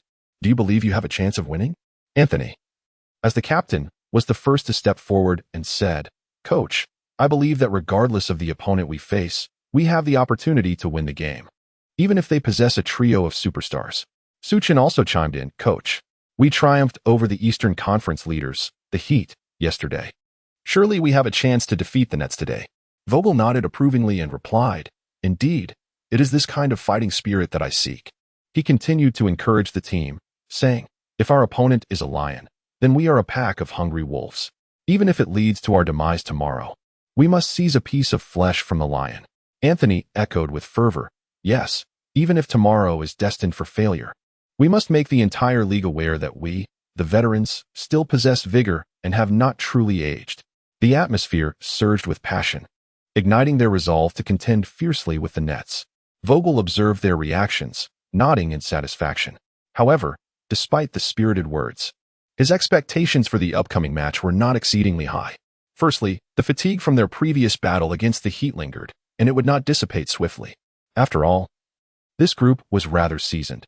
Demanding they play over 30 or even 40 minutes each night was indeed pushing their limits. Moreover, the previous match against the Eastern leaders had drained considerably more energy and focus than usual. The Heat favored a defensive style, offering fewer offensive strategies, which allowed the veterans to withstand the defensive strain reasonably well. In contrast, the Nets were predominantly offensive-minded. Thus, the seasoned players would undoubtedly face a rigorous defensive challenge, which would significantly exhaust them. This match might truly test their endurance. Consequently, Vogel's expectations for the match were tempered. He believed that as long as they did not suffer a crushing defeat, any outcome would be acceptable and would suffice as an explanation. However, Su Chen did not wish to regard the forthcoming game as merely a battle for honor. He still had the system and 3 auras at his disposal. Having bested the Heat, why not strive to create another miracle and conquer the Nets? With this thought, Su Chen resolved to alter his previous decision. He accessed the system and switched the aura of determination for that of stamina. This way, he could ensure that the team would not fall too far behind in the early stages of the game, at least keeping the suspense of victory or defeat alive until the second half. In the latter half, he could then leverage the focus aura for both offense and defense, preparing for a final showdown with the Nets. As Su Chen formulated his game plan internally, Vogel was also observing him. From the analysis of recent match statistics, Vogel had discovered some intriguing patterns. It appeared that when Su Chen was on the court, his teammates' defensive efficiency tended to improve, which was decidedly counterintuitive. The primary concern regarding Su Chen lies in his defensive capabilities. Even when faced with someone significantly shorter, like Kyle Lowry, he struggles to find effective solutions. Typically, one would expect that Su Chen's presence on the court would lead to a decline in the team's defensive efficiency. So how is it that there appears to be an enhancement? Vogel remains oblivious to the underlying reason, which can be attributed to Su Chen's focus aura, directly influencing both offensive and defensive play. As Lakers players were engaged in training, an overwhelming wave of media reports began to flood in, highlighting the upcoming matchup between the Nets and the Lakers, which quickly dominated headlines across various platforms. However, the prevailing sentiment seemed to indicate an inevitable defeat for the Lakers in this game. Chapter 61. The Unexpected Pre-Game Developments. ESPN's front page featured a headline proclaiming a 15-game winning streak. The article bluntly asserted that the Lakers, lacking their 3 superstars, had significantly diminished in strength. In stark contrast, the Nets, boasting a 14-game winning streak and recognized as the league's most efficient offensive team, were poised to decisively overpower the Lakers. Similarly, outdoor media outlets showcased an eye-catching headline, "Lose and Retire." The article detailed an exclusive interview in which LeBron James and the other 2 superstars expressed their unwavering confidence in Su Chen leading the Lakers, even going so far as to wager that should they fail to secure a victory, they would collectively retire. The article was so convincingly written that it seemed as though the journalist had witnessed the events firsthand. However, to the discerning reader, the news was utterly ludicrous, a fabrication through and through. Nonetheless, when Vogel stumbled upon this article while browsing social media, he was taken aback. Despite recognizing its implausibility, he felt compelled to verify the claims. As anticipated, the 3 stars confirmed that they found the allure of their multi-million-dollar contracts far more appealing than the prospect of retirement. Subsequently, LeBron reached out to Su Chen. "Su, your performance in yesterday's game was remarkable. I hope you can replicate that excellence in tomorrow's match and fight for the honor of the Lakers." Once again, the notion of fighting for honor prompted a resigned shrug from Su Chen as he replied, "Boss, rather than fighting for honor, I would prefer to fight for victory." LeBron acknowledged Su Chen's indomitable spirit but reiterated, "SU, I understand your desire to win, yet with the absence of our 3 superstars, achieving victory will undoubtedly be challenging. So do not be too disheartened by a potential loss." Ultimately, LeBron's skepticism about the Lakers' chances was evident, and Su Chen recognized that arguing against it would be futile, thus opting to acquiesce to LeBron's sentiments. Meanwhile, back home, there was a concerted effort to sensationalize the upcoming game. The level of attention was even greater and more fervent than during the match against the Heat. Major media platforms such as Penguin Sports, NetEsports, and today's headlines relinquished their most prominent sections or positions on their websites. Numerous renowned professional writers expressed their insights. For instance, an article on today's headlines titled, "What if Su Chen and Harden swap teams?" gained considerable traction. This piece initially highlighted the similarities between the two players, noting their commendable shooting accuracy from beyond the arc and their ability to elevate the entire team through their offensive prowess, while also acknowledging their defensive shortcomings, Su Chen lacking in static talent and Harden exhibiting insufficient defensive attitude and commitment. The article then delineated their differences. Firstly, in terms of experience, Harden's journey through the Western Conference Finals has endowed him with a wealth of experience far surpassing that of Su Chen. Secondly, regarding defense, Harden can make pivotal contributions at critical moments if he applies himself, whereas Su Chen's defense consistently presents a liability on the court. Lastly, concerning one-on-one capabilities, Harden fears no opponent in the league, while Su Chen often finds himself ensnared when facing defenders of Kyle Lowry's caliber, relying heavily on teammates to breach defensive lines. The conclusion drawn in the article posited that even if the Lakers were to lose their trio of stars, they would still remain a competitive playoff team with a hypothetical swap. Conversely, Su Chen's presence on the Nets would likely exacerbate the team's defensive woes, potentially pushing them out of championship contention.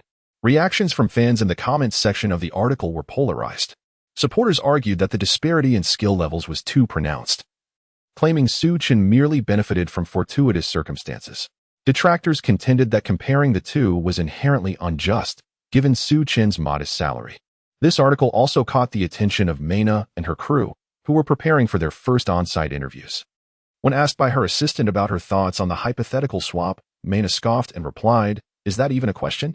Su Chen is merely a flash in the pan. I reckon it won't be long before he reverts to his true form. Then we can return home." Harden, on the other hand, is a superstar, no matter where he goes. The following day, at 4:30 p.m., after a day of rest, the Lakers arrived once more at the Barclays Center, ready to engage in pregame warm-ups. After donning their uniforms, players from both teams took to the court for some light shooting and warm-up exercises. Others opted to rest in the locker room or head to the gym for additional preparatory training. Su Chen chose to arrive at the arena, accompanied by his teammates Anthony and Ariza. In a surprising turn of events, notable figures such as Howard and DeAndre Jordan opted to visit the gym today for their warm-up exercises. On the Nets side, the majority of the players were present on the court. After exchanging pleasantries with familiar faces from the Lakers, Harden, Durant, and Irving commenced their shooting drills. However, even during these preliminary warm-ups, a stark disparity became evident between the two teams. The Lakers' perimeter players, led by Ariza, struggled significantly with their mid to long-range shots, with their accuracy severely lacking. Su Chen, in particular, showcased a dismal performance that even drew head shakes from Coach Vogel. A few photographers had already gathered at the sidelines. Until now, they had overlooked Su Chen due to his relative obscurity, but they quickly recognized his unfortunate shooting form, describing it as nothing short of abysmal. Hitting merely 2 or 3 out of 10 three-point attempts was deemed a success. In contrast, on the Nets side, as their warm-up commenced, both Irving and Harden exhibited remarkable shooting prowess, virtually missing no shots from beyond the arc, with Harden even sinking 2 logo shots, while Durant consistently made mid-range jumpers. In light of these comparisons, it became abundantly clear that the Lakers' hope of securing a victory on the Nets' home court was a fanciful notion. Among the gathered journalists was a photographer dispatched by Tencent, who, after capturing several of Su Chen's missed shots, decided to cease recording. He messaged Mina, stating, "Sister Mina, the Lakers are definitely finished today. Su Chen is completely off his game. You can start preparing the press release." Mina promptly replied, "All right, Xiao Wang, I understand. Come to the media room, and we will prepare for the pre-game press conference together." Su Chen had long since grown accustomed to such situations. As long as there was no competition, this reflected his true capabilities, and his lack of accuracy from three-point range was to be expected. Subsequently, the home team held their pre-game press conference, where Nash boldly declared that if the Nets failed to secure a victory today, he would personally donate $100,000 to a charitable foundation. Mina also posed a question during the conference. In the Lakers' last match, SU performed exceptionally well. Has the Nets devised a specific strategy to counter him? Harden responded, "SU is a player capable of altering the course of a game. We have indeed formulated a targeted strategy." Other journalists raised various inquiries about the game, but the Nets, from coaches to players, exhibited unwavering confidence. dismissing the Lakers as a worthy adversary. Following the home team's press conference, it was the guests' turn. In the corridor, Vogel expressed his uncertainty, stating that the team would exert every effort in hopes of achieving a more favorable outcome. Finally, Mina managed to locate her true journalistic target for this trip to America, Su Chen, in the locker room. As Mina eagerly rushed towards Su Chen, having waited a long time for his arrival, she inadvertently stumbled over Bradley's foot, sending her hurtling towards him. "Ah!" Su Chen exclaimed, a sharp pain radiating from his left ankle, the very one that had previously been injured. Panic engulfed him as he realized the severity of the situation. Mina collided into his embrace, causing both of them to tumble to the ground. Face to face, their lips were merely centimeters apart.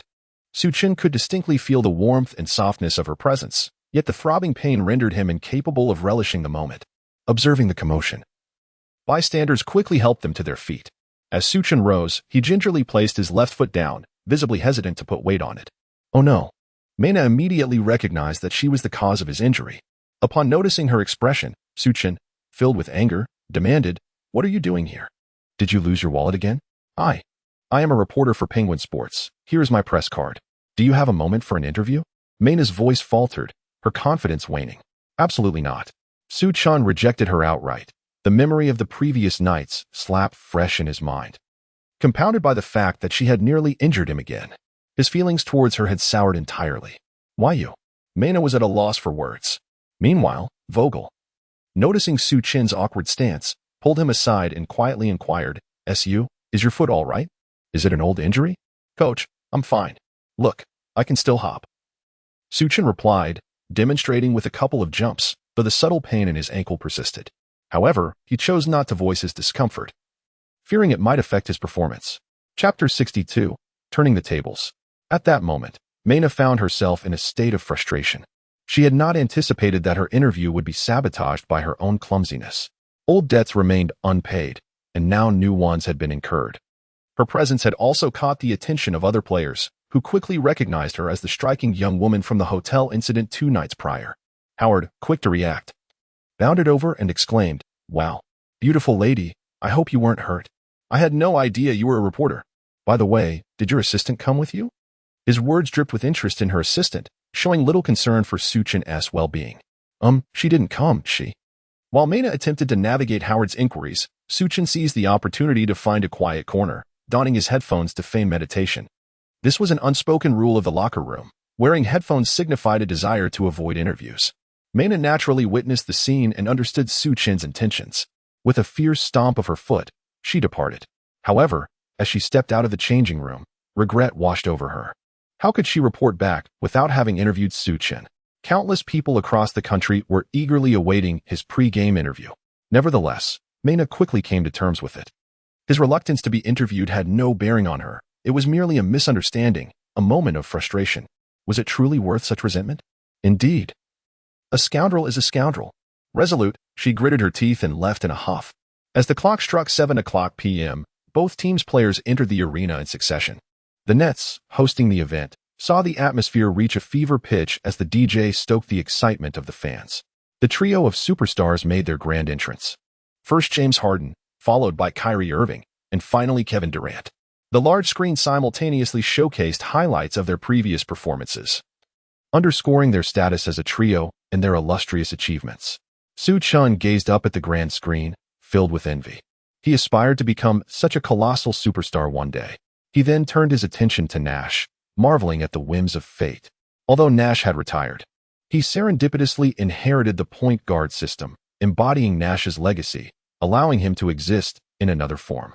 Their miraculous encounter here, as rivals, was a twist of destiny. The sole regret lingered in not being able to compete alongside Nash, to witness firsthand which was superior, the original or the imitation. Subsequently, both teams returned to their benches as the head coach prepared for the final instructions before the game began. On the Nets side, Nash gathered the starting players and remarked, "Gentlemen, our opponents are rather weak, so do not let your guard down. You must exert your utmost effort from the very start. I hope you can determine the outcome in the first quarter." He continued, "When faced with screens, adhere to our training. Do not hesitate, switch defenses directly. Particularly with the screen from SU and Howard, Claxton, remember to allow SU to drive in, while the others will provide support. You should switch to cover the one who fills in. On the Lakers side, Vogel found little to discuss regarding tactics. He had revealed all his cards long ago. All he could do now was to encourage his players and leave it to fate, hoping luck would favor them. Men, we are a pack of wolves. Victory or defeat matters not, but we must ensure the Nets understand they cannot underestimate us. Before taking the court, Su Chen flexed his left ankle, finding no significant issues, which put his mind at ease. As the starting lineups for both teams were announced, the domestic fans erupted in cheers once more. For Su Chen was once again in the starting position. His previous performance had brought immense joy, and the fans hoped he would shine brightly again in this match. Even in the event of a loss, they wished for his statistics to remain respectable. As the game commenced, the teams engaged in the jump ball. Howard forcefully tapped the ball, allowing Su Chen to seize possession, granting the Lakers the first offensive opportunity of the match. The Lakers lineup remained unchanged, with positions 1 through 5 as follows: Su Chen, Bradley, Ariza, Anthony, and Howard. The Nets maintained the lineup that had secured them a remarkable 14 consecutive victories, with Harden, Irving, Durant, Andre Bembry, and Claxton occupying the positions from 1 to 5. Upon seeing the opposing formations, Nash felt a sense of assurance. The Lakers, predictably, could not conjure any surprises. This group was simply too aged. Even if they occasionally shone, they could not sustain it throughout the game, leaving little suspense for this match. On the court, Su Chen faced Harden for the first time, approaching the superstar with utmost caution and care, wary of making any missteps. However, Harden seemed to take things lightly, offering little defensive pressure on Su Chen during the initial play, merely executing the most fundamental tasks. Su Chen, not rushing into an attack, decided to pass the ball, aiming to exploit Anthony's position for an offensive strike. Indeed, Anthony, living up to expectations, received a pass from Ariza and executed a back-to-the-basket move against Andre Bembry, culminating in a turnaround jump shot that secured the Lakers their first 2 points. Nash had anticipated this offensive play. He recognized that if the Lakers had a reliable scoring option, it would undoubtedly be Anthony. Thus, this basket did not catch him off guard. However, the Lakers' advantage was short-lived, as Durant swiftly equalized with a jump shot. The Lakers mounted another offensive, and once again, Su Chen entrusted the ball to Anthony, intent on maximizing their apparent advantage. After receiving the ball, Anthony showcased his triple threat stance, drawing Bembry's defense with a feint, then executing a sudden change of direction followed by a mid-range shot, netting another 2 points. Nash frowned and shook his head. Resigned to the fact that he would allow this style of play, he doubted Anthony could maintain such shooting accuracy indefinitely. Would his stamina not inevitably wane? Indeed, it would not. Following Anthony's third successful shot after a spin move, Su Chen nodded slightly. This was the effect of the stamina aura. As long as he was on the court during the first quarter, the player's endurance would remain intact, coupled with the focus aura, which heightened his teammates' offensive awareness. It felt as though Anthony had returned to his days as the star of New York. He had possession, the freedom to shoot, and today's rhythm felt exceptional. Not only was his shooting touch on point, but he also felt invigorated, running the court without a hint of fatigue. The stamina aura also proved beneficial on the defensive end. With limitless energy and heightened defensive awareness, the Lakers elevated their defensive efficiency to its peak during the opening stages. After approximately 5 minutes of play, Anthony had already made 5 of 7 attempts, accumulating 10 points. The score shifted to 10-14, with the Lakers taking the lead by 4 points, astonishing those who had doubted their prowess prior to the game. Particularly, the fans of the Nets were taken aback, even booing when Harden missed a 3-point attempt. Nash appeared perplexed by the unfolding events. Is it possible that Anthony still possesses such formidable talent? If so, he would have secured a lucrative contract by now. However, Vogel noted another crucial aspect: Su Chen. In his view, although Su Chen had not recorded significant assists or offensive plays during this period, his decision-making was remarkably astute, surpassing even the expectations of his head coach. He was filled with anticipation for Su Chen's forthcoming contributions. Chapter 63. Fast Break. The referee's whistle pierced the air. To disrupt Anthony's rhythm, Nash called a timeout and devised a targeted strategy for him. As the Nets players returned to the bench, a heavy atmosphere enveloped them. "Hey, are you all still asleep?" Nash stated with a serious demeanor. "Coach, this is my fault." Andre Bembry readily accepted the blame. "We possess 3 superstars, yet we find ourselves in this predicament. Each of you bears responsibility." With that, Nash picked up the tactical board. "Andre, front up and defend Anthony. The rest of you, if he gets the ball, double-team him. Nash's strategic directives ignited a spark of frustration among the trio of stars. How could Anthony, nearing retirement, still be afforded such defensive attention? This was a blow to their pride. Just as Durant was about to voice his thoughts, Nash interjected, "Any objections? Then let us win this game first." The timeout concluded. The Nets launched into their offense. The trio, fueled by anger, executed a flawless play, with Harden sinking a wide-open three-pointer. Subsequently, the Lakers responded. But Anthony found it challenging to receive the ball due to the tight defense.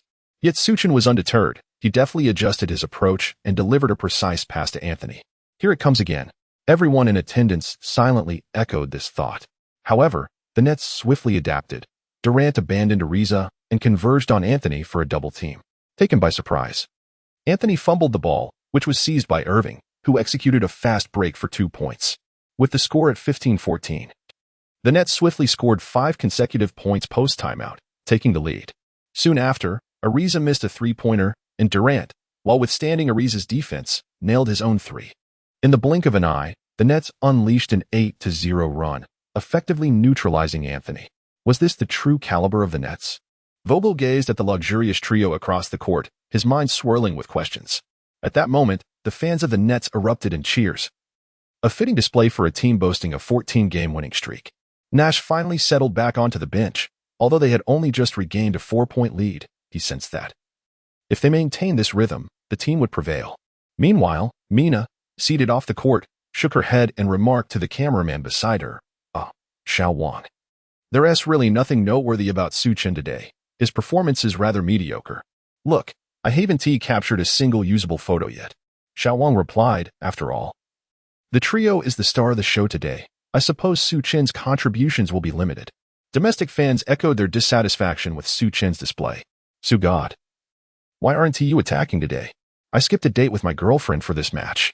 It seemed Su Chen was intimidated by the Nets' formidable trio. Even the commentators expressed little hope for the Lakers' current predicament.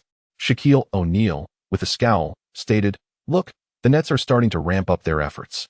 Don't be deceived by the mere 4-point deficit. As the game progresses, the gap will only widen, and soon the Lakers will find themselves facing their demise. Fisher added, The Lakers have performed reasonably well. Su's earlier plays were commendable, but the overall strength disparity is evident. I hope fans temper their expectations. In truth, Su Chen also perceived the shift in momentum. Initially, the Nets had underestimated their opponents, and he had exploited this by focusing his attacks on Anthony. However, the tides had turned dramatically. Following Nash's timeout, the Nets regained their composure. If this continued, the Lakers risked being swept away in a relentless tide.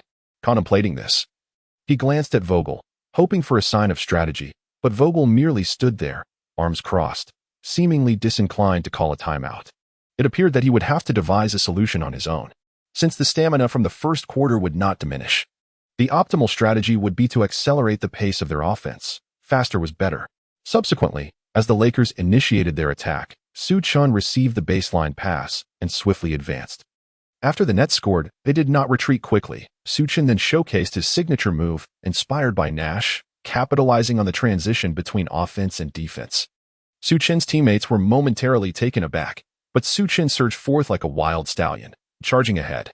Harden instinctively followed his lead, while Durant reacted just a tad quicker, positioning himself beneath the basket to thwart Su Chen's advance. Yet, Su Chen had no need to penetrate the defense. He reached the arc and executed a sudden stop, launching a three-pointer. The shot was released unexpectedly, catching everyone off guard. Swish! The three-pointer found its mark. Domestic fans erupted in cheers. The familiar move, Su Chen had finally awakened. It was high time for such a display. I have awaited this moment for so long, just to witness this spectacle. Su Chen turned around and bellowed, rallying his teammates with fervor. Brothers, today, we shall vanquish the Nets and their triumvirate. We will obliterate the Nets, eradicate them. His words ignited a fire within the Lakers players. What of the three superstars? Were they truly so formidable? Hadn't each of them once been a titan in their own right? Yet, upon hearing this, the Nets players were incensed. Hey kid, you were rather arrogant. Harden, standing closest to Su Chen, scowled. Just a bit? Su Chen retorted, then you clearly do not know me. The photographer, Shao Wang, had just remarked that Su Chen was not the main character, only to be swiftly proven wrong. Mena watched the scene, momentarily taken aback. First, She had not anticipated that Su Chen would take a shot without executing a single play, leaving no camera to capture the moment. Secondly, she was astonished by the swiftness and accuracy of his shot, which was strikingly different from what she had witnessed on television. Subsequently, as the Nets launched their offense, Harden decided to confront Su Chen one-on-one. He felt compelled to teach this young upstart a lesson. Su Chen remained unfazed, questioning the significance of Harden's formidable offense. "Can you truly defend against my attacks?" he mused. With a swift motion, Harden executed a step back and released a three-pointer that found its mark. However, he failed to notice that, at the moment of his shot, Su Chen had already dashed towards the baseline. As Harden landed and prepared to engage in some banter with Su Chen, the latter had already secured the ball from the baseline. "Go. Everyone, advance," Su Chen shouted. Fully aware that his teammates were yet to expend any energy and were more than capable of surging forward. His teammates, accustomed to Su Chen's dynamic style of play, responded immediately. Ariza and Bradley sprinted with determination. The Nets, left with no choice, gritted their teeth and hurried back, yet this frantic retreat only exacerbated their fatigue.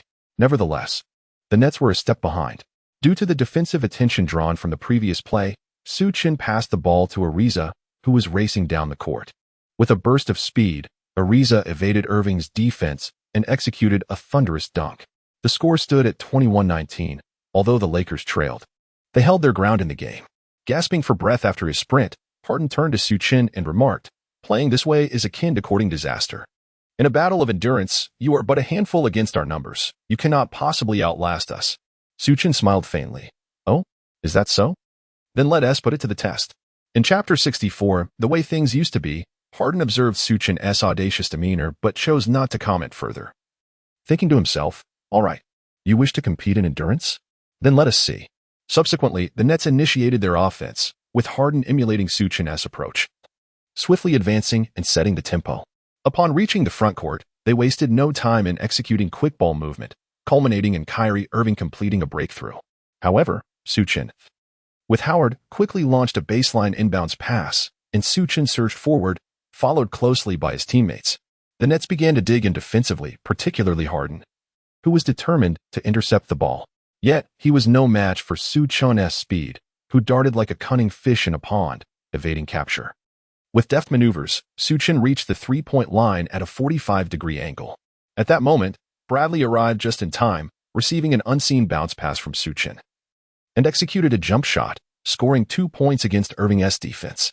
"Well done," Vogel exclaimed, vigorously raising his arm. The shot was not only successful but beautifully executed. Although he wished for a less physically taxing approach to offense, he resigned himself to Su Chen's style. Harden, unwilling to be outdone, employed a Euro step to breach the Lakers' defense, swiftly scoring another 2 points. The score stood at 23-21, with the Nets maintaining a slender lead. Yet, in the blink of an eye, that advantage evaporated.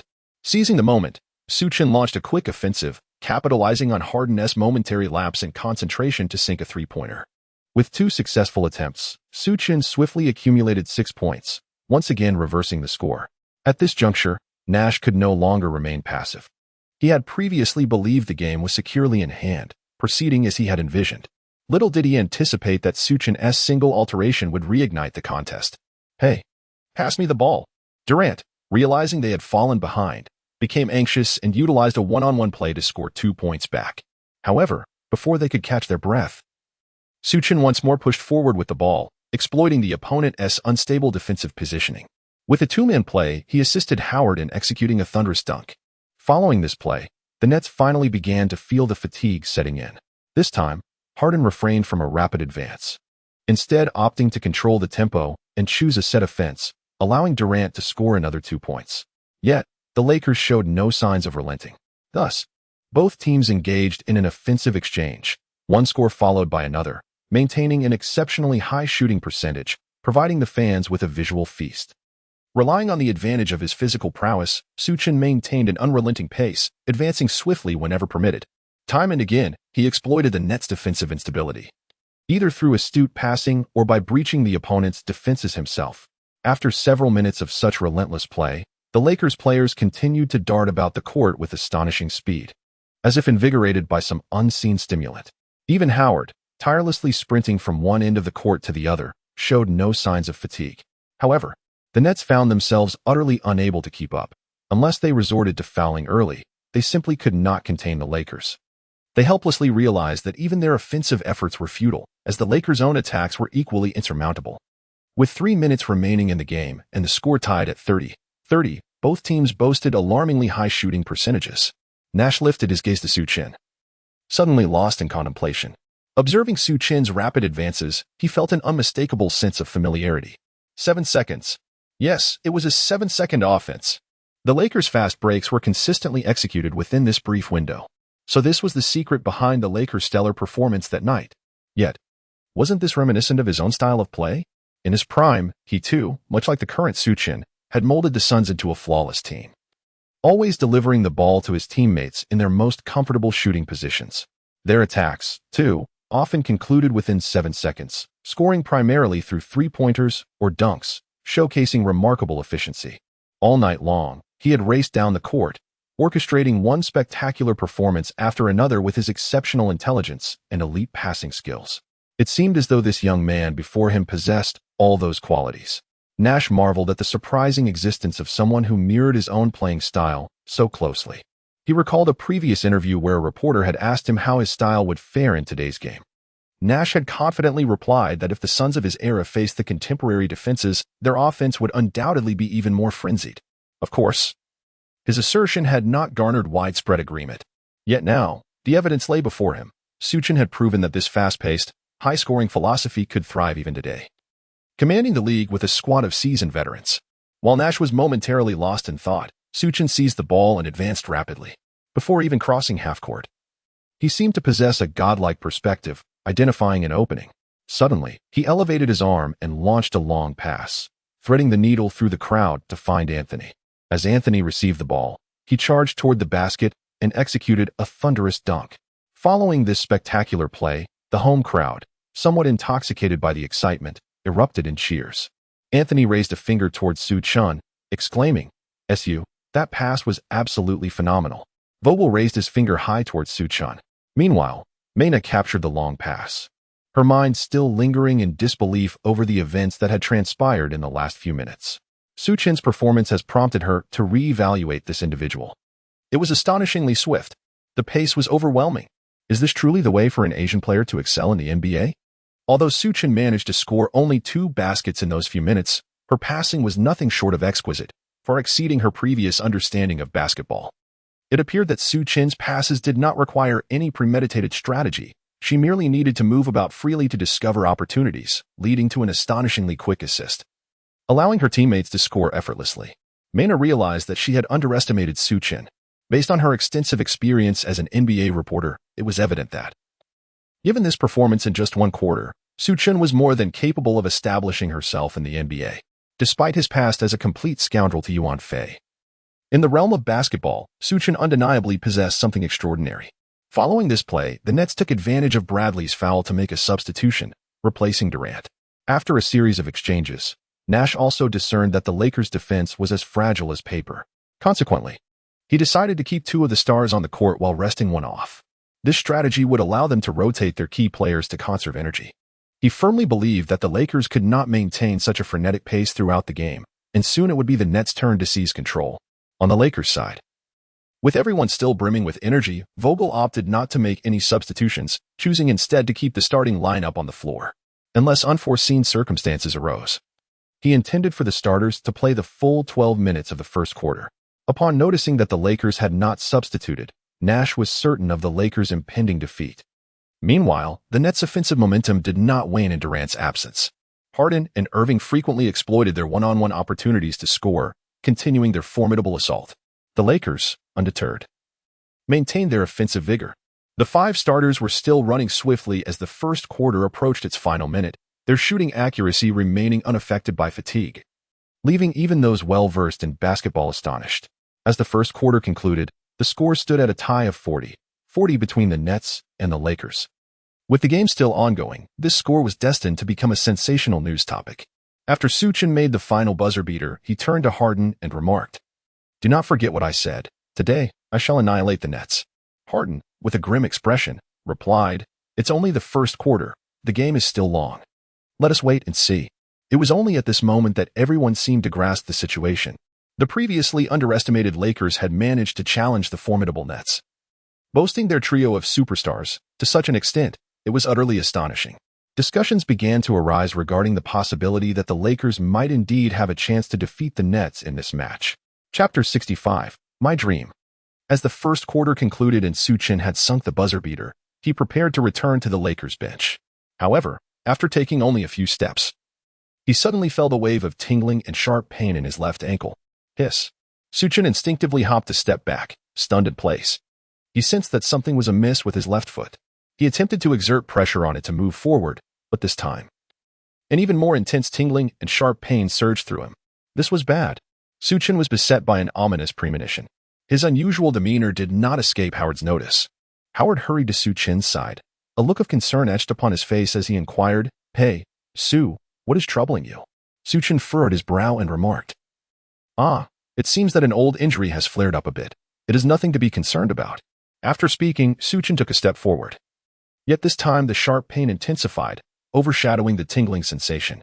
Su Chen instinctively took a step forward, and this time the pain rendered his face ashen, nearly causing him to falter. Howard hurriedly approached to support Su Chen. Observing his condition with concern, he anxiously inquired, "Su, despite this, you still claim to be fine? Hey, Cameron, come here quickly." With that, Howard called Anthony over to help steady Su Chen. Anthony, noticing the situation, swiftly rushed to Su Chen's side, anxiously asking, "Su, is there an issue with your foot?" "Yes, it appears to be a recurrence of an old injury, but it should improve after a while." Vogel, having noticed the unfolding events, immediately recalled that Su Chen had been knocked down in the locker room before the game, linking it to the current predicament. He raised his voice, urgently summoning the team physician. "Hey, doctor, come quickly. Check on Su." Vogel was deeply worried about Su Chen's condition. He feared that if anything serious were to happen, the team's season could be irrevocably compromised. Moreover, he felt a sense of loss over Su Chen's potential. Having ascended from the development league, it would be a tragedy if his career were derailed by injury. Meanwhile, the broadcast also focused on Su Chen's plight. Zooming in for a close-up, O'Neal, observing the scene, exclaimed in disbelief, "Oh, what happened? Is Su injured? My God, I hope I'm mistaken," Fisher asserted. "It seems he is indeed injured. The team doctor is already on the way." O'Neal slapped the table in frustration, lamenting, "Alas, Su played so brilliantly in the first quarter. He single-handedly disrupted the Nets, who boast 3 superstars.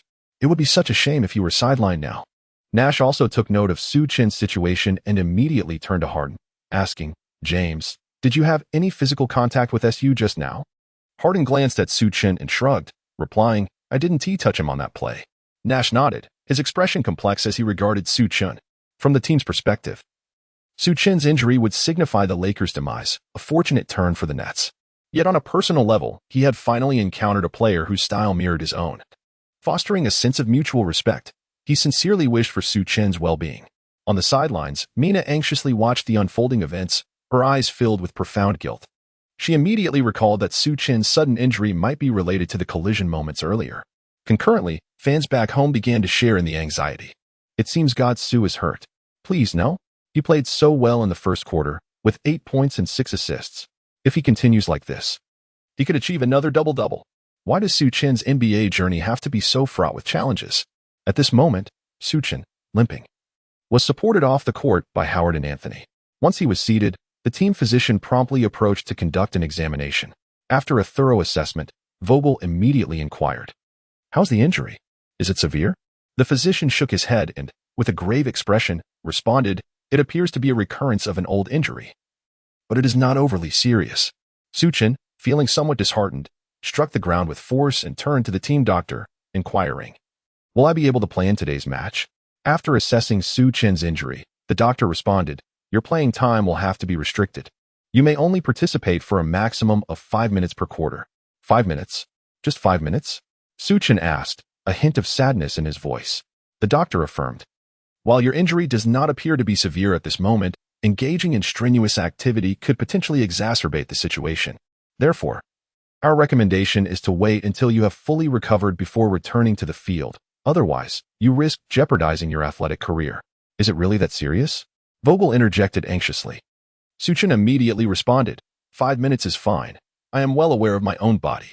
After enduring for so many years, he had finally acquired the system and the opportunity to realize his dream of winning the championship.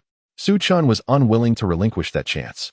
Even if it meant playing only 5 minutes per quarter, he did not wish to sit on the bench in a suit, idly wasting his time. With this thought in mind, Su Chen mustered his strength and stood up. He pressed his left foot down firmly, took a moment to rest. And after receiving treatment with a medical spray, he felt considerably better. "Coach, see? I'm all right." Vogel, however, with a grave expression, replied, "Su. It's best that you do not play in this game. I do not wish to see your career jeopardized. If you want to play, we will assess your condition after the game, and I will decide then when you may take the court." Su Chen resolutely shook his head and declared, "Coach, you cannot fathom the immense sacrifices and efforts I have made to journey from the Dragon Kingdom to this place. Regardless of the obstacles, I am determined to realize my dream. I am eager to compete, to triumph, and to seize the championship title. I aspire to demonstrate that individuals from the Dragon Kingdom can achieve greatness in the NBA. For those I love and those who love me, I must accomplish all of this. Su, you must understand that your unwavering commitment to your dream may exact a significant toll. Coach, should my dreams be shattered, that would be the greatest price I could pay."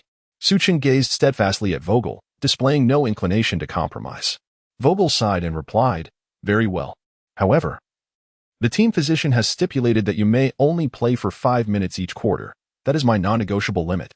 Su Chen finally revealed a smile, exclaiming, "All right. It's a promise." Subsequently, under Vogel's insistence, the team physician placed Su Chen's foot in an ice bucket for therapy. Vogel remarked, "Su, when I said 5 minutes, I meant the last 5 minutes of each quarter, so you won't be on the court at the start of the second." Before stepping onto the court, Howard added, "Su, feel free to stay on the sidelines. We will certainly keep the score tight." Following this, both teams' players returned to the court. The Lakers substituted Tucker for Su Chen, while the other players remained as starters. On the Nets side, only 2 of the 3 superstars took the court, with Irving and Durant teaming up. And Griffin also received an opportunity to play. Upon seeing the Lakers lineup, those concerned for Su Chen felt a pang of anxiety, as his absence from the game suggested that his condition might be more serious than anticipated. Meanwhile, Mena felt an even deeper sense of guilt, believing that if it weren't for her presence, Su Chen might not have found himself in this predicament. In the domestic live broadcast, fans began to express their worries. What was really happening with Su Chen? How did he sustain an injury? Would he be able to continue playing? Alas, after so much effort to become a starter, would he be forced back to square one due to injury? They prayed fervently for Su Chen's well-being. Soon, the second quarter commenced, with the Nets initiating the offense. With Su Chen sidelined, the Lakers seemed to lose their focus, leading to a noticeable decline in their defensive awareness. On their first offensive play, Durant, utilizing a screen, smoothly scored 2 points with a mid-range jumper, the entire sequence appearing almost effortless, akin to practice. Fans observed that the Lakers had seemingly lost the concentrated defensive intensity they exhibited in the first quarter, as their defensive strength diminished significantly. Nash, of course, took note of this development, though it fell within his expectations. Given the Lakers' aggressive performance in the first quarter and their decision to keep the starters on the court in the second, it was no surprise that issues arose. He glanced at Vogel, silently contemplating. "You seem to be out of options now. It is our turn." As Su Chen occasionally glanced at the timer, counting down the moments until his imminent entrance, the game unfolded in Chapter 66, where Su Chen's significance became evident. Following a score by the Nets, it was the Lakers' turn to mount an offense. In the absence of Su Chen, Tucker struggled to replicate the swift 7-second offense that Su Chen orchestrated. He was compelled to methodically advance the ball past half-court before attempting to initiate an attack through teamwork. However, lacking the focus that Su Chen provided, the Lakers' offensive prowess waned, failing to mirror the rhythm they had exhibited in the first quarter. Nash seemed to recognize this decline in the Lakers' execution, which was markedly inferior to their first quarter performance. As even the tactics faltered, determined to assess the current capabilities of the Lakers, he bellowed to Andre Bembry, urging him not to hedge and for others to refrain from double-teaming. Observing the Nets' defensive laxity, Anthony promptly established his position, signaling for the ball. His performance in the first quarter had been nothing short of spectacular, amassing 15 points and emerging as the Lakers' most formidable offensive asset. Consequently, Tucker emulated Su Chen, passing the ball to Anthony. With unwavering confidence, Anthony received the ball and began to back down Bembry. However, after a couple of dribbles, He realized that he could no longer decipher his opponent's defense as effortlessly as he had in the first quarter. That peak form seemed to have vanished in an instant. Despite his unease, he refused to relent. The Lakers required someone to rise to the occasion. Gritting his teeth, he executed several deceptive spins, creating a modicum of space before attempting a forceful layup. Yet, his timing faltered. He failed to shake off Bembry, who promptly drew an offensive foul against Anthony. With an innocent expression, Anthony turned to the referee, only to be met with indifference. Observing this play, Nash felt a wave of relief wash over him. Indeed, the Lakers appeared to be faltering. Contemplating this, he glanced towards Su Chen, pondering whether Anthony would have been granted the opportunity had Su Chen still been on the court. As the Nets launched their next offensive, they faced little formidable resistance from the Lakers and swiftly scored 2 points through a mid-range jumper by Durant. When it was the Lakers' turn to attack, the ball was passed around, yet they struggled to find any offensive openings, with the shot clock perilously approaching 24 seconds. Ariza, with no other option, was compelled to take a contested three-pointer against Durant. With his height and reach, Durant effortlessly swatted the ball away. Upon receiving the ball, Irving launched a swift counterattack, delivering a thunderous dunk for 2 points. The score stood at 46-40 as the second quarter commenced, and the Nets promptly showcased their offensive prowess, ranked first in the league. The Lakers, stripped of their focus and brilliance, became utterly vulnerable, allowing the score to widen significantly. Yet, this was merely the beginning. The Nets' offensive onslaught soon became unrestrained. With a series of drives, mid-range shots, three-pointers, and fast-break dunks, they unleashed a staggering 14-2 run within just 4 minutes of the game. The Lakers found themselves trailing by 12 points at 54-42, thoroughly bewildered. What made the situation even more dire was the Lakers' utter lack of solutions. Bereft of their trio of stars and missing Su Chen, they lacked a primary offensive spearhead. Each player took their turn to attempt a shot, but aside from Howard's 2-point contribution, no one else found the net. As the seconds ticked by in the second quarter, the team gradually began to recognize Su Chen's immense value. Even if Su Chen did not score prolifically, his presence alone prevented the team from descending into chaos. Vogel, observing the unfolding scenario, appeared to have resigned himself to the situation. With so few capable players on the court, he pondered who else could possibly step up. He understood the profound impact Su Chen had on the team, but he had not anticipated its magnitude. Without Su Chen, the Lakers seemed like two entirely different teams. Shaquille O'Neal, in the broadcast booth, seemingly made a realization and remarked with surprise, "Has anyone noticed that the Lakers seem to have dropped a level since Su Chen left the game?" Fisher quickly added, "I've said before how crucial Su Chen is. He is undoubtedly a competent point guard." Fans back home also swiftly recognized this truth. They observed that after Su Chen's departure, the Lakers collapsed. Indeed, I've noticed it too. When Su Chen is on the floor, even facing the opposing trio, he elevates the game. It was evident that Talon Horton-Tucker struggled with leadership. What is the status of Su Chen's injury? He needs to return to the court. Even the Lakers players were taken aback by the magnitude of the challenges they faced in Su Chen's absence. Howard had confidently asserted that they could maintain the score until Su Chen returned, but given the current circumstances, it seemed the outcome of the match was already sealed, rendering Su Chen's return unnecessary. The most anxious of all was Su Chen himself. At that moment, his foot had been removed from the ice bucket, and after treatment, he felt significantly better, with no pain to speak of. Eagerly, he implored Vogel, "Coach, let me go in. If I don't get back in soon, we want to be able to recover the score." Although Vogel was anxious, he did not wish to jest about Su Chen's condition lightly. With a stoic expression, he said, "SU, there is no room for negotiation on this matter. You must adhere strictly to the physician's advice. Coach, I assure you, I am truly fine. Please allow me to go back in," Su Chen exclaimed, stamping his foot emphatically. Yet, Vogel remained impassive, shaking his head in refusal. Su Chen, feeling helpless, recognized that Vogel was merely looking out for him, so he reluctantly returned to the bench. Nash also observed the situation regarding Su Chen and addressed Harden, who remained seated. "In a moment, you will join SU on the court. I need you to make an impact on the defensive end, at the very least. You must prevent him from passing the ball with such ease." Harden cast a disdainful glance at Su Chen before responding, "Coach, even if that kid is strong, he is just one person. He cannot possibly contend with our entire team. Soon, I will certainly teach him a lesson."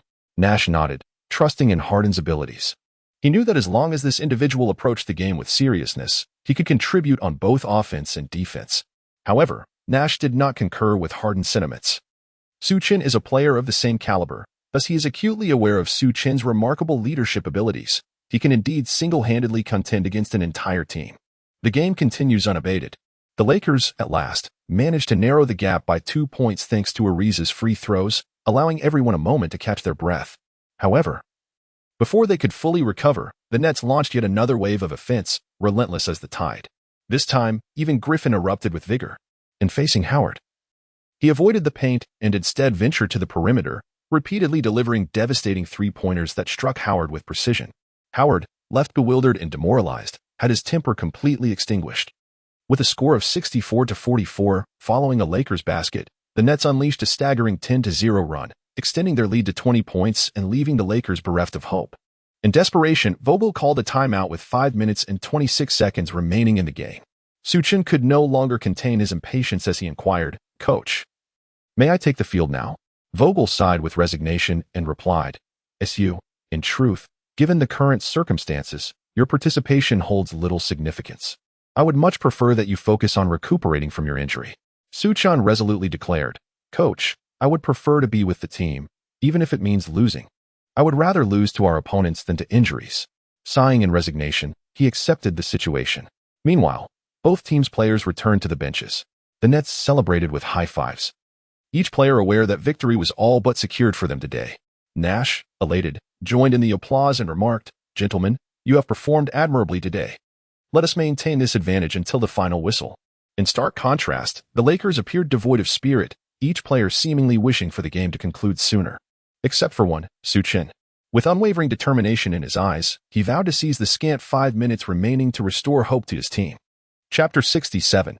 A single hand's might. Following the timeout, both teams returned to the court. The Nets made substitutions, with stars Kyrie Irving and Kevin Durant taking a seat on the bench, while James Harden led Griffin, Aldridge, and others back onto the floor. The Lakers also adjusted their lineup, replacing several fatigued players with DeAndre Jordan, Sekou Doumbouya, Kent Bazemore, Austin Reeves, and Su Chen. The domestic fans rejoiced at Su Chen's return. "He is okay. He is back. Thank goodness. We finally have a player from the Dragon Country in the NBA. If he were injured, who would I watch?" However, the fans quickly realized that the lineup returning with Su Chen was rather lackluster. Austin Reeves is in? The Lakers must truly be desperate. Was the Lakers' hope pinned on this lineup for a comeback? Even with Jordan's presence, it seemed improbable. The signs were clear. The Lakers were conceding. In the broadcast booth, Shaquille O'Neal observed the Lakers roster and remarked, "It seems we're about to enter garbage time. Let us keep an eye on these fringe players. Perhaps one of them will showcase something remarkable." Nash, upon seeing the Lakers lineup, understood the implications, recognizing that the Lakers had thrown in the towel. He planned to substitute all 3 stars during the next dead ball, allowing the Lakers to save face. Not only did others perceive it this way, but even the players on the court for the Lakers, since they had entered garbage time, their purpose was merely to pad their stats and go through the motions. Yet Su Chen held a different perspective. He intended to capitalize on these 5 minutes to narrow the score. As DeAndre Jordan initiated the sideline throw-in, the game commenced once more. Upon receiving the ball, Su Chen swiftly advanced into the Brooklyn Nets half-court. Harden, facing Su Chen, casually remarked, "Kid, weren't you just boasting about annihilating us? Now, you find yourselves trailing by 20 points. Su Chen cast a fleeting glance at Harden. Although he admired the player greatly in his daily life, the court resembled a battlefield, and he was resolute in not offering Harden any semblance of cordiality at this moment. "Beard, who claims we are trailing by 20 points? With that, Su Chen, standing merely a meter away from the 3-point line, launched an unexpected shot, catching Harden off guard. As the ball soared, Su Chen raised his right hand high, and the basketball traced a splendid arc across the sky, reminiscent of a rainbow. Thud. The ball struck the backboard and swished through the net. After Su Chen scored, he made a gesture mimicking a video game controller towards Harden. This moment was captured by Maina, who was on the sidelines. Seeing that Su Chen appeared to be unharmed, she felt a sense of relief, grateful that no serious consequences had ensued. Following the goal, Griffin, who was positioned under the basket in anticipation of a rebound, threw up his hands in exasperation. Harden, with a furrowed brow, exclaimed, "Kid, it was just a lucky shot. Why the bravado?" Subsequently, the Nets initiated their offense, with Harden opting to engage Su Chen in a one-on-one duel. He executed a series of feints, then suddenly surged forward, successfully shifting Su Chen's balance before executing a step-back three-pointer. Swish, the three-pointer found its mark, and Harden promptly countered with a 3 of his own. This exchange elicited jubilant cheers from the fans, who relished the immediate retaliation. Harden intended to perform his signature Salt Bae gesture towards Su Chen. But by the time he executed the move, Su Chen had already received the ball from the baseline and was preparing for a swift advance. "Quick, get back," Nash shouted from the sidelines. Yet, it was still too late. The Nets were struggling to adapt to Su Chen's rapid pace. Su Chen, employing a swift and agile change of direction, navigated past defenders with the ease of sidestepping mere wooden stakes, effortlessly advancing the ball into the offensive zone. Upon reaching the three-point line, he displayed no hesitation, executing a sudden stop and launching a three-point shot. Yes, what a splendid play. Su NB. The ball sailed through the net in a perfect swish, igniting jubilant cheers from the Lakers bench as Su Chen promptly retreated to his own half. Meanwhile, the mentality of his teammates shifted. What was once perceived as a mere garbage time now transformed into a serious contest, all thanks to Su Chen's influence. Soon it was the Nets' turn to attack. Harden, having been outmaneuvered by Su Chen's two-point and three-point strikes, found his pride diminished but resolved to reclaim his standing through a one-on-one confrontation. Su Chen has also altered his defensive strategy, opting to closely shadow Harden and deny him any opportunity to shoot a three-pointer. However, this approach made it increasingly difficult to contain Harden's drives. With a series of swift crossovers and an explosive burst of speed, he maneuvered his body past Su Chen and charged towards the basket. Upon reaching the hoop, DeAndre Jordan swiftly rotated to provide help defense. Yet, Harden appeared unfazed. In his mind, Jordan had long since lost the elite defensive prowess he once possessed. Thus, he executed a simple Eurostep and attempted a layup. Just as he soared into the air, Jordan unexpectedly surged forward, his massive hand eclipsing all of Harden's shooting angles. How? How could this be? A shocked Harden realized it was too late. The ball had slipped beyond his control. With a thunderous roar, Jordan swatted the ball away from Harden's grasp. It turned out that, bolstered by the focus aura, Jordan's defensive instincts had significantly sharpened. Allowing him to remain unflinched by Harden's fakes, he had meticulously tracked Harden's every move, awaiting this very moment. Austin Reeves seized the ball and swiftly hurled it to Su Chen, who was racing towards the Brooklyn Nets half of the court. How astonishingly fast. Faster than I ever was in my prime. If I possessed such speed, I would undoubtedly be even more formidable. Nash watched with envy as Su Chen dashed forward. In the blink of an eye, Su Chen had arrived at the Nets' paint, where no defender stood. He leapt high, executing a dunk. Although his vertical leap was unremarkable, the play still thrilled his observers. Shaquille O'Neal excitedly pounded the table, exclaiming how magnificent it was. Whenever Su Chen returned to the court, he always managed to score in succession, single-handedly altering the course of the game. As Su Chen landed, he found himself directly in front of Mina and her companions. Mina was taken aback by Su Chen's remarkable display. In her mind, the pinnacle of Asian guards should resemble team-oriented players like Jeremy Lin, fast, agile, and occasionally impactful on offense. It was rare to witness someone like Su Chen, who could change the game through sheer individual prowess. This completely transformed her perception. With an astonishing shooting percentage, an elite court vision, and the ability to elevate his teammates, Su Chen's emergence has redefined the way Asians play in the NBA. Nash glanced at the scoreboard, 67-52. This score placed him in a quandary. Substituting in the big three to face off against the opposing bench players seemed somewhat beneath their stature. Yet, if he refrained from making any substitutions, the gap in the score might further diminish. After thoughtful consideration, he ultimately chose to remain seated, unwilling to part with his star player. No matter the circumstances, we still have Harden on our side. However, Nash could never have anticipated the magnitude of his miscalculation. Chapter 68, Concealed Character. The Nets prepare for a baseline inbounds play, re-establishing their offensive strategy. Harden deliberately modulates the tempo, unwilling to allow Su Chen to dictate the pace of the game. Su Chen, adhering to his previous defensive strategy, once again employed a pressing defense against Harden. His objective was to prevent Harden from dictating the tempo, knowing he could only play for 5 minutes per quarter and must increase the frequency of offensive plays. As a premier two-way guard in the league, Harden was naturally unfazed by such an aggressive defensive approach. With a deft behind-the-back dribble, he effortlessly maneuvered past Su Chen. Although Su Chen was bypassed, he consistently applied pressure beyond the arc, denying Harden any opportunity for a three-point shot. Unfazed, Harden once again charged toward the paint. As DeAndre Jordan came to assist defensively, Harden opted not to force the play, instead passing the ball to the unguarded Griffin. Nash nodded, Recognizing that this exemplified Harden's true value, he could stretch the defense with his presence, creating ample opportunities for his teammates to take easy shots. However, Nash's optimism was soon misplaced. Indeed, Griffin received an excellent chance, but as a former teammate from the Lob City era, Jordan knew Griffin all too well.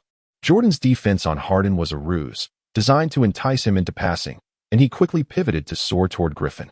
With a resounding smack, Griffin's shot was swatted against the backboard, and Jordan promptly secured the rebound. Simultaneously, the Lakers players began to mobilize. Su Chen, Kent Bazemore, and Austin Reeves formed a swift three-man fast break. "SU, we see you." A long pass from Jordan found its way into Su Chen's hands. "Excellent. Let's go." Su Chen positioned himself at the center, flanked by Kent Bazemore and Austin Reeves on either side. The Nets quickly retreated after losing possession.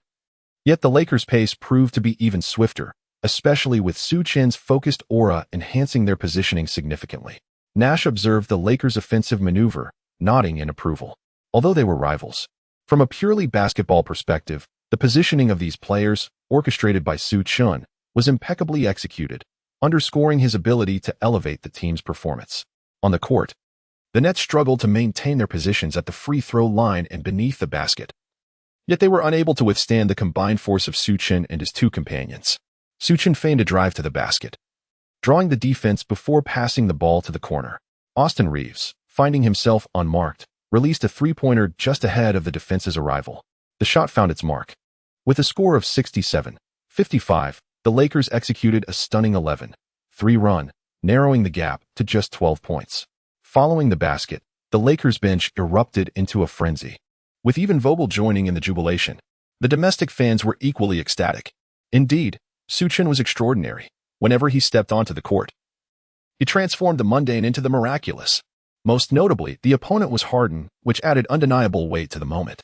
After the basket, Su Chen glanced at Harden and declared, "I told you, today we shall vanquish you."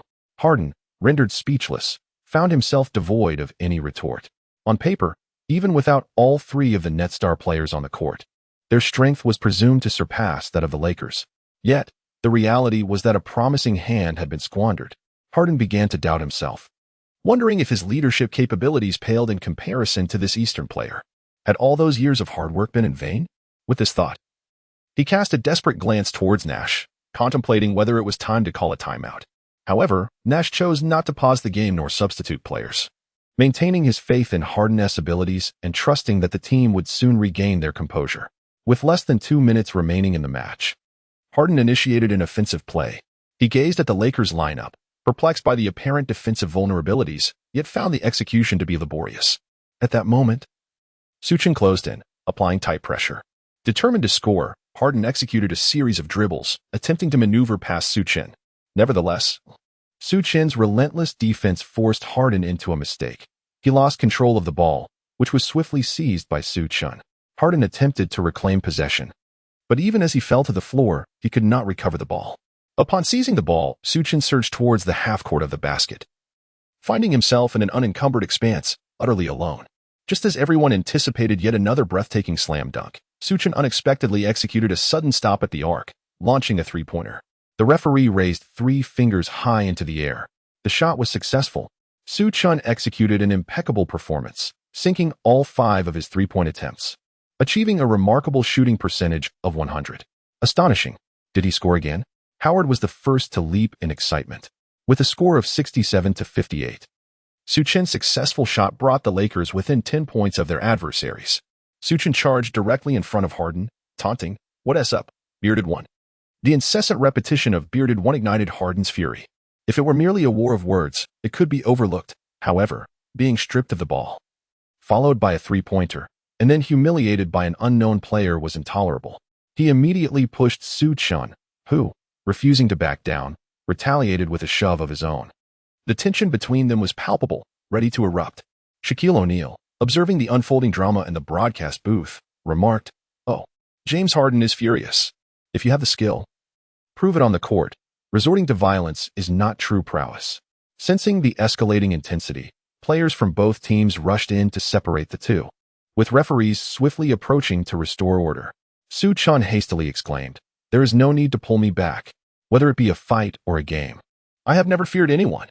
Harden also freed himself from his teammate's grasp, asserting, "Do not hold me back. Today, I intend to teach this young man a lesson." At that moment, the most anxious individual on the sidelines was Vogel. The Lakers had just endured a violent incident. Should another occur, they might as well forfeit the season. It was only when the situation did not escalate further that Vogel breathed a sigh of relief. However, at that juncture, Vogel seemed to have a revelation. He suddenly recalled that during the last violent episode involving the Lakers, Su Chen was the catalyst. Had it not been for his reckless words, the altercation would not have spiraled into a brawl. Could it be that this individual harbored a latent aggressive nature? Once provoked, would he incite chaos? Events unfolded swiftly, and just as quickly, they subsided. The referee issued a technical foul and proceeded to award free throws to both teams. Su Chen and Harden, with a successful free throw, adjusted the score to 68-59. Following the basket, Su Chen shouted at Harden, "Bring it on, Beard." Nash hurried to the sidelines, urging, "LeBron, calm down." Harden, with a dark expression, nodded at Nash before advancing past half-court. He recognized that he had been somewhat impulsive moments ago, nearly making a grave mistake. Now, he resolved that any issues on the basketball court should be settled through the game itself. Subsequently, he sought out Su Chen for a one-on-one confrontation. With a scowl, he declared, "Kid, today, I shall teach you a lesson with basketball." Su Chen, however, remained unfazed. Harden, disregarding the clock, executed a series of between-the-legs dribbles, seizing an opening to drive forward. This time, his breakthrough proved remarkably effective, even catching Harden himself by surprise. The same tactics, the same defense, DeAndre Jordan reappeared before him. Yet this time, Blake Griffin had learned his lesson, swiftly creating space to deny Jordan the opportunity to recover. "Now's my chance. Su, I shall defeat you my way." In a flash, Harden passed the ball to Griffin, who was in a wide-open position, certain to score upon receiving the ball. But just then, a hand suddenly appeared in the passing lane. Chapter 69, The Frenzied Chase for Points. "Damn it," Harden exclaimed as he spotted the hand obstructing his pass. His frustration intensified upon recognizing its owner, the wretched Su Chen. It turned out Su Chen had once again employed the skills he had acquired from Mike Conley. Meanwhile, the other Lakers players reacted swiftly. With Su Chen's focused aura elevating their offensive awareness, they launched a fast break the moment he intercepted the ball, outpacing the Nets by a significant margin. Nash stood on the sidelines, incredulous. Even if Su Chen played remarkably well, was his ability to galvanize teammates not a tad excessive? A motley crew of players seemed to coalesce seamlessly under his guidance. What would happen if the Lakers trio of superstars returned? At this moment, Harden was genuinely anxious. He charged towards Su Chen, intent on grabbing him to commit a foul and thwart the impending fast break. Su Chen had long sensed Harden's movements. With a deft dribble and a swift turn, he evaded Harden, mockingly exclaiming, "Oh, you simply can't catch me." Following his taunt, Su Chen executed a long pass that sailed over 3 defenders, finding Bazemore, who had already surged towards the basket. Although Bazemore faced a defender, he remained unfazed. Leaping forward with a graceful step and finishing with a smooth hook shot, effortlessly securing 2 points. It was impeccable. It was utterly delightful. After scoring, Bazemore couldn't help but commend Su Chen's pass in his heart. Both the precision and the force were perfectly calibrated, and it nearly traversed the entire court. How on earth did this guy accomplish that? The score was now 67-60 as the Lakers clawed back 2 points. After losing possession, Harden once again glanced at Nash, hoping he would call a timeout before they faced a reversal. However, Nash remained resolute, unwavering in his decision to forego the timeout. Helpless, Harden prepared to initiate another offensive play. Su Chen, as before, swiftly positioned himself. "Hey, Big Beard, do you believe you can score with this shot?" Enough chatter. Harden was unconvinced, determined that today he would not be thwarted by Su Chen's defense. Noticing Su Chen's close proximity, he instinctively devised an offensive maneuver. As Su Chen reached in with his hand, Harden executed a grand double-arm swing, intending to ensnare Su Chen's hand and draw a 3-point foul. However, as his arms went halfway around Su Chen's, he found himself failing to grasp Su Chen's arm, instead confronting a smug smile on Su Chen's face. "Oh no," Harden silently cursed. Yet, his body had already leapt into action. Su Chen, having heightened his defensive awareness due to his focus aura, swiftly recognized Harden's ruse.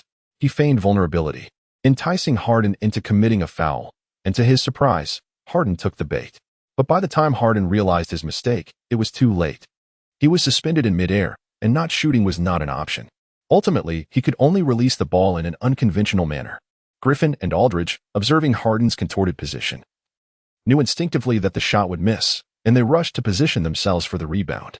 However, their positioning was far from ideal, obstructed by DeAndre Jordan and Sekou Doumbouya.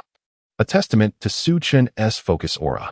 Nash, witnessing the unfolding scenario, urgently shouted, "Quick, get back on defense." As the other Lakers players began to sprint into action, Harden, positioned at the perimeter, immediately began to retreat, but the others lagged behind. As expected, the rebound was confidently secured by DeAndre Jordan. Vogel, on the sidelines, was left astonished. Not only had Howard regained his form, but Jordan's performance had also seen a resurgence. He glanced at Su Chen, pondering if this young man possessed some magical influence, transforming every teammate into a revitalized version of themselves, returning to their prime. After securing the rebound, DeAndre Jordan executed a long pass to Su Chen. With only Harden retreating, the Lakers found themselves in a 3-on-1 situation. Harden halted at the top of the arc, wary of Su Chen potentially launching a trailing three-pointer. Su Chen abruptly ceased his advance, executing a sudden stop right in front of Harden. After a brief pause, he lofted the ball high toward an unoccupied space. A mistake? How splendid! This was Harden's initial reaction, as he believed Su Chen had finally erred. Yet, just as the ball was about to descend, a figure clad in purple and gold surged forth, seizing the pass and leaping into the air for a magnificent gliding dunk. It was none other than Bazemore who scored. Upon landing, he let out a triumphant roar, experiencing for the first time the sheer exhilaration of receiving a well-timed assist from a skilled passer. Harden was utterly speechless. He could not fathom how Su Chen had perceived the situation behind him. The score now stood at 67-62, with the Lakers closing the gap by 2 points. And the once substantial 20-point lead was dwindling rapidly. Nash glanced at the scoreboard, beginning to question whether his judgment had been flawed. It appeared that Harden was thoroughly subdued by Su Chen. At that moment, Harden also looked at Nash, his expression clearly urging him to abandon any semblance of pride and call a timeout before the situation escalated into utter humiliation.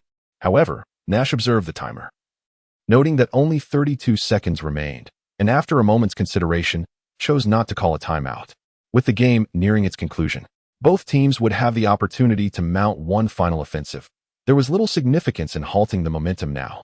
Reluctantly, Harden began to orchestrate another offensive play. He found himself in a quandary.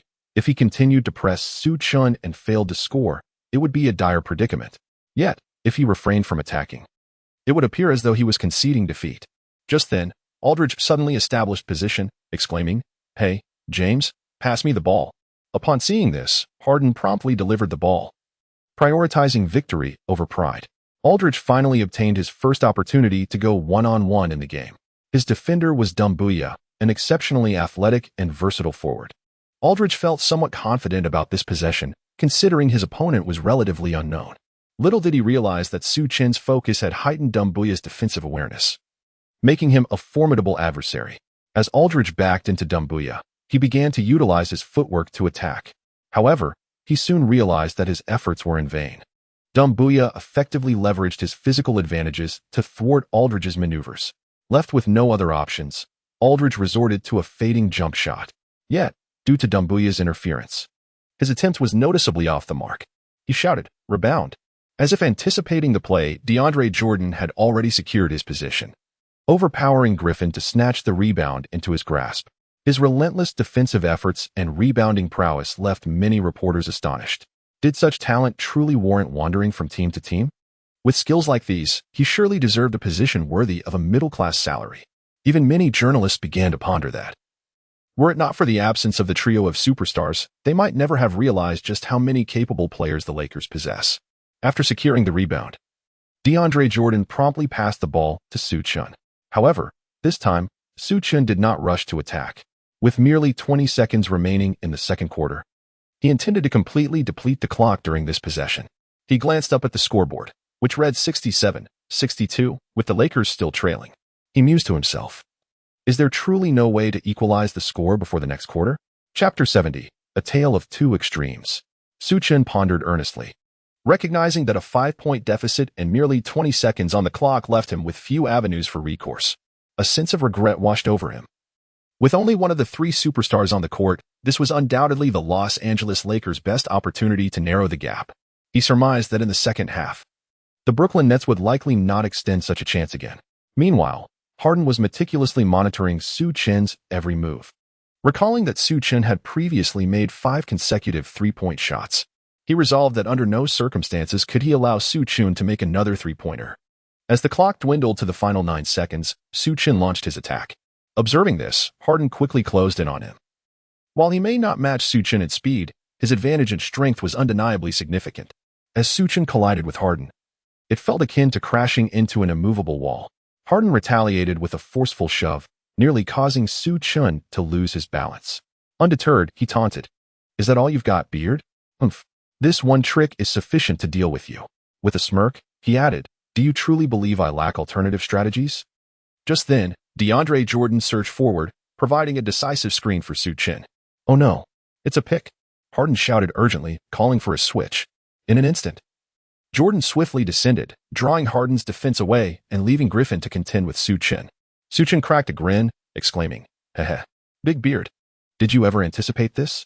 With that, he commenced a dazzling display of footwork and rhythm, challenging Griffin one-on-one. Naturally, Griffin struggled to keep pace with Su Chen's nimble movements. Yet he resolved to adopt a singular strategy. Whenever Su Chen aimed to break free towards the three-point line, Griffin would seize an extra step, thwarting Su Chen's attempts to shoot. Su Chen attempted twice, indeed finding no opportunity for a three-pointer, when suddenly he executed a swift pivot and surged toward the basket, completing a layup with the iconic one-handed ball cradle reminiscent of Nash's classic style. Once again, he scored just before the buzzer, bringing the score to 67-64. With Su Chen leading the Lakers to close the gap to a mere 3 points. His statistics for the half now stood at an impressive 21 points, 9 assists, and 2 steals. With 2 buzzer beaters in one game, the photographers on the sidelines were relentless, their shutters clicking furiously. They were particularly exuberant today, as the abundance of storylines made each quarter rich with discussion. Even Maina momentarily forgot about Su Chen's injury, rapidly capturing the moment with her camera. Meanwhile, Nash, observing Su Chen's one-handed cradle, was left astounded. The footwork Su Chen displayed in maneuvering past defenders was already familiar to him, but the layup itself was a striking mirror of Nash's own technique. He gazed intently at Su Chen, baffled by the thought that perhaps Su Chen had been emulating his playing style all along. After all, how could it be so similar? In terms of technical execution and stylistic flair, albeit still somewhat unrefined and not fully integrated, Su Chen had certainly grasped the fundamentals quite well. As Su Chen completed his final buzzer beater, the Lakers bench erupted into sheer exuberance. Howard dashed onto the court, leaping to collide midair with Su Chen, nearly sending him flying had it not been for Jordan's timely intervention. After the collision, Howard clutched Su Chen's shoulders tightly, shaking him vigorously. "Su, you are incredible. Are you a member of the Avengers?" Vogel also approached, exchanging a high five with Su Chen, exclaiming, "Su, you have truly created a miracle." Su Chen nodded, although a sense of dissatisfaction lingered within him. If only he could have spent a bit more time on the court, he would undoubtedly have been able to turn the score around. Yet, he was acutely aware that his presence was limited to a mere 5 minutes, as a dull pain had begun to emanate from his left foot once again. It seemed that the 5-minute constraint was not merely conjecture from the team physician. Meanwhile, as Su Chen showcased his extraordinary talent during those 5 minutes, the Lakers fans watching the game grew increasingly animated. Many local American fans began to gradually familiarize themselves with and embrace Su Chen, flocking to the live stream and fervently commenting, "Oh, I am utterly enamored with this Eastern lad. He must be a wizard graduated from Hogwarts. He always manages to make the ball soar through the hoop. I believe it's time for me to purchase an SU jersey. I can toss aside my Westbrook jersey." On the other hand, fans back in the Dragon Kingdom were equally exhilarated. Su Chen has utterly outperformed Harden. YYDS. This game will be talked about for a lifetime. This is not merely about outshining Harden. What kind of lineup does Harden boast? And what kind of lineup does Su Chen command? It appears he has overwhelmed the entire Nets team. Subsequently, both teams returned to their locker rooms, yet the sentiments within each were starkly contrasting, an embodiment of polar extremes. On the Lakers' side, despite trailing in score, the atmosphere was one of joy and optimism, facing the high-octane offense of the Nets, equipped with their trio of superstars. To be only 3 points behind at halftime was nothing short of miraculous. Vogel began by applauding the team, prompting everyone to join in. Before he gestured for silence with a smile. Clearing his throat, he addressed the players. "Boys, I am immensely proud of your performance. This is the finest first half I have witnessed in my coaching career." At this point, he pointed towards Su Chen, exclaiming, "It is SU. He has brought this to us." Applause erupted once more, and Howard even let out a couple of wolf whistles. Vogel looked at Su Chen and asked, "SU, do you have anything to say?" Su Chen glanced around at everyone, appearing as if he had something to say yet hesitated. Howard Monty nudged Su Chen and urged, "Come on, speak up." I just wanted to mention that we only completed the first half. There are still 2 quarters left. Isn't it a bit premature to celebrate now?" Laughter erupted among the crowd at his words. After the mirth subsided, Vogel remarked, "SU is right. Given the way the first half unfolded, we must fight even harder in the second half." "Absolutely. In the second half, we will challenge the Nets." Meanwhile, on the Nets side. Upon returning to the locker room, the atmosphere was heavy with disappointment.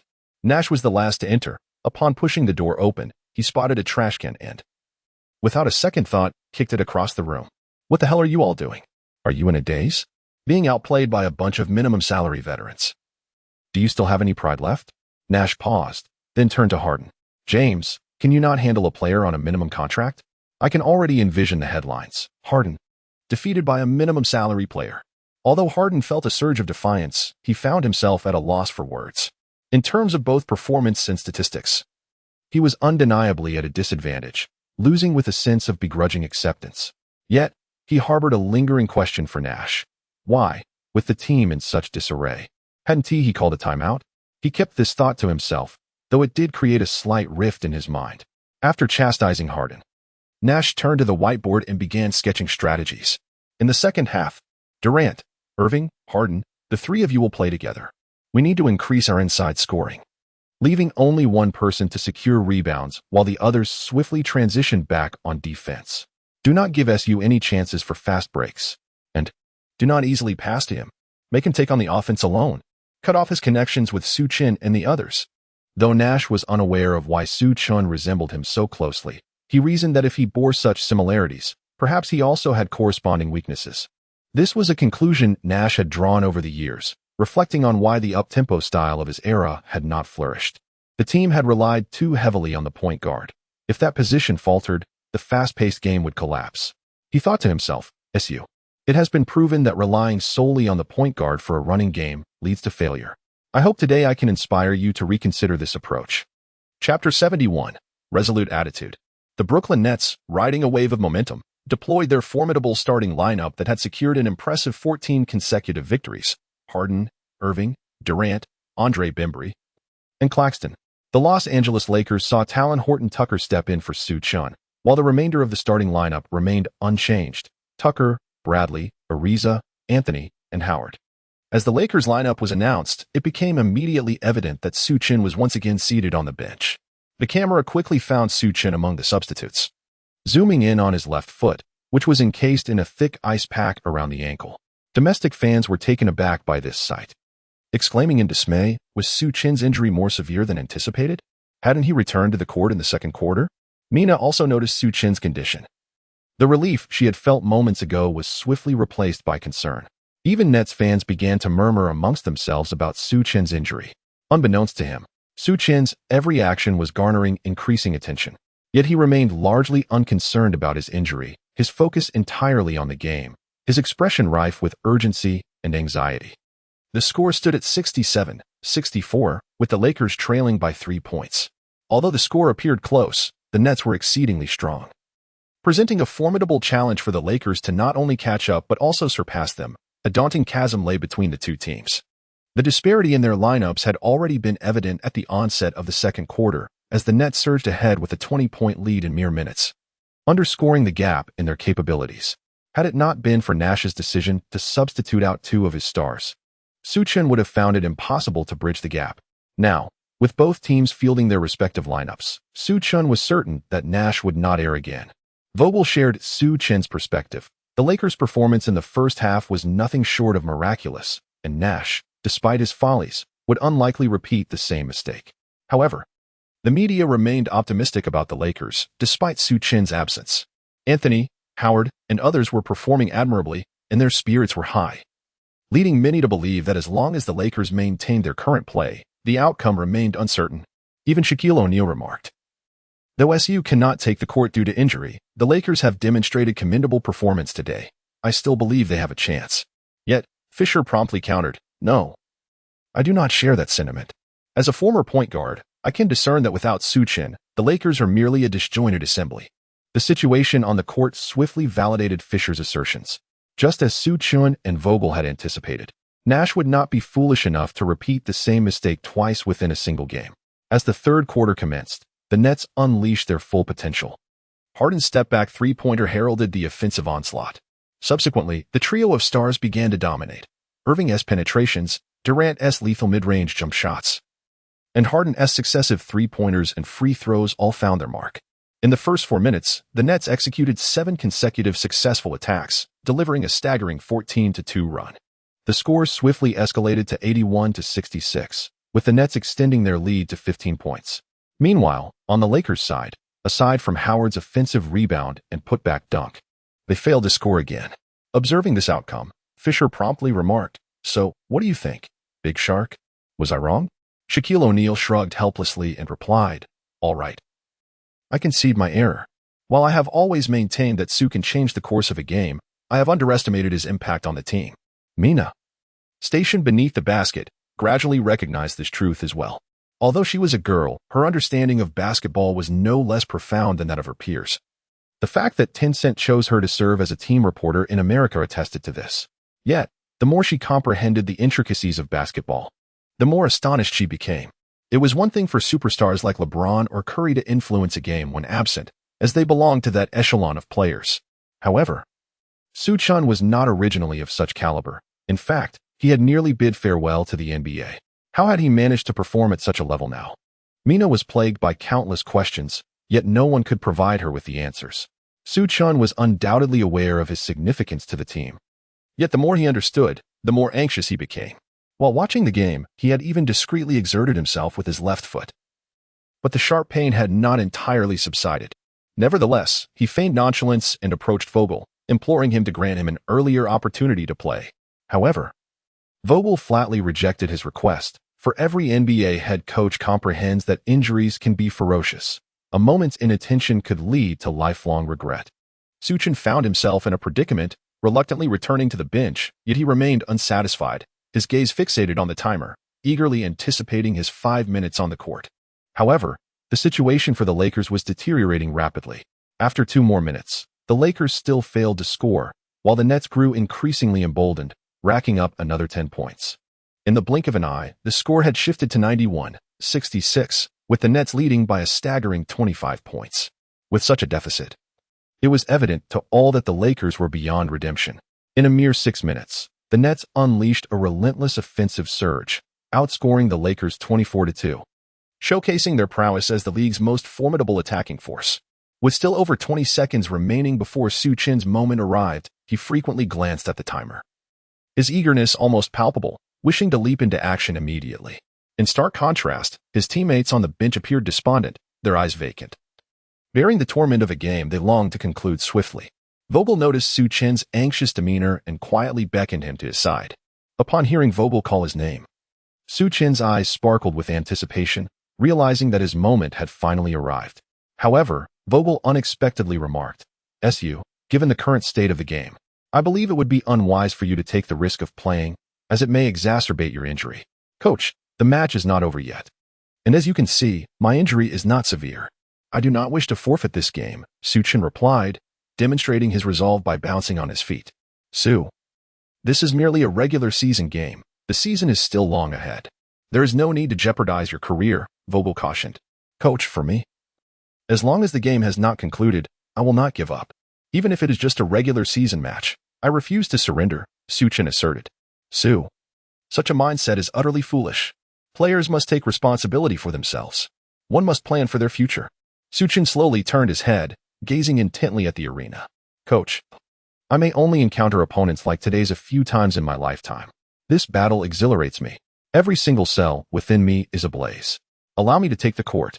I am the coach, so let us cease this discussion," came the firm reply. "Coach, I will not relent. Please, grant me the opportunity to try." I understand my body. I assure you, I will be fine. Su. The coach, Vogel, observed Su Chen's resolute demeanor and helplessly shook his head, knowing that Su Chen would not be dissuaded from playing. Very well, but as before, you will have only 5 minutes. Not a second more. Understood. Thank you, coach. With that, Su Chen leaped forward to embrace Vogel warmly. As Durant executed yet another breakthrough, the score shifted to 93-66, with the Lakers now trailing by 27 points. Vogel, recognizing the moment, called a timeout to adjust his lineup. Chapter 72, Surrender? Never a possibility. Vogel once again substituted all the starters, deploying the same lineup that had previously narrowed the gap: DeAndre Jordan, Sekou Doumbouya, Kent Bazemore, Austin Reeves, and Su Chen. With Su Chen's entrance, the domestic fans erupted in cheers.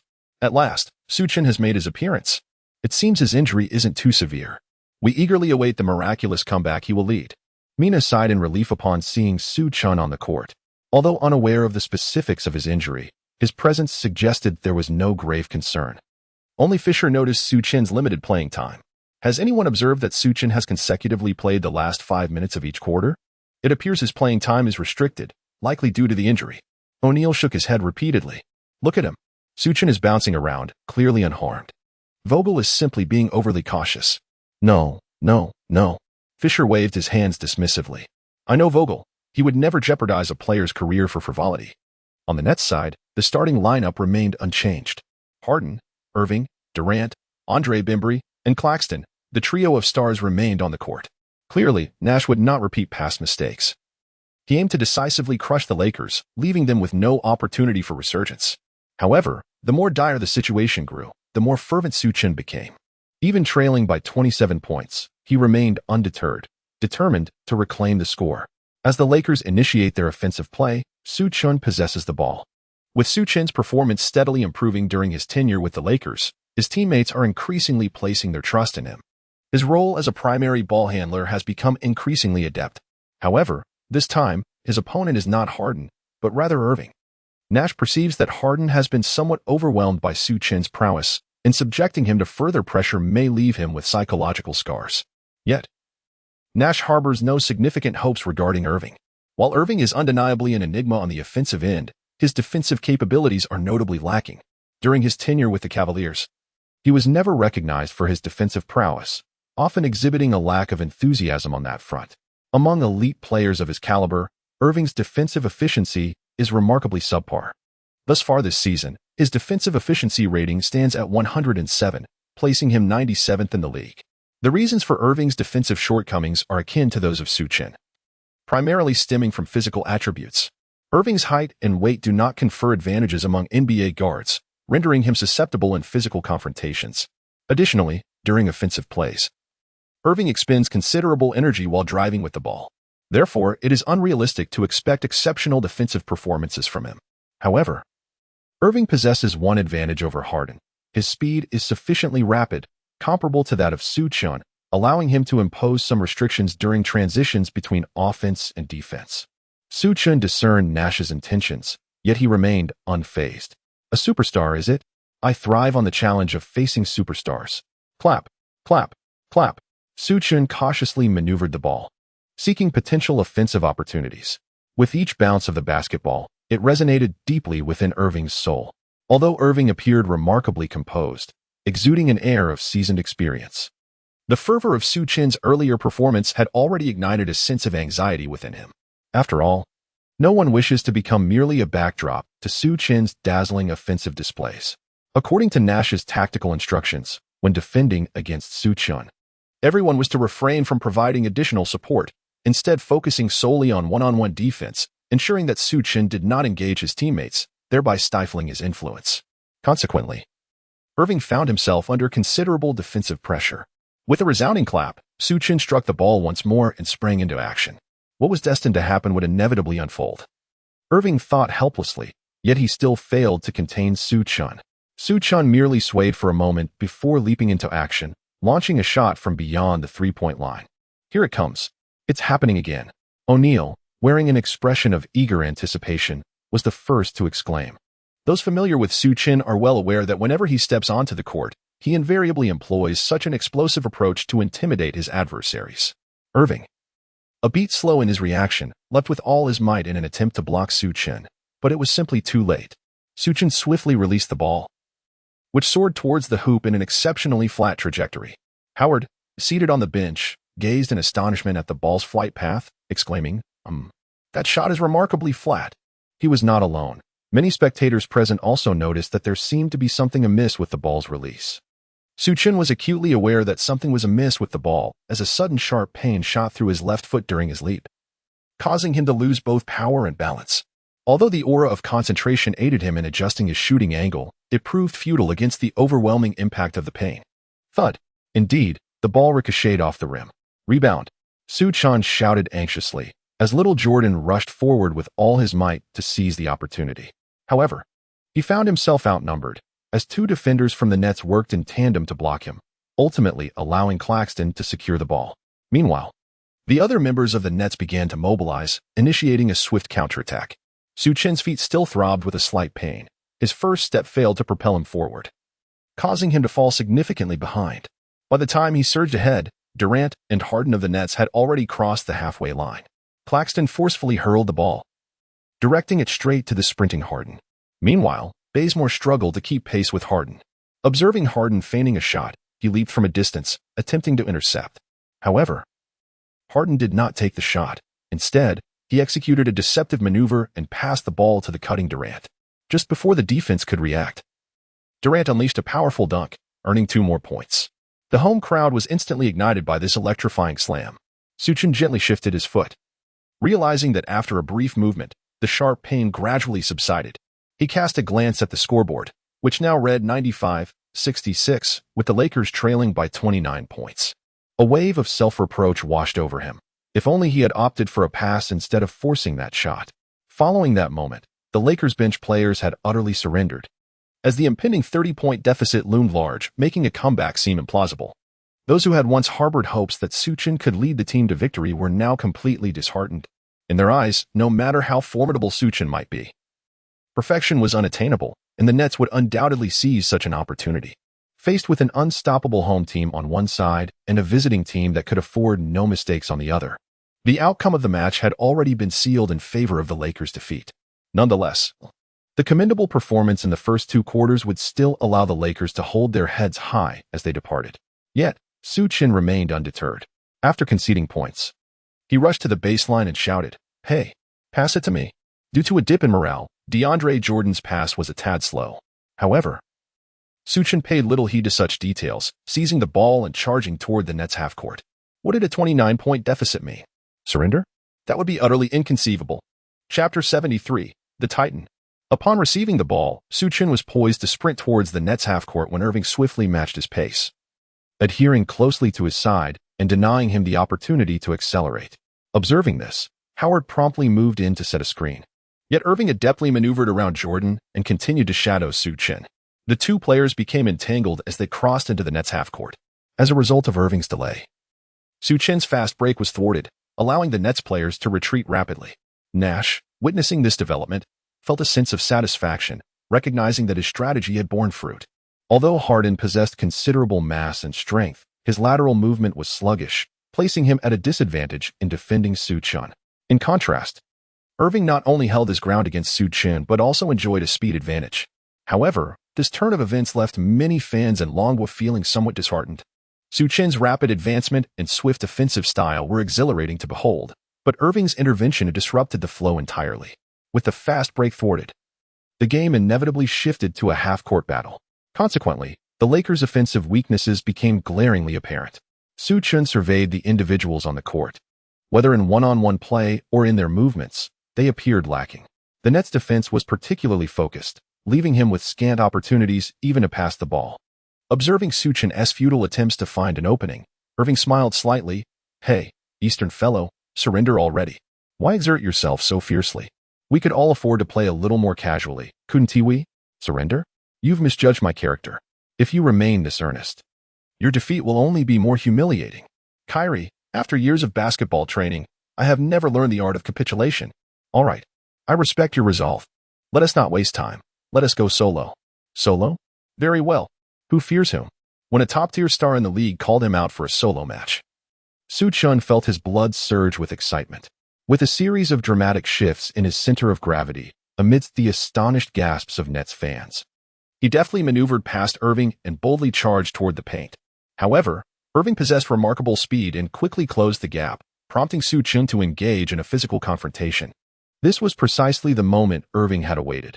He was confident that against Su Chen, whose physical gifts paled in comparison to his own, he could effectively thwart this play. Su Chen leapt with all his might, yet his vertical jump was not particularly impressive. Observing this, Su Chen followed suit, but his leap was overshadowed, leaving him with no angle to make a play. In a flash, when everyone presumed that Irving had successfully defended, Su Chen executed a deft switch in midair, sending the ball soaring over Irving's defense, securing another 2 points. Upon landing, Su Chen fixed his gaze on Irving, encountering two elite superstars, Harden and Irving, within a single day, and triumphing over them filled him with immense satisfaction. He clenched his fists tightly, inwardly reflecting, "Yes, this is the sensation. I must etch this feeling of conquering the formidable into my memory and persevere."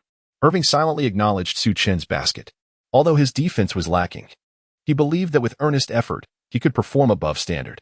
However, he was taken aback by Su Chen's footwork and rhythm. What appeared to be a casual pause revealed an effortless opportunity for a layup. Such footwork was something he had previously admired in Harden. Yet he found Su Chen's prowess to be equally commendable. Unbeknownst to Irving, he had begun to subconsciously compare Su Chen to Harden. With the score at 95-68, the Lakers finally began to score. So similar, remarkably akin. Nash observed Su Chen's layup with astonishment, his mouth agape. The more he watched Su Chen, the more he saw a reflection of his younger self, particularly in that switch layup, which had been his favorite in his youth. Nash resolved to engage Su Chen in a meaningful conversation before he departed from Brooklyn. His curiosity about this young man from the East was insatiable. Following Su Chen's recent basket, the Lakers' morale experienced a slight resurgence. During the tense moments of the game, Su Chen attempted 2 three-point shots, but his shooting touch had cooled, resulting in a miss for each attempt. Nevertheless, thanks to Su Chen's leadership, the Lakers performed commendably on defense. When faced with Durant, Bazemore managed to thwart several of his attempts. However, the disparity in overall strength between the two teams was still substantial, and soon the Nets regained control of the game. As the match progressed, the players of the Lakers found themselves sinking into a state of indifference, eager for the game to conclude. Only Su Chen remained resolute, tirelessly seeking ways to score and uplift the entire team, embodying a spirit of perseverance. In this moment, Su Chen harbored a profound regret for not entering the game with an aura of determination, which resulted in the team's inability to mount a formidable challenge while trailing significantly. With just 1 minute remaining, the score stood at 100-72. Vogel made yet another adjustment, bringing Howard and Anthony onto the court to alleviate some of Su Chen's burden. Upon witnessing their entry, Nash shook his head. It was too late, far too late. Not only Su Chen, but even he felt powerless in the face of such a predicament. Nonetheless, Su Chen cast a grateful glance towards Vogel. Considering Howard and Anthony's stamina, they should not have been on the court at this juncture. Yet Vogel chose to send them in to assist Su Chen. Indeed, their presence immediately made an impact. In an offensive play, Su Chen expertly executed a pick-and-roll with Howard, who drifted to the three-point line. Receiving Su Chen's pass, Howard swiftly unleashed a well-placed three-pointer. The score narrowed to 100-75, with the Lakers closing the gap to just 25 points. Subsequently, bolstered by Su Chen's focused aura, Howard secured a defensive rebound, initiating a rapid counterattack for the Lakers. Although Su Chen could not shake off Irving's tight defense, he promptly passed the ball to the open Anthony. In that fleeting moment, Anthony seemed to rediscover the sensation of being the star player, reminiscent of his prime. With a smooth mid-range jump shot, the ball found its mark. Anthony once again contributed 2 points to the Lakers' tally. Su Chen gazed at the seemingly resurgent Anthony and Howard, his heart fervently cheering for them. Who dares to claim we lack giants? With a score of 100-77 and merely 26 seconds remaining, the Lakers had narrowed the gap to a mere 23 points. As the Nets commenced their offensive, Harden advanced the ball into the front court. This time, Su Chen proactively requested to guard Harden, recalling his previous success in limiting Harden's impact. He was determined to give it another try. He employed the same strategy as before, opting for tight defense, aiming to compel the Nets to hasten their shot and thus grant the Lakers a precious moment for a final offensive attempt. Although entangled by Su Chen, Harden remained unflustered. Instead, he focused intently. He meticulously controlled the clock, gradually consuming the dwindling seconds. As the offensive possession dwindled to a mere 9 seconds. Just when everyone anticipated that Harden would take the shot himself, he unexpectedly passed the ball to Durant, turning to Su Chen with a shrug, as if to say, "Did you think I was going to attack?" Su Chen rolled his eyes and remarked, "Are you afraid?" "No, I merely wish to inform you that I possess formidable allies." "While you do not. Is that so?" "Today, I shall demonstrate to you that anyone who plays alongside me shall transform into a giant." Meanwhile, Durant, after a series of swift changes in direction, came to a sudden halt and released a jump shot. Perhaps it was due to Durant's off night. Or perhaps he was cursed by Su Chen's words. Or maybe it was the influence of a focused aura. In any case, the shot did not find its mark. The ball struck the rim and veered off, only for Howard to seize the defensive rebound. As long as Su Chen was on the court, he could recapture the sensation of being the league's finest. "Beast, pass me the ball." Su Chen swiftly moved, initiating his charge and promptly reaching Howard's side to seize the ball. At this juncture in the third quarter, only 7 seconds remained, and Su Chen had to launch an immediate offensive. He shouted, "Hurry! Everyone, push forward." Nash, observing Su Chen's fervent determination, couldn't help but wonder if this guy intended to narrow the score to merely a 20-point deficit. What a lunatic. Meanwhile, Irving rushed towards Su Chen, collaborating with Harden to form a double team before Su Chen could even cross half-court, denying him any opportunity to handle the ball. Chapter 74, The Threat of Su Chen. Vogel, witnessing Su Chen being double-teamed, sprang to his feet, contemplating whether to call a timeout. After all, with two titans simultaneously applying pressure on Su Chen, the situation had become exceedingly challenging. However, Su Chen's performance swiftly dispelled Vogel's hesitation. Su Chen gazed at the two titans, a fervent smile spreading across his face. "Two giants? Attempting to encircle me? How flattering." In the live broadcast, O'Neal could no longer contain himself. His mouth agape in astonishment, he exclaimed, "My goodness! Is SU channeling Kobe?" The sight of these two colossal figures converging upon him seemed to spell doom for Su Chen. Fisher concurred, noting, "This play. The rest of the Lakers are rather sluggish in their response. No one has come to support Su Chen, making the situation increasingly precarious." Yet, just as everyone presumed Su Chen was ensnared by the formidable duo, he suddenly shifted his weight dramatically. With a deft maneuver, he slipped through the gap between Harden and Irving like a nimble eel. Wow. The fans at the Nets' home court were equally astonished by Su Chen's ability to simplify the complexities of the moment. Su Chen's movements appeared deceptively simple, relying primarily on shifts in center of gravity and rhythm. Even some fans in the Brooklyn Nets home arena believed they could replicate his finesse.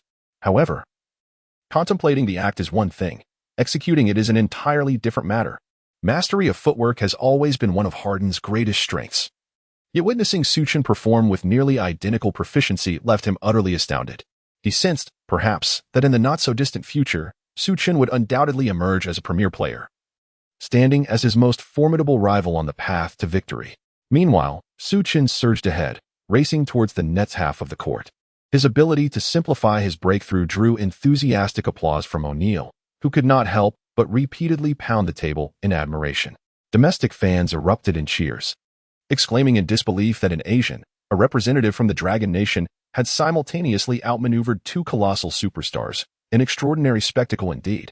Naturally, Kyrie and Harden were unwilling to accept defeat so readily. They hastened their pace to pursue him, determined to reclaim their lost pride. Yet, Su Chen was not inclined to grant them another opportunity. He propelled himself towards the right side 45-degree angle, abruptly halting as if to launch a three-pointer. Durant, having kept a close watch on Su Chen, rushed over while the other two titans, Harden and Kyrie, leaped into action. Thus, an astonishing scene unfolded on the court. An unheralded figure was encircled by three giants. However, as the trio leaped to block Su Chen, astonishment washed over their faces. They did not witness Su Chen ascending. Instead, they caught a glimpse of the cold smirk curling at the corner of his mouth. With just 2 seconds remaining in the third quarter, amidst the Giants' confinement, Su Chen executed a bounce pass, delivering the ball with impeccable precision to Anthony in the corner. The force of the pass was just right, allowing Anthony to receive it comfortably. He glanced up at the hoop, then leapt with vigor, his wrist flicking as he embodied the revered star of the Knicks from yesteryears. The ball soared towards the basket just as the red light on the timer illuminated, marking the end of the allotted time. As Su Chen landed, he beheld the exquisite arc of the ball, raising his hand in anticipation, already immersed in celebration. Giants? Who claims we lack giants? Even the seasoned veterans are giants in their own right. With a swish, Anthony sank a three-pointer, reminiscent of his peak days. Upon the ball's entry, he leapt up in exhilaration. It had been a long time since he felt so at ease on the court, and this was all thanks to Su Chen's presence. He dashed towards Su Chen, delivering a vigorous high five, shouting exuberantly. Though Su Chen could not discern the words amidst the commotion. As Su Chen celebrated exuberantly with Anthony, he cast a glance at the trio of stars. The score stood at 180. In just 5 minutes on the court, Su Chen had remarkably narrowed the gap. The three giants, arms crossed and expressions grave, observed Su Chen with a sense of foreboding. Although they remained in the lead, they felt the palpable threat posed by Su Chen alone. Having closed the deficit by 10 points in a mere 5 minutes, one could only wonder how many more points he might reclaim given a little extra time. Simultaneously, the live broadcast incessantly replayed Su Chen's scoring highlights. O'Neal, filled with excitement, provided commentary. Wow, Su Chen has drawn the attention of all three stars. Such a sight is indeed worthy of eternal remembrance. Fisher chimed in, emphasizing the significance of Su Chen's pivotal pass. If you observe closely, you'll see that Su Chen's offensive prowess has rendered him the greatest threat to the Nets, attracting a triple team. Moreover, when Su Chen made that pass, his line of sight was entirely obstructed by the trio. He relied solely on instinct and experience to deliver that ball, and he executed it with remarkable precision. To evaluate that play, I can only describe it as masterful.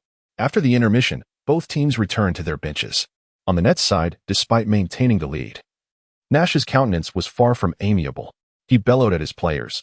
I have repeatedly stressed the importance of defense. What on earth have you been doing? Are three of you incapable of containing one player? I don't care how you do it. You must restrict Su Chen in the fourth quarter. Although the trio felt a sense of indignation, they were left without a rebuttal. Aside from Durant, both Harden and Irving had faced Su Chen directly. Yet neither had managed to gain the upper hand. This was an affront to their pride, setting aside Su Chen's identity as an Asian. The very notion that any one of them could afford multiple contracts worth more than Su Chen's was a bitter pill to swallow. Su Chen's actions left them utterly humiliated. Nash continued, next, we will center our offensive strategy around Durant. Everyone, provide him with cover or create space. This is one of our key offensive strengths. If executed well, victory will be within our grasp. He paused briefly before adding, as for the defensive end, Durant, lure them into attacking Ariza's position. Meanwhile, the atmosphere on the Lakers' side was markedly more optimistic. Vogel, unable to conceal his excitement, lavished praise upon his players. Gentlemen, your performance today has been nothing short of extraordinary. You have proven to everyone that, even in the face of a trio of superstars, we remain undaunted. At this point, he glanced at Su Chen, acknowledging that the team's impressive display was largely due to Su Chen's indomitable spirit. He then proceeded to make specific arrangements for the game. SU, hold on a moment. You need to rest. Coach? Su Chen hesitated for a moment, then continued, Coach, I wish to play at the start of the fourth quarter. Su Chen, have you forgotten our agreement? Increasing your playing time may exacerbate your injury. Coach, just 5 minutes. I'll step on the court at the beginning, and you can substitute me once the time is up. Though he articulated this, Su Chen had his own ulterior motives. Once the game entered a fevered stage, perhaps Vogel would forget the 5-minute stipulation, or due to the flow of the game, he would be reluctant to call a timeout, allowing Su Chen to remain on the court longer. This was crucial for him to have more time to close the gap in the score. Vogel contemplated earnestly before ultimately conceding to Su Chen's request. After all, it was merely 5 minutes. When he entered the game was inconsequential. However, Vogel viewed it this way. If Su Chen managed to narrow the score during his time on the court, the other players could surge forward. And whether they could hold on until the end or even clinch victory would be left to fate. The referee's whistle blew, signaling the commencement of the fourth quarter. The Nets, wary of any complacency, once again deployed their starting lineup centered around their three superstars. The Lakers, too, made little alteration, fielding their established starting five. The fans in attendance erupted in cheers upon witnessing the players take the court. Today's match had been a roller coaster, and they were eager to see if the Nets could triumph in the end. However, domestic fans were more concerned about Su Chen's injury. Upon seeing him on the court, they felt a sense of relief. As the fourth quarter began, Howard inbound the ball, and Su Chen took control, bringing it across half court. Irving matched up against Su Chen once more, his expression serious and fully focused on this defensive assignment. Not just him. Every player on the Nets exerted their utmost effort in defense. Each of them was brimming with determination. Today's match was one that could not afford to lose against the frail and beleaguered Lakers. The fervor had escalated to a level reminiscent of the playoffs, affecting the performance of the Lakers players, who found themselves somewhat suffocated by this overwhelming spirit. The most evident manifestation of this was their lack of decisiveness in executing tactics, leaving them utterly bereft of opportunities. Unbeknownst to them, Su Chen's threat was steadily amplifying. However, Su Chen was not daunted by this atmosphere. Rather, it invigorated him. Such a game was simply exhilarating. He licked his lips, resembling a wolf king poised atop a precipice, ready to pounce. Chapter 75, The Grim Reaper's Jumper. Irving fixed his gaze intently on the ball in Su Chen's hands, unwilling to relax for a moment, as he too sensed the indomitable spirit emanating from Su Chen. Su Chen, with the ball in hand, prepared to exploit his ability to break through and dismantle the Nets' defense. However, just as he intended to push off with his left foot, a sharp pain surged through him, compelling him to abandon the thought of advancing. Su Chen exerted great effort to maintain a neutral expression, concealing any signs of distress from Owen. However, when breakthroughs proved futile, he realized he must devise alternative strategies. He meticulously scrutinized the Brooklyn Nets' defensive setup. Once they intensified their focus, the vigor and pressure of their defense undeniably escalated. Each player was wholly engaged in their assignments, leaving no room for error. Su Chen pondered for a moment, realizing that he could only rely on his teammates. Since his deterrent presence remained, he decided to make the most of it. He gestured to initiate a pick-and-roll with Howard. As Howard approached, Nash, seated on the bench, wore a slight smile. He had already devised a strategy to counter Su Chen's pick-and-roll defense, having made specific arrangements before the fourth quarter, anticipating this very moment. Howard swiftly blocked Irving, allowing Su Chen to quickly maneuver sideways, preparing to draw Claxton away for a favorable matchup. However, the Nets promptly altered their defensive strategy, with Irving and Claxton rapidly converging to double-team Su Chen. Seizing the opportunity, Howard dashed towards the paint, knowing that if Su Chen could pass him the ball, he would have an easy shot at the basket. Su Chen also took note of this situation. Although he was being double-teamed, he remained composed, searching for a fleeting moment to pass the ball to Howard. Meanwhile, Durant, who had been defending Ariza, suddenly relinquished his guard, positioning himself beneath the basket ahead of Howard. This maneuver left Ariza completely unguarded. Upon witnessing this, Vogel's expression darkened significantly. He had not anticipated that Nash possessed such a strategic acumen, employing a double-team tactic to contain both Su Chen and Howard's pick-and-roll while deliberately leaving Ariza open, clearly setting a trap for them. Ariza's three-point shooting percentage this season rests at a mere 33, rendering him a rather unreliable asset. Through the reading competition, Su Chen naturally noticed Ariza's open position and unhesitatingly passed the ball. This exemplified the greatest benefit Su Chen derived from the Nash template, as if he had been granted a divine perspective, effortlessly identifying the defensive flaws. The ball landed securely in Ariza's hands, and upon receiving it, he found himself unencumbered by defenders. After making a brief adjustment, he leaped high and took a three-point shot. Clang! The ball ricocheted off the rim and bounced away. Beneath the basket, Durant, positioned advantageously, secured the defensive rebound ahead of Howard. Ariza, disheartened, shook his head in disappointment. With the Lakers trailing significantly, missing such an open shot vexed him deeply. However, Su Chen deemed it a normal occurrence. Basketball is unpredictable, and even the most extraordinary players cannot be expected to make every shot. Upon realizing the turnover, he promptly shouted, "Retreat! Quickly retreat!" The Lakers players, now heightened in defensive awareness, swiftly fell back, denying the Nets an opportunity for a counterattack. Yet, the Nets appeared unfazed. After receiving the ball, Harden deliberately slowed the tempo. After all, they were in the lead, and reducing the number of possessions favored them. As the ball crossed half-court, it swiftly found its way into Durant's hands, and Ariza hastened to contest, denying him a clear look. Nevertheless, Durant remained unperturbed. After a series of feints, he executed a smooth turnaround jump shot. The ball sailed through the net, bringing the score to 102-80, with the Nets leading by 22 points. Following the basket, Su Chen immediately rushed forward, preparing for a transition. But Irving closely shadowed him, seizing any opportunity to impede his movement. Thus, under the relentless pressure of the Nets' defense, the Lakers' offense began to falter. First, Su Chen passed to Anthony for a solitary attempt, but it failed to find the mark. He then passed to Howard for a three-point shot, which also missed its target. In contrast, the Nets directed all their efforts towards Durant, who lived up to expectations by sinking two of his next three attempts, extending the score to 106-80 and showcasing the arrival of an unstoppable force. Su Chen gazed at the scoreboard, his expression darkening. With only 2.5 minutes remaining until the 5-minute mark, he had not only failed to rally his team to close the gap, but they had actually fallen further behind. It was at this moment that everyone began to comprehend the formidable nature of the Nets trio of stars. What should a team do if their primary star is underperforming? Surrender? No. They simply find another powerhouse to share the burden. But what if both of these titans are struggling? They then enlist yet another giant to alleviate the pressure. Thus, the trio emerges. Consequently, there will always be one player who can ignite the offense, and today, that player was Durant. Witnessing Durant's explosive performance, the first to fall silent was O'Neal. He had hoped for a Lakers eruption that would swiftly extinguish the Nets, culminating in a game for the ages. However, facing a more formidable opponent, he came to terms with reality. Even domestic fans began to analyze the situation with a rational lens.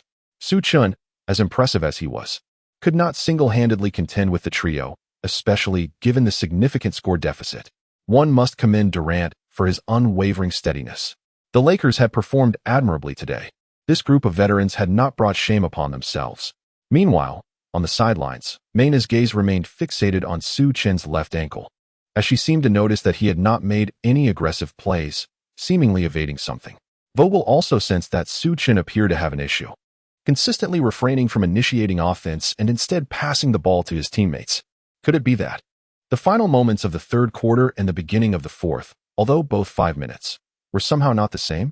At this moment, Su Chen felt a twinge of anxiety. If he failed to score again, these 5 minutes would hold no significance whatsoever. With this thought, Su Chen stamped his foot forcefully, seeking to numb the sensation and diminish the pain. Both Vogel and Mayna, witnessing this action, understood immediately. Clearly, there was an issue at hand. Su Chen surveyed the Brooklyn Nets defense, gritting his teeth. If that is the case, then I shall take matters into my own hands. Ignoring Irving's defense, he suddenly leaped high into the air, launching a surprise shot from a distance of approximately 1.5 steps beyond the three-point line. An aura of impending doom spread around him. Irving's eyes widened in recognition. He was all too familiar with this sensation. This was the death goddess jumper. Whenever Durant was determined to make that shot, such a deathly aura would emanate from him. To his astonishment, he now felt it emanating from Su Chen. Swish. 106-83. Su Chen gritted his teeth and reclaimed 3 points, prompting a wave of cheers from the Lakers players. The domestic fans joined in the jubilation as well. Has Su Chen stolen Curry's shooting arsenal? It has long been said that if domestic players practiced like this, our national team would have long qualified for the World Cup. However, Irving looked at Su Chen with trepidation. This individual before him was truly formidable. The Lakers players had barely celebrated when Durant unleashed his own version of the Death Goddess arrival.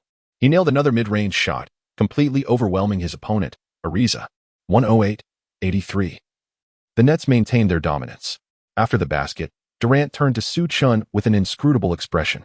For reasons unknown, he felt a sense of kinship with Su Chen. After this shot, hopes of the Lakers narrowing the score had all but evaporated. Although Su Chen had just made an unreasonable three-pointer, Durant's accuracy with his deathly jumper today rendered any hope of a comeback for the Lakers virtually non-existent. Yet, one person remained undeterred. That was Su Chen. Faster. I must accelerate. I need to quicken the pace of the game. As Su Chen crossed the halfway line, stepping on the logo, he took another shot. Chapter 76, A Victory for One. As Su Chen released the ball, he utterly astounded all the spectators present.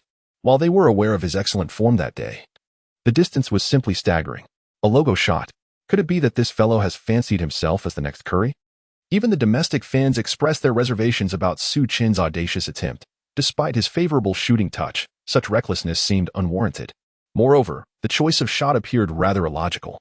Whoosh. The logo shot. The ball swished through the net. Ah, truly delightful. Su Chen's remarkable shot dispelled all doubts. It went in. Astonishing. Howard leapt like a rabbit, soaring high into the air. Irving watched the ball glide in, shaking his head in helplessness, overwhelmed by the aura of death surrounding Su Chen. He could no longer discern the depths of his prowess. Vogel also applauded Su Chen, recognizing the sheer strength of that shot. From such a distance, No matter how formidable the Nets' defense, it proved utterly futile. At this moment, Su Chen's style of play has transcended tactical considerations. He relies solely on his innate abilities to execute forceful drives and audacious shots.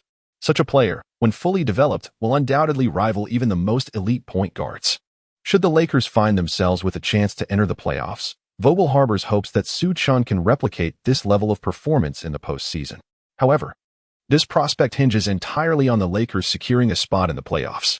Observing this game, it is evident that the Lakers still exhibit a considerable gap compared to the top-tier teams.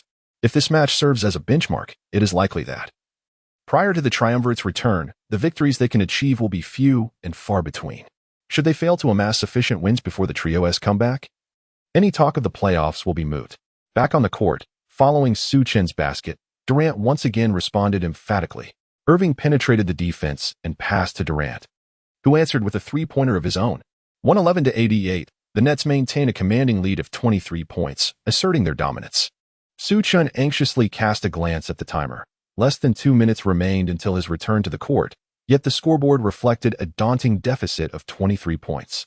Clenching his fists, he felt a surge of frustration. If only he had not been injured. If only he could have spent a few more minutes on the court. He was certain he could turn the tide of the game. Nevertheless, even in this situation, Su Chen was determined to fight to the bitter end, to unleash every ounce of his energy. Meanwhile, Nash made a strategic adjustment, recognizing that Irving's defense against Su Chen was ineffective. Once again, he assigned Harden to guard Su Chen. Su Chen swiftly altered his offensive strategy. After a brief period of foot movement, the tingling sensation in his feet dissipated. Thus, this time, he opted for a more prudent breakthrough. Given Harden's remarkable wingspan, persisting with a forced shot would have been decidedly unwise. Once again, Su Chen adeptly utilized his footwork to bypass the laterally slower Harden, surging into the paint. Subsequently, he executed Nash's signature one-handed layup, successfully netting 2 points while also drawing a foul from Harden. In exasperation, Harden gestured to the referee, claiming, "I didn't touch him. He collided into me." The referee, dismissive of Harden's protests, perhaps privately criticized, "What's wrong with skillfully leveraging the rules? Aren't you often guilty of the same?" Nevertheless, the home crowd of the Nets erupted in applause for Su Chen. Despite their allegiance to the home team, they were undeniably captivated by Su Chen's audacious challenge against the trio of superstars. Shaquille O'Neal, in the broadcast, exuberantly cheered, "That play was phenomenal.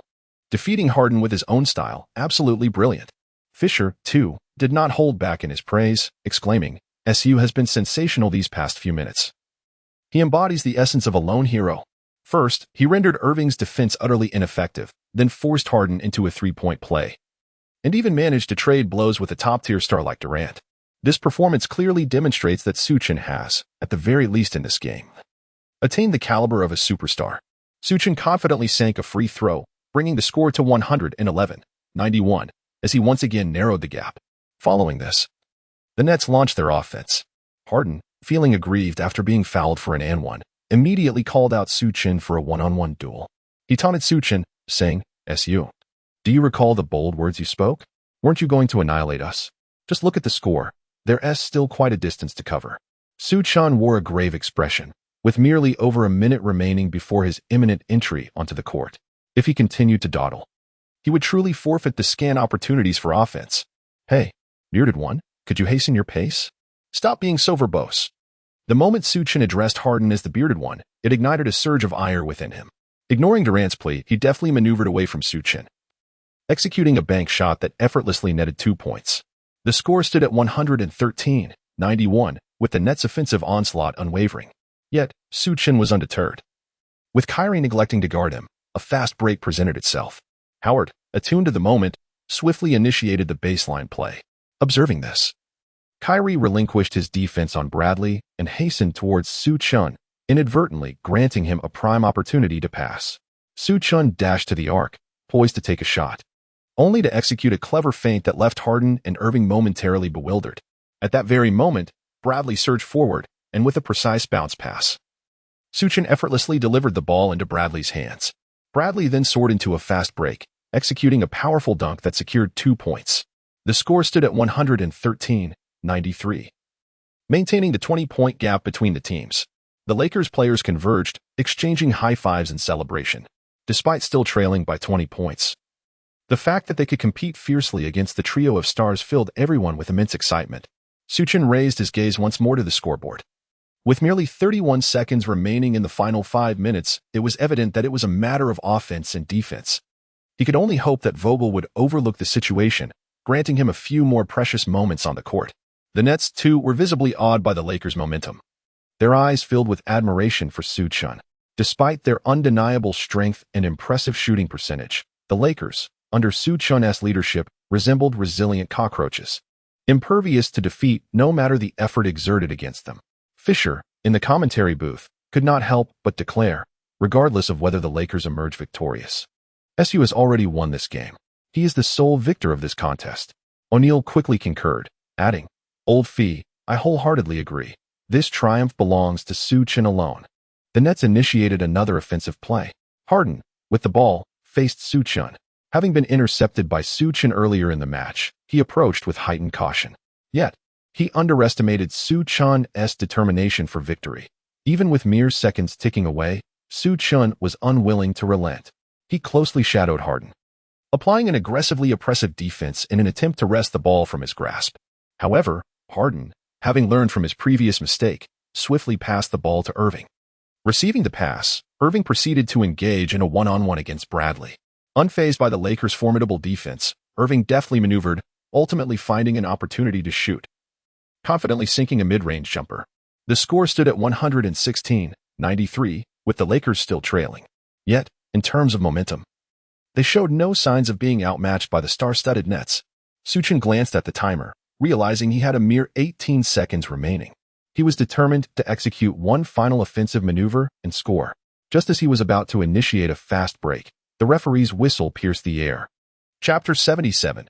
With greater responsibility comes greater ability. At the sound of the whistle, everyone froze, turning their attention towards the referee. It turned out that Vogel had called for a timeout. However, the players were perplexed. The Lakers were currently riding a favorable momentum.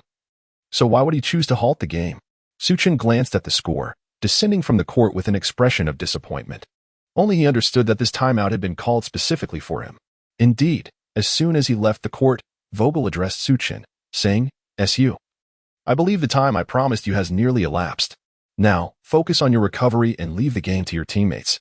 Vogel did not linger, granting Su Chen not a single extra minute. The earlier glimmer of hope that had flickered in Su Chen's mind was swiftly extinguished. Su Chen silently nodded, then covered his head with a towel and sat on the bench without uttering a word. Subsequently, Vogel made adjustments, substituting Tucker in for Su Chen while maintaining the rest of the lineup. Before the game resumed, Vogel addressed the team with a single request, Gentlemen, you have performed admirably today. However, due to an injury, Su Chen will not be returning to the court. Therefore, I implore you not to let the score widen further. Let us preserve some dignity for the Lakers. As the players returned to the court, it became evident that Su Chen remained confined to the bench once more. The first to express confusion was Nash, who, during this timeout, made no adjustments and kept the starting players on the floor. Given Su Chen's formidable shooting prowess, he was understandably wary, to the extent that he hesitated to substitute his star trio as long as Su Chen was on the court. Yet now, Nash found himself perplexed by Vogel's decision. Why would he bench such a hot player? Was he no longer intent on closing the gap? Similarly bewildered were the players of the Nets, who could not fathom Vogel's peculiar strategy. Did the Lakers intend to concede? Even domestic fans were left scratching their heads, eagerly anticipating Su Chen to lead the team in a comeback, only to see him substituted. Why is Su Chen off the court again? He was in such great form just moments ago. This feels like a concession. The Lakers are pulling their main players. Does this mean they are giving up? It was only when the Lakers team doctor appeared that the reason for Su Chen's absence became clear. The doctor had wrapped a thick ice pack around Su Chen's ankle. Nash glanced over at Su Chen's situation and shook his head in resignation. After all, he saw too much of himself in Su Chen and empathetically hoped that Su Chen would not succumb to injuries as he had. Meanwhile, the players of the Nets finally breathed a sigh of relief. Without Su Chen, their defensive burden had significantly lessened. The ensuing match confirmed their suspicions. In Su Chen's absence, Tucker struggled to galvanize the team, leaving the Lakers floundering like headless flies, unsure of how to proceed. Occasionally, Anthony would attempt a shot, followed by Howard. Yet due to their dwindling stamina, these seasoned veterans could not penetrate the defense. The perimeter players were equally cold. Both Ariza and Tucker tried their hand, but scoring remained a formidable challenge. In stark contrast, the Nets trio maintained their relentless offensive onslaught, showcasing the league's top scoring power. After approximately 3 minutes, the score escalated to 126-96, with the Nets once again stretching their lead to 30 points. Su Chen buried his head in the towel, reluctant to confront the disheartening situation. Yet, he could not resist peering through the fabric seams to observe the unfolding drama on the court. As the score widened to a 30-point deficit, his fist remained clenched, brimming with a sense of injustice. Sensing his turmoil, young Jordan rushed over to offer solace. "Hey, SU, it's just a regular season game. Losing isn't the end of the world." The teammates nearby quickly echoed his sentiment. "SU, Andre's right. It's merely a regular season match, so don't take it to heart." However, such words fell on deaf ears for Su Chen, for victory was his utmost desire. Subsequently, Vogel seized the opportunity during a dead ball to substitute all the starting players, signaling an abandonment of the match. Nash, too, conceded, replacing his starters and bringing in those players who typically lingered by the water cooler, thus plunging both teams into garbage time. As the referee's whistle finally concluded the game, the Lakers players felt a wave of relief wash over them, liberated from their torment. The score settled at 136-105, marking a dismal defeat for the Lakers. While the Nets celebrated their 15th consecutive victory, Nash promptly approached Vogel for a handshake, yet his gaze transcended Vogel, landing on Su Chen, whose eyes were filled with unfulfilled longing. Meanwhile, the home crowd, led by the DJ, erupted in cheers. Following a resounding victory, each fan envisioned the Nets' hopeful journey to the finals. As the trio of stars exited the court, they cast a glance towards Su Chen. Although they had secured the win, an inexplicable void lingered. Perhaps it was because the Lakers lacked a formidable trio, or perhaps it was the fact that they had triumphed over a Su Chen who had not given his all, leaving them with a sense of defeat rather than the elation of victory. Su Chen was gently pulled by Howard, gradually rising from the bench. He scanned the court. It was the first time he had suffered such a crushing defeat since acquiring the Nash template, which had endowed him with the ability to influence the course of the game. Had it not been for the resurgence of his old injury, perhaps the team would have had a chance. Contemplating this, he glanced at the ice pack on his left foot, and a wave of helplessness washed over him. At that moment, Vogel approached, patting Su Chen on the shoulder. "SU, this is the first time you've experienced such a feeling, isn't it? Remember this sensation. Hold it close. With greater power comes greater responsibility." Su Chen nodded, realizing that with greater power comes greater responsibility. He vowed to remember this feeling and, with an indomitable spirit, led his team towards victory. Having come to this understanding, Su Chen ceased his inner turmoil and, accompanied by his teammates, made his way to the locker room. Subsequently, both coaches and players offered their assessments of the match. Vogel remarked that the loss was anticipated, given that the opposing team boasted 3 superstars while they did not. That was the crux of the matter. As for SU's injury, its severity remained uncertain and required further examination, yet I am confident that he will return soon. Howard stated that SU is the leader of the team. When he is on the court, the game flows effortlessly and scoring becomes easier. Anthony added that he and SU have developed a remarkable synergy, establishing a strong chemistry. Nash commented on SU's potential to become a superstar, noting a similarity in their playing styles, which piqued his interest. Harden remarked that this was his first encounter with SU, praising his accuracy in shooting and expressing optimism that the Lakers would advance further with SU on their roster. Irving acknowledged their victory but recognized SU's ability to alter the course of a game, eagerly anticipating another matchup with him. Durant noted that SU posed significant challenges, possessing explosive scoring capabilities, though the day's triumph belonged to the Nets, as they looked forward to a 16-game winning streak. After the press conference, Mina hurried to the locker room in search of Su Chen, only to find him absent. Howard spotted Mina and approached her with a grin. "Hello, beautiful. Are you here to find SU? Yes, not here. Where did he go?" Mina inquired anxiously, as this marked her first reporting assignment on Su Chen, and failing to catch him would be quite the disappointment. "Oh, the team doctor took SU to a nearby hospital for further examination." "What? Is Su Chen seriously injured?" Howard shrugged. "Well, SU had an existing injury. It seems to have flared up again, but it shouldn't be a major issue."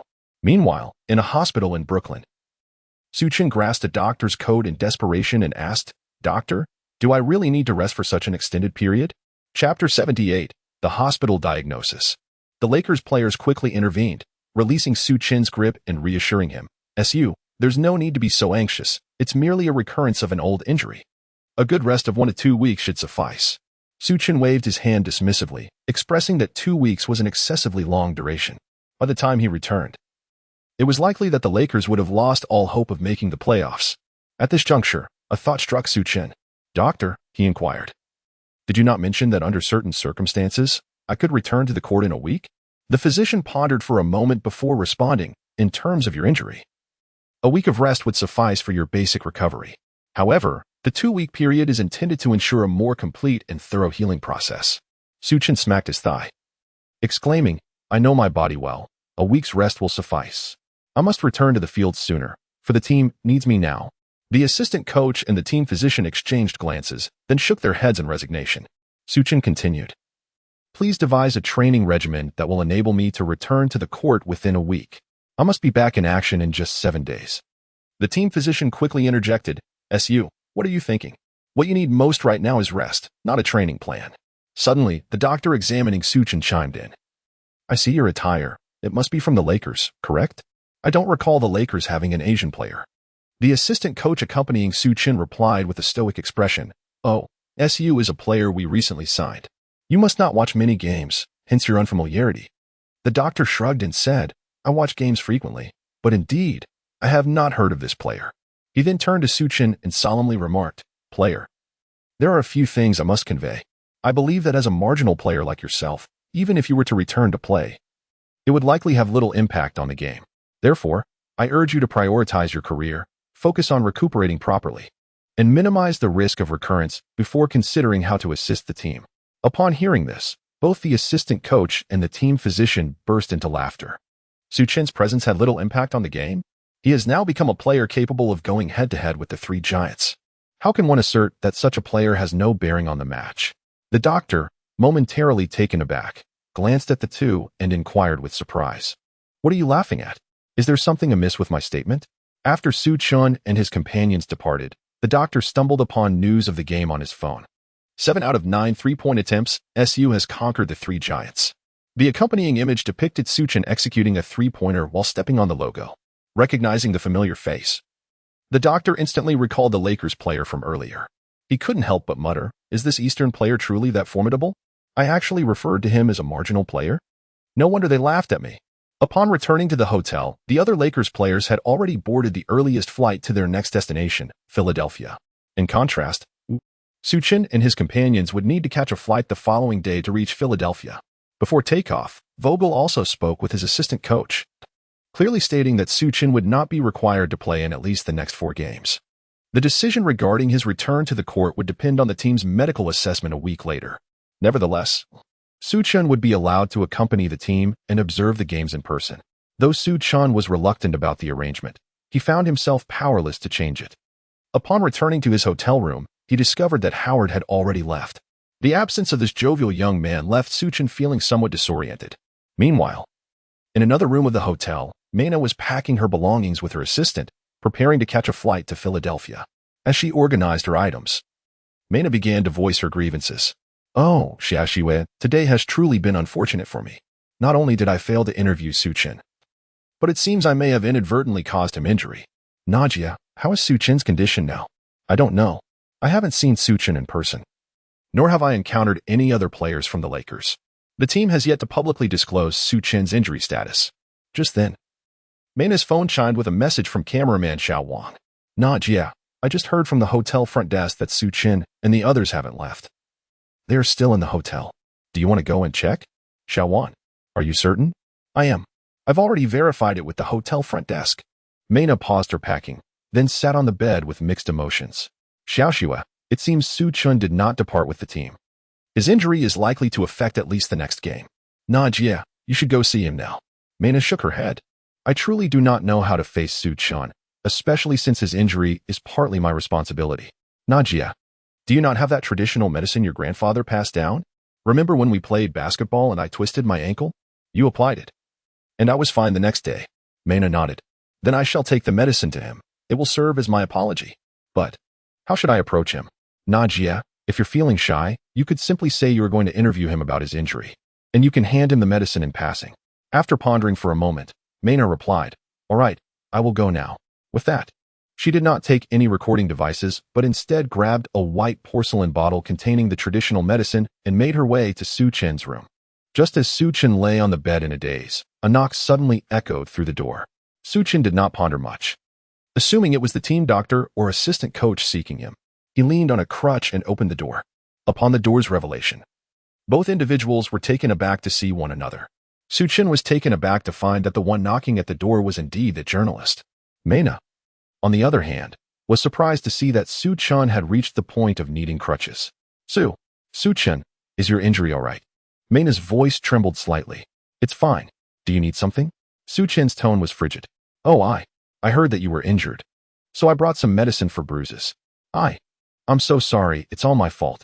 Mena's voice dwindled to a whisper. Medicine for bruises? Su Chen scoffed lightly. There is no need for apologies. This is merely a recurrence of an old injury, and it has nothing to do with you. Mena, observing Su Chen's distant demeanor, found herself at a loss for words. Su Chen let out a cold laugh and continued, aside from delivering medicine to me. Do you have any other intentions? Mena finally recalled the excuse that Xiao Shiwei had mentioned earlier. She said, I would like to interview you and gain insight into your injury situation. Su Chen scoffed repeatedly, remarking, I should have known you wouldn't selflessly deliver medicine without ulterior motives.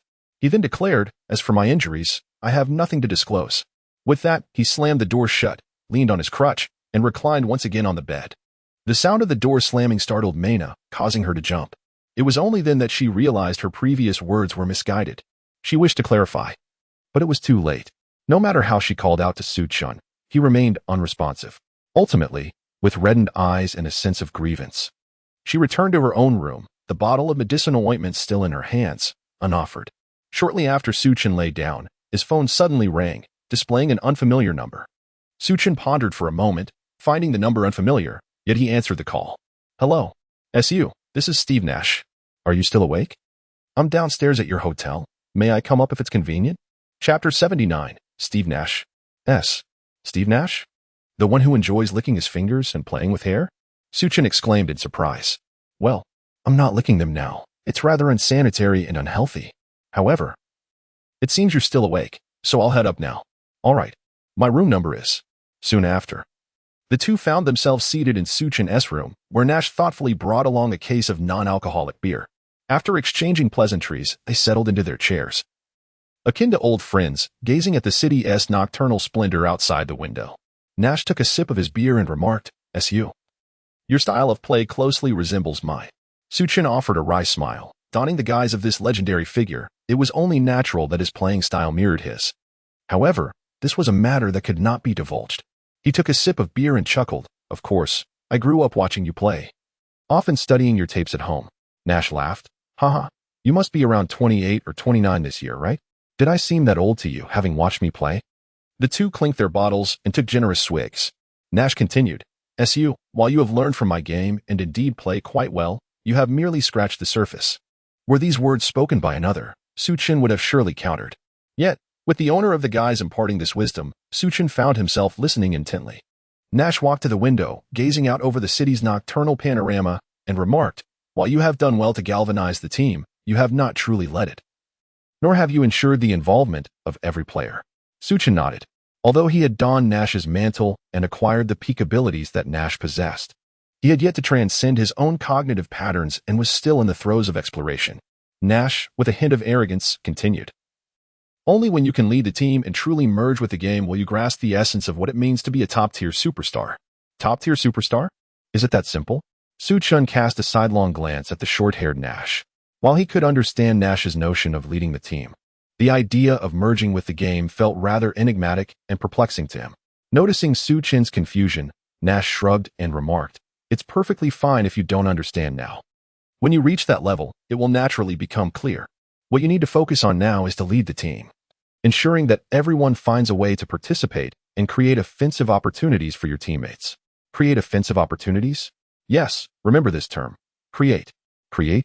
Su Chen took a sip of his beer and began to ponder the statement. For instance, your pick and roll with Dwight is a form of creation.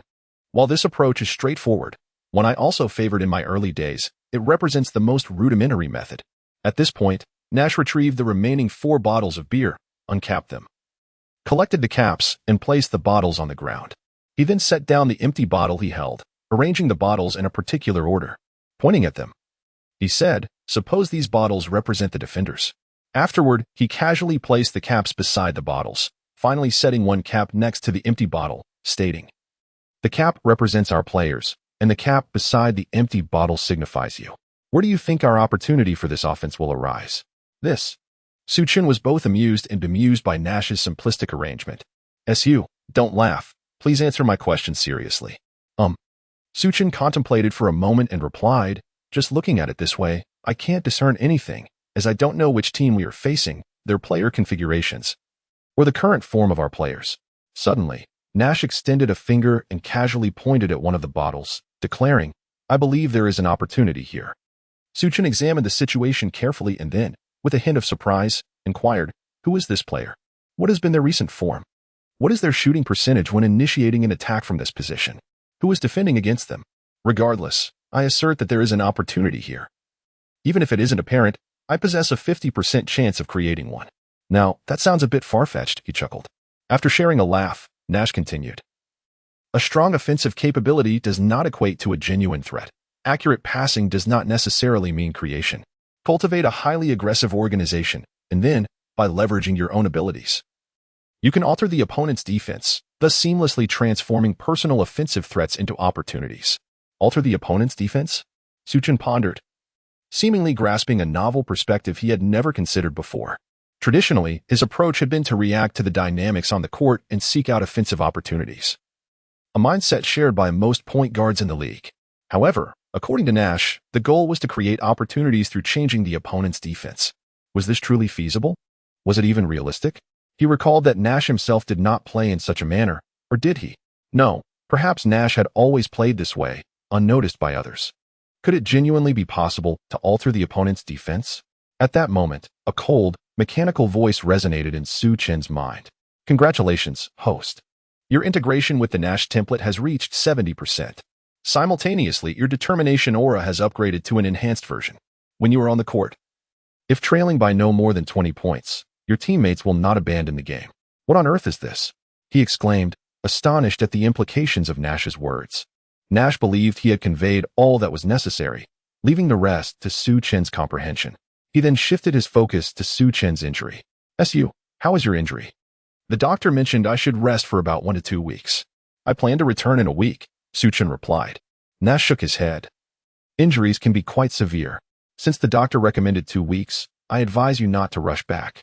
Su Chen shrugged and remarked, "I am well acquainted with my own body. It is merely an old injury resurfacing, nothing of great concern. They're merely overreacting." After saying this, he cast aside his crutch and proceeded to walk around, even managing a couple of jumps to demonstrate his physical condition to Nash. Yet, Nash continued to shake his head, emphasizing the importance of not underestimating injuries. "I hope to see you play more often," he added. "Steve, I am grateful for the insights you've shared today. They have been truly enlightening. Su, I hope you achieve the championship, as I am curious to know whether my style of play is indeed correct. Therefore, you must minimize your injuries to prolong your career." The two then resumed their discussion about the match of the day and Nash's attempt to obtain a phone number through Su Chen's agent. Once their drinks were finished, Nash decided it was time to take his leave. After delivering Nash, Su Chen was on his way back when, unexpectedly, he overheard someone mentioning his name around the corner of the hotel corridor. Judging by the voice, it must be the journalist from before along with her assistant. "Nana, that Su Chen is such a bore. You kindly brought him some medicine for his bruises, and instead of appreciating it, he spoke ill of you." "Xiu, stop it. I should have clarified my intentions better at the time, which led to his misunderstanding. Nana, it's all my fault. If I hadn't suggested that you interview him, he wouldn't have misinterpreted the situation. It's not your fault, Xiao. The blame lies with me. Nana, your eyes look a bit swollen from crying. Make sure to rest well on the plane later. If I see that boor again, I will certainly give him a piece of my mind." As they conversed, the two of them, dragging their luggage, were about to turn the corner. Su Chen quickly ducked into a nearby stairwell, thus avoiding an awkward encounter. "Misunderstanding?" Su Chen shook his head helplessly, recalling his earlier words, which may have indeed been a bit harsh. Upon returning to his room, Su Chen requested video footage of his opponent from his assistant coach. Based on the schedule, it seemed that his comeback game would be against the 8th seed in the Western Conference, the Los Angeles Clippers, a fierce rival within the city. His most immediate adversary would likely be Reggie Jackson, a player entangled in a rivalry with Westbrook, known for his commendable skills as a dual-position guard. Su Chen watched the game footage of the Clippers, murmuring to himself, "Excellent. Reggie Jackson, I shall make you my target in the very first match." Reviewing the game tape was a suggestion made by Nash prior to his departure. He had advised Su Chen to emulate my style of play. It is essential to possess not only a profound understanding of your teammates, but also a keen insight into your opponents. This way, when you are on the court, you will not need to overthink. You will instinctively know each player's defensive tendencies, transforming the act of reading the game into an innate ability. At that moment, Su Chen received a call from Bill Duffy. "Hey, SU, I have been briefed on the injury situation. What are your plans moving forward? Would you like to take this opportunity to return to Los Angeles for some rest, and perhaps we could shoot that men's body wash advertisement in the meantime?" Chapter 80. The Disdain of Anthony Davis. Without a moment's hesitation, Su Chen outright declined Bill Duffy's suggestion. "Bill, at this moment, I wish to remain with the team and be alongside my teammates. I have not yet had sufficient time to acclimate, and with my current injury, it is imperative that I do not leave the team. SU, staying with the team is acceptable, but I hope you will take additional time to rest before returning to the court to mitigate the risk of re-injury," Bill responded. "Rest assured, I am acutely aware of my physical condition. A week's time will be perfectly adequate, and I will exercise extra caution during both practices and games," Su Chen assured him. "Very well, we shall discuss the promotional matters upon your return to Los Angeles. However, regarding your injuries, do not overexert yourself. Remember, your ultimate goal is the championship." The following day, Su Chen, along with the assistant coach and the team physician, convened directly at the Wachovia Center in Philadelphia. As Su Chen stepped into the training ground, he was met with the concern of his teammates, particularly from Anthony. As the temporary captain and elder brother figure of the team, he was the first to approach. "Su, I have heard that your injury is not serious. That is indeed good news." Su Chen raised his hands in a gesture of resignation, acknowledging that a week of rest would suffice before he could return to the court. The precise date of his return, however, awaited the assessment of the team physician. Vogel interjected sharply, stating, "SU, given the nature of your injury, there will be no training regimen for you moving forward. You may remain here or return to the hotel for rest. Coach, I would prefer to stay with the team and observe the training. This way, when I return to the court, I will be more in tune with the team dynamics," Su Chen replied earnestly. Vogel nodded in agreement and motioned for Su Chen to take a seat aside while he summoned the other players for a meeting. With Su Chen now listed as injured and unable to participate in the next game, the roster for the upcoming match grew even slimmer. To conserve energy, today's training would primarily focus on tactical preparations. Subsequently, Vogel devised a strategy tailored to counter the strengths of the 76ers. Davis will return early and rejoin the team tomorrow. Therefore, Jordan, you and Davis will start together. We will employ a twin tower lineup. Anthony, you will play small forward, becoming one of our primary offensive options alongside Davis. Bradley, you will start as shooting guard to help create spacing. Tucker, you will take on the role of starting point guard. Please avoid any mistakes." Upon hearing the news of Davis's return, the team's spirits lifted significantly. It was a welcome surprise that one of the trio had finally made a comeback. Su Chen found the news rather abrupt, as he had never heard any prior mention of Davis's return. Subsequently, Vogel elaborated on specific arrangements for the upcoming game. Su Chen quietly listened, his mind analyzing the forthcoming match. From a strategic perspective, the 76ers' star player, Joel Embiid, is among the elite in the league's interior game, while Ben Simmons lacks outside shooting ability but excels in rebounding. With Davis's return and Howard as a rotation player, it is reasonable for the Lakers to deploy a twin tower strategy to contend with Embiid. However, they notably lack a formidable perimeter player to create space for the team. The thought of an outside player brought Su Chen to consider himself. Should he take to the court, he was confident he could secure victory in the next game. His analysis was soon validated. The following day, the Lakers faced off against the 76ers, with Su Chen in a suit seated on the bench. After recovering from injury, Davis finally returned to the court. During pregame practice, the Lakers players expressed their joy at seeing Davis back, as the team now had a pivotal leader. Vogel took the opportunity to introduce Su Chen to Davis, saying, "Davis, this is our newly signed guard, SU. You might have seen him in the games." Davis replied nonchalantly, "Oh, I know. I've watched the last few games." He then turned to Su Chen and, with a hint of condescension, remarked, "SU, make sure to practice your defense. That's how you can help the team go further." "Practice defense?" Su Chen frowned at Davis's demeanor, taken aback by his bluntness during their first encounter. He was about to retort when Vogel interrupted. All right. Now that everyone is acquainted, let's prepare. With that, Vogel ushered Davis away.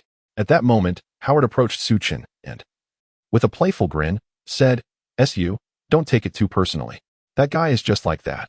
He enjoys lecturing more than even LeBron." Su Chen nonchalantly remarked to Howard, "It matters not. Once he witnesses my prowess, he shall think otherwise."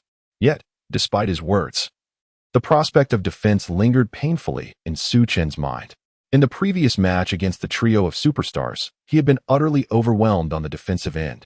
Had he managed to thwart a few more shots, perhaps the score would have been equalized, and the game might have unfolded quite differently. Nonetheless, while his defense faltered, Su Chen shone in his offensive performance, nearly matching the trio shot for shot, thus indirectly compensating for his defensive shortcomings. With this thought, he found solace. If defense proved inadequate, as long as he scored more than the opponent, victory remained within reach. Subsequently, Su Chen and Howard made their way to the bench, awaiting the commencement of the jump ball. Meanwhile, Howard busied himself with his phone, bringing up matters beyond the court. "Su, did you know? You've become even more popular lately."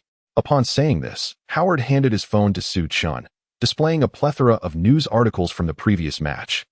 Su Chen cast a cursory glance, noting that the majority of the news centered on the first quarter of the game. The underdog Lakers and the star-studded Nets concluded the opening period with a remarkable tie of 40-40. Notably, Anthony's return to form left the media astounded. Howard pointed to an article and said, "Su, take a look here. This piece is about you." Su Chen opened the news, which conveyed the essence that his reputation had further ascended. His remarkable achievement of scoring 7 out of 9 three-point attempts had indelibly marked him as a sharpshooter, and his fame began to extend beyond the borders of Longhua, reaching into Asia. An increasing number of people across the continent began to regard Su Chen as an idol, with many aspiring to emulate his playing style, finding in him a beacon of perseverance for Asian athletes. However, Su Chen remained indifferent to such fleeting accolades. After reading the article, he returned it to Howard and remarked, "Hey, aren't you worried about being caught by reporters while using your phone?" Howard chuckled and replied, "It's fine. Once the game starts, I won't be looking at it anymore, and even if they catch me, there is nothing to say." Moments later, the match commenced. Embiid and DeAndre Jordan leaped for the tip-off, with the ball being slightly nudged by Embiid, granting the 76ers their first possession. The game was officially underway. Su Chen promptly shifted his focus to the court, intent on closely observing his teammates. When the time came for his return, he aimed to experiment with Nash's advice, striving to comprehend each player's tendencies, thereby transforming game reading into an instinctual skill. As the match commenced, the 76ers swiftly seized the upper hand. Embiid frequently scored through aggressive plays right from the outset, while Vogel's Twin Tower strategy failed to yield significant results in the initial phase.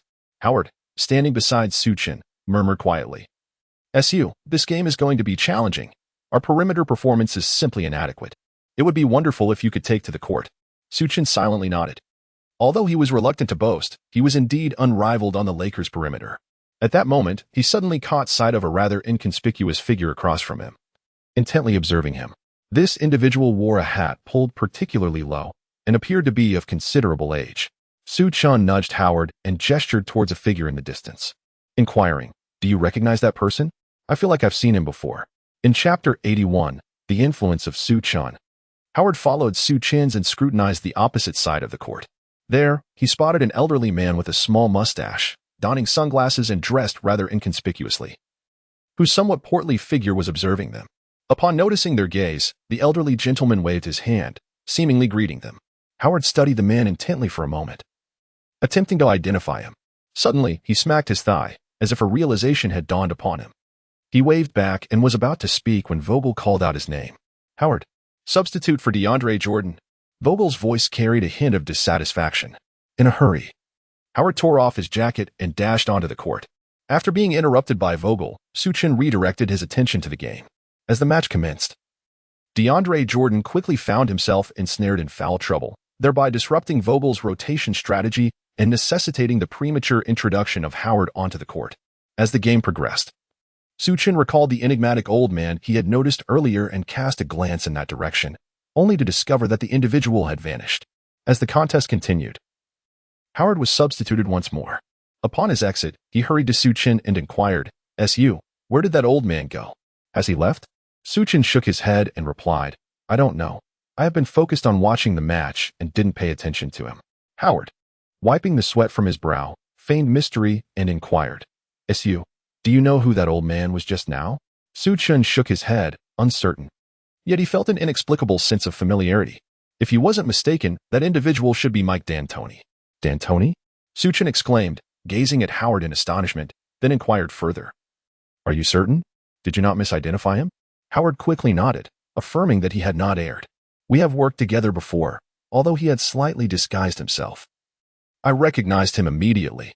Su Chen nodded thoughtfully, realizing why the figure seemed familiar. He was once a renowned maestro of the fast-paced game in the league. However, what could be the purpose of his mysterious visit? Howard suddenly ventured a bold conjecture. Su, do you think it's possible that D'Antoni is here to see you? See me? I'm not even playing. What could he possibly want from me? We're not even acquainted, Su Chen replied. Howard took a sip of water and remarked, I once had a brief collaboration with Nash, during which we managed to deliver some commendable performances. To be honest, you share certain similarities with Nash. What does that even signify? Su Chen felt a twinge of insecurity, surprised at how easily his disguise had been unraveled. There have been persistent rumors about D'Antoni making a comeback. I surmise he is in search of a guard that complements his style. That doesn't connect at all. Spare me, Su Chen retorted. Yet, if one were to consider who in the entire league would best fit D'Antoni's style, it would indeed be him. Returning to the game. Although Davis had returned, it was evident that he had yet to acclimate to the rhythm of the match, leaving the Lakers at a disadvantage throughout the first half. Conversely, Embiid of the 76ers dominated the court, concluding the half with a 12-point lead for his team. The Lakers' significant deficit reminded some fans of Su Chen, as he had a tendency to erupt during such moments. However, by the second half, those who had recalled Su Chen began to forget him as Davis. Having adjusted to the game, found his rhythm. He scored repeatedly, and by the end of the third quarter, he had leveled the score with his impressive performance, becoming a hero in the hearts of Lakers fans. In the final quarter, Davis and Embiid became the focal points of the game, showcasing explosive performances on both ends and leading the remaining minutes. Yet, fortune favored the 76ers slightly less. In the crucial moments, Ariza hit a decisive three-pointer, sealing the victory. Ultimately, the Lakers triumphed over the 76ers with a score of 105-103, marking their third win in the past 4 away games and bringing them a step closer to the playoffs. In his comeback, Davis delivered a spectacular performance, amassing 31 points, 12 rebounds, 4 blocks, and 2 steals, guiding the depleted Lakers to victory. Due to the anticipation surrounding Su Chen's absence, domestic viewership was not particularly high. Nevertheless, a sentiment began to circulate among fans. Many believed that even with Davis's return, the Lakers would struggle to secure a win without Su Chen. A consensus emerged that Su Chen's current prowess was indeed influential enough to sway the outcome of the games. Yet, following the match, fans rationally acknowledged the undeniable strength of the trio. Even if only a single player is present on the court, they can still exhibit remarkable dominance. In contrast, when the same lineup is led by Su Chen, few believe that he possesses the capability to secure victory. At most, he may make the game visually appealing or display tenacity, but he lacks the prowess to command the match. Following the game, the post-match press conference highlighted the dominating performance of the newly returned Anthony Davis, who swiftly became the center of attention. Vogel offered praise and affirmation for Davis's timely return and flawless display. During an interview, Davis remarked, I am back, and I have quickly acclimated to the game. Therefore, I believe that before we return home, we should achieve a winning streak. As for Su Chen, after just 1 game, he had already faded into obscurity. However, Mina still felt compelled to inquire, has Su's absence affected the team? After posing her question, she hoped Vogel would provide an answer, but Davis interjected, stating, Su is a commendable player. The absence of any player impacts the team, as we are a cohesive unit. Moreover, Talon performed admirably in this game, especially on the defensive end, which contributed to our victory. Upon hearing this response, Mina frowned. Despite her disdain for Su Chen, Davis's dismissive remark rendered him insignificant, which displeased her greatly. Davis's comments also stirred discontent among numerous domestic fans. What does it mean that the team is a cohesive unit? Does that imply Su Chen plays an inconsequential role? Indeed, if the absence of anyone is felt, does that not suggest that Su Chen's presence is of little consequence? It seems as though Vogel is merely a puppet in this scenario. Has Su Chen ever wronged Davis? Why is he so targeted? After the match, Su Chen naturally noticed Davis's comments, which were clearly aimed at critiquing his defense, almost directly naming him. Howard also took the opportunity on the plane to console Su Chen, saying, "Su, Davis does not harbor any ill intentions. He merely has a preference for players who excel in defense." Su Chen appeared nonchalant. Soon, the Lakers faced the Hornets in an away back-to-back game. Due to their exhausting previous match, the team struggled to find their rhythm. Nonetheless, Davis once again showcased his dominant prowess, keeping the score close until the end. However, fortune favored the Hornets this time, leading to a narrow defeat for the Lakers at 117-114. Despite the loss, the fans accepted the outcome, considering it commendable to lose by only 3 points in a back-to-back scenario. Davis's performance remained stellar, accumulating 33 points, 14 rebounds, and 5 blocks, exhibiting dominance on both ends of the court. Thus, despite the defeat, no one held him accountable. The following day, after a brief respite, the Lakers prepared to face their final opponent of the road trip, the Hawks. In the initial phase of the game, the Lakers quickly took control, thanks to Davis's contributions on both offense and defense. However, he soon fell into foul trouble, and his prolonged absence ultimately cost the Lakers the game. Statistically, Davis was still the standout player, recording 28 points, 11 rebounds, 2 blocks, and 5 assists, once again delivering a dominant performance. As before, even in defeat, no one blamed Davis.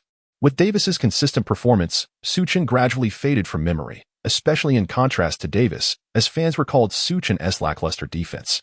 There was a consensus that while Su Chen could produce exhilarating plays, his defensive contributions were negligible, becoming a liability for the team. Observing Davis's return to form, it was evident how significantly the team's defense improved. Even in losses, they never fell behind by more than 10 points. However, external criticisms did not affect Su Chen. Throughout 3 games, he remained suited up on the bench, focusing intently on one task, observing his teammates, understanding each individual's tendencies, and transforming this knowledge into instinct. After 3 games, through his diligent efforts, he garnered substantial insights. He had nearly become familiar with every player's style, rhythm, and habits, even noting the peculiarities of their movements, such as the direction of their tongues while playing. It could be said that once Su Chen returned to the court, he would undoubtedly propel the Lakers to new heights. He now yearned for a game to showcase all he had absorbed in recent days. This intense desire to compete had made him impatient. He longed to step back onto the court without delay. Chapter 82, Davis's Unmasking. After the conclusion of their road trip, the Lakers players finally returned to Los Angeles. The lengthy journey had left everyone exhausted. Upon returning, Su Chen was finally able to rest properly. As Su Chen returned to his residence in Los Angeles, he promptly received a call from the Lakers marketing department.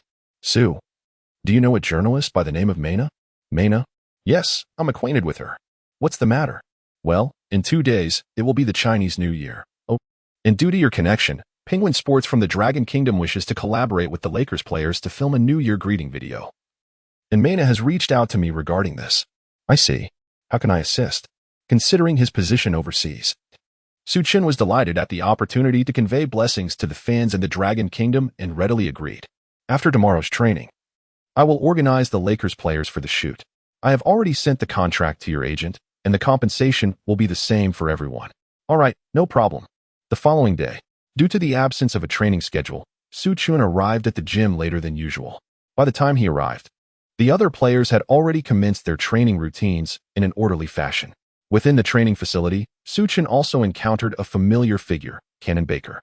Upon spotting Su Chen, Cannon Baker greeted him with great enthusiasm, playfully tapping the crutch that Su Chen leaned on, and exclaimed, "Su, it has been quite a while. Your crutch is simply marvelous." Su Chen replied irritably, "What?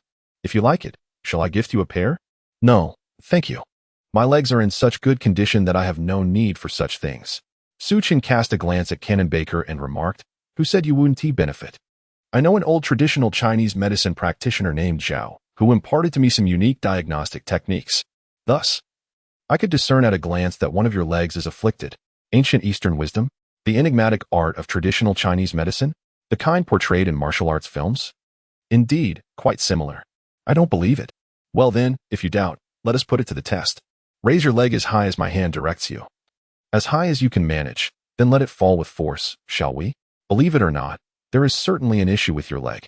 Come on, stand up. I still don't believe it. Let us see then. As Cannon Baker gradually lifted his leg in accordance with Su Chen's guidance, it suddenly dropped with a thud. After several repetitions, Su Chen abruptly exclaimed, "Stop! Do you feel numbness?" "Yes, I do. Traditional Chinese medicine is remarkably wondrous. What has happened to me?" "Ha ha ha!" Howard, unable to contain himself any longer, burst into laughter. The other players joined in, unable to resist the contagious merriment. Su Chen silently handed the crutch to Cannon Baker and said, "Just lean on the crutch." After receiving it, Cannon Baker naturally began to support himself with it. The laughter of the players grew louder, while Su Chen was playfully teasing Cannon Baker. The serious and focused Anthony Davis quietly interjected, "Hey, what are you all doing? Get back to training." Following this, Davis cast an irritated glance at Su Chen and turned to Cannon Baker, saying, "My friend, please focus on improving SU's defense. That is what we truly need. Don't act like a clown." As soon as Davis finished speaking, the atmosphere shifted, the playful banter faded away, and everyone dedicated themselves to the training session. Su Chen shrugged helplessly at Cannon Baker. Although Cannon Baker had yet to comprehend the source of everyone's laughter, he nonetheless returned the crutch to Su Chen and spoke earnestly. "SU, I have been following your recent matches closely, and I have conducted a targeted analysis of your performance. Your prowess on the offensive end has utterly surpassed my expectations. To be frank, I am at a loss as to how you have achieved it. However, the fellow with the rather thick eyebrows was correct. Your defensive issues are quite significant." Su Chen nodded in agreement, acknowledging that defense had long been his Achilles heel. After a moment of contemplation, he inquired, "Is there any solution?" Cannon Baker, somewhat hesitant, replied, "To be frank, your height and weight are indeed your disadvantages. Your static talent is rather lacking, and in one-on-one defensive situations, you tend to struggle against taller and stronger opponents." Upon hearing this, Su Chen felt somewhat disheartened. Listening to his words, he realized that his defense was indeed lacking. However, Cannon Baker swiftly changed the subject, suggesting, "Yet, I have conceived another approach that may serve as a remedy." Su Chen's eyes sparkled with intrigue. "What method are you referring to?" "Allen Iverson. I presume you are familiar with him?" "Indeed, he is my idol. Do you recall that he once received a nomination for the DPY?" Su Chen nodded, certainly recalling. "SU, you possess a distinct advantage in speed, reminiscent of Iverson. Therefore, I believe you might consider attempting his defensive approach." Su Chen inquired with a hint of confusion, "Are you suggesting a gambling-style steal?" Cannon Baker shook his head, then retrieved his phone to play a video. The footage depicted Su Chen's steal from Harden, where he lured Harden to penetrate and then seized the opportunity to intercept. After the video concluded, Cannon Baker remarked, "Through this play, I hope you can transform your defense in two significant ways. First, you must leverage your speed to exert formidable pressure on the ball handler, thereby facilitating the steal. Of course, this demands considerable stamina and may not yield favorable results against taller and stronger opponents. Even Allen Iverson, as he aged, found it increasingly challenging to maintain such pressure. Secondly, I encourage you to utilize your game awareness to opportunistically steal while providing help defense. In a single game, even achieving 2 to 3 steals can be sufficient to alter the outcome." Su Chen nodded emphatically, then anxiously inquired, "What must I do to embrace such a transformation?" "If the Lakers can secure a spot in the playoffs, our unwavering commitment to training during this period may yield some results in the postseason, perhaps." "Must it truly take so long?" "Altering defensive habits is not an endeavor that can be accomplished overnight. It necessitates a gradual approach." Subsequently, as the Lakers players engaged in their training, Su Chen conversed with Cannon Baker regarding the training regimen. Time passed swiftly, and after the conclusion of the practice, Mina, along with her assistant and a camera crew, made their entrance into the Lakers arena. Their arrival immediately captured the attention of everyone present, particularly the stunning appearances of Mina and Shashiwe, which left the rugged men nearly speechless. Both women donned professional attire of similar style, yet each exuded a distinct aura. Mina, with her sweet visage, appeared remarkably competent, radiating an air of maturity and allure. In contrast, Xiaoxiue, blessed with a curvaceous figure and an adorable countenance, emanated a blend of innocence and desire, capturing Howard's unwavering gaze. Su Chen was acutely aware of having misunderstood Mina during their last encounter, feeling a sense of indebtedness towards her. Additionally, this event was organized in his honor, and they were all compatriots from Longhua. Hence, Su Chen formally introduced Mina and her team to the players of the Lakers, elucidating the esteemed position of Penguin sports within the realm of domestic media in Longhua. The players exhibited palpable excitement upon learning that their recorded messages would reach hundreds of millions of viewers. Throughout Su Chen's earnest presentation, Mena remained quietly attentive, somewhat taken aback by his unexpected support, as he chose to assist rather than undermine her. Once Su Chen concluded his introduction, Mena leaned in and whispered, "Thank you." "Su Chen," he responded, "it's no trouble. I misunderstood you regarding the ointment incident last time. I hope you can overlook it." The mention of the ointment puzzled Mena, as she could not fathom how Su Chen had discerned that it was a misunderstanding. Subsequently, under the arrangement of the Lakers' marketing department, the players began to address the camera, attempting to convey their well wishes to the fans of Longhua in their somewhat clumsy Chinese. Such activities were particularly appealing to these minimum salary players, as they provided an additional source of income without being overly taxing or time-consuming.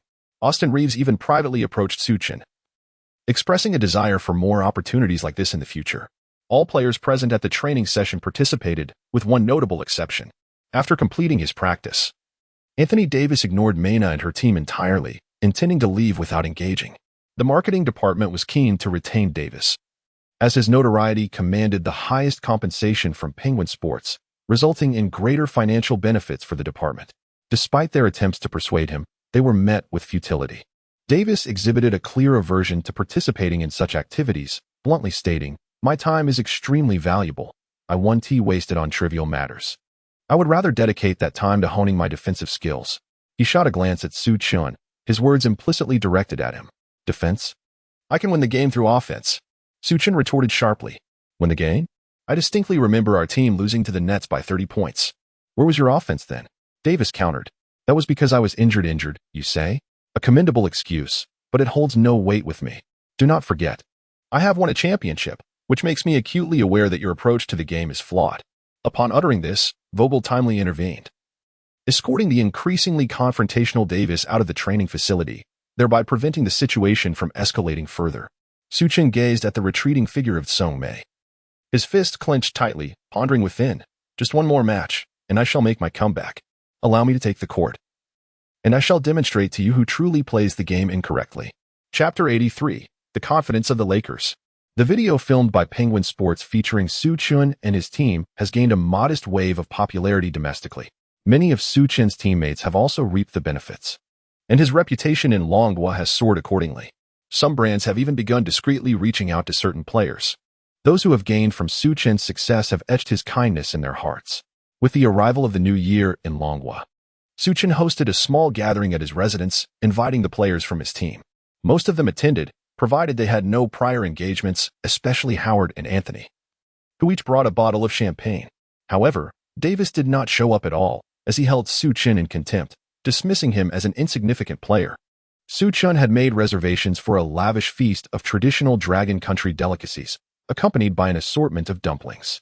As they dined, they also indulged in the Spring Festival Gala, allowing this group of foreigners to experience the rich tapestry of Dragon Country's cultural heritage and culinary delights. This gesture further solidified Su Chen's bond with his companions, a move inspired by Nash's earlier counsel. Nash had advised that to truly understand one's teammates, one must not only comprehend their playing styles and habits on the court, but also grasp their character and demeanor in life, fostering a deeper unity on the court. During the Year of the Tiger, on the second day of the Lunar New Year, the Lakers finally welcomed the Trail Blazers as their home opponents. The Blazers had struggled significantly this season, languishing in 11th place in the Western Conference, leading to widespread predictions of an anticipated victory for the Lakers, bolstered by the presence of Anthony Davis. Authoritative statistical analyses indicated that in the 3 games following Davis's return, his individual defensive efficiency reached an astonishing 94.1, placing him 6th in the league for that span. Davis, through his sheer prowess, had become the backbone of the Lakers' defense. Moreover, in those 3 outings, his offensive efficiency was equally impressive, averaging around 30 points per game, consistently delivering performances of a dominating caliber. Thus, not only did the media predict a Lakers victory, but the players themselves were also confident of success in the upcoming match. This was evident in their pre-game training, where the home team appeared notably relaxed, engaging in light-hearted banter and exuding an air of assuredness. At the pre-game press conference, Vogel stated unequivocally, "We have experienced 6 consecutive away games, achieving 3 victories. and have been satisfied with our performance even when our trio of stars could not be on the court simultaneously. Davis candidly expressed his optimism, stating, "Our defensive performance has been commendable lately, with everyone putting forth great effort. Therefore, I am eagerly anticipating this game. We are confident that we will secure a victory at home." At this juncture, discussions about Su Chen had dwindled, as if he had become a fleeting meteor, momentarily illuminating the night sky before quickly fading into obscurity. However, Mina, also a native of the Dragon Country, could not resist posing a question during the press conference upon witnessing Davis and Vogel's dismissive demeanor. The team has suffered 2 consecutive defeats, although the defense has been commendable. There are significant issues on the offensive end. I would like to inquire whether the team's situation would improve with Su's return. Davis adjusted the microphone and replied earnestly, "The Lakers' offense is not at fault. We have scored well in recent games, and everyone has performed admirably. Moreover, compared to offense, the Lakers currently require a stronger defense, as it is the cornerstone of victory." Mina's question elicited scoffs from the other journalists present, with some openly muttering, "A minimum salary player without defensive capabilities. Can his return truly compare to that of the 3 stars? Indeed, such inquiries seemed rather presumptuous, as if one were to assume that players from the Dragon Country were stars themselves. Mina found herself at a loss for words as a group of reporters confronted her with undeniable truths, leaving her with no grounds for rebuttal. Subsequently, the much-anticipated game at the Lakers' home court commenced. Under the resounding cheers of the home crowd, the Lakers delivered an instructive lesson to the Trailblazers right from the outset. With Anthony Davis's explosive performance, the Lakers surged ahead with a remarkable 12-4 lead. However, before long, Davis found himself entangled in foul trouble within the first 5 minutes. He committed both a defensive and an offensive foul, disrupting Vogel's rhythm. Left with no choice, Vogel substituted Davis with Howard, marking a pivotal moment in the game. Once Davis exited the court, the twin towers of DeAndre Jordan and Howard became a liability. While they retained some defensive utility, their presence stifled the Lakers' offensive space. Howard attempted to shoot from beyond the arc, reminiscent of his previous pick-and-roll plays with Su Chen, yet none found the net. It appeared that since Su Chen's injury, Howard had lost his touch from long range. The Lakers' early advantage quickly evaporated. With 3 minutes remaining in the first quarter, the score shifted to 20-24. As C.J. McCollum led the Trailblazers to a 4-point lead, Vogel, desperate, called for Davis's return. However, by this time, the Trailblazers had found their rhythm, rendering Davis's re-entry nearly futile. Both offensively and defensively, the Blazers exhibited remarkable efficiency, while the Lakers' shortcomings began to surface. As the Trailblazers intensified their double-teaming on Davis, the other Lakers players failed to step up to finish offensive plays. Even when opportunities arose, they could not convert. Consequently, the Blazers' resolve to double-team Davis only strengthened, leaving the Lakers' offense in complete disarray.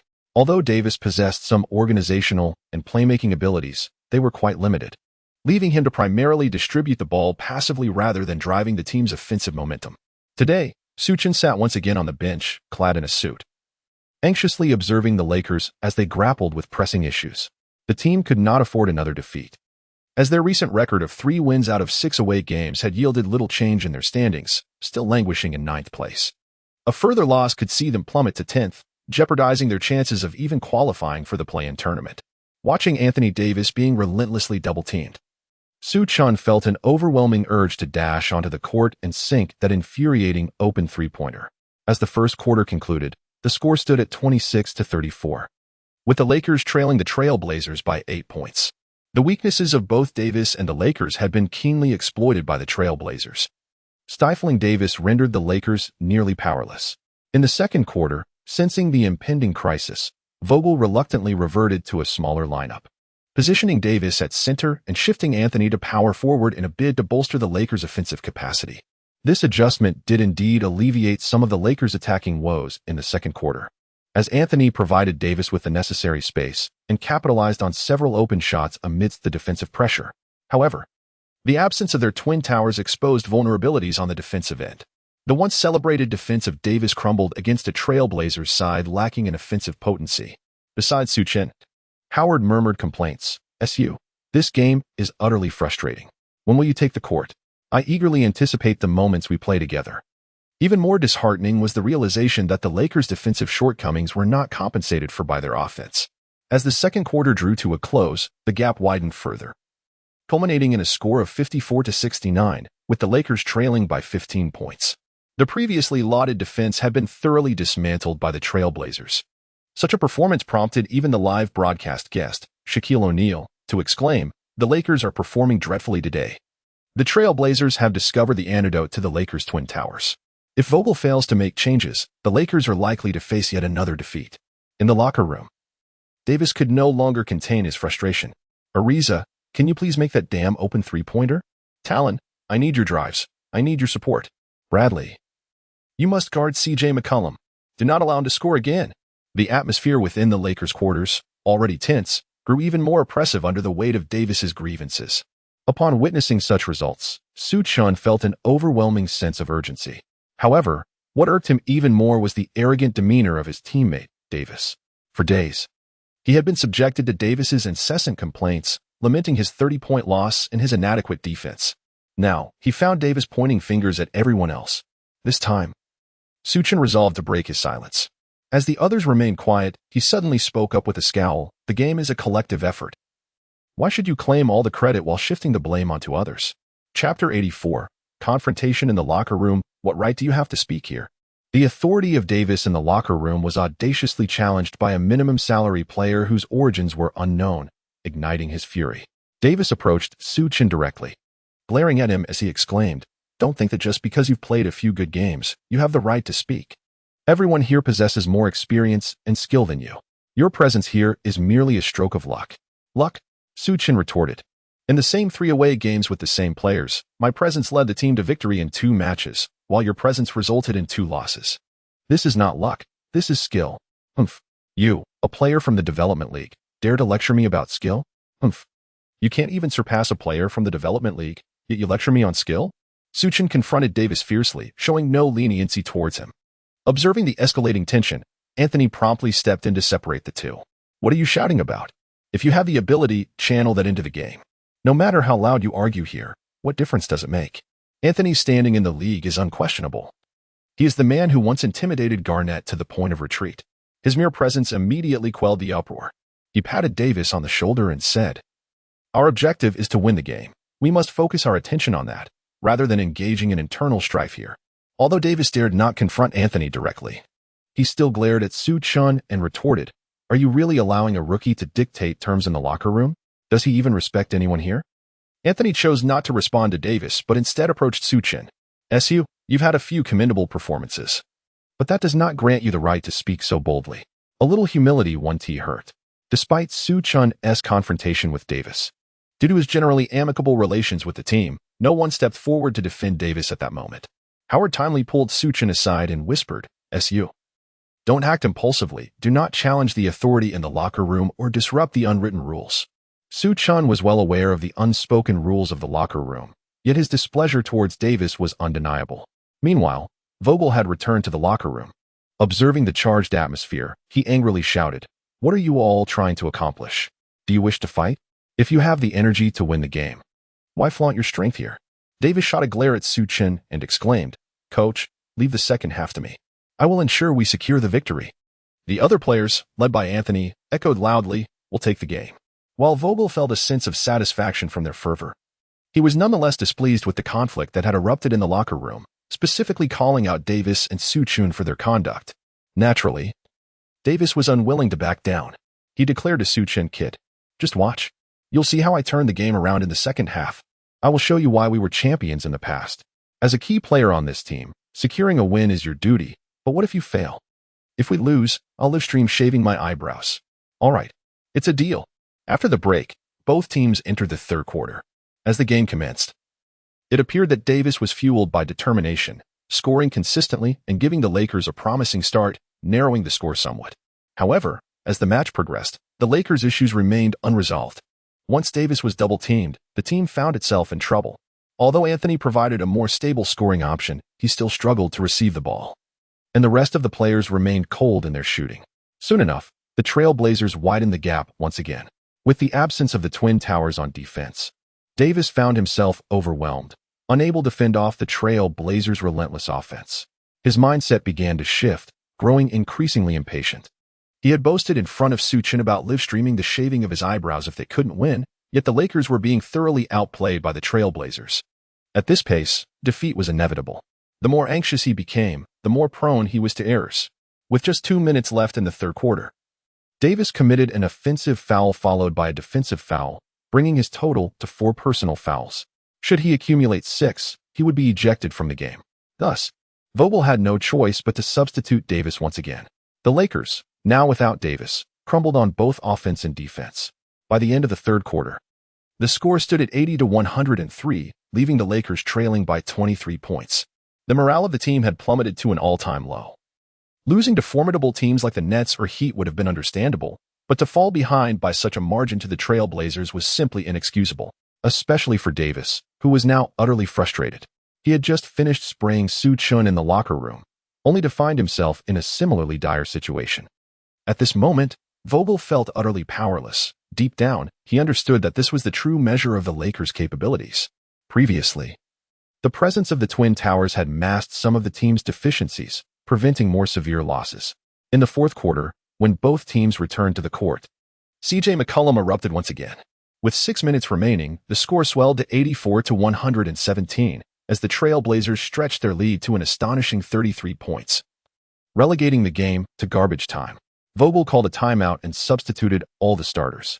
Unable to conceal his disappointment, Davis, upon leaving the court, snatched a towel and angrily tossed it to the floor. Subsequently, both teams fielded their bench players, merely seeking to run down the clock. However, the Lakers' reserves, akin to mere waterboys, performed dismally, and by the end of the match, the score was fixed at 88-138, marking a humiliating 50-point defeat and setting a disgraceful record. Those who had predicted a decisive victory for the Lakers were left thoroughly disillusioned. Davis's performance was utterly eclipsed by his opponent. He managed a mere 18 points, 7 rebounds, 2 assists, and 1 block, while the Trail Blazers center, Jusuf Nurkic, amassed 30 points, 16 rebounds, 6 assists, 2 steals, and 5 blocks. Mina, who had faced criticism from other journalists at the pregame press conference, found herself gleefully snapping photos throughout the game, especially relishing the moments when Davis was effectively dominated. During the postgame press conference, she unreservedly inquired what were the reasons behind the Lakers' 50-point defeat. The team that had exuded confidence prior to the game now resembled a withered eggplant. Vogel, seemingly detached, responded, "That's how it goes. Winning and losing are part of the game. If I had to pinpoint a reason, I would say our opponents simply performed better." Mina pressed further, asking, "Davis scored only 18 points. What accounts for that?" With a blank expression, Davis replied, "Reasons? We executed well on both ends, but today, the opponents indeed played better." To suggest that their defense was adequate after such a 40-point loss seemed disingenuous, and Mina continued to probe. After the game, ESPN commentator Stephen A. Smith offered his thoughts during a television interview. "This is a game that will forever be etched in the annals of disgrace. I am ashamed for the Lakers. Ashamed for Davis. Ashamed for Vogel. This is a tactical failure. Vogel should resign immediately. He does not deserve to coach the Lakers. I see no hope in him." The next game will likely yield the same result. If the Lakers were to face a 10-game losing streak, leading to their exclusion from the playoffs, I would not be surprised at all. Such a humiliating defeat has left Lakers fans utterly enraged. They flocked to the official forum of the Lakers, unleashing a torrent of criticism that ultimately compelled the team to shut it down. Some extremists went so far as to emblazon Vogel's image on large posters, which they then set ablaze. Overnight, Vogel found himself thrust into the eye of the storm, his position precariously hanging in the balance. The upper management of the Lakers even publicly indicated that they would contemplate replacing him. Following this debacle, the Lakers plummeted to the 10th position in the Western Conference. And should they continue to falter, they would find themselves devoid of even a chance to compete in the play-in tournament. In light of the outcome, Su Chen was equally disheartened and anxious. Despite his ongoing conflict with Anthony Davis, he certainly did not wish to see the team suffer such a devastating defeat. He was almost impatient to return to the court for the next match. After the game, he proactively sought out the team physician to undergo a series of evaluations. However, the results of the assessment took Su Chen by surprise. Chapter 85, Su Chen's Bold Claims. The team physician, holding the test results, addressed Su Chen, "SU. Based on the current findings, your recovery is remarkably optimistic. Upon your return, you will merely need to monitor your playing time." "Really? Wasn't it said I would need 2 weeks?" Su Chen inquired. "Not anymore. Your recovery has exceeded our expectations. You have already met the criteria to play, and you can return for the next game. Of course, if you prefer to rest for an additional 3 days, that is also an option. No need for that. I am ready. I intend to play in the next match. Very well, we respect your decision. We will inform Coach Vogel of the relevant results. Subsequently, during a training session, Su Chen approached Vogel. Coach, I am ready to participate in training. My test results are clear. However, upon hearing this, Vogel did not exhibit much enthusiasm. He seemed somewhat distracted as he replied to Su Chen. Oh, SU, that is indeed good news. However, since you are just returning from injury, it would be prudent to refrain from full practice and strength training for now. You can engage in some recovery exercises on the side. All right. Upon witnessing Vogel's lackluster demeanor, Su Chen refrained from saying much. Yet he was acutely aware of the predicament confronting Vogel at that moment. The team had suffered a staggering 50-point defeat, casting significant doubt upon Vogel's coaching prowess. Throughout Los Angeles, voices clamoring for Vogel's dismissal echoed relentlessly. Even some esteemed former Lakers players had emerged to publicly criticize him. On his way to the training facility, Su Chen stumbled upon a news article on his phone. In an interview, Meta World Peace expressed that Vogel is a successful coach who has made significant contributions to the Lakers. However, after the team suffered a staggering 50-point loss, he must bear full responsibility. He hopes Vogel will take the initiative to step down, allowing the Lakers to move forward, as this may be the most favorable outcome. Observing Vogel's somewhat forlorn figure now evokes a sense of melancholy in Su Chen. Once a championship coach and a hero of the city, it is disheartening to witness him reduced to a figure that is vilified by all due to a single game. After conversing with Su Chen, Vogel quietly seated himself at the edge of the court, his mind utterly vacant. He has lost all inclination to concern himself with others or any matters at hand. Be it training or preparations for the upcoming match against the Clippers, he has entrusted all responsibilities to his assistant coaches. Even Su Chen's rehabilitation training is being overseen by Cannon Baker. The morale of the team has plummeted to an all-time low, with each individual appearing somewhat reticent. Even Howard, typically a jovial giant, has lost his smile. Following such a resounding defeat, no one knows what the future holds for the Lakers. As for the playoffs, it seems no one dares to discuss them any longer. The 3 consecutive losses have made it abundantly clear that without their trio of stars, the Lakers stand little chance against any opponent. In light of such circumstances, what hope can there be for the playoffs? Su Chen was utterly disheartened upon witnessing the team's current state. He had initially believed that signing with the Lakers and entering the playoffs would enable him to pursue his dream of a championship. However, following a crushing defeat, the issues that had been lurking beneath the surface became glaringly apparent. The team's personnel composition was flawed, and the morale among the players was disparate. With the looming threat of a coaching change, the prospect of a championship seemed distant, and even the playoffs appeared to be an elusive goal. The sole source of comfort for Su Chen lay in the fact that during this period, he had observed numerous games from the sidelines. Gaining a profound understanding of his teammates, their habits and movements were etched in his mind. What he lacked now was the opportunity to play in a game that could validate his capabilities. That opportunity would soon present itself. The following day, the Lakers returned to the Staples Center. Although they were the visiting team, the proximity of the Clippers, their rivals, meant they shared the same arena. Sparing the Lakers from long-distance travel, the Los Angeles Clippers had performed commendably this season, even in the absence of their star players, Paul George and Kawhi Leonard. Under Coach Lou's guidance, they had secured the 8th position in the Western Conference. During the pre-game press conference, Coach Lou exuded confidence, stating, "Our recent form has been encouraging, and each player has been exceptional. Our ambitions extend beyond this single game. We aim to advance to the playoffs. That is our ultimate goal." Reggie Jackson of the Clippers echoed this sentiment, asserting, "Our roster is well-structured and cohesive. Every teammate is united in their quest for victory, which is our distinct advantage." In stark contrast, the atmosphere surrounding the Lakers at their press conference was tense. Reporters bombarded Coach Vogel with relentless inquiries, each question more challenging than the last. "Coach, will you apologize in the media for the previous game's defeat? Mr. Vogel, do you foresee your dismissal in the near future? How confident are you in winning this upcoming match? Will you continue to employ the Twin Tower strategy? Are you confident in resolving the Lakers' defensive issues?" The barrage of questions left Vogel overwhelmed and distressed. He attempted to provide official responses, skillfully deflecting the inquiries. Amidst this turmoil, Mina posed a significant question. "Coach, will SU be returning for this game? Will he receive playing time?" Unlike the other inquiries, Vogel addressed this question earnestly. Su is an exceptionally talented player who can bring about significant changes for the team. We have been eagerly awaiting his return. However, as he has just recovered from injury, I will not allow him to play for extended periods. He needs to acclimate to the physicality of the game, and I must prioritize the health of my players. Certainly, reporters, while challenging Vogel, did not spare Davis either. Mr. Davis, you have repeatedly emphasized the team's defensive prowess. How then do you account for such a substantial loss today? What issues do you believe the Lakers' defense encountered? Is it a matter of the players or the tactics? Could it be that your defense is overestimated? The questions directed at Davis grew increasingly pointed, some even darkening his expression as tension began to simmer in the press conference. Ultimately, Vogel bore the brunt of it all.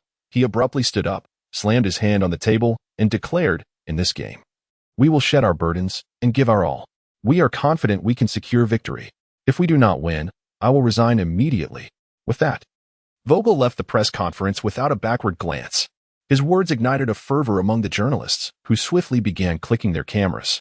Some reporters even opened their laptops on the spot, hastily drafting news articles to disseminate Vogel's astonishing remarks. In the locker room, Mina finally cornered Su Chen. This marked her first formal interview with him since joining the Lakers.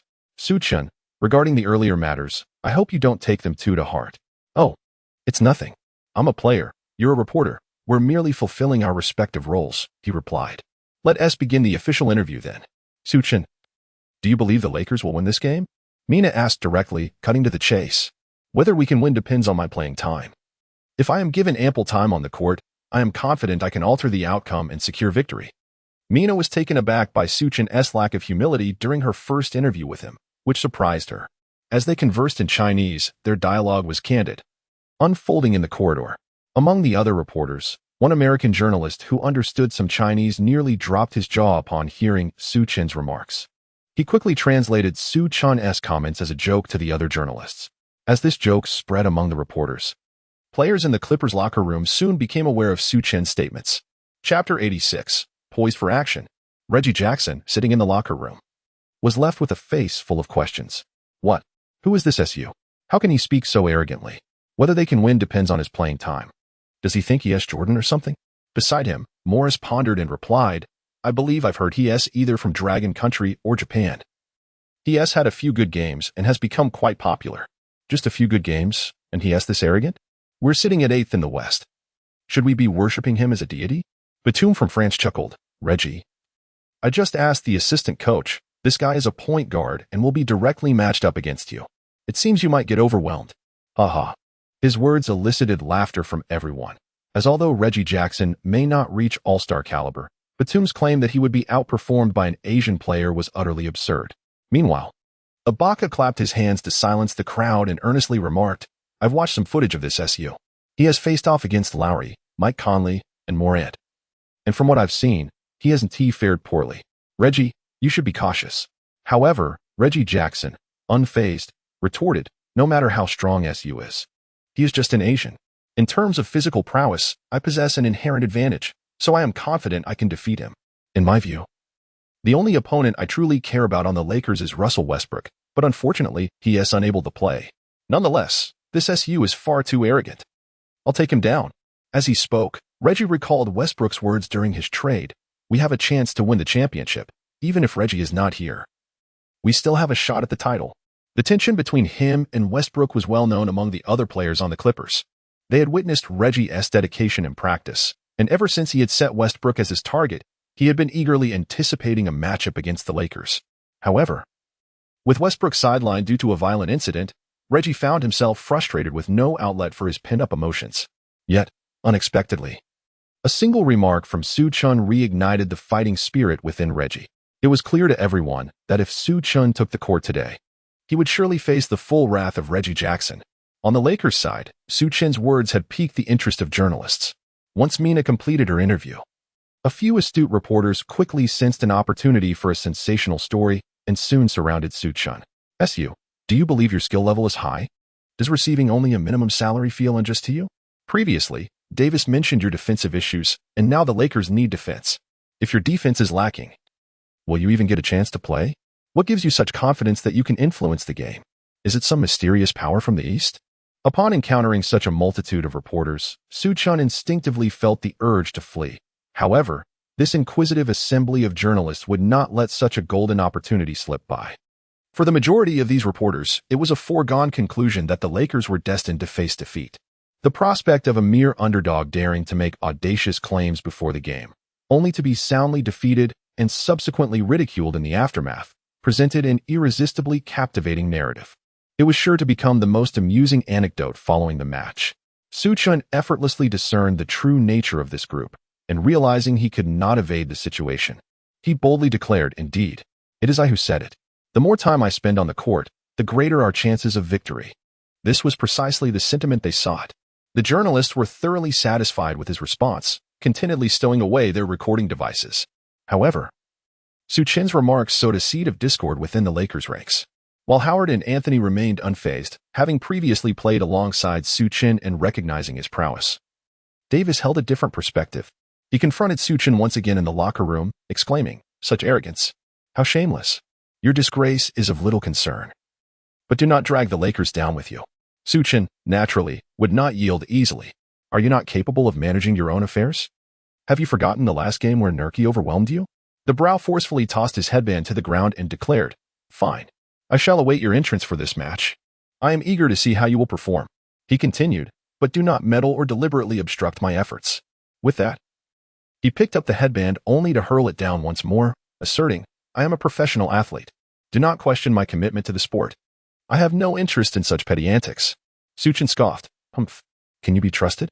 Have you shaved your eyebrows? If we win this match, I shall shave them completely." "Fine. If you don't, you're a dog." At that moment, Vogel returned to the locker room, inadvertently stepping on Davis's headband.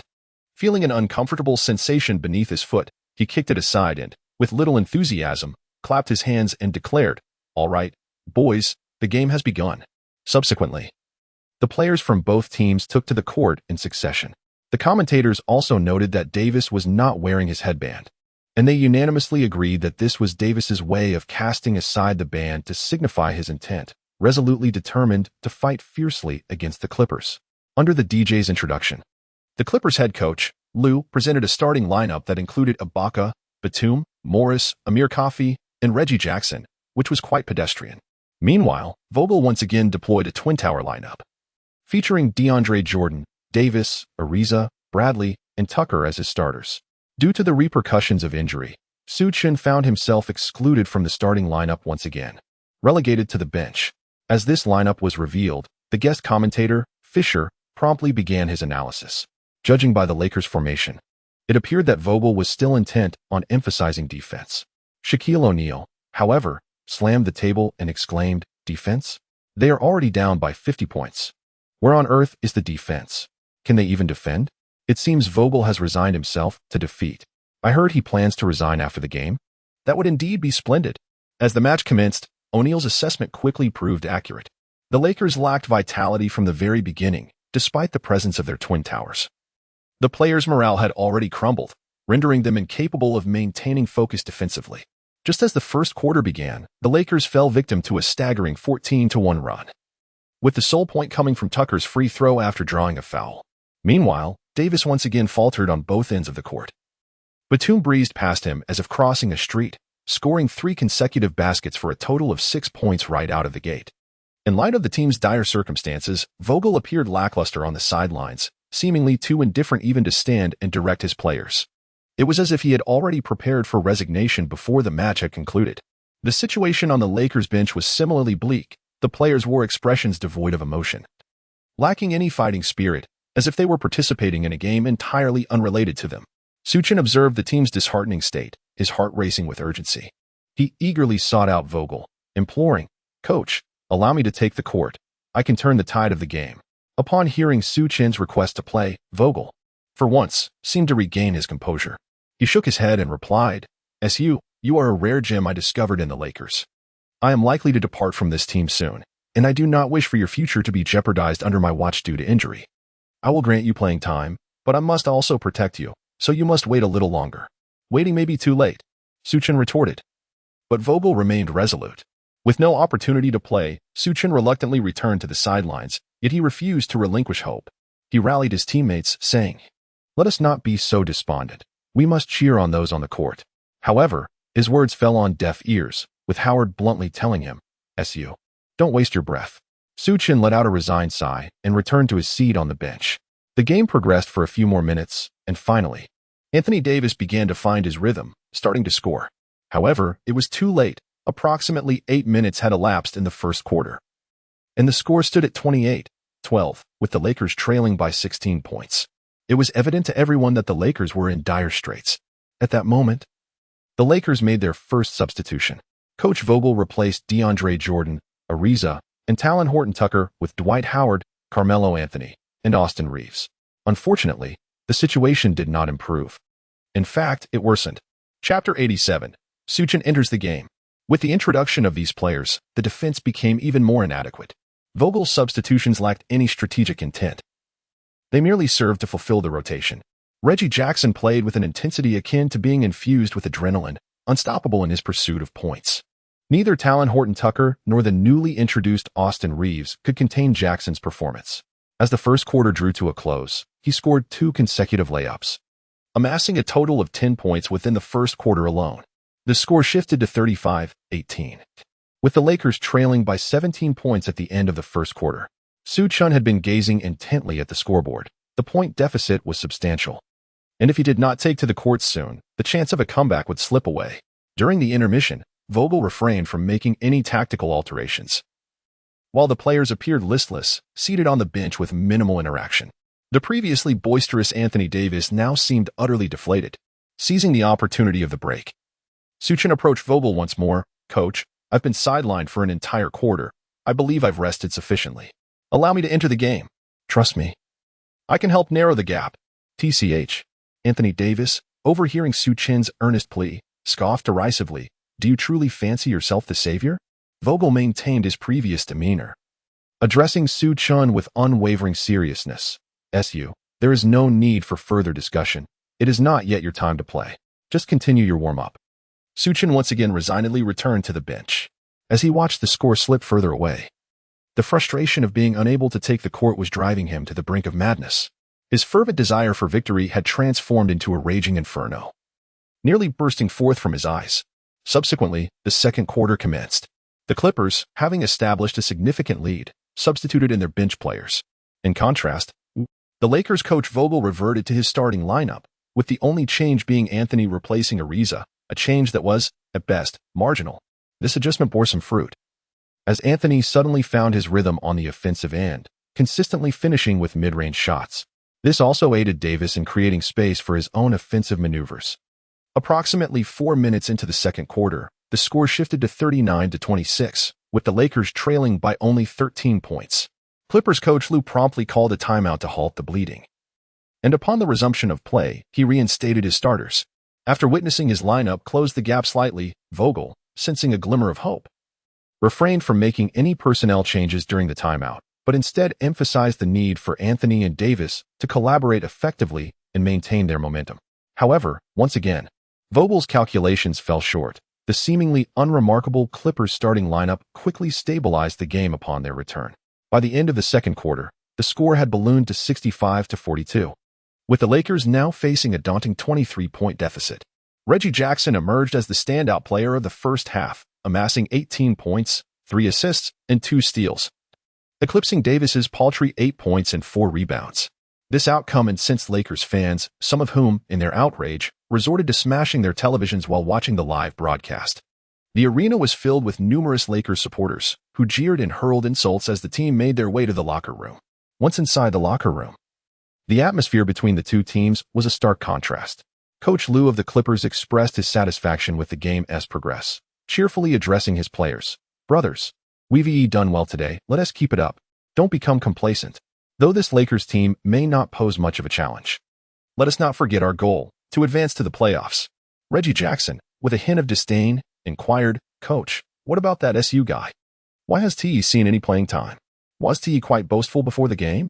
Lou shrugged and chuckled, replying, "Who knows? Perhaps his skills simply don't meet the standard for play." On the other hand, the Lakers' morale had plummeted to an all-time low. Each player understood that they were trailing by 23 points. Without a significant change, another crushing defeat loomed. While losing was tolerable, the prospect of consistently losing by such margins was becoming increasingly difficult to bear. Yet, everyone was acutely aware that the team was out of tricks. What a significant contrast between the grand and the minuscule, the towering and the diminutive, or the despairing quintet, regardless of the methods employed. The team remains incapable of both defense and offense. Ultimately, the prevailing thought among the players is a yearning for the match to conclude swiftly, a desire to return home. For the experience has become exceedingly arduous. Just as despair began to envelop everyone, Vogel finally initiated a change. He began with a measured tone, expressing his profound gratitude for the opportunity to coach a team he cherishes and to have secured a championship, attributing his fortune to divine favor. Yet, he acknowledged that his time had come to depart. The players exchanged glances with Vogel in silence. No one expressed regret nor uttered words of retention. The NBA is, after all, a commercial league where each individual is essentially an employee. Vogel's attitude towards the players was not unexpected. After a brief pause, he continued, asserting that despite the circumstances, he did not wish to suffer a humiliating defeat in this match. Thus, he declared an adjustment to the lineup for the second half. Pointing to several players, he stated, Howard, Davis, Anthony, Bradley, SU, you will all take the court together in the third quarter. SU as the primary ball handler. It is imperative that you all coordinate with him effectively. He then turned to Su Chen, saying, the stage is set for you. SU, play according to your own style. As Su finally heard the announcement that he would take the court, a wave of uncontainable excitement surged within him, though he endeavored to suppress his emotions, nodding earnestly. Howard, being a close friend of Su Chen, also patted him on the shoulder, exclaiming, SU, I have waited far too long for this. Since the absence of their pick-and-roll synergy, Howard's playing time had diminished significantly in recent matches, and his performance on both offense and defense had plummeted dramatically. Most importantly, without Su Chen by his side, he could not recapture that exhilarating feeling of returning to his peak. Anthony approached as well, giving Su a reassuring pat. SU, let us perform splendidly in the second half. We shall coordinate effectively. As soon as the social atmosphere lightened, Ariza and Bradley joined in to express their support. The only one remaining with a sour expression was Davis, who remarked, SU, I sincerely hope you defend well. Do not hinder the team.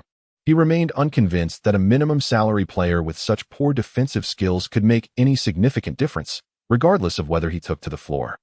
Su Chen cast a glance at the thick-browed player and remarked, I hope you will not hinder the team as progress. Once I take the court, you will be presented with a plethora of offensive opportunities, so I expect you to sink that damned ball. Humph. A plethora of opportunities? Who do you think you are? Is the Clippers' defense to be trifled with? I shall dismantle the Clippers' defense without your concern. Enough of your grandstanding. On what grounds do you assert that? Su Chen slowly raised his hand, relying solely on his own strength. The two opponents remained locked in a fierce standoff, neither